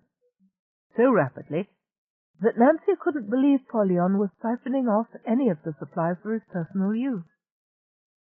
The manufactured hyperchips were subjected to especially stringent QA testing, but no more than the expected ratio failed the test. And all the failures were accounted for. They were sent off-planet for disposal and destroyed by an independent recycling company that had, so far as Nancia could discover, no links whatsoever with Polyon, the de Grasse or Waldheim lines, or any other high families. The hyperchips that passed QA were installed as fast as they were released, and every sale passed through the rationing board. Nancia knew from personal experience how difficult it was to get them. Ever since her lower deck sensors and graphics co-processors had been enhanced with hyperchips, she'd been pushing without success to get the hyperchips installed in the rest of her system. Micaiah Quester Ben, when questioned, told Nancia that her liver and heart valve filter and kidneys all ran on hyperchips, installed when the metachip-controlled organs began to fail. But she too had been unable to get hyperchips to replace the smart chips in her external prostheses. That wasn't an emergency situation, and the ration board had refused to approve the surgery or the supplies. Polyon had been nominated twice for the Galactic Service Award for the contributions his hyperchip design had made in areas as diverse as fleet brainroom control, molecular surgery, and information systems. Even the net, that ponderous conservative communication system that linked the galaxy with news and information and records of everything ever done via computer, even the managers of the net were slowly, conservatively, augmenting key communications functions with hyperchip managers that had significantly speeded net retrievals. The gossip biters speculated openly that Polyon would receive the coveted GSA this year, the youngest man, and the handsomest, said Cornelia Netlink coyly, ever to hold one of the Corinthian statuettes. Speculation also ran rampant on which distinguished post he would surely accept after the presentation of the GSA. It seemed such a waste for such a talented young man, and so handsome, Cornelia inevitably added, to be stuck out at the back of Beyond running a prison chip manufacturing plant. Yet so far Polyon had refused with becoming modesty even to discuss offers of other positions. Starfleet assigned me to this post, and my honor is in serving where I am assigned, he declared whenever asked. Nancia resisted the temptation to imitate a soft-person raspberry at the files. Shell persons, with near total control over their auditory speaker systems, didn't need to think to such childish levels. She declared. There was something wrong on Shamali. She knew it, even if she couldn't prove it. Perhaps their unannounced visit would give her the data she needed. Despite her slowdown to cruising speeds, Nancia reached Shamali while she was still mulling over how to identify herself to the spaceport crew. Arrival of a courier service brainship was an unusual event on these remote planets. She didn't want to alert Polyon, give him a chance to cover up. Whatever there was to cover up, and there must be something, Nancia thought. In the event, the decision was made for her. OG-48 cleared for landing from orbit. The bored voice of the spaceport controller crackled over her comlink, while Nancia hovered and wondered how to introduce herself without alarming anybody. She quickly scanned her external sensor views. There were no other ships visible in orbit around Shamali, and any OG ship on the far side of the planet should have been out of comlink range. They must be speaking to her. Oh, of course. Nancia chuckled to herself. Since the sting operation off Bahati, she'd been far too busy to demand a new paint job. The mauve and puce pseudo walls of an OG shipping drone still cluttered her interior. The OG stencil was presumably still prominently displayed on her external skin. Darnell Overton Galaxy had a reputation for picking up and retrofitting ships from any possible source. Her sleek CS shape would be unusual for a shipping line's vessel, but apparently not unusual enough to rouse any suspicion in the spaceport controller. As he droned on with landing instructions, Nancia thought she recognized the calm, level, uninflected voice. Not that voice specifically, but the feeling of detachment from worldly cares. Since when do Blisto addicts hold responsible spaceport positions? I knew something was very wrong here, and we, Forrester and Micaiah and I, are going to find out what. She settled on the landing pad with a sense of exaltation and adventure. Then, as she took in her surroundings, the bubbles of joyous feelings went as flat as long open stemmereld. "Oh, what happened to this place?" Forrester exclaimed, as soon as Nancia cleared her display screens to give him a view of Shimali from the spaceport. The permacrete of the landing pad was cracked and stained, and the edge of the crete had a ragged hole eaten into it, as though somebody had spilled a drum of industrial bio-cleaners and hadn't bothered to clean up the results before the microscopic bio-cleaners ate themselves to death on permacrete and paint. The spaceport building was a windowless permacrete block, grim and forbidding as any maximum security prison, which of course described the whole planet. Beyond the spaceport, clouds of green and purple smoke billowed into the air. Presumably they were the source of the greenish-black ashes which had drifted over every surface visible to Nancia. While they waited for the spaceport controller to identify himself and welcome them to Shimali, a blast of wind shrieked across the open landing field, catching the ashes and tossing them into whirling columns of pollution that collapsed as rapidly as they had arisen. Nancia's external monitors recorded the wind temperature at 5 degrees centigrade. "Shimali deserves its name," she murmured. "What's that?" "North wind," Nancia said. "Alpha knows the language from which all the Nyota system names come. She mentioned the translations once, a long time ago." "Is the rest of the planet like this?" Nancia briefly replaced the view of the outside with magnified displays of the images she'd taken in while descending from orbit. At the time she'd been too exercised over the problem of an appropriate greeting formula to worry much about the surface problems of the planet. Now she and Forrester gazed in horrified silence at stagnant pools in which no living thing stirred, valleys eroded from the brutal road cuts leading to new hyperchip plants, swirling clouds of dust and ash blanketing woods in which the trees died and no birds sang. "I didn't know that one factory could do so much damage to a planet," Forrester said slowly. "Looks as if there are several factories operating now," Micaiah pointed out, "all running at top capacity, I'd guess, with no concern for damage to the environment. And Shimali's winds will have distributed the polluting waste products planet-wide." "Did nobody visit Shimali before recommending Polyon for a GSA?" "Probably not," Forrester answered his own question. "Who wants to come to a prison planet in a minor star system? And his records are good, you said, Nancia?" "The public records are excellent," Nancia replied. "It appears that Polyon de Grasse-Waldheim has truly been making every effort to see that the maximum quantity of hyperchips is manufactured and that they are distributed as widely as possible. At incalculable cost to the environment. That's not a crime, not legally, not here anyway. If Central cared about Shimali, they wouldn't have located the prison metachip factory here to begin with." A pounding on the lower doors reverberated through Nancia's outer skin. She switched back to external auditory and visual sensors. The ones on her landing braces gave her a narrow view of whoever was making this commotion, a gaunt man wrapped in tattered rags that looked like the remnants of a prison uniform, grey smock and loose trousers, and with more rags draped over his head and bound about his fists. He was calling her name. "Nancia! Nancia, let me in, quickly!"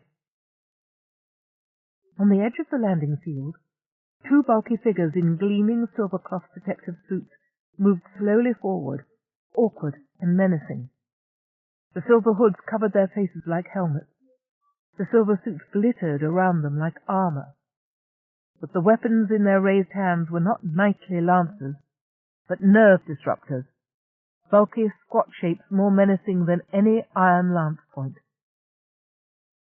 Nancia slid open the lower doors. The fugitive collapsed against the opening doors and fell into the cargo bay. As one of the silver-suited figures raised its nerve disruptor, Nancia slammed the doors shut again. The rays bounced harmlessly against her outer shell. She absorbed the energy without conscious thought. All her attention was on the ragged prisoner who was now pushing himself to his knees, slowly and painfully unwinding the rags from around his face. "That may not have been a wise decision," Forrester commented mildly. "We don't wish to become embroiled with the local authorities. Prison disputes aren't part of our mission." "This man is," Nancia replied. She switched the display screens to show what her sensors were picking up in the cargo bay. Micaiah Quester-Ben was the first to gasp in recognition. "Young Briley Sorensen! How did he get into Shamali prison and out again? And in such condition?" "That," said Nancia grimly, "I should very much like to know." Sev pulled himself upright by one of the support struts that crisscrossed the cargo bay. "Nancia, don't let anybody else in. You don't know. Terrible things on Shamali. Terrible," he repeated. His eyes rolled up and he slid to the floor again. "Forrester, Micaiah, get him out of the cargo bay before those two guards or whatever come knocking on my door," Nancia snapped. "No, wait. I have an idea. Take his clothes off first and leave them there." "Why?" "Don't have time to explain. Just do it." She set her kitchen synthesizers to work and turned on the incinerator. What she had in mind would never work if Shamali were a decently run prison. But what she'd seen of the ravages wreaked on the planet matched what she remembered of young Polyon de Grasse-Waldheim's ruthless personality, and Sev's last gasped words were all the confirmation she needed. While Forrester and Micaiah stripped the unconscious Sev and manhandled him into the lift, Nancia expanded her sensor reception to examine him more closely. She recorded everything for future analysis, taking particular note of the horrible skin lesions that disfigured both Sev's arms and one leg. Dark bruises flowered in purple and blue and green on his ribs and stomach, and his back was crisscrossed with swollen wheals that oozed red as the other two soft persons moved him. His breathing was shallow and irregular, and he showed no sign of regaining consciousness while they dragged him to the lift. What had they done to him on Shamali? Nancia knew how to treat the surface injuries, but this was a planet of nerve gas and acid. The lesions on his arms and legs frightened her. So did his desperate, ragged breath pattern. This went beyond the superficial injuries and known diseases she was qualified to treat. What they wanted was a doctor. And there happened to be one on board. Nancia flashed her images of Sev to Alpha's cabin. It was a cry of dismay, then a strangled sob. Sassa's voice, not Alpha's. Nancia realized that in her hurry she'd transmitted the same display to all the passenger cabins. Already Darnell was cursing about the interruption of his vid. She switched off the receptors from his cabin and displayed images of the other 3 prisoners so that she could watch their faces while she consulted with Alpha. "Dr. Ezra Fong," Nancia said formally, "we have just brought aboard a prisoner with the severe injuries you see. I fear ganglioside poisoning. Can you treat him?" "That's not ganglioside," Alpha said confidently. "Minor acid burns, that's all. But there may be some lung damage. I can't be sure from these vids. And with the location of those bruises, I'm worried about kidney damage and internal bleeding.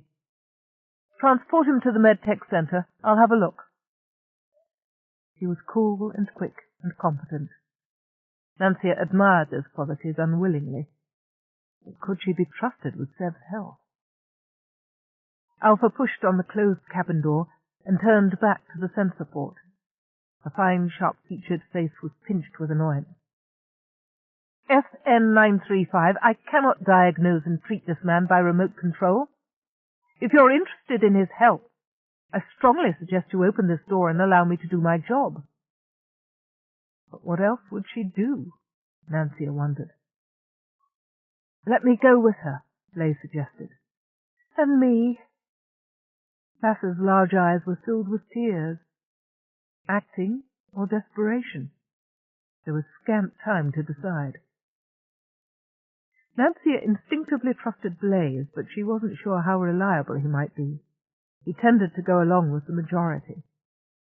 And if she let both Thassa and Blaze out with Alpha, the prisoners would be the majority among the soft persons. And whatever Thassa's crimes, Nancia somehow doubted that she would do anything to hurt Seth Riley Sorensen. Not after the scene she had witnessed between them. Not after she had watched Thassa sink into a depression between Bahati and Shamali, convinced that Seth had deserted her and that she would never see him again.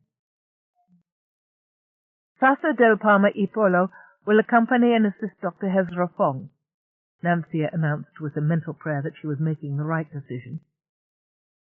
While the two women raced down the corridor to meet Forrester and Micaiah at the lift, Nancia slowly opened her lower cargo door 6 inches.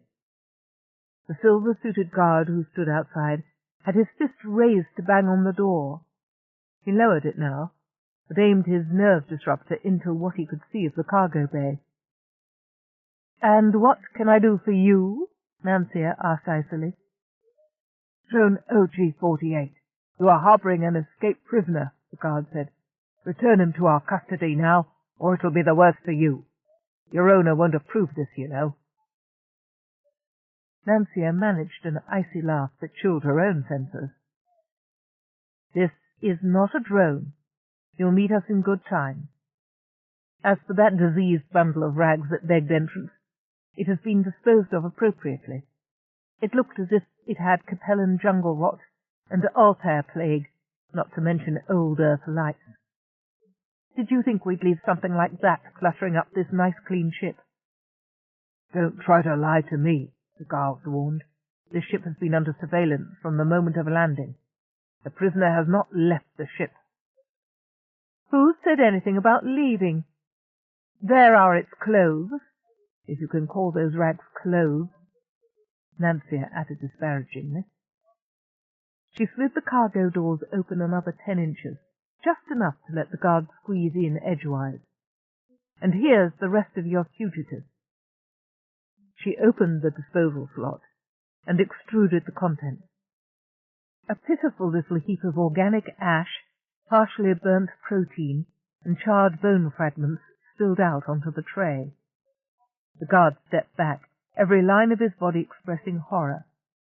Nancia wished she could see his face behind the silver thermosome and the finely woven breath mesh. "What's the matter?" she inquired. "He was dying anyway, you know."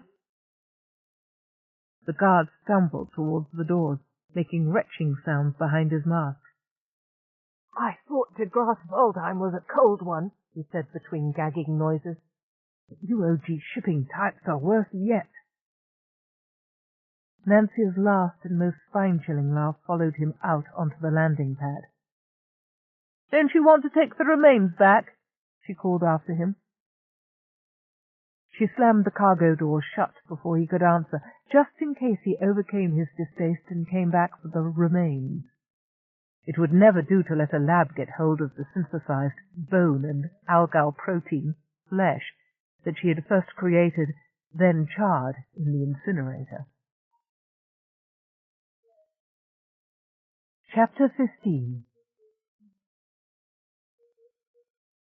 Stimpad, drugstores. Alpha snapped over her shoulder. Nancia silently extruded the required equipment from her medtech drawers. Alpha's slim, dark fingers darted among the ampules supplied and loaded the pad with a combination of drugs. Nancia recognized a general nervous stimulant, a breathing regulator, and at least 2 kinds of anesthetic. Are you sure those will work all right in combination?" she asked apologetically. Alpha was the doctor, but Nancia had been rigorously trained in the minor first aid and holding techniques she might expect to need until she could get an ailing Brawn or passenger to a clinic. And one thing her instructor had been very, very firm about was the danger of unexpected side effects from mixing 2 or more drugs. "You wanted an expert," Alpha snapped. "You got one. I've got to stabilize his condition before I can treat the superficial lesions and check for internal damage. This should keep him breathing, if anything will. We haven't a lot of time to waste, you know. Quietly, Fassa del Palma slid between Alpha and Sev's unconscious body, now prone on the padded examining bench that slid out of one wall in the narrow medtech chamber. "If the combination is harmless," she said, "try it on me first." "Don't be silly," Alpha sneered. "You've less than half his body mass. You'll be out of it for 2 days if I give you the same dose I've prepared for Briley." "Then just use half the stim pad," Fassa suggested. She pulled one sleeve down over her shoulder, exposing an expanse of creamy white skin, naked and vulnerable. "Here, I won't move. But I want to see a demonstration before you stick anything into Sev." She gulped on his name, but otherwise her composure was unbroken. Nancia, who alone had the luxury of viewing the scene from several angles, thought she saw Sev's eyelids flutter at the sound of Fassa's voice. Neither of the young women noticed. They were too intent on one another. From the door, Micaiah Cuesta Ben watched in concern. Behind her, Forrester glanced up at one of Nancia's hall sensors. "Time to intervene?" he mouthed soundlessly. "Wait a minute," Nancia whispered back, the merest thread of sound. Alpha stared at Fassa's calm face and the exposed shoulder she was offering.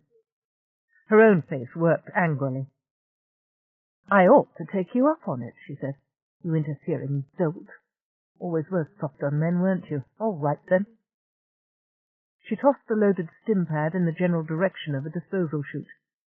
Nancia extended the chute's wing edges and caught the thing before it slid down into the recycling chamber.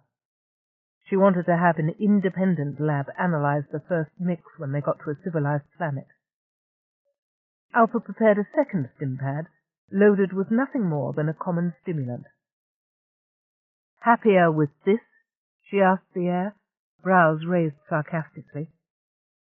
"Yes, thank you," said Nancia and Fassa simultaneously. But Fassa still insisted that Alpha inject her with a sample of each medication she used to treat Sev.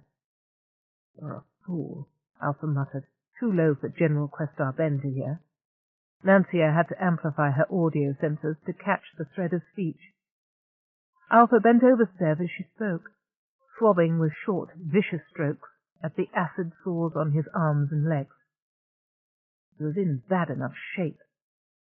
If he'd never wake up, there'd be that much less evidence against you and me both. Do you feel that grateful to him for doing his best to put you in prison?" "I've already killed once," Fassa said. "That's enough for me." "What's that?" "Antibiotic spray. Relax," Alpha told her. "We had our chance to get rid of some evidence. You blew it. Too late now. Got that freak of a general and the old fart Brawn peering over our shoulders, ready to slap me with a malpractice suit on top of everything else. I'll do my best to patch your detective up for you. And my best," she added with simple pride that was quite undiminished by her criminal record, "my best, Fassa dear, is very good indeed." It was, too. Within the hour, Sev was reclining on pillows, sipping cam tea loaded with so much sugar and chalker that it was hardly recognizable, and explaining to Forrester and Micaiah the extent of what he'd uncovered on Shimali, and why he'd been in such desperate straits when Nancia landed. "I made a few mistakes," he admitted with a grimace. "Disguising myself as a prisoner on an incoming transport seemed like the only way to slip onto Shimali unnoticed. It worked, too, but there were a few things I hadn't counted on after that." Sev had expected his faked prison records, showing expertise in metachip mathematics and computer network operation, to earn him a prison job somewhere in the administration, where he'd have a chance to poke around in Polyon's records and find what he was looking for. The position he was assigned to looked promising, but as soon as he started his search, everything had gone wrong. You didn't say exactly what you were looking for in Shimali." Forrester hinted courteously. Seth took a long gulp of his scalding cam tea, coughed, gasped, and lay back looking a little weaker. Not important. Important thing is more going on than you can guess from outside. Don't have it all myself, but enough.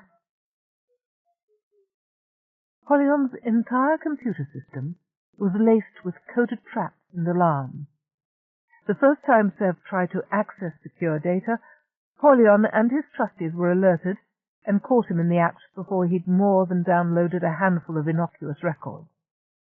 Sev then showed them his Central World's pass and explained that he was on an investigative mission having nothing to do with Polyon or Shamali.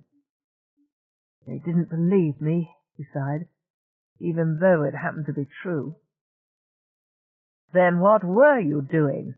Micaiah Quester then demanded. Later. Sev went on with his story. The trustees had beaten him up, stripped him, located and disabled the thin sliver of spider plate which he'd meant to use as a distress beacon to Nancia in case he got into trouble.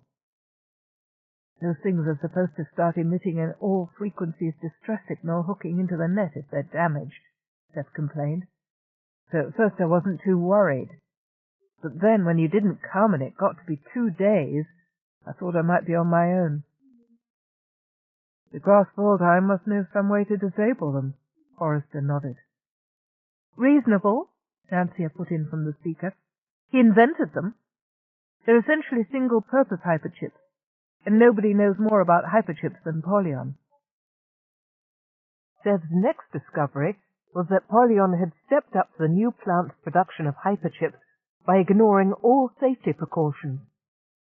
Sent to the hyperchip burn-off lines, where prisoners' life expectancy amid the clouds of nerve-destroying gas could be measured in days rather than years, Sev had resolved to make a break for freedom when the first ships touched down on Shamali, especially when he recognized the slim lines of Nancia's courier service hull behind the disguising frieze of OG shipping logos in mauve stripes.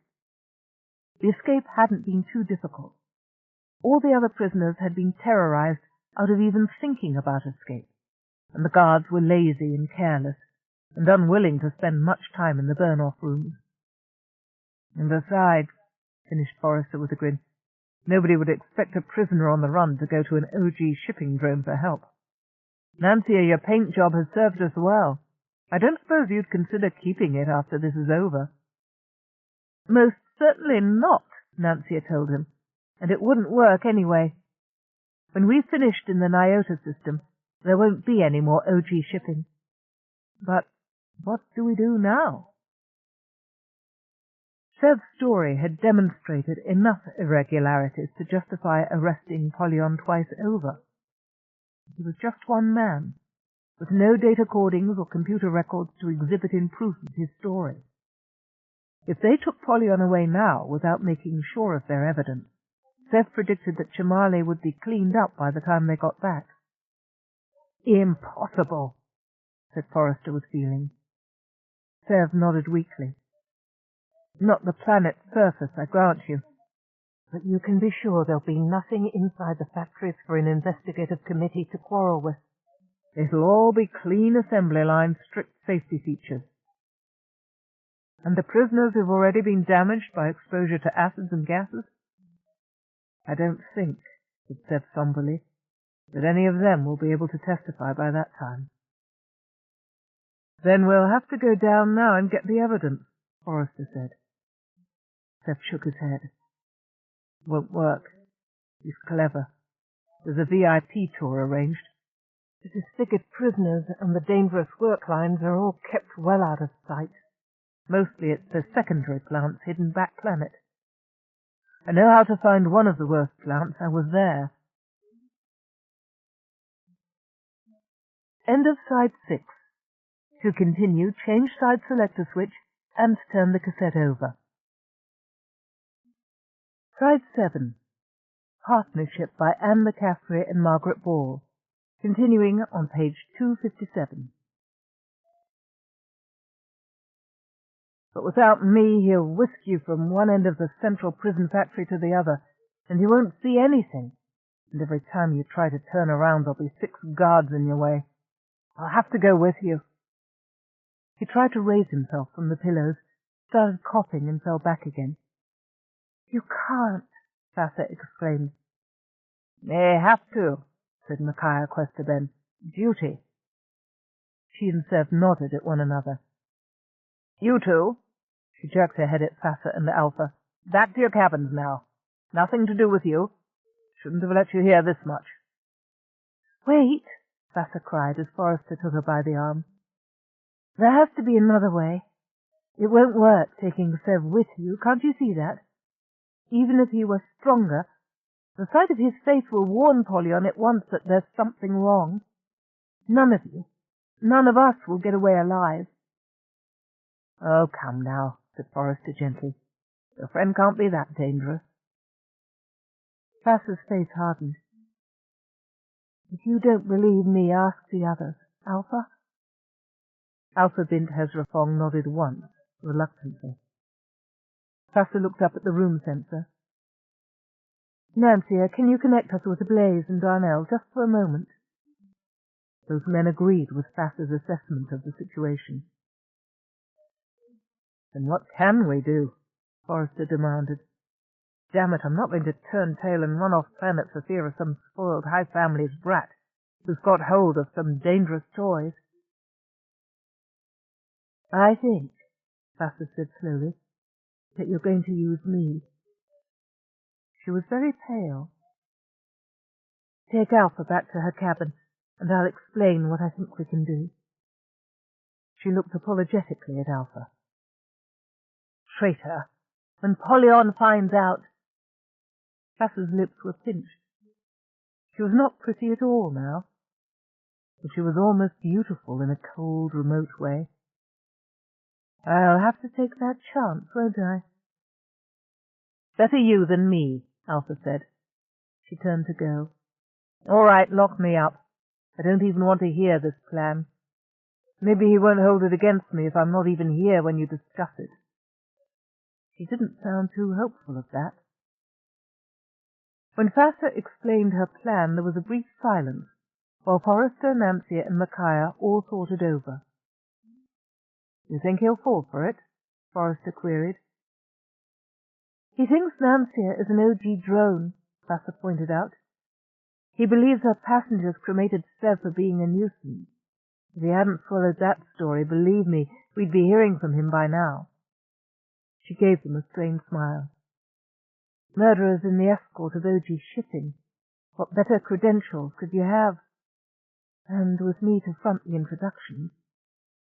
"I won't let you," Seth said hoarsely. "Thassa stays on board, Nancia," Micaiah interrupted. "That's understood."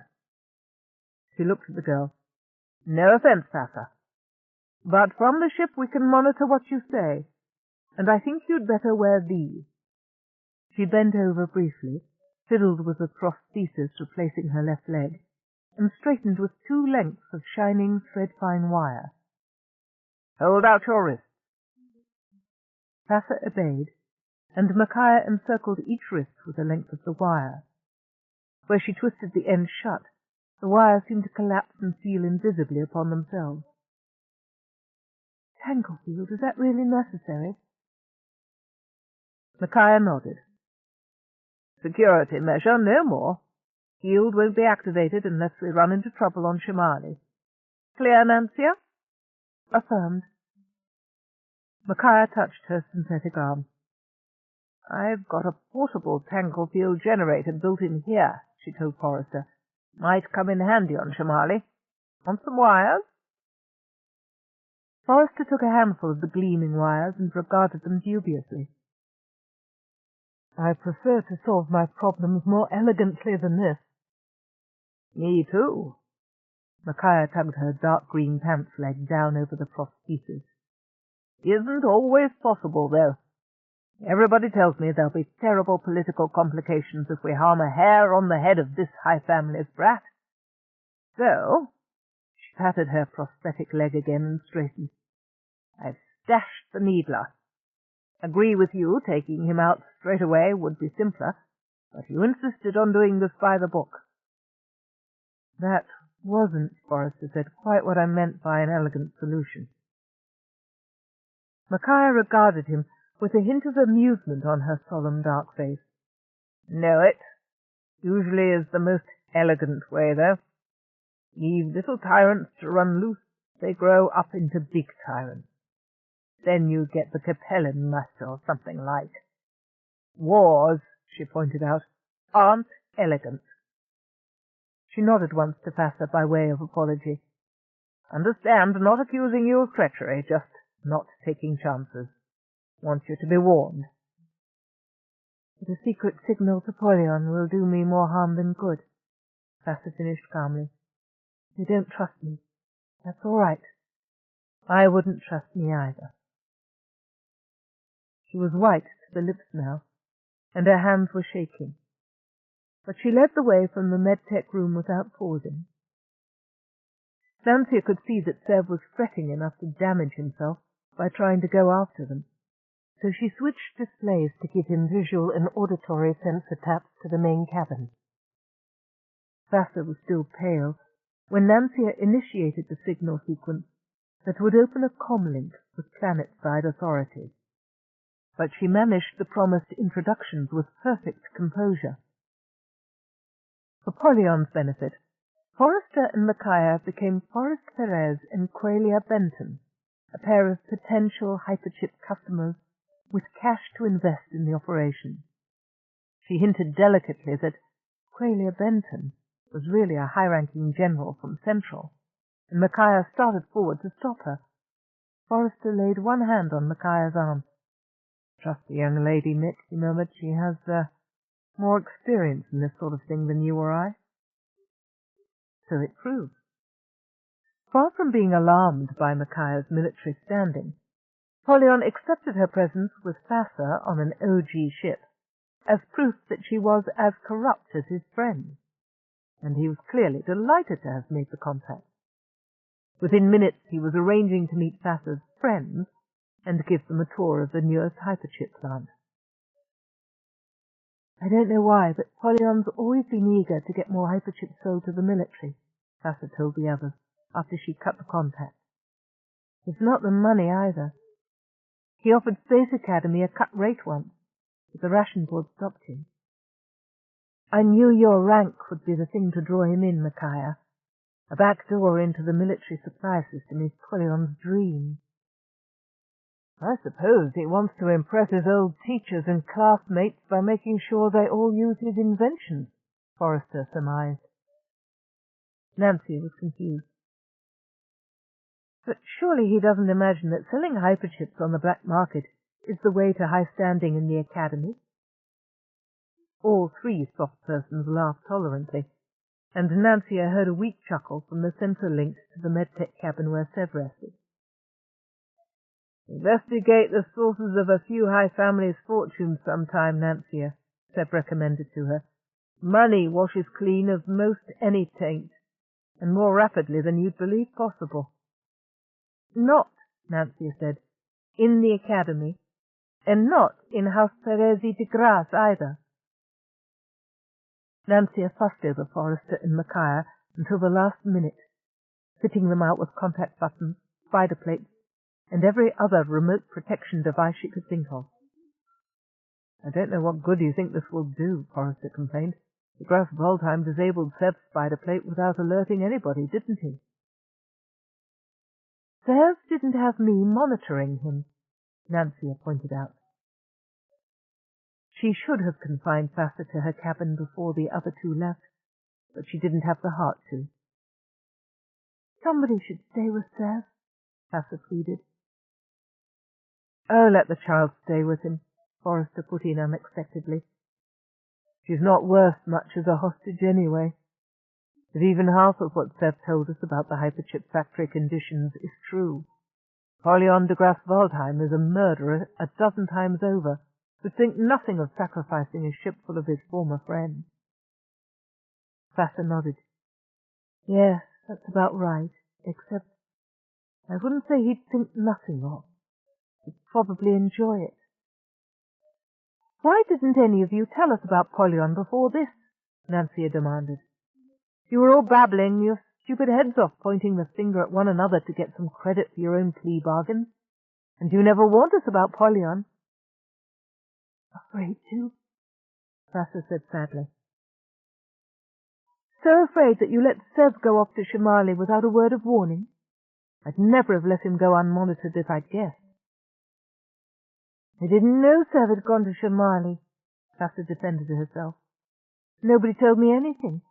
I didn't even know he wasn't on board when we left Bahati. All I knew was that he didn't come to see me again. And I thought, I'm quite right too. Why should he bother with someone like me? Tears filled her eyes. Nancia thought that for once they were genuine. Vassar del Parma, you are a prime idiot. Sev's weary, hoarse whisper startled all of them. Nancia had forgotten that she'd left the connections between the main cabin and the medtech room wide open. Get in here and hold my hand and smooth my fevered brow. I'm an injured man. I need attention. Call Elsa. She's a doctor, Vassar gulped. I want you. Now, are you coming, or do I have to get up and get you? Vassar fled, and Nancia watched, satisfied and feeling only a little bit like an eavesdropper, as she burst through the door of the medtech room. Hadn't Sev given her explicit instructions to keep full senses open whenever he was with Vassar del Parma? Those two were too wrapped up in each other for Vassar to pose any danger to anybody. All the same, Nancia kept those senses open, while she concentrated most of her attention on the images and sounds coming in from Forrester's and Macaya's contact buttons. Polyon was losing no time. He'd met them on the landing field in a flyer that swooped directly to the newest hyperchip production facility, a squat, featureless building set in a valley that might have been beautiful before Polyon's construction teams sliced through the earth and the waste products from his factory killed off the trees. Now the building stood alone at the top of a sloping hill, ringed round by stagnant, poisonous-looking waters and the broken stumps of dead trees. Nancia felt her senses contracting in repulsion at the image. General, can you handle this flyer? She murmured through Macaya's contact button. I'm glad to see you have such up-to-date equipment, de Grasse, Macaya said loudly for Nancia's benefit. I tested the prototype versions of this flyer recently, but I had no idea the model was in general distribution already. Good. Macaya would be able to bring the three of them back. Nancia listened in on Sev's and Vassar's conversation while Polyon landed the flyer and took Forrester and Macaya into the factory. You think too much, Sev was saying firmly to Vassar. I meant what I told you before, and I still mean it. You idiot. I went to Shimali on your account. On my account, Vassar echoed, sounding as if she was unable to think at all. Sev nodded. Here I'd been pacing Nancia's corridors every night, trying to think out a way to save you, and then Darnell gave me a clue. He said you'd contracted to build a hyperchip factory for Polyon, and that, when the original building collapsed, you replaced it free of charge.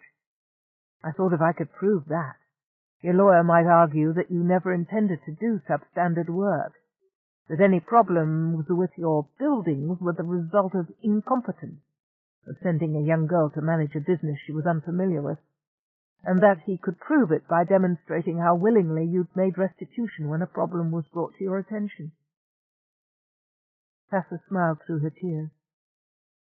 It's a lovely, lovely argument, Sev. Unfortunately, not a word of that is true. I am, said Vassar, or rather, I was an extremely competent contractor. Excuse me.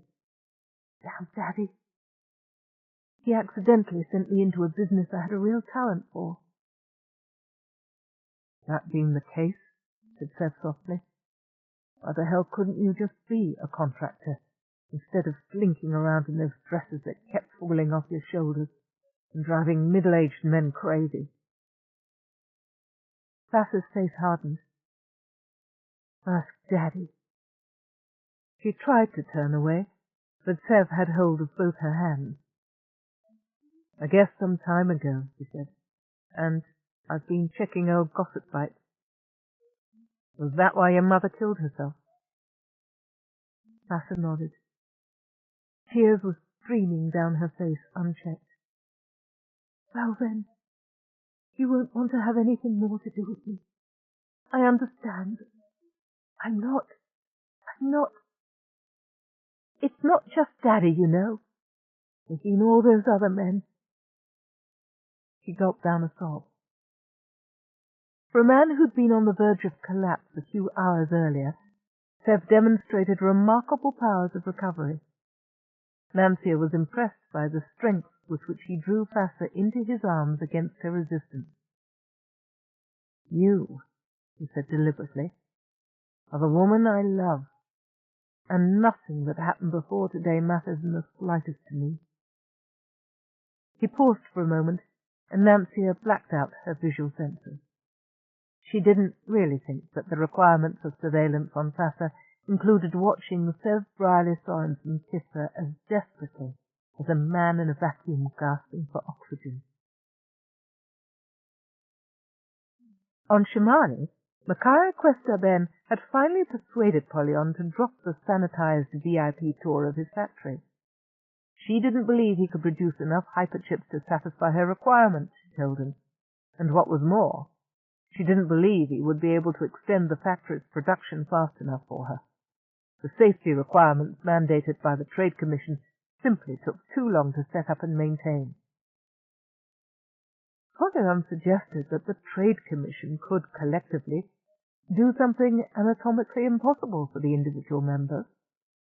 And if the General wanted to see just how fast he could turn out hyperchips, he added, she and her friend could just follow him. They'd have to wear protective gear, though, he said, struggling into a silver-cloth suit himself as he spoke.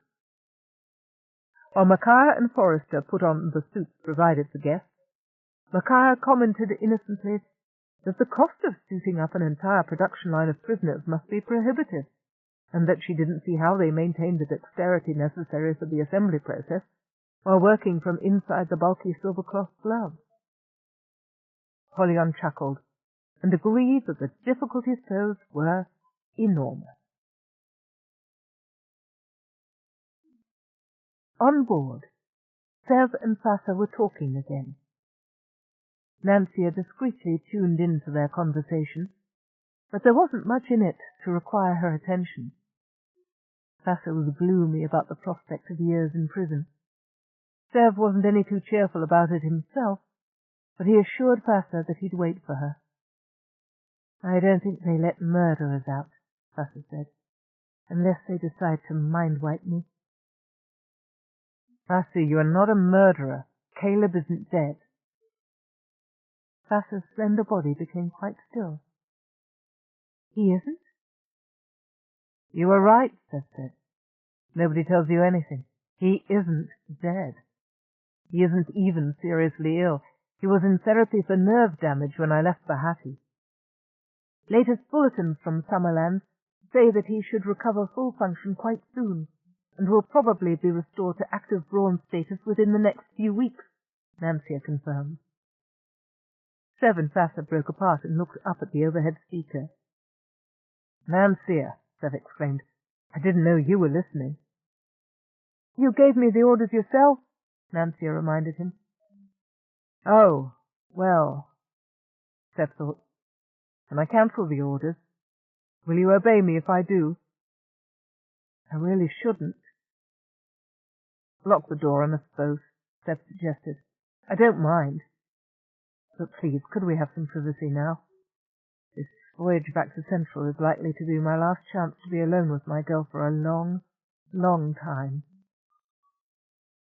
Sassa looked ridiculously happy for someone facing trial and a stiff prison sentence. Nancia left them to it. She didn't have much to occupy her on Shimali either.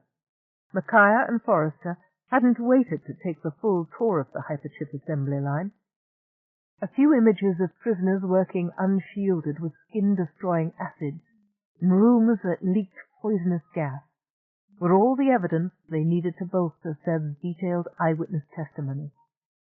The data cordings were particularly damning when accompanied, as they were, by Pollion's pleasant, cultured voice explaining just how he'd cut costs and speeded up production by condemning the prisoners in his care to lingering, painful deaths by industrial poisoning.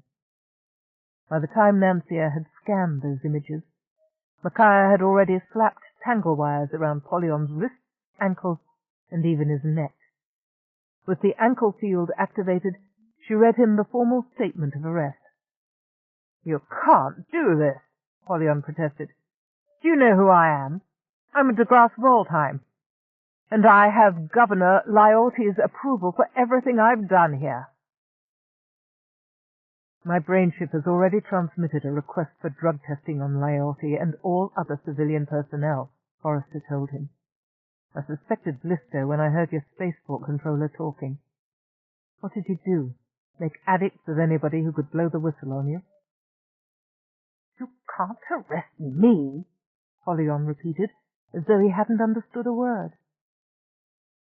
Micaiah Quester-Ben had a smile that would have chilled steel to the snapping point. "Want to bet, son? Walk in front of me. Slowly now. Wouldn't want the tangle field to think you're trying to escape and cut off your feet. It's too quick and easy a death for your sort." And when Pollion opened his mouth again, she activated the extended tangle field from the neck wire to keep him from flapping his tongue about any more. As they left the assembly lines, a ragged cheer went up from the prisoners behind them. Chapter 16. To Pollion's shock and amazement, the cyborg freak and her partner actually managed to convince Governor Lyautti that they were entitled to arrest de Grasse Waldheim and take him away. Convince was probably too strong a word. Pollion recognized with rueful amusement that he'd been caught in his own trap. The governor, like all the civilians left on Shamali, was constantly dosed with Alpha Bint Hezrafong Seductron. Since Lyautti was in a non-essential job, Pollion kept his maintenance level of Seductron so high that the governor did little but nod amiably and agree with whoever spoke to him last. Somebody must have figured that out and thought of this way to use it against him. With his mouth covered by Tanglefield, Pollion could do nothing but listen while this Micaiah Quester-Ben and her partner rattled off official-sounding words, flourished their forged credentials — they had to be forged — and took him away in the very flyer he himself had sent to pick them up at the spaceport. They considerately removed the Tanglefield from his mouth as soon as the flyer took off. Pollion maintained a dignified silence during the short flyer hop back to the spaceport, but his brain was working furiously. He refused to believe that this arrest was real. Real Central agents had their own transport. They didn't hitch a ride on an OG cruiser or get a conniving little whore like Fassa Del Palma to front for them. This had to be some trick cooked up by Darnell and Fassa to get control of the hyperchip. He had no intention of giving them or their friends the amusement of seeing him struggle and protest. Later, when he'd figured out their game, he would turn the tables and make them squirm. Darnell would be easy to break, but Fassa... He smiled unpleasantly at the thought of exactly how he'd take the pride out of her. He'd never yet threatened Fassa physically. Maybe it was time to start. Then as the flyer came gently down on the landing pad, he blinked and saw the ship for a moment silhouetted against the bright sky, only sleek lines and smooth design, without the confusing detail of the OG colors and logo, and he knew where he'd seen a ship like that before. "Courier service," he groaned, and for the first time he began to believe that he was really under arrest. "Got it in one," said the spare, quiet man, who had accompanied General Questa Ben, offering Polyon his hand to help him to the ground. Time I introduced myself. Forrester Amontillado y Medoc, Brawn to the FN 935. You a Brawn, old man? Polyon sneered. I'll believe that when I see it. He refused the offer of the steadying hand and swung himself out of the flyer, feet together, hands in front of him, still with athletic grace. Even with his hands and feet constrained in Tanglefields, he still had his strength and his natural balance. You'll not have to wait long, Forrester replied mildly. I'll introduce you to my brainship as soon as we're aboard. Polyon maintained a grim silence while these two escorted him to the ship's lift, up to the passenger level and down a depressing mauve-painted corridor to the cabin where he was to be confined. Once there, he leaned against the wall and waited. The Brawn Forrester and the cyborg Micaiah withdrew, leaving him still confined in the double Tanglefield about wrists and ankles. "Wait!" he cried out.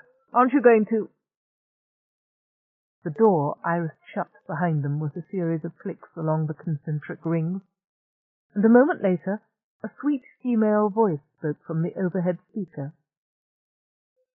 "Welcome aboard the FN 935, it said. I am Nancia, the brainship of this partnering. Your arrest is legal under Central Code," and she reeled off paragraphs and statute references that meant nothing to Polyon. "As a prisoner awaiting trial on capital crimes, you may legally be confined by Tanglefield for the duration of the voyage, which will be approximately 2 weeks. General Questa Ben has transferred the Tanglefield control function to my computer. If you will give me your word not to attempt damage to me or to your fellow passengers, I will release the Tanglefield now and allow you the freedom of your cabin." Polyon glanced over the narrow space and laughed sardonically. "You have my word," he said. Words were cheap enough. As soon as he spoke, the electronic field ceased vibrating. His wrists and ankles prickled with returning life, an uncomfortable sensation, but far, far better than being electronically bound hand and foot for the next 2 weeks. The brainship blathered on with threats about sleep gas and other restraints that could be applied if he gave it any trouble. Polyon didn't bother to listen. He had too much to think about. Besides, he didn't intend to do anything the brainship could see. He wasn't that stupid. Unobtrusively, under cover of flexing his wrists to restore full movement, he patted his breast pocket and felt the reassuring lump right where it should be, where he always carried a mini-hedron with the latest test version of his master program. He was clever, Polyon thought. Too clever by half for this pair to master for long. Oh, he'd make some trouble for this interfering brainship and its doddering Brawn, all right, just as soon as he got the chance.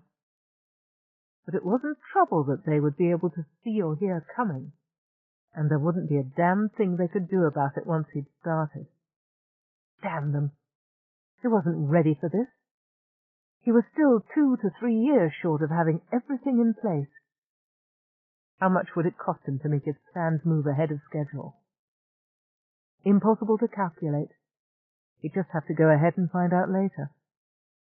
Whatever the cost, it couldn't be as great as that of going tamely back to Central for trial and imprisonment. It had always been a gamble, Polyon comforted himself. He'd always known that one day somebody might figure out about the hyperchips, and that he'd have to move fast if that occurred. At least now, even if the move was being forced on him, it was forced by some ignoramuses who didn't even guess how he might retaliate. He would have the advantage of surprise on his side. If only he'd had time to implement final phase. Then he could have started everything right now, with a spoken word of command. As it was, he'd have to get his mini-hedron into a reader slot before he could make his move. There weren't any reader slots in this cabin, and he was supposed to be confined here until they reached Central, and if he tried to break out of the cabin, the damned brain ship would drop him with sleep gas or a tangle field before he got to any place with reader slots. Polygon bared his teeth briefly. He did love a challenge. He still had his voice and his wit and his charm, and sensor contact with the brain ship and her Brawn. He set to work with those tools to dig himself an impalpable tunnel to freedom, facing each word and each request as carefully as a miner shoring up the loose earth in the tunnel roof. In the long, dragging hours until they reached the singularity point for transition into central subspace, there wasn't much to do but play games or read. Forrester and Micaiah began another try-chess contest. Nancia obligingly created the holocube for them and maintained a record of the moves, but warned them that some of the game data might be lost if she needed to call on that particular set of co-processors during singularity. "That's all right," Forrester said absently. "Mick and I have been interrupted by all sorts of things in our time. Aren't you partnering me, then?" "I don't think I'd better," Nancia replied with real regret. "I think I should monitor our passengers. They've been allowed a great deal of freedom, you know." Micaiah snorted. "Freedom? They're free to move within their cabins, that's all. Granted, I wouldn't cut 'em that much slack, but—" "That," said Forrester, "is why you keep having political problems. You never cut the high families any slack and they resent it." "Shouldn't," said Micaiah. "I'm one of them." "That doesn't help," Forrester said almost sadly. "Anyway, Mick, you're not seriously worried about a ship's mutiny?" "From those spoiled brats?" Micaiah snorted. "Ha! Even that DeGrasse boy, for all the others were so scared of him, trotted aboard like a little lamb. No, there's not a one of them has the brains, saving your Blaze maybe, or the guts to try anything, now that we've cut off their special deals." "Blaze wouldn't try anything," Forrester said sharply. "He's a good boy." Micaiah patted Forrester's arm. I know. Convinced me. But he did rip off PTA, and what's worse to my mind, he didn't speak up about the others. Have to answer for that, though it's less, all told, than the rest of this precious crew have to stand trial for." "I understand," Forrester said glumly. Seth Riley Sorensen stretched out his long legs. "Think I'll work out for a while," he announced to no one in particular. "You'd think it was him going back for trial to look at the long face on the boy," Micaiah commented as Seth whisked himself down the corridor to the exercise room. "Can't be much fun," Forrester said gently, "being in love with a girl who's likely to be unavailable for the next 50 standard years. And he doesn't have much to take his mind off it. He's not the type for try-chess." "Not bright enough, you mean? True," said Micaiah with a trace of complacency. "And too bright for that silly game the prisoners are playing. Doesn't leave him much, you're right." "Do you really have to monitor the prisoners all the time, Nancia?" Forrester looked at her column with the smile that always melted her best resolutions. "Surely they'll do no damage while they're all wrapped up in that idiotic game. And if you think it's unfair to Micaiah for you to partner me, we could play three-handed." Nancia had to concentrate a little harder for this display, but after a moment of intense processing, the holocube shimmered, twisted, danced around its central core, and reformed as a holohex, with 3 separate triple rows of pieces formed at opposing edges. And in his cabin, Polyon de Grasse-Waldheim stopped listening to the conversation in the central cabin and rejoined the spaced-out game that was currently helping his fellow prisoners to forget their troubles. Persuading Nancia to open the comm system so that the 5 of them could play from their cabins had been his first move. Now at least he could talk to the others. But he hadn't dared say anything beyond standard game moves while Nancia was conscientiously monitoring them. The display screen showed that 3 of the game characters had managed to lose themselves in the troll tunnels. Polyon's own game icon was still at the mouth of the tunnels, awaiting a command from him. "I know how we can get out of these tunnels," he said. "How? I've tried every exit the system shows. They're all blocked," Alpha complained. "There's a secret key," Polyon told her. "I have it. But I can't get to the door it unlocks from here." "I never heard anything about a secret key," Darnell announced. "I think you're bluffing." His game icon bounced angrily back along one of the troll tunnels, spitting sparks as it went. "You wouldn't," Polyon said smoothly. "I'm the game master. Your secret key can even override your character, Sasser." Sasser had taken the BrainShip icon for this game. "I don't see how," Sasser responded. "Show me." "I told you. I can't get to where I can use it. If any of you can get me out of this blind alley, though—" "You're not in a blind alley," Darnell interrupted. "You're standing right at the entrance to the troll tunnels. Why don't you move your icon on into the tunnels?" "And get lost like the rest of you, no thanks." Polyon waved his hand over the palm pad and shut off the bickering voices of the gamesters. He brooded in silence for a while. Why had he ever bothered with such an inept bunch of conspirators? They were too stupid to pick up on his veiled hints. They thought he was interested in playing a game. Blaze now. Blaze was brighter than the others, and he'd take no part in the brief exchange. Polyon tapped out a series of commands that would give him a private comlink to Blaze's cabin. At least he could hack into Nancia's system to that extent from the keyboard, though it was nothing to the power that would be his once he'd made his way to a reader slot with his mini-hedron. While he thought out his approach to Blaze, he was startled by a crackle of sound. The idiot thought he'd achieved a private channel for the lounge. And what was he planning to do with it? Polyon scowled, then began to listen attentively. It seemed that Blaze was too bright to make a good tool, but he might still be an excellent pawn in a game whose moves he'd never see. "Uncle Forrester," Blaze switched comm channels to the lounge. "I need to talk to you." "Talk," Forrester grunted.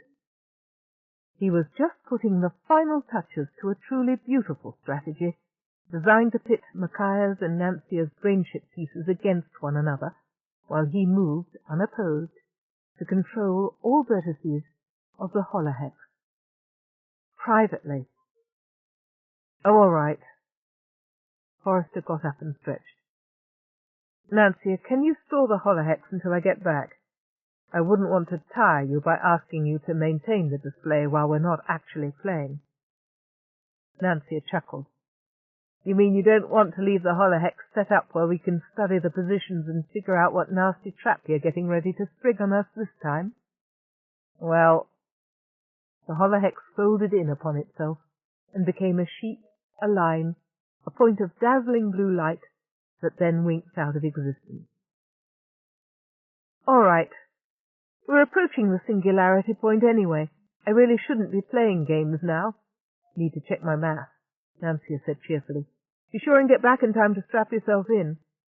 You soft persons get so disoriented in singularity." "And you shell persons get so uppity about it," Forrester retorted. "All right. You'll warn us in plenty of time, I assume." "And monitor you while you're in the cabin," Nancia said. "Don't look like that. It's for Blaze's protection as well as yours. If you're left alone with him, the prosecution might try to discredit your testimony, say you'd been bribed or suborned.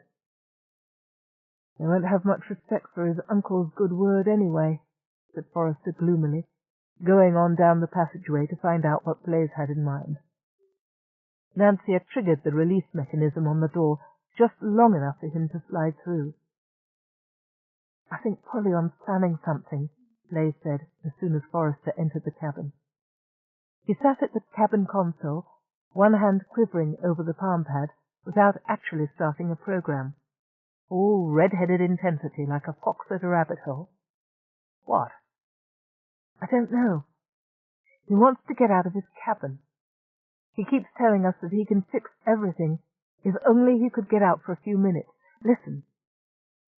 Blaise ran the heel of his hand over the palm pad and brought up a data cording of the last few transmissions between the spaced-out gamesters.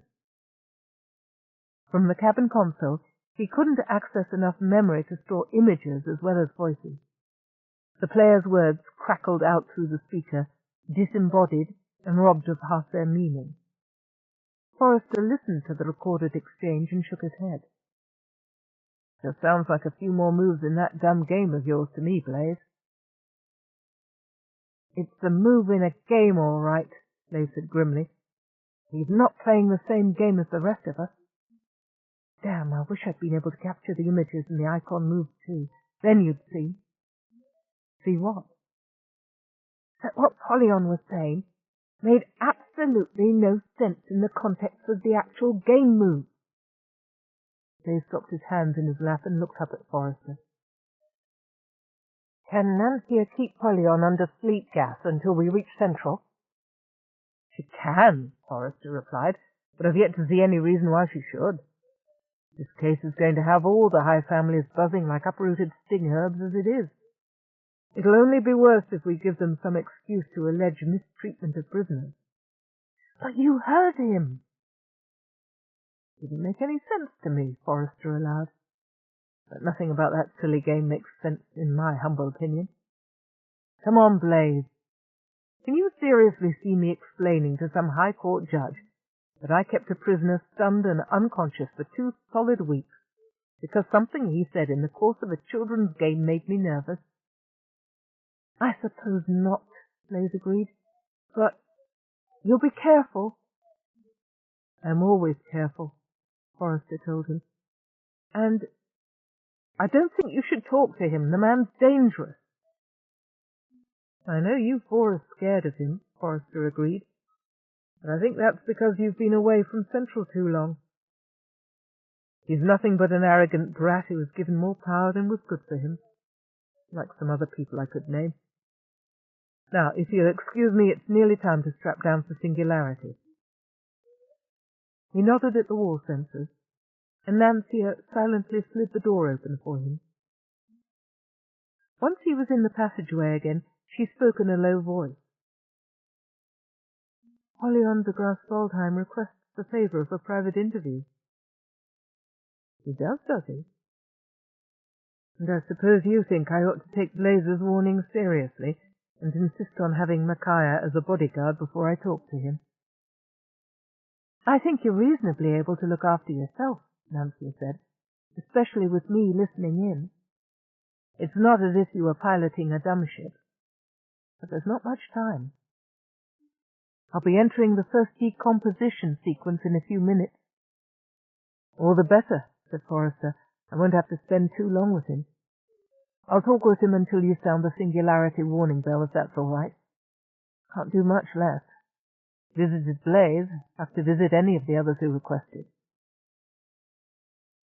When Forrester entered, Polyon was lying on his bunk, arms folded behind his head. He turned at the soft sound of the sliding door, jumped to his feet, and brought his heels together with a military precision that Forrester found almost annoying. Sir.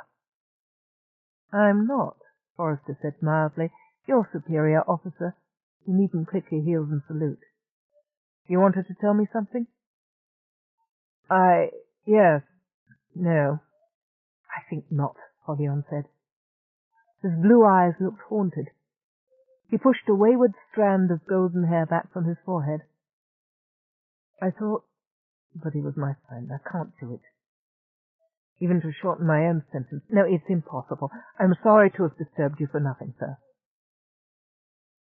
I think, Forrester said gently, you'd better tell me all about it, my boy.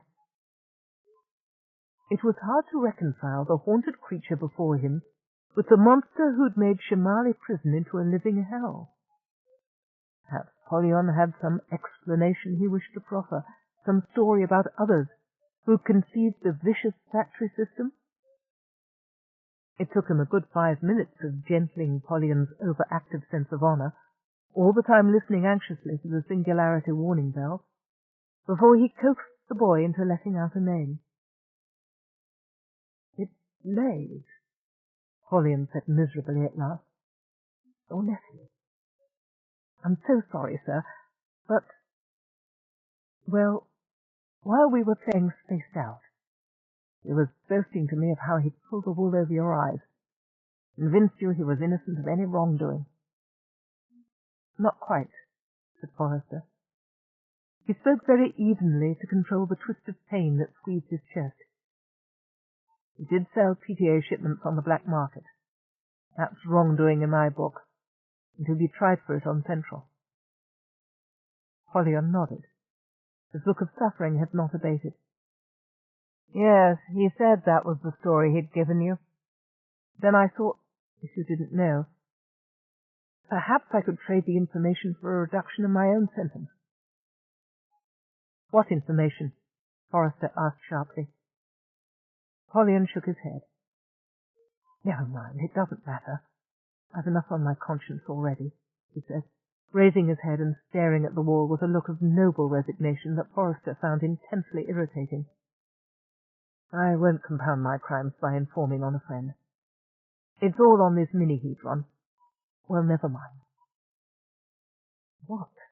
asked Forrester, with the last vestiges of his patience. "What exactly is supposed to be on the mini-hedron?"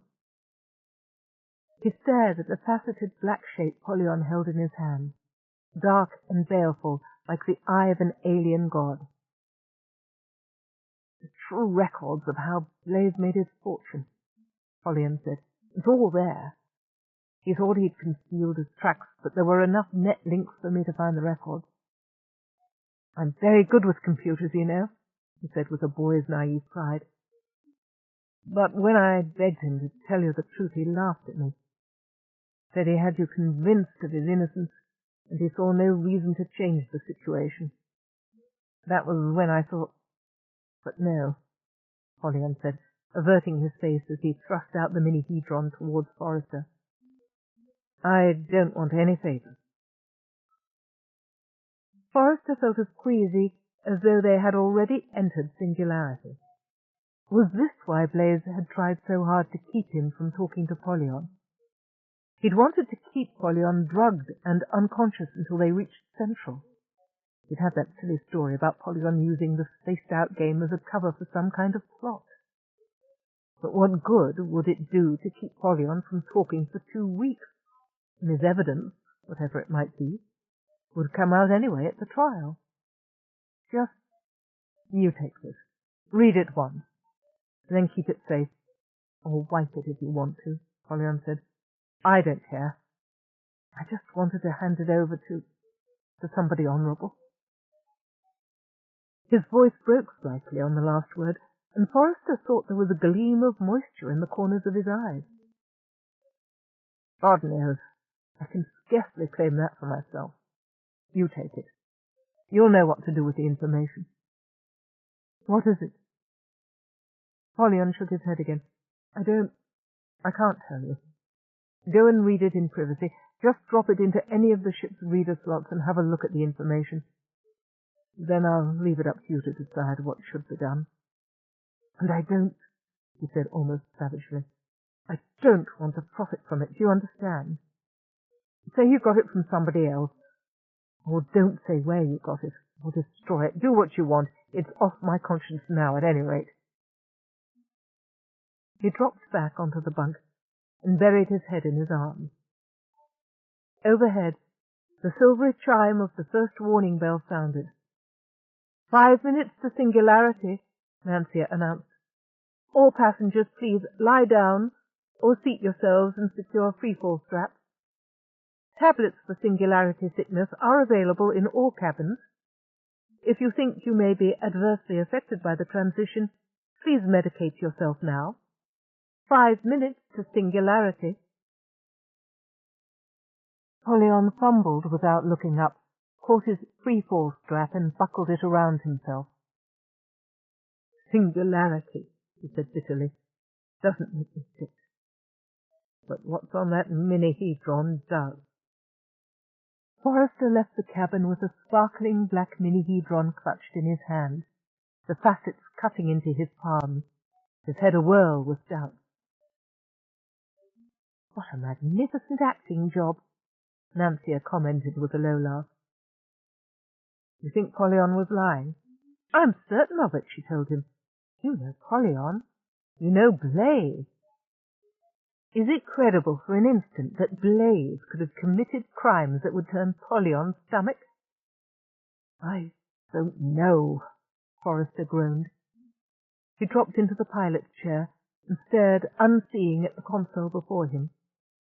Micaiah Quester-Ben tactfully pretended to polish the gleaming buckle on her uniform belt. Up to now I'd have said, but I'm biased, you know. Well, I'm not, Nancia said decisively. I don't know what Polyon's going on about, but whatever it is, I don't believe a word of it. Forrester laughed weakly. You're biased too, dear Nancia. He stared at the sparkling surface of the mini-hedron, the polished opaque facets that gave nothing away and sighed deeply. I suppose I had better find out what this is. Can't it wait until after Singularity? Nancia said. But too late. Forrester had already dropped the datahedron into the reader slot. Automatically, her mind already on the vortex of mathematical transformations ahead, Nancia absorbed the contents of the mini-hedron into memory. Something strange there, not like ordinary words, more like a tickle at the back of her head, or an improperly positioned synaptic connector. She rode the whirlwind down into Singularity, balancing and coasting along, constantly changing equations that defined the collapsing walls of the vortex. Something was wrong. She sensed it even before she lost her grasp on the mathematical transformations. She had never experienced a transition like this one. What was happening? Sounds as slimy as decaying weed whispered and snickered in her ears. Colours beyond the edges of human perception rasped at her like fingernails being drawn over a blackboard. The balance of salts and fluids surrounding her shrunken human body swirled crazily, and a dozen alarm systems went off at once. Overload! Overload! Overload! She couldn't optimize fast. Spaces decomposed around her and shot off in an infinity of different recompositions, expanding in every path to lights and chaos that could tear her apart. The hyperchip-enhanced mathematics co-processors returned gibberish. Her brainwaves were strung out on the grid of a multi-dimensional matrix. Something was trying to invert the matrix. No computations matched previous results, and all directions held danger. Nancia shut down all processing at once. The grating colours and stinking noises receded. She hung in blackness, refusing her own sensory inputs, balanced on the point of singularity where decomposing subspaces intersected, with no way forward and no way back. Chapter 17. Polyon was pacing the narrow space of his cabin, too impatient to strap himself into Singularity, waiting for some sign that Forrester had taken the bait, when the air shimmered and thickened around him. He opened his mouth to curse his luck. The ship had entered Singularity before that thick-headed Brawn ambled to a reader slot. The air distorted into glassy waves, then became almost too thin to breathe. The cabin walls and furnishings receded to specks in the distance, then swam around him, huge, menacing, free-flowing shapes. Polyon's curses became a comical growl ending in a squeak. Damn Singularity. There was no chance that Forrester would drop the datahedron into a reader now. He'd be safely strapped into his pilot's chair like a good little Brawn. By now, too, the ship's reader slots would probably be shut down for Singularity. and even if by some miracle he could persuade Nancia to accept the hedron, he still would not be able to enter the net until the transformations were over and they had returned to normal space. No, he would have to wait until after the subspace transformation to implement final phase. And this transformation would bring the brain chip into central subspace, close to all the aid that central worlds and their innumerable fleets could give. He reminded himself that this made no difference whatsoever. The basic nature of the gamble remained the same. Either his plan had advanced far enough to succeed despite the way they were forcing his hand, or it hadn't. If it had, then the fleets of Central would be obedient to him, and not to their former masters. If it hadn't, well then annihilation would be a little quicker than if he'd moved from the remote spaces around Nyota, that was all. He had only to sit and wait, and waiting out a single transformation through singularity should be nothing to him. He had already spent patient years waiting on Shimali, planting his seeds, watching them grow, feeding the universe, ever since he had the flash of brilliance which had once conceived the hyperchip design and saw how it could be twisted to his own ends. But this waiting was harder than all those years in which he had at least been doing something to further those ends, and it seemed longer, and there was something disturbing about this particular ship's decomposition. Singularity wasn't supposed to be this bad. Polyon breathed and gagged on a sickly swirl of colours and smells and textures, looked down at the wavering distortions of his own limbs, and closed his eyes momentarily. That was a mistake. Singularity sickness heaved through his guts. What was the matter? He'd been through plenty of decompositions during his academy training, not to mention passing through this very same singularity point on the way out to Vega subspace. Had he so completely lost conditioning in the 5 years on Shimali to be gagging and puking like any new recruit now? No. Something else was wrong. This decomposition was lasting too long, and some of the visual distortions looked oddly familiar. Polyon fixed his eyes on one small sector of the cabin, where braces supporting an extruded shelf formed a simple closed curve of permalloy and plastifilm. As he watched, the triangle of brace, wall, and shelf elongated to a needle shape with one thin eye, stretched out into an open eye as big as the wall, squeezed into a rotating pinpoint of light with absolute blackness at its center, and opened again into the original triangle. Needle, eye, pinpoint, triangle. Needle, eye, pinpoint, triangle. They were caught in a subspace loop, perpetually decomposing and reforming in a sequence which preserved topological properties, but which made no progress towards the escape sequence leading to central subspace. A loop like that couldn't have happened, shouldn't have happened, unless the ship's processors had shut down. Or, a wild hope tantalized him, unless the ship's processors were too busy with some other problem to navigate them out of singularity. A problem like assimilating a worm program, which would turn over all control to a single user, effectively cutting the brain off from her own body and its processing. Polyon swallowed his unspoken curses and plunged across the cabin. He had some trouble locating the palm pad and holding his hand steady over it, but eventually he managed to match his shrinking and bending arm with the erratic loop of the ballooning palm pad. He slapped the surface twice. Voice control mode. His own voice boomed oddly in his ears, the sound waves distorted by the perpetual twisting of space around him. But evidently there was something unchanging in the voice patterns, which his worm program still recognized.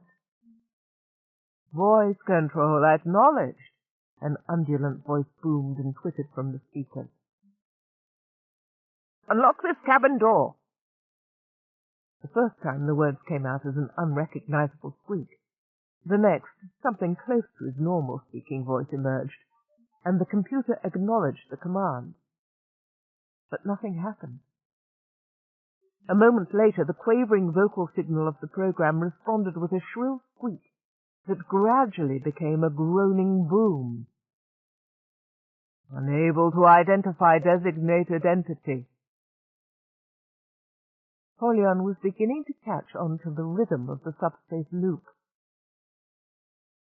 If he kept his eyes fixed on any known point, like the triangle of shelf and wall and brace, he could recognize when they were passing through the decomposition closest to normal space. If he spoke then, residual subspace transformations still distorted his voice, but at least the computer could recognize and accept his orders. He waited and spoke when the moment was right. Identify this cabin. Lights flashed on the cabin control panel, rose and fluttered like fireflies, trailing the liquid surface of the panel, swam into elongated hieroglyphics of an unknown language, and sank back into the panel's surface to become a pattern signaling failure. No such routine found. Polyon cursed under his breath, and the subspace transformation loop twisted his words into a grating snarl. Something was wrong with his worm program. Somehow it had failed to complete its takeover of the ship's computer functions. General unlock, he snapped on the next loop through normal space. His cabin door irised halfway open, then screeched and wobbled back and forth as the smooth internal glides had jammed on something. Polyon dove through, misjudged distances and clearance in the perpetual liquid shifting of the transformation, cracked a solid elbow on the very solid edge of the half-open door, landed on a bed of shifting sand, rolled, and found his feet in what was again, briefly, the solid passageway outside the cabin. Out! Everybody out! The loop stretched his last word into a howl. At least it got their attention. A green slug oozed through one of the other doors and became Darnell vomiting. Farther away, Blaze's red head blazed under lights that kept changing from electric blue to artificial sun to deepest shadow. Sassa was a china doll, white and neat and compact and perfect, but as the loop progressed she grew to her normal stature. What's happening? The loop snatched away her words, but Polyon read her lips before the next phase stretched them into rubber. He waited for the next normal space pass. Get Alpha. Don't want to have to explain twice. Sassa nodded. Polyon thought it was a nod, and ducked into the cabin nearest hers. Darnell quivered and resumed his form as a giant green slug. The passageway elongated into a tunnel with Blaze at the far end, somehow aloof from the group. Sassa reappeared, shaking her head. She won't move, She was right, Sassa Del Palma was. In mid-sentence, as space shifted around her, she waited until the next norm space passed to complete her sentence. Think she's too frightened. I'm scared too. What? Polyon didn't have time to waste listening to obvious questions. When the next norm space passed through them, he was ready to seize the moment. I'm taking over the ship is what's happening, he said, over the tail end of Sassa's question. Any function on this ship that uses my hyperchips is under my command now. The reason... Shift, stretch, contract, waver, back to normal for a few seconds. For this long transition is that the ship's brain is non-functional, can't get us out of singularity. Darnell wailed and vomited more loudly than before, drowning out Polyon's next words, and wasting the rest of that norm space pass. Polyon waited, one booted foot contracting as he tapped it, stretching and looping over itself like a snake, then deflating again into the normal form of a Regulation Academy boot. I can pilot us out of singularity, he announced. But I need to be at the control console. May have some trouble there. You'll have to help me take out the Brawn and the cyborg. Why should we? Blaze demanded. Polyon smiled. Afterwards, he said gently. I won't forget who my friends are. What good? Darnell predictably wanted to know, but the transformation loop washed away his question.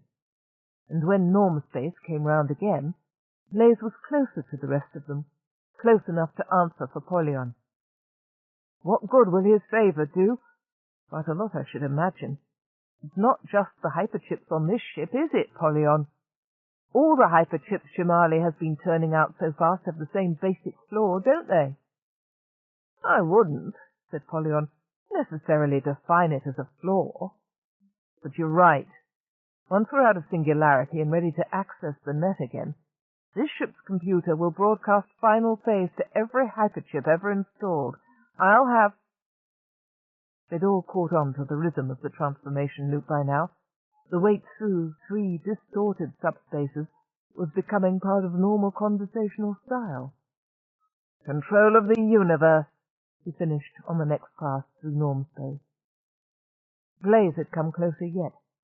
Stupid little runt trying to move during transformation. And we'll be your loyal lieutenants, Blaze asked. I know how to reward service, Polyon said noncommittally. Into a gangler-side bat with you, troublemaker, as soon as I have the power. Not if I know it, Blaze mouthed as Normspace slid away into the first distortion. He swung a fist at Polyon, but before it landed his hand had shrunk to the size of a walnut, and on the next dip through Normspace, Polyon was ready for him with a return blow that sent Blaze to the deck. By the time he landed, it was soft as quicksand, a pool in which Blaze swirled, too dizzy to rise immediately. Stop me, Polyon said to the other two as Normspace passed through, and you die here in singularity, because nobody else can get us out of it. Try to stop me and fail, and he smiled again very sweetly, and you wish you had died here. Are you with me? Before they could answer, a new element entered the game, a hissing cloud of gas, invisible in Normspace, clearly delineated as a pink-rimmed flood of rosy light in the first transformational space. It engulfed Blaze, and he stopped twitching, lay like one dead in the yielding transformations of the deck. Sleep gas. And he couldn't shout through the loop to warn them. Polyon clapped both hands over his mouth and nose, saw that Sasser did the same, jerked his head towards the central cabin. That door, too, was half open. He made for it, staggering through mud and quicksand, swimming through air gone thick as water, lungs aching and burning for a breath. Fell through, someone pushing behind him. Sasser and Darnell after her. Forget Blaze, the traitor, and Alpha, by now sleep-gassed in her cabin. Polyon gasped, and with his first burning breath called, "General Locke!"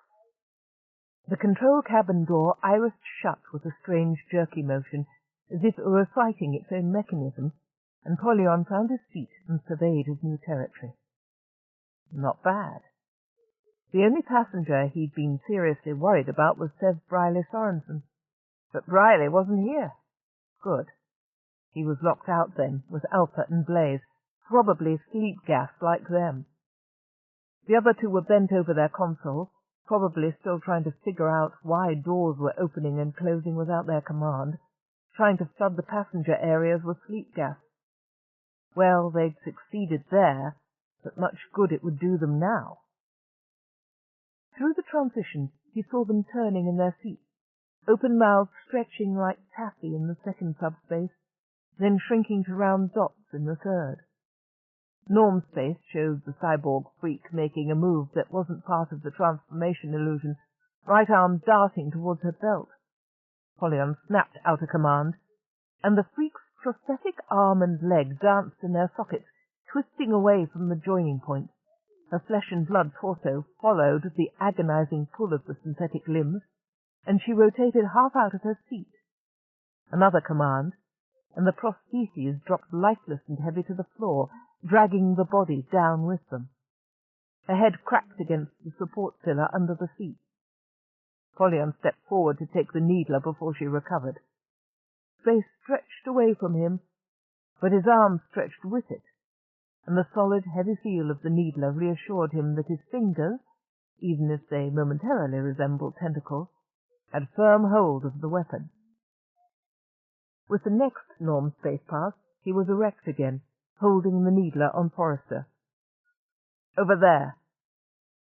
With a jerk of his head, he indicated the central column.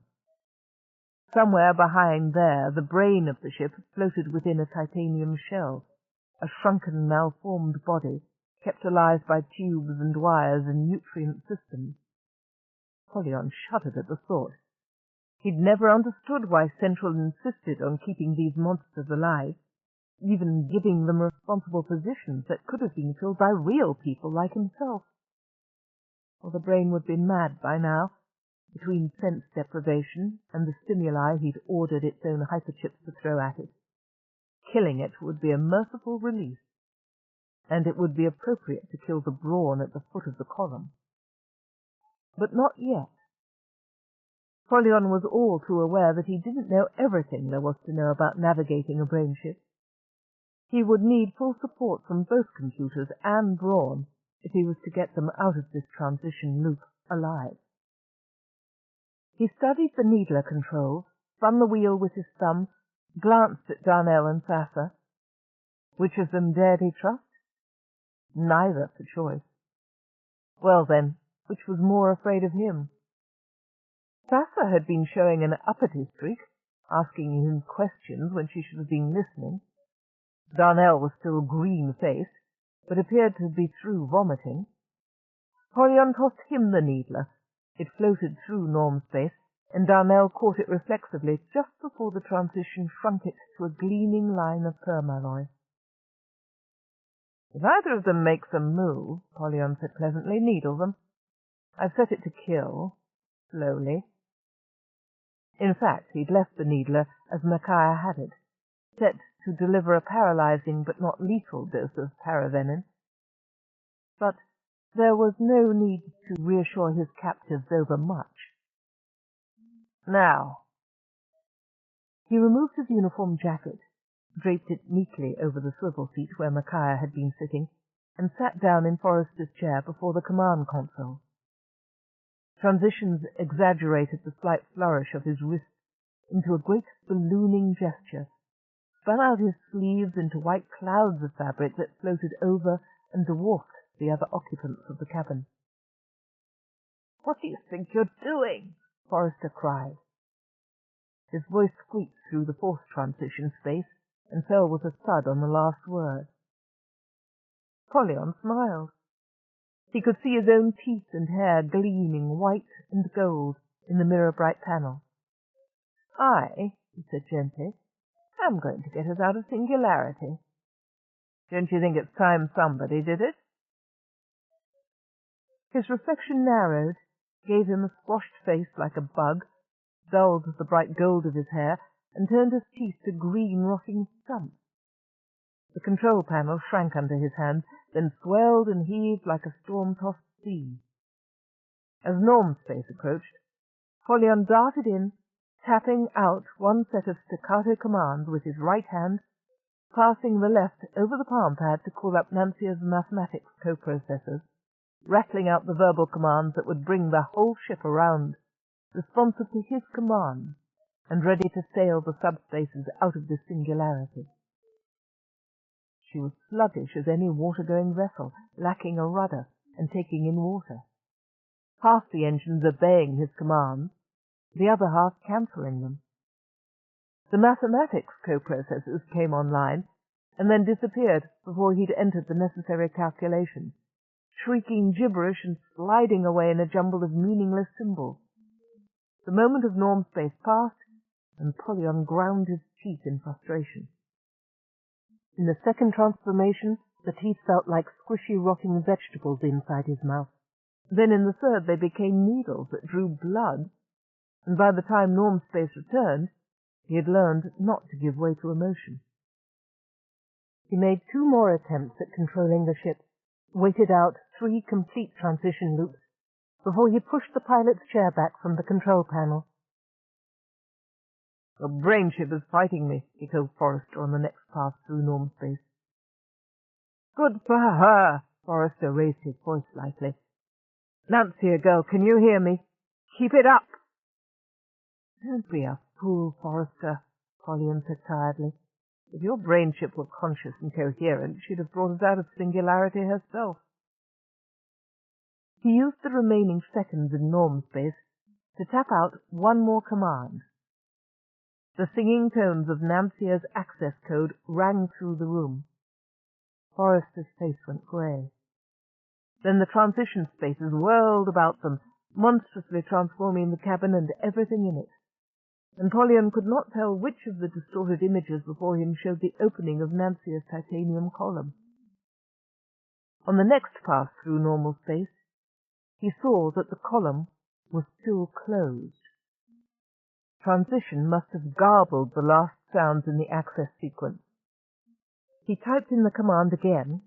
Again the musical tones rang out without their accompanying syllables. Again nothing happened. "You'd better tell me the rest of the code," he said to Forrester on the next norm space pass. Forrester smiled briefly. Something in the expression reminded Polyon of his own ironic laughter. "What makes you think I have it, boy? The 2 parts are kept separate. I didn't even know how to access the tone sequence from Nancia's memory banks. The syllables probably aren't encoded in her at all. They'll be on file at Central." "Brawns are supposed to know the spoken half of the code," Polyon snapped in frustration. "I asked to have it changed just before this run," Forrester claimed. "Security reasons. With so many prisoners on board, I feared a takeover attempt, and with good reason, it seems." "I do hope you're lying," Polyon said. He clamped his mouth shut and waited through the transition loop, marshalling his arguments. "Because if Central's the only source for the rest of the code, we're all dead. I can't tap the net and hack into the courier service database from Singularity, and I can't get us out of Singularity without neutralizing the brain." "You mean without killing Nancia?" Forrester said in a voice emptied of feeling. His eyes flickered once to the cabin console. Polyon followed the man's gaze and felt a moment of fear. A delicate solido stood above the control panels, the image of a lovely young woman with an impish smile and clustering curls of red hair. Polyon had heard of Brawns who developed an emotional fixation on their brainships, even to the point of having a solido made from the brainship's genotype that would show how the freakish body might have matured without its fatal defect. He hadn't guessed that Forrester was the sentimental type, or that he'd have had time to grow so attached to Nancia. The idiot might actually think that he'd rather die than kill his brainship. "There's no need to clutter the problem with emotionalism," Polyon told him. How could he jolt Forrester out of his sentimental fixation? "With partial control of the ship to me and partial control to Nancia, neither of us can navigate out of Singularity." Damn the transition loop. Forrester had caught on to the rhythm by now, and the necessary wait while 3 distorted subspaces composed and decomposed around them gave him time to think. "I've a better suggestion," the Brawn said. "You say you can navigate us out. Well, we all know Nancia can. Restore full control to her and what? You'll drop charges, let me go back to running a prison factory? I've got a better career plan than that now." "I wasn't," said Forrester mildly, planning to make that offer. The rhythm of collapsing and composing subspaces was becoming natural to them all. The necessary pauses in their conversation no longer bothered Polyon. "I had something like your own offer in mind," Forrester continued at the next opportunity. Release Nancia's hyperchip-enhanced computer systems, and she'll get us out of singularity. And you'll live. How did you guess? Forrester looked surprised. Logical deduction. You designed the hyperchip. You tricked me into running a program that did something peculiar to Nancia's computer system. The failure reports I read just before you came in showed precisely the areas where she has had hyperchips installed, the lower deck sensors and the navigation system. You've since exercised voice control on Mackay's hyperchip-enhanced prostheses. Clearly your hyperchip design includes a back door by which you can personally control any installation that uses your chip. Clever, Polyon said, but not clever enough to get you out of singularity. I assure you I'm not going to restore full computing power to a brain chip who's probably mad by now. What makes you think that? Polyon raised his brows. We all know what sensory deprivation does to shell persons, Forrester. Need I go into the details? Take more than a few minutes in the dark to upset my Nancia, Forrester said levelly. Polyon bared his teeth. By now, old man, she's had considerably more than that to deal with. The first thing my hyperchip worm does is to strike at any intelligence linked to the computers in which it finds itself. The sensory barrage would make any human break the link at once.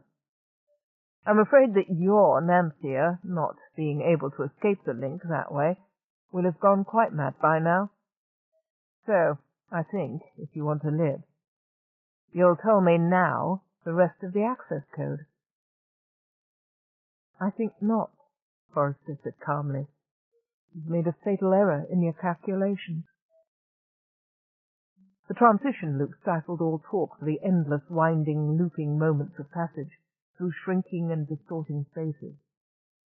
Polyon ignored the sensory tricks of spatial transformations and thought furiously. When Normspace returned, he reached up from his chair to grasp the solido of Nancia as a young woman. Deliberately, watching Forrester's face, he dropped the solido on the deck and ground the fragile material to shards under his boot heel. That's what's left of your Nancia, old man, he said. Are you going to let your love for a woman who never lived kill us all? Forrester's face was lined with pain, but he spoke as evenly as always.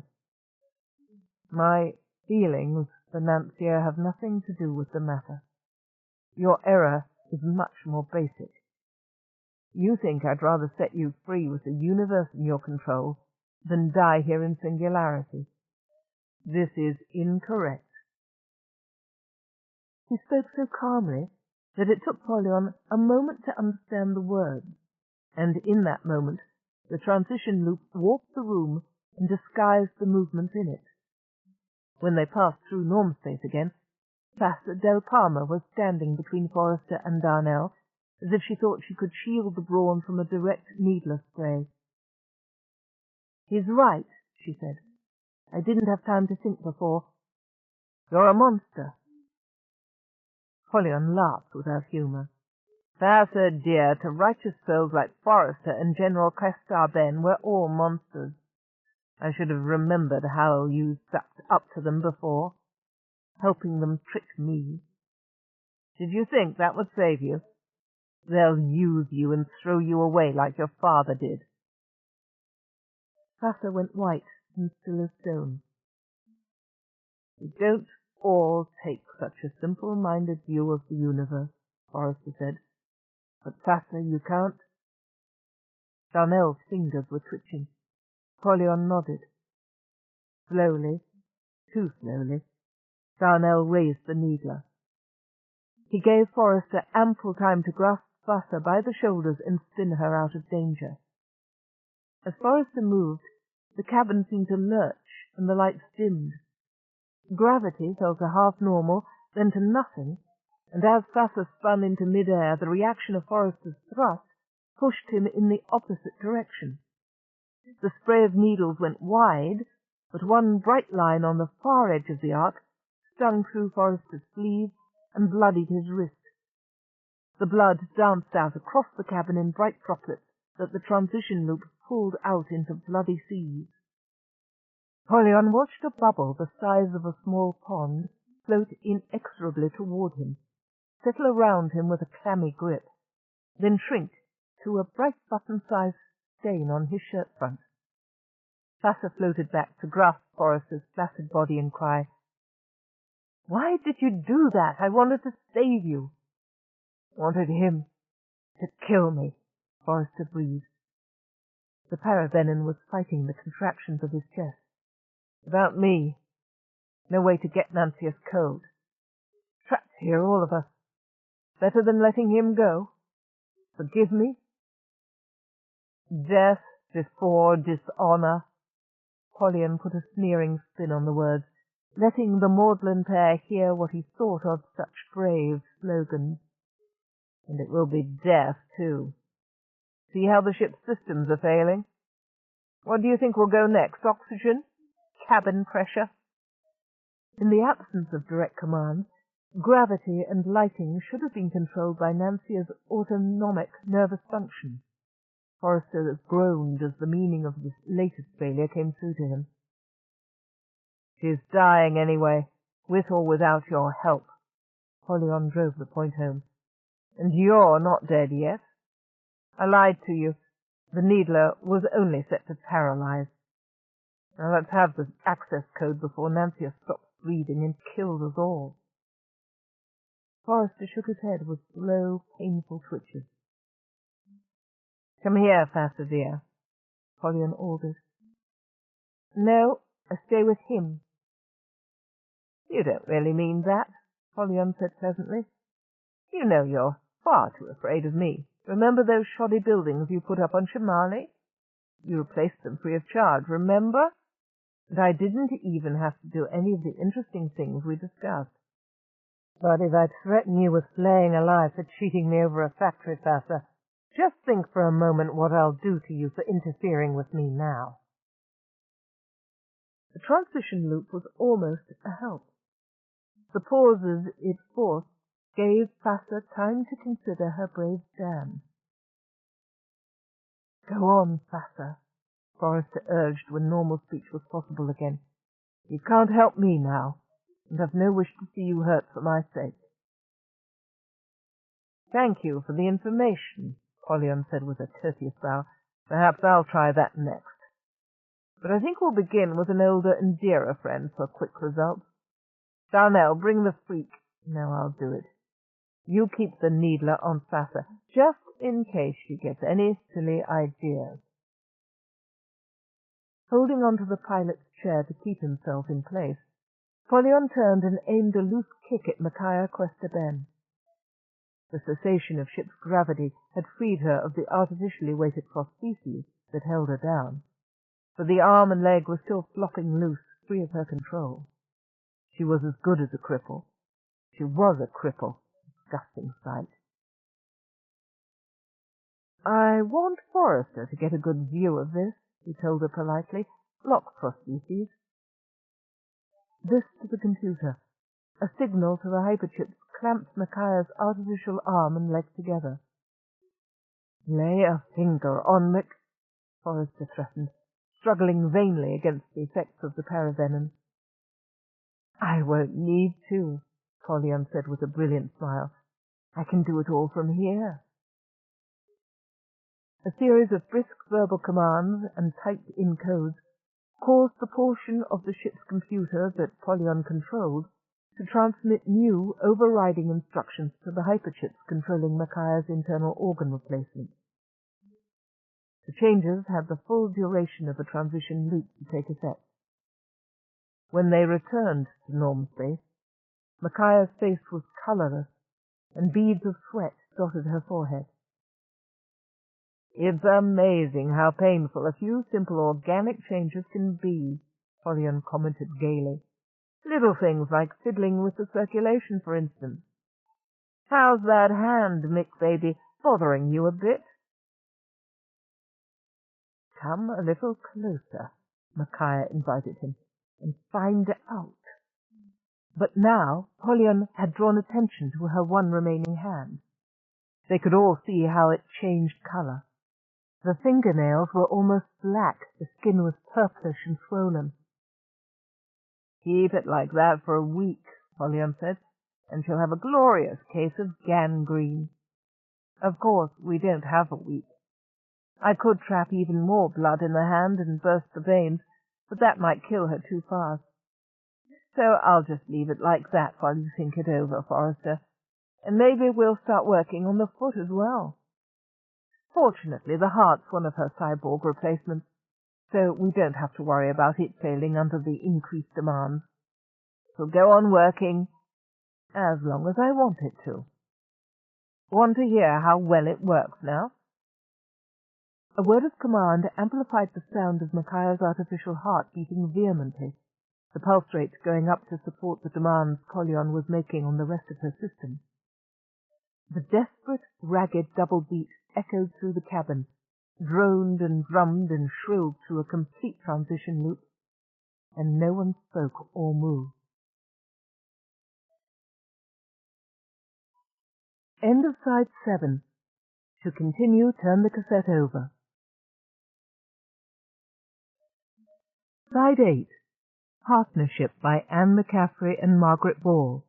Continuing on page 298.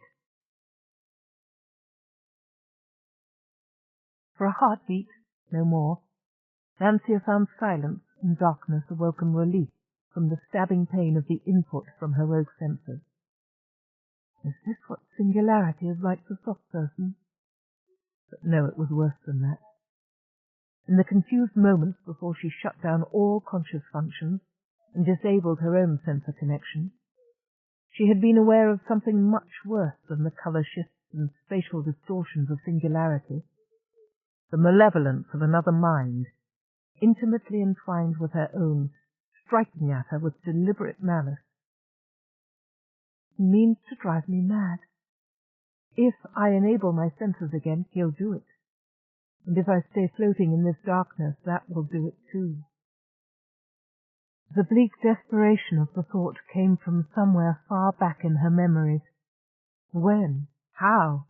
Had she ever felt so utterly abandoned before? Nancia reached out, unthinking, to search her memory banks, then stopped before the connection was complete. The sensors could be turned into weapons to use against her. Could not memory too be infiltrated? Access the computer's memory banks, and she might find herself knowing whatever this other mind wanted her to believe. Is it another mind, or a part of myself? Perhaps I'm mad already, and this is the first symptom. The flashing, disorienting lights and garbled sounds, the sickening, whirling sensation, even the conviction that she was under attack by another mind, weren't all these symptoms of one of those old earth illnesses that had ravaged so many people before modern electrostim and drug therapy restored the balance of their tortured brains? Nancia longed to scan just one of the encyclopedia articles in her memory banks, but that resource was denied her for the moment. Paranoid schizophrenia, that was it. A splitting off of the mind from reality. Let's see now, she reasoned. If I'm mad, then it's safe to look up the symptoms and decide that I'm mad, except that presumably I won't accept the evidence. And if I'm not mad, I daren't check memory to prove it. So we'd better accept the working hypothesis that I am sane and go on from there. The dry humour of the syllogism did something to restore her emotional balance. Although, how long I will remain sane under these circumstances? Better not to think about that. Better, too, not to remember Caleb's first partner, who had gone into irreversible coma rather than face the emptiness that surrounded him after the synaptic connections between his shell and the outside world had been destroyed. As a matter of sanity, as well as survival, Nancia decided she would make the assumption that somebody had done this to her and concentrate on solving the puzzle of who had done it and how they could be stopped. A natural first step would be to reopen just one sensor, to examine the bursts of energy that had come so close to disrupting her nervous system. "I can't," the child within her shrieked in near panic. "You can't make me. I won't. I won't. I'll stay safe in here forever." "That's not an option," Nancia told herself firmly. She wanted to say it aloud, to reassure herself with the sound of her own voice.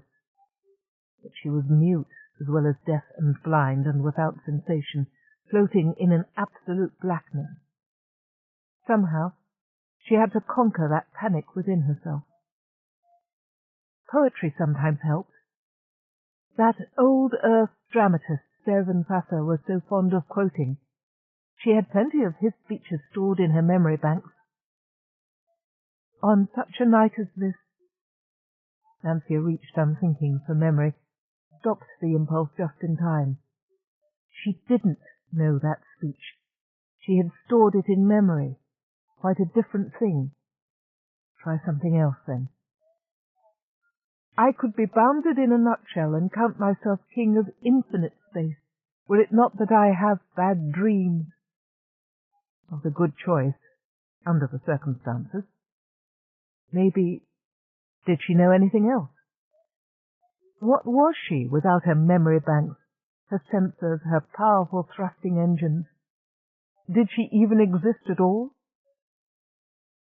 That way lies madness. Of course she existed. Deliberately, Nancia filled herself with her own true memories, scooting around the laboratory school's corridors, playing stall and power seek with her friends, acing the math finals, from Lobachevsky geometry up through decomposition topology, playing again with all the wonderful space of numbers and planes and points to wander in.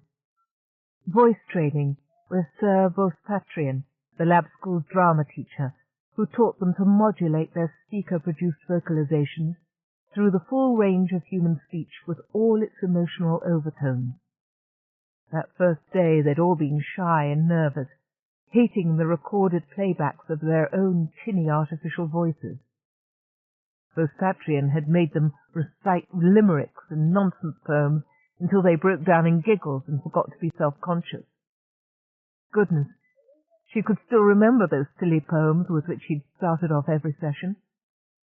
And quite without thinking, or calling on her artificially augmented memory banks, Nancia was off. The farmer's daughter had soft brown hair, butter and eggs and a pound of cheese, and I met with a poem I can't say where, which wholly consisted of lines like these. There was a young brainship of Vega. Persons swore a feud against the clan McCaffrey, marched into their land to murder and to ravish, for he did resolve to extirpate the vipers, with 24 men and 35 pipers. Nancia went through Sir Vospatrian's entire repertoire until she was giggling internally and floating on the natural high of laughter-produced endorphins.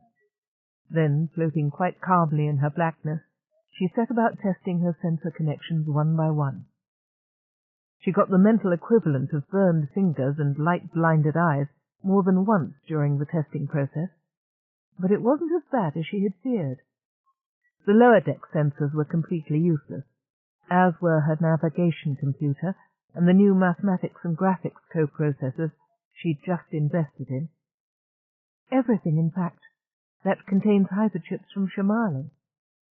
And with that deduction, Nancia knew just who was striking at her and why. She opened the upper deck sensors one by one, first taking in the sleeping bodies tumbled in the passageway and cabins. Sev slumped over the isometric spring set in the exercise room, with his hands and feet still in the spring holders. Alpha, strapped in her cabin. Blaze floating just above the passageway deck, with an angelic expression on his sleeping face and a nasty bruise coming up on his chin. Mutiny. And somebody released sleep gas, but which side? She opened the control cabin sensor slowly, cautiously.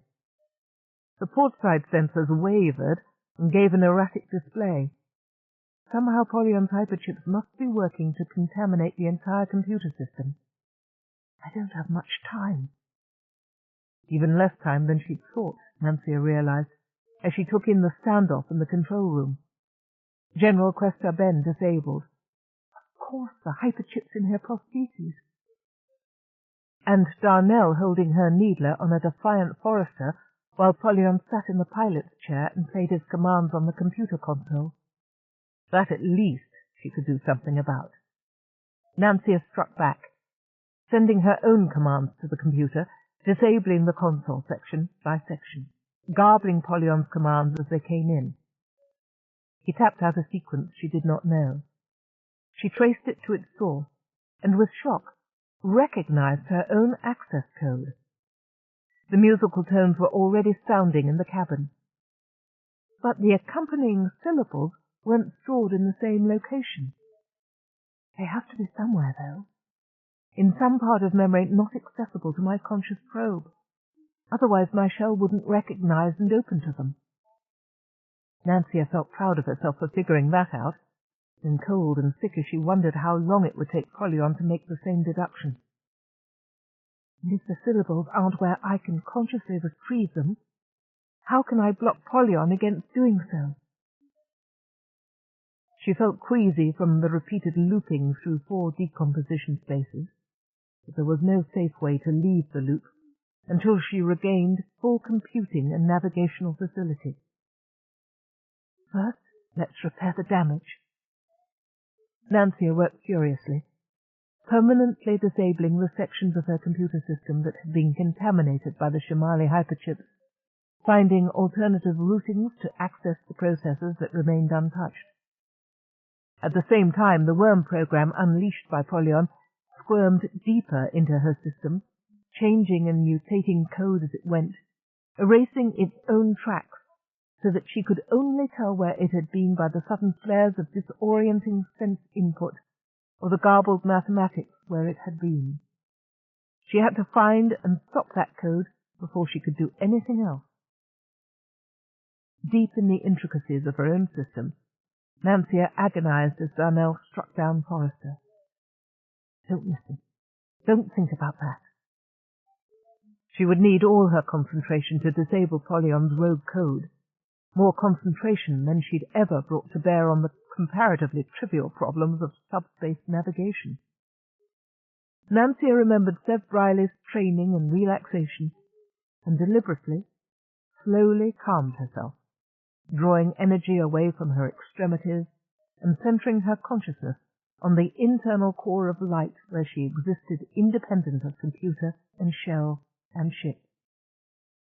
With some remote part of her awareness, she sensed the failure of gravitational systems and the dimming of light, the shock and concern of her passengers, but she could not afford to divert consciousness to those semi-automatic functions now. The automatic data-coding routines Nancy had set up continued to operate as Polyon began Micaiah's torture. Nancia could not counter his commands without breaking her trance. She could not even restore gravity and light to reassure Forrester. Ignoring Micaiah's pain was the hardest thing she had ever done. For the moment, Micaiah does not exist. Nothing exists outside this place, this moment, this center. There was the rogue code. She annihilated it in a blaze of energy, destroying deep memory in the process, like an amputation, she thought, the shaft of pain and the nagging ache afterwards. Now, to restore lost function. Ruthlessly, she cut back on the frills and luxuries of her programming, reducing the power that normally fed her autonomic function. Lights dimmed even further in the control cabin, and the soft persons made comments about an acrid smell in the air. They would just have to put up with it. She needed that processing power to restore her crippled nav programs. 3 of the 4 major math coprocessors were lost. The graphics processor could double for one of them. No time to think about the others. Nancia erased unnecessary programs and dumped others to datahedron, making space in what little remained of her memory for the processes she had to have. Would that be enough? No chance for tests. No time for second thoughts. She struck back, once, with everything she had. Felt hyperchips shriveling to blank bits of permalloy, felt inactive sensors and processors become dead weights instead of living systems. Some animals will gnaw off their own limbs to get out of a trap. No time to mourn either. With the death of the hyperchips within Nancia's system, the transmissions that tortured Micaiah's cyborgans ceased. The sound of her amplified heartbeat ended between one drum beat and the next. Forrester groaned. He thinks I'm dead. He would be reassured in a moment. Nancia activated full artificial gravity. Darnell fell to the deck from his wall perch. Thassa went to her knees. Polyon staggered but remained standing. Nancia beamed commands to the tangle-field wires. Darnell, Polyon, and Thassa were frozen in place, nets of moving lights encompassing the tangle-field keys at their wrists and ankles and necks. Finally, Nancia spared a little power to bring up the cabin lights and freshen the air. FN 935 reporting for duty, she said. I apologize for any temporary inconvenience. Nancia. Forrester sounded close to tears. General Questar Ben, can you take the pilot seat? Nancia requested. I may need a little help to navigate us out of singularity. Do my best. Micaiah's breathing was still ragged, and she leaned heavily on the chair beside her, but she limped to the pilot seat without help, the prostheses once again responding to her own brain's electrical impulses. What can I do? I am operating with only one mathematics coprocessor, Nancia told her, and my navigation units are non-functional. When I start the drives, we will move out of this transition loop and into the expansion of whatever subspace we happen to be in. I'll try to maintain a steady path through the subspace options, but I may need you to aid in the navigation. Since the graphics processor is undamaged, I will throw up images of the approaching subspaces. Rest your hand on the palm pad and give me a direction at each branch. Do my best, Micaiah said again. But Nancia noticed it was the prosthetic hand she rested on the palm pad. The other hand was still an ugly purple color, with blackened moons on the swollen fingertips. She remembered what Polyon had said about gangrene. How much had his hyperchips accelerated Micaiah's metabolic processes? Get her to a medic. But I can't do that unless somebody helps me surf out of singularity, and we don't wait for the paravenin to wear off Forrester. Then Nancia had no more energy to spare for worrying about Micaiah or anything else, but the waves of transformations that broke over her head, tossed and tumbled her, gasping through subspaces that deformed her body and everyone within, streams of calculations that escaped her processors. Lost and choking, she sensed a firm hand guiding her upwards, out. She crunched the last numbers into a tractable series of equations and broke through the chaos of uncountable infinite subspaces into the blessed normalcy of real space. Before she had time to thank Micaiah, a tight-beamed communication assaulted her weakened comm center. Back so soon, FN, what's the matter? I thought you were headed for Central. It was Simeon, the Vega-based managing brain. We had a small virus problem, Nancia beamed back. Return for repairs. The rest of the story could wait until she had absolute privacy. There was no need to alert the galaxy to the fact that an unknown number of their computer systems were contaminated by Shimali hyperchips. Is everything under control now? You could say that, Nancia replied dryly, turning up her remaining sensors and looking over her internal condition. Half her processors burned out, sleeping bodies littering the passenger quarters, 3 high families' brats secured in Tanglefield and mad as hell, Forrester twitching with the pins and needles of paravenin recovery, and a crippled general bringing them safe into real space. Yes, she told Simeon. Everything's under control. Chapter 18. In the days of repair work that followed, Nancia began to understand just how much Caleb must have hated being grounded on Summerland while she went on with a new Brawn to complete the task they had begun. Now she, too, was convalescent and temporarily out of the action. To protect herself from the insidious effects of Polyon's hyperchips, she had, in effect, crippled herself, rendering large parts of her own system inoperable.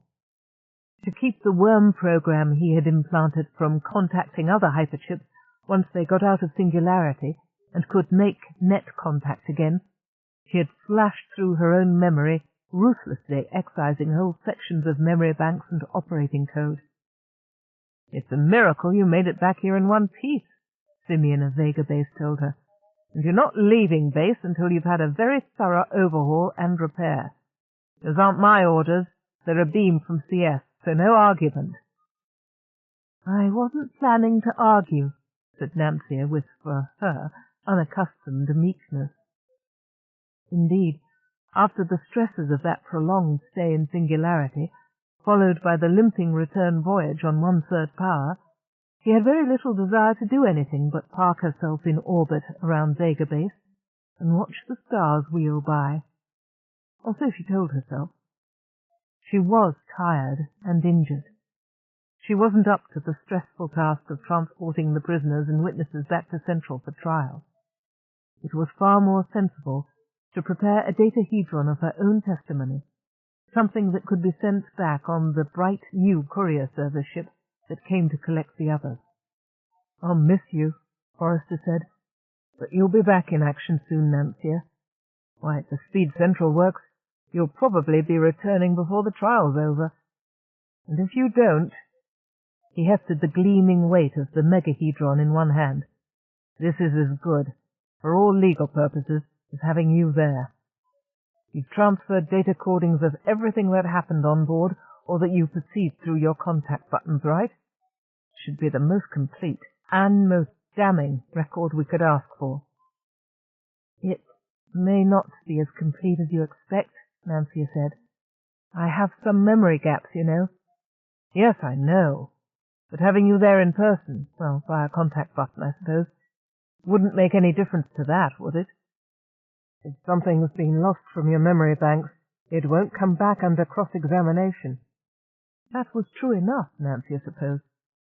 And if the damage to her memory banks were the only cause of gaps in the recording, there'd be no reason at all for her to undergo cross-examination.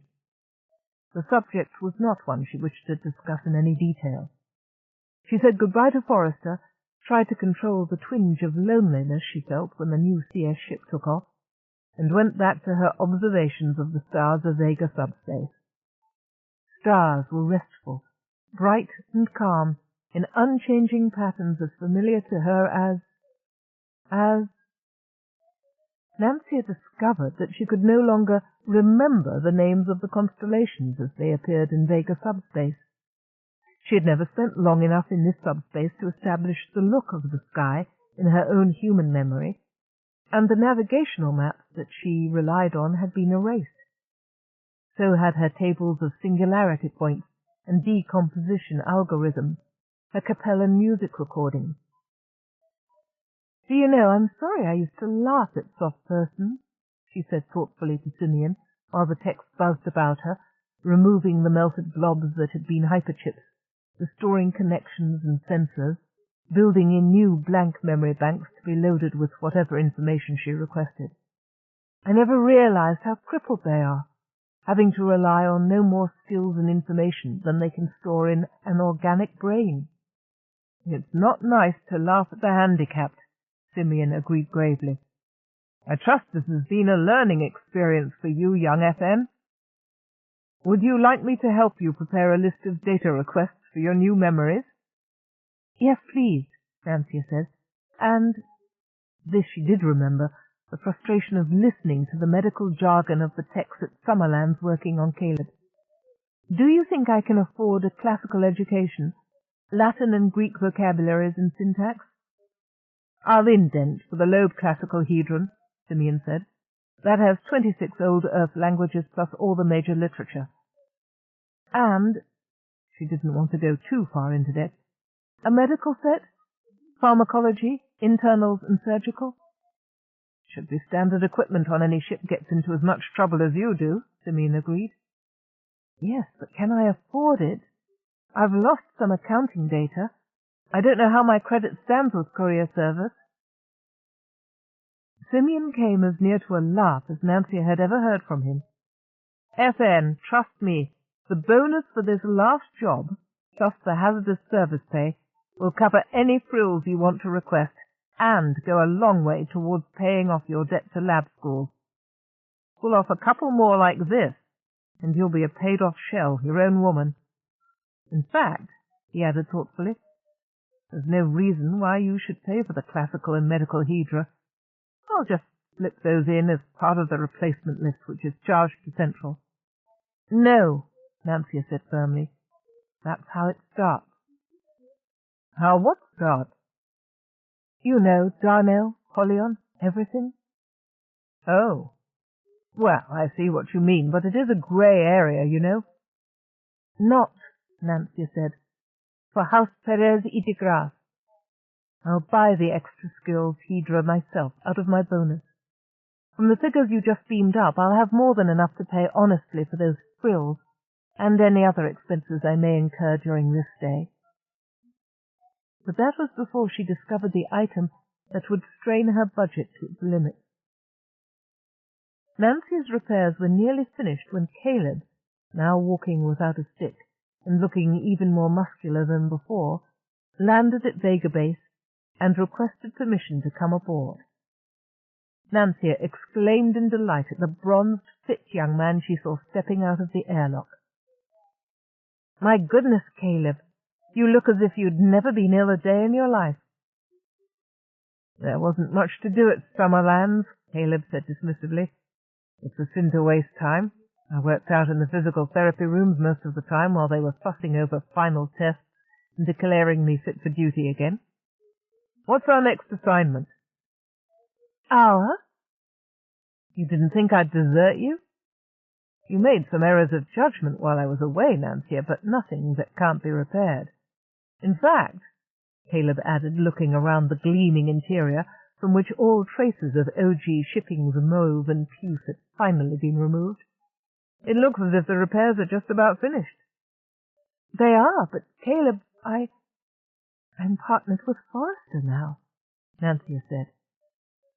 She felt guilty as she said the words. Suppose Caleb felt that she was rejecting him. But it was the simple truth. Her call sign was FN 935 now, not CN. "Temporary assignment," Caleb brushed that aside. "Now I've been pronounced fit again, Forrester can go back into comfortable retirement. No need for him to continue straining himself in tasks he's really not up to. Take this last debacle. You're not to blame, Nancia, being young and inexperienced. But he must see that it was handled all wrong. While Caleb blithely explained the mistakes Forrester had made and how he, with the benefit of hindsight, could have done so much better, Nancia attempted to control some new and unfamiliar sensations. "Simeon," she tight-beamed to the managing brain, "is there a malfunction in my repaired circuits? My sensors show a temperature rise and high conductivity, and I'm picking up a strange buzzing in some of the audio circuits." The Vega manager's reply was a few seconds delayed. "Fascinating," he beamed back while Caleb continued his speech. "Your synaptic connectors are picking up direct emotional signals. What an unusual coupling. That's not supposed to happen. You must have done something to your connections while you were fighting the hyperchip attack." "What are you talking about? Is it dangerous? Fix it," Nancia demanded. Simeon transmitted a chuckle over the audio circuit, stopping Caleb in mid-peroration. What was that? Is Central trying to contact us? No, just a message from one of the repair techs, Nancia improvised. You were saying? Well, try not to let it happen again, Caleb said irritably. We've got to get our future relationship straight, Nancia. Surely that's more important than some last-minute twiddling with your repairs. Now listen, I don't want you to feel guilty over what's past. Why should I? Nancia asked, startled. Oh, because I didn't report the conversations I heard on my first voyage, and stop those young criminals before they got properly started. Well, I do feel guilty. That was a bad mistake. But one Caleb had encouraged her to make. I don't mean that at all, Caleb said. You acted with perfect propriety in keeping those conversations private.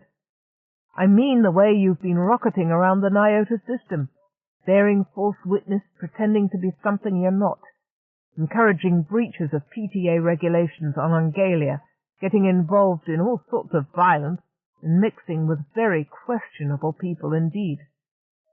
Simeon, I know I'm overheating. Can't you send a tech out to fix my circuits? There's nothing to fix, Nancia, but lab schools will want to study just how you achieved it. Briefly, you've created a mind-body feedback loop between your cortex and the ship, one that carries emotional as well as intellectual and motor impulses. You mean? You're a little more like a soft person than the rest of us, Nancia. Or you might say, a little more human. You're angry, my dear, and your connections are showing it. Flushed, ears buzzing, breathing faster, higher fuel consumption. Yes, I'd say you're in a roaring snit, and not without cause. You've outgrown that righteous little snit, Nancia. When are you going to shut him up and kick him off you? But you were misled, and I myself bear some of the fault, having allowed you to persuade me against my better judgment into the first false step on the downward path of deception. Caleb finished his sentence without being aware of the split-second exchange between Nancia and Simeon. Now that you've seen what such things can lead to, I'm sure you'll repent of your errors. And I want you to know that I freely and completely forgive you. We'll never speak of this again. You're darned right we won't, Nancia interrupted. Go find yourself a ship to match your morals, Caleb. What do you mean? To calm herself down, Nancia took a moment to convert her entire Vega subspace map to old Earth linear measurements and back, by multiple precision arithmetic routines, in surface-level code. She was on the verge of hurting Caleb's feelings, and she wasn't quite angry enough to do that. The inexperienced young brainship, who'd teamed with Caleb 5 years ago, would have accepted his self-righteous lecture as if he were laying down courier service regulations. It wasn't Caleb's fault, or her fault either, that she'd outgrown his narrow black-and-white view of the world. Forrester had taught her the value of shades of grey and the duty of perceiving them. And if now she felt more truly partnered with that spare, sardonic, aging Brawn than with the young man who'd shared her first adventures, well, there was no reason Caleb should suffer unnecessarily on that account. Her overheating circuits cooled down, and the buzzing in her ears stopped as she calmed herself with tranquil, fixed equations. "It wouldn't work, Caleb," she said at last. "You may forgive me, but the past would always be between us. You'd do better to find another brainship, one that has never betrayed your high ideals. Preferably the one that hasn't been commissioned for more than 10 minutes. For myself," Nancia sighed, sadder but wiser. "That's true anyway. I think it is more appropriate for me to petition Central that my temporary partnership with Forrester be made permanent, or to find another Brawn if Forrester chooses to retire now. Please, please don't let him do that." Well, at least Caleb's speech-making impulses had been knocked out temporarily. "If you really think—" "I do," said Nancia, "and," she added firmly, "I will pay the penalty fee for requesting a Brawn reassignment. It's not fair that you should bear any part of that burden." But it was a little disappointing to see how quickly Caleb accepted the offer. The trial of the Nyota 5, as the gossip biters had dubbed Nancia's first passengers, was still in progress when she landed at Central Base some weeks later. The solitary journey back, with no Brawn or passengers to distract her, had given Nancia plenty of time to think, perhaps too much. She had no way of knowing how the trial was progressing or how the court had reacted to the testimony presented. In deference to high family sensibilities, newsbeamers were not permitted in the courtroom, and the gossip biters had nothing but speculations to report. She didn't even know if the court would wish her cross-examined on the deposition she'd sent back on Datahedron. Well, if they did, she was available now, and there'd be no new assignment until Forrester was released from testifying and free to Brawn her again, if he still wanted to, once he'd heard what was on her deposition, and what wasn't. Nancia didn't have much time to brood over that possibility. She had hardly touched down at base when a visitor was announced. "Perez E. de Grasse requesting permission to board," the Central Base managing brain warned her in advance. That was a welcome surprise. The last Nancia had heard from Flix was a bitstream packet from Kalis, mostly consisting of pictures of the seedy cafe where he'd found a intercomming gig. He must have quit, or been fired. Well, she wouldn't ask him about that. Nancia opened her outer doors and set the wall-size display screens in the lounge to show the surprise she'd been preparing for him. "Flix, how lovely! I didn't know you were—" she began joyfully as the airlock slid open. The words died away to a faint hiss from her port speaker as she took in the sight of the trim, grey-haired man who stood in the open airlock, surveying her interior with cool grey eyes. Nancia hastily blanked out the moving displays of her new holo-enhanced super-detailed spaced out and replaced them with some quiet, correct images of still-life paintings by old masters. "As far as I know," said Javier Perez y de Grasse, "he isn't. Although doubtless, now that I've been reassigned to Central, your little brother will find another squalid position on this planet from which to annoy me with the sight of his failure." Oh. Nancia hadn't previously compared the pattern of Flix's jauntings from gig to gig with her father's diplomatic assignments. Now she made a hasty scan of her restored memory banks and found a surprising number of correspondences. That was something she'd have to ask Flix about. Just now she really didn't feel up to discussing it with Daddy.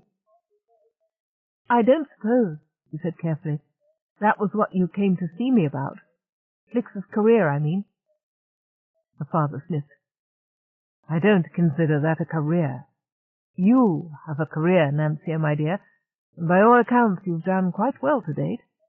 A few errors in judgment, perhaps, but nothing that maturity and experience won't—" This time Nancia knew what caused the flush of heat that swamped her upper-deck circuits and the red haze that trembled in her visual senses.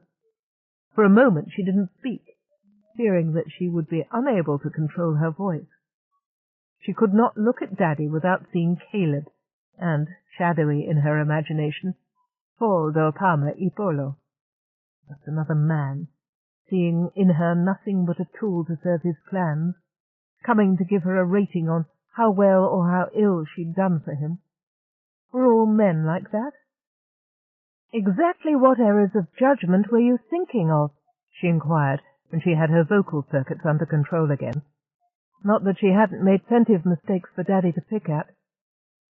But what he complained of was the last thing she'd been worried about. At least, fortuitously, some other ship performed the service of transporting them back to Central, Daddy said. But from what I've heard at the trial, you are quite prepared to perform that service yourself. You shouldn't lower yourself that way, Nancia. A Perez y de Grasse shouldn't be used as a prison ship to transport common criminals. "In case you've forgotten, Daddy," Nancia replied, "those common criminals are the very same people I transported to the Nyota system on my maiden voyage. And didn't you pull a few strings to arrange that assignment for me?" Javier Perez y de Grasse sat down heavily in one of the comfortably padded cabin chairs. "I did that," he said. "I thought it would be nice for you to have some young company, young people of your own class and background, for your first voyage. An easy assignment, I thought." "So did I," Nancia said. Some of the sadness she felt crept into her voice. Whatever she'd done to her feedback loops, it seemed to work both ways. She could no longer maintain the perfectly controlled, emotionally uninflected vocal tones she had prided herself on producing before the hyperchip disaster. "So did I. But it turned out rather more complicated than that, and I didn't know what to do. Maybe I did make some errors in judgment. I didn't have a lot of advice, if you recall. Just a taped good luck message from a man too busy and important to come to my graduation." "I recall," her father said. "Call that my error, if you like. Once you made it through lab school to graduation and commissioning, you seemed to be doing so well, and I was worried about Flicks. Still am, for that matter," he sighed. "Anyway, there you were, off to the start of a glorious career, and my other 2 children had problems aplenty." "Not Ginevra!" Nancia exclaimed. "I always thought she was the perfect example of what you wanted us to become." "I wanted you to become yourselves," her father said. "Apparently I didn't communicate that to you. Ginevra's a paper doll cutout of the IDEO PTA administrator, and I don't know how to talk to her anymore. And as for Flicks, well, you know about Flicks. I thought he needed attention more than you. Thought a few suggestions, maybe an entry-level position in some branch of Central where he could work himself up and someday amount to something. Of course he'd have to give up fooling around with the Synscom." Javier Perez y de Grasse sighed. "Flicks never has straightened out. I don't know, perhaps he feels neglected on account of all those years when I took every free moment to visit you at lab school. I didn't have that much time for him then. Even the day he was born, I was at lab school, watching you be fitted for your first mobile shell. Seemed he needed me more than you. I thought it was time to redress the balance." Nancia absorbed the impact of this speech quietly. For the first time, looking at her father's worn face, she began to comprehend how much time and effort he must have really given to his family over the years. Since their mother had quietly retired to the haven of blister addiction in a hush-hush genteel clinic, he had tried to be both father and mother to 3 obstreperous, brilliant, demanding high family's brats. Another man might have leaned too hard on his children for emotional comfort. Another career diplomat might have shunted the children into exclusive boarding schools and forgotten about them. But Daddy was no Paul Del Palma, to use and abuse and forget his children. He'd done the best he could for them, within his limitations, snatching moments between meetings, suffering long, tiring reroutings between assignments to spend a day or 2 on their planet, juggling a diplomat's unforgiving schedule to work in graduations and school plays. An error of judgment, perhaps, Javier Perez y de Grasse said, when the silence had lasted too long. But never, please believe me, an error of love. You're my daughter. I only wanted the best for you.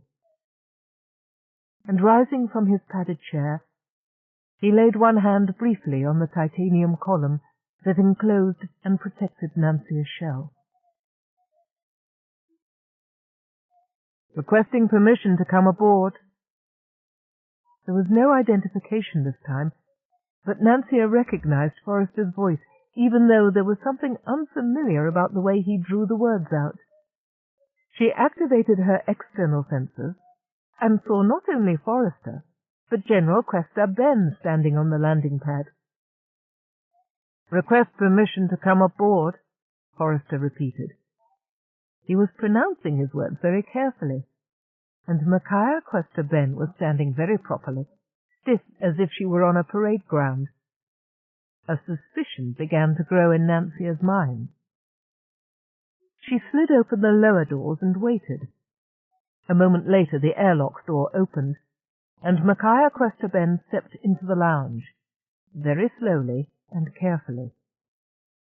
Forrester followed. He was holding an open bottle in one hand.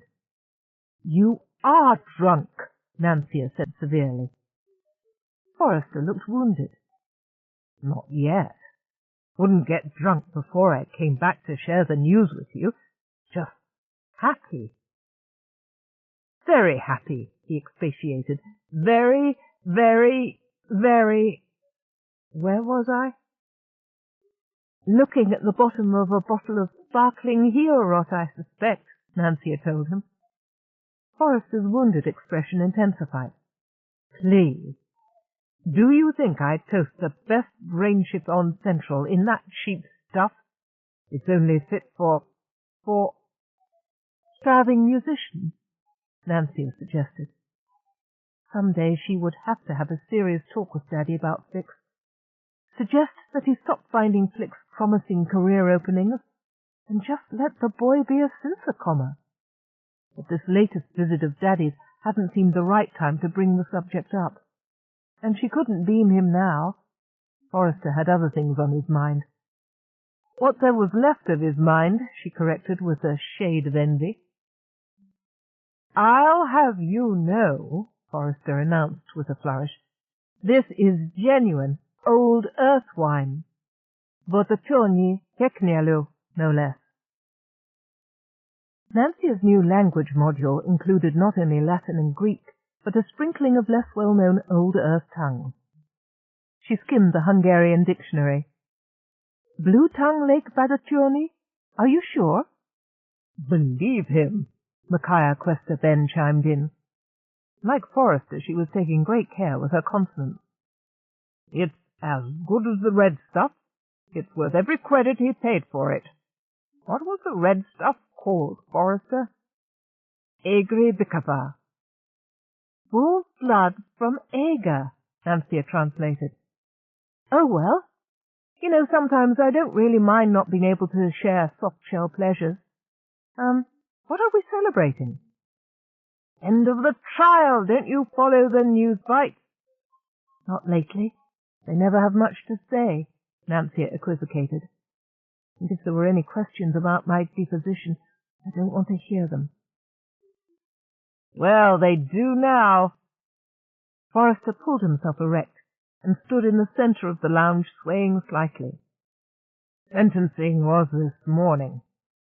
Alpha Bint Hezra Fong and Darnell Overton Glaxley got 25 years each.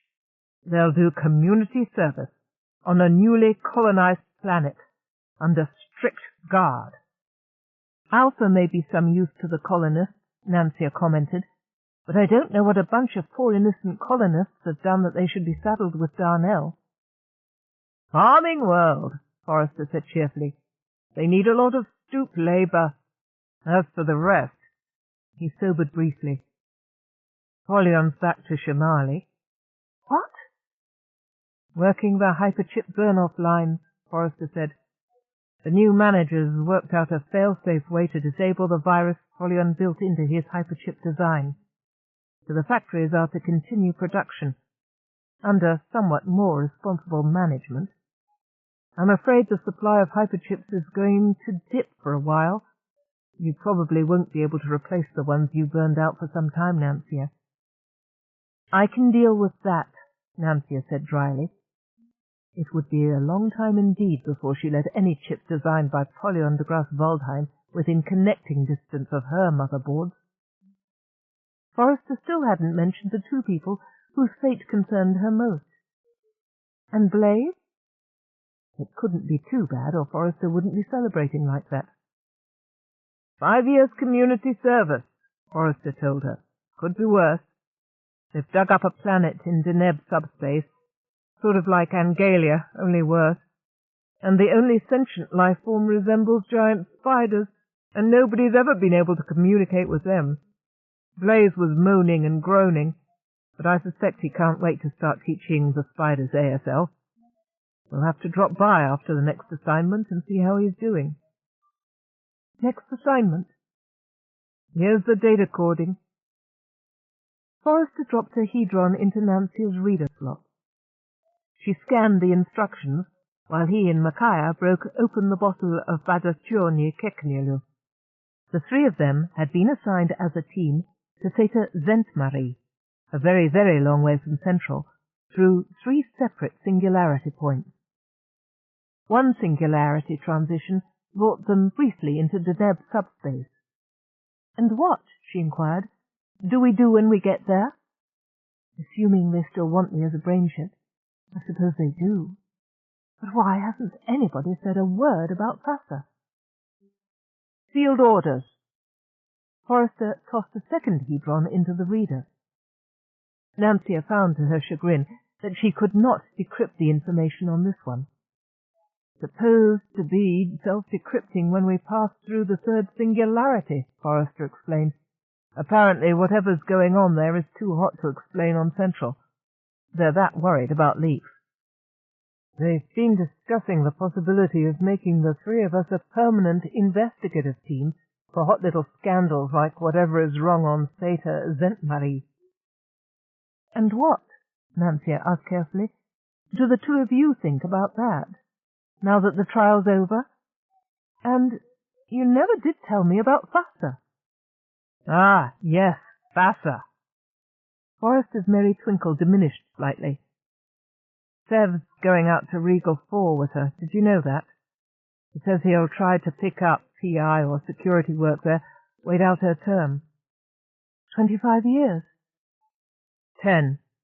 They recommended clemency in view of her apparent rehabilitation, helping us trap Polyon, and that very moving attempt to defend me when Polyon was holding us all hostage inside Singularity, most of which came through brilliantly in your image data codings, Nancia. Forrester smiled benignly. There were a few gaps, though. Here it comes. She'd been trying not to think about that aspect of the trial. "I did tell you I'd suffered some memory loss," Nancia reminded him. So you did. Anyway, the court wasn't sure what to make of all that. She'd already been arrested after all, and she could just have been trying to put herself in the best possible light for the trial. But there was one thing from earlier, well before she was arrested, that convinced them she wasn't quite as self-centeredly fraudulent as her partners in crime. Forrester twinkled. It seems that when a factory she built on Shimali collapsed, she put up the new building free of charge. Sir Briley brought that into evidence. Now it seems to me that I heard Polyon saying he'd terrorized her into that replacement. But Polyon's trial was over before Sev brought out the story of the Shimali buildings, so he couldn't be recalled for cross-examination. And one of those little blips in your data coding happened just at the moment when Polyon was explaining that little matter to us. Nancia felt a glowing heat from all her upper deck circuits. "I did tell you I'd suffered some memory loss," she repeated. "Very conveniently arranged, though." "All right. I cancelled that part of the data coding. Fassa's had problems to deal with worse than anything you or I ever faced," Nancia said. "From what I overheard, keeping watch on her and Sev, you don't know what her father did to her." "I can guess," Forrester said. "Well, then, it doesn't excuse what she did, I know that. And it would kill her to have all that brought out in court. But she hasn't had many breaks," Nancia said. "She never knew what it was to have a loving family behind her. I've been so much luckier, even if I didn't know it for a little while. I thought she deserved that much of a second chance." Silence followed this statement. It was dishonest," Nancia admitted, "and I know that. And if you two don't want to be partnered with me any more—" "You about the buildings already?" Micaiah pointed out. "We were there too, if you recall. I didn't see any need to stand up in court and contradict Seb's rather touching evidence. Neither did your Brawn here." She threw her head back and drained her glass of imported wine in one gulp. Forrester winced. "Then—" Nancia was confused. Forrester patted her titanium collar. "It was in the nature of a test, you might say," he told her.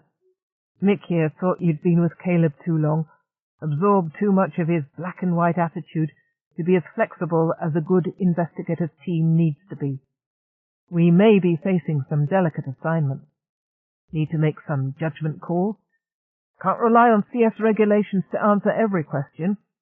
Now, I thought you had the maturity to make your own moral judgments, including knowing when to keep silent. After all, you didn't lie about any of Fassa's wrongdoing. All that evidence is clear in your deposition. You just balanced what you couldn't say about her tragic childhood against what you didn't have to say about her work on Shimali. You don't despise me for it?" "I did the same thing," Forrester pointed out, "and without benefit of your inside information on Fassa's childhood." "Then it wasn't wrong?" "You're an adult now, Nancia. You use your own judgment. What do you think?" Forrester asked. Nancia was still thinking when they reached the first singularity point on the run to Theta Zentmarie. With Forrester and Micaiah strapped down in their cabins, she arced through the collapsing spaces in an effortless, flashing dive. Space and time twisted and reformed about her as she chose their path through continually changing matrices of transformation. For the few seconds of perfect gliding, dangerous transition, she danced and swam in her own element, making her own decisions. As she continued to do,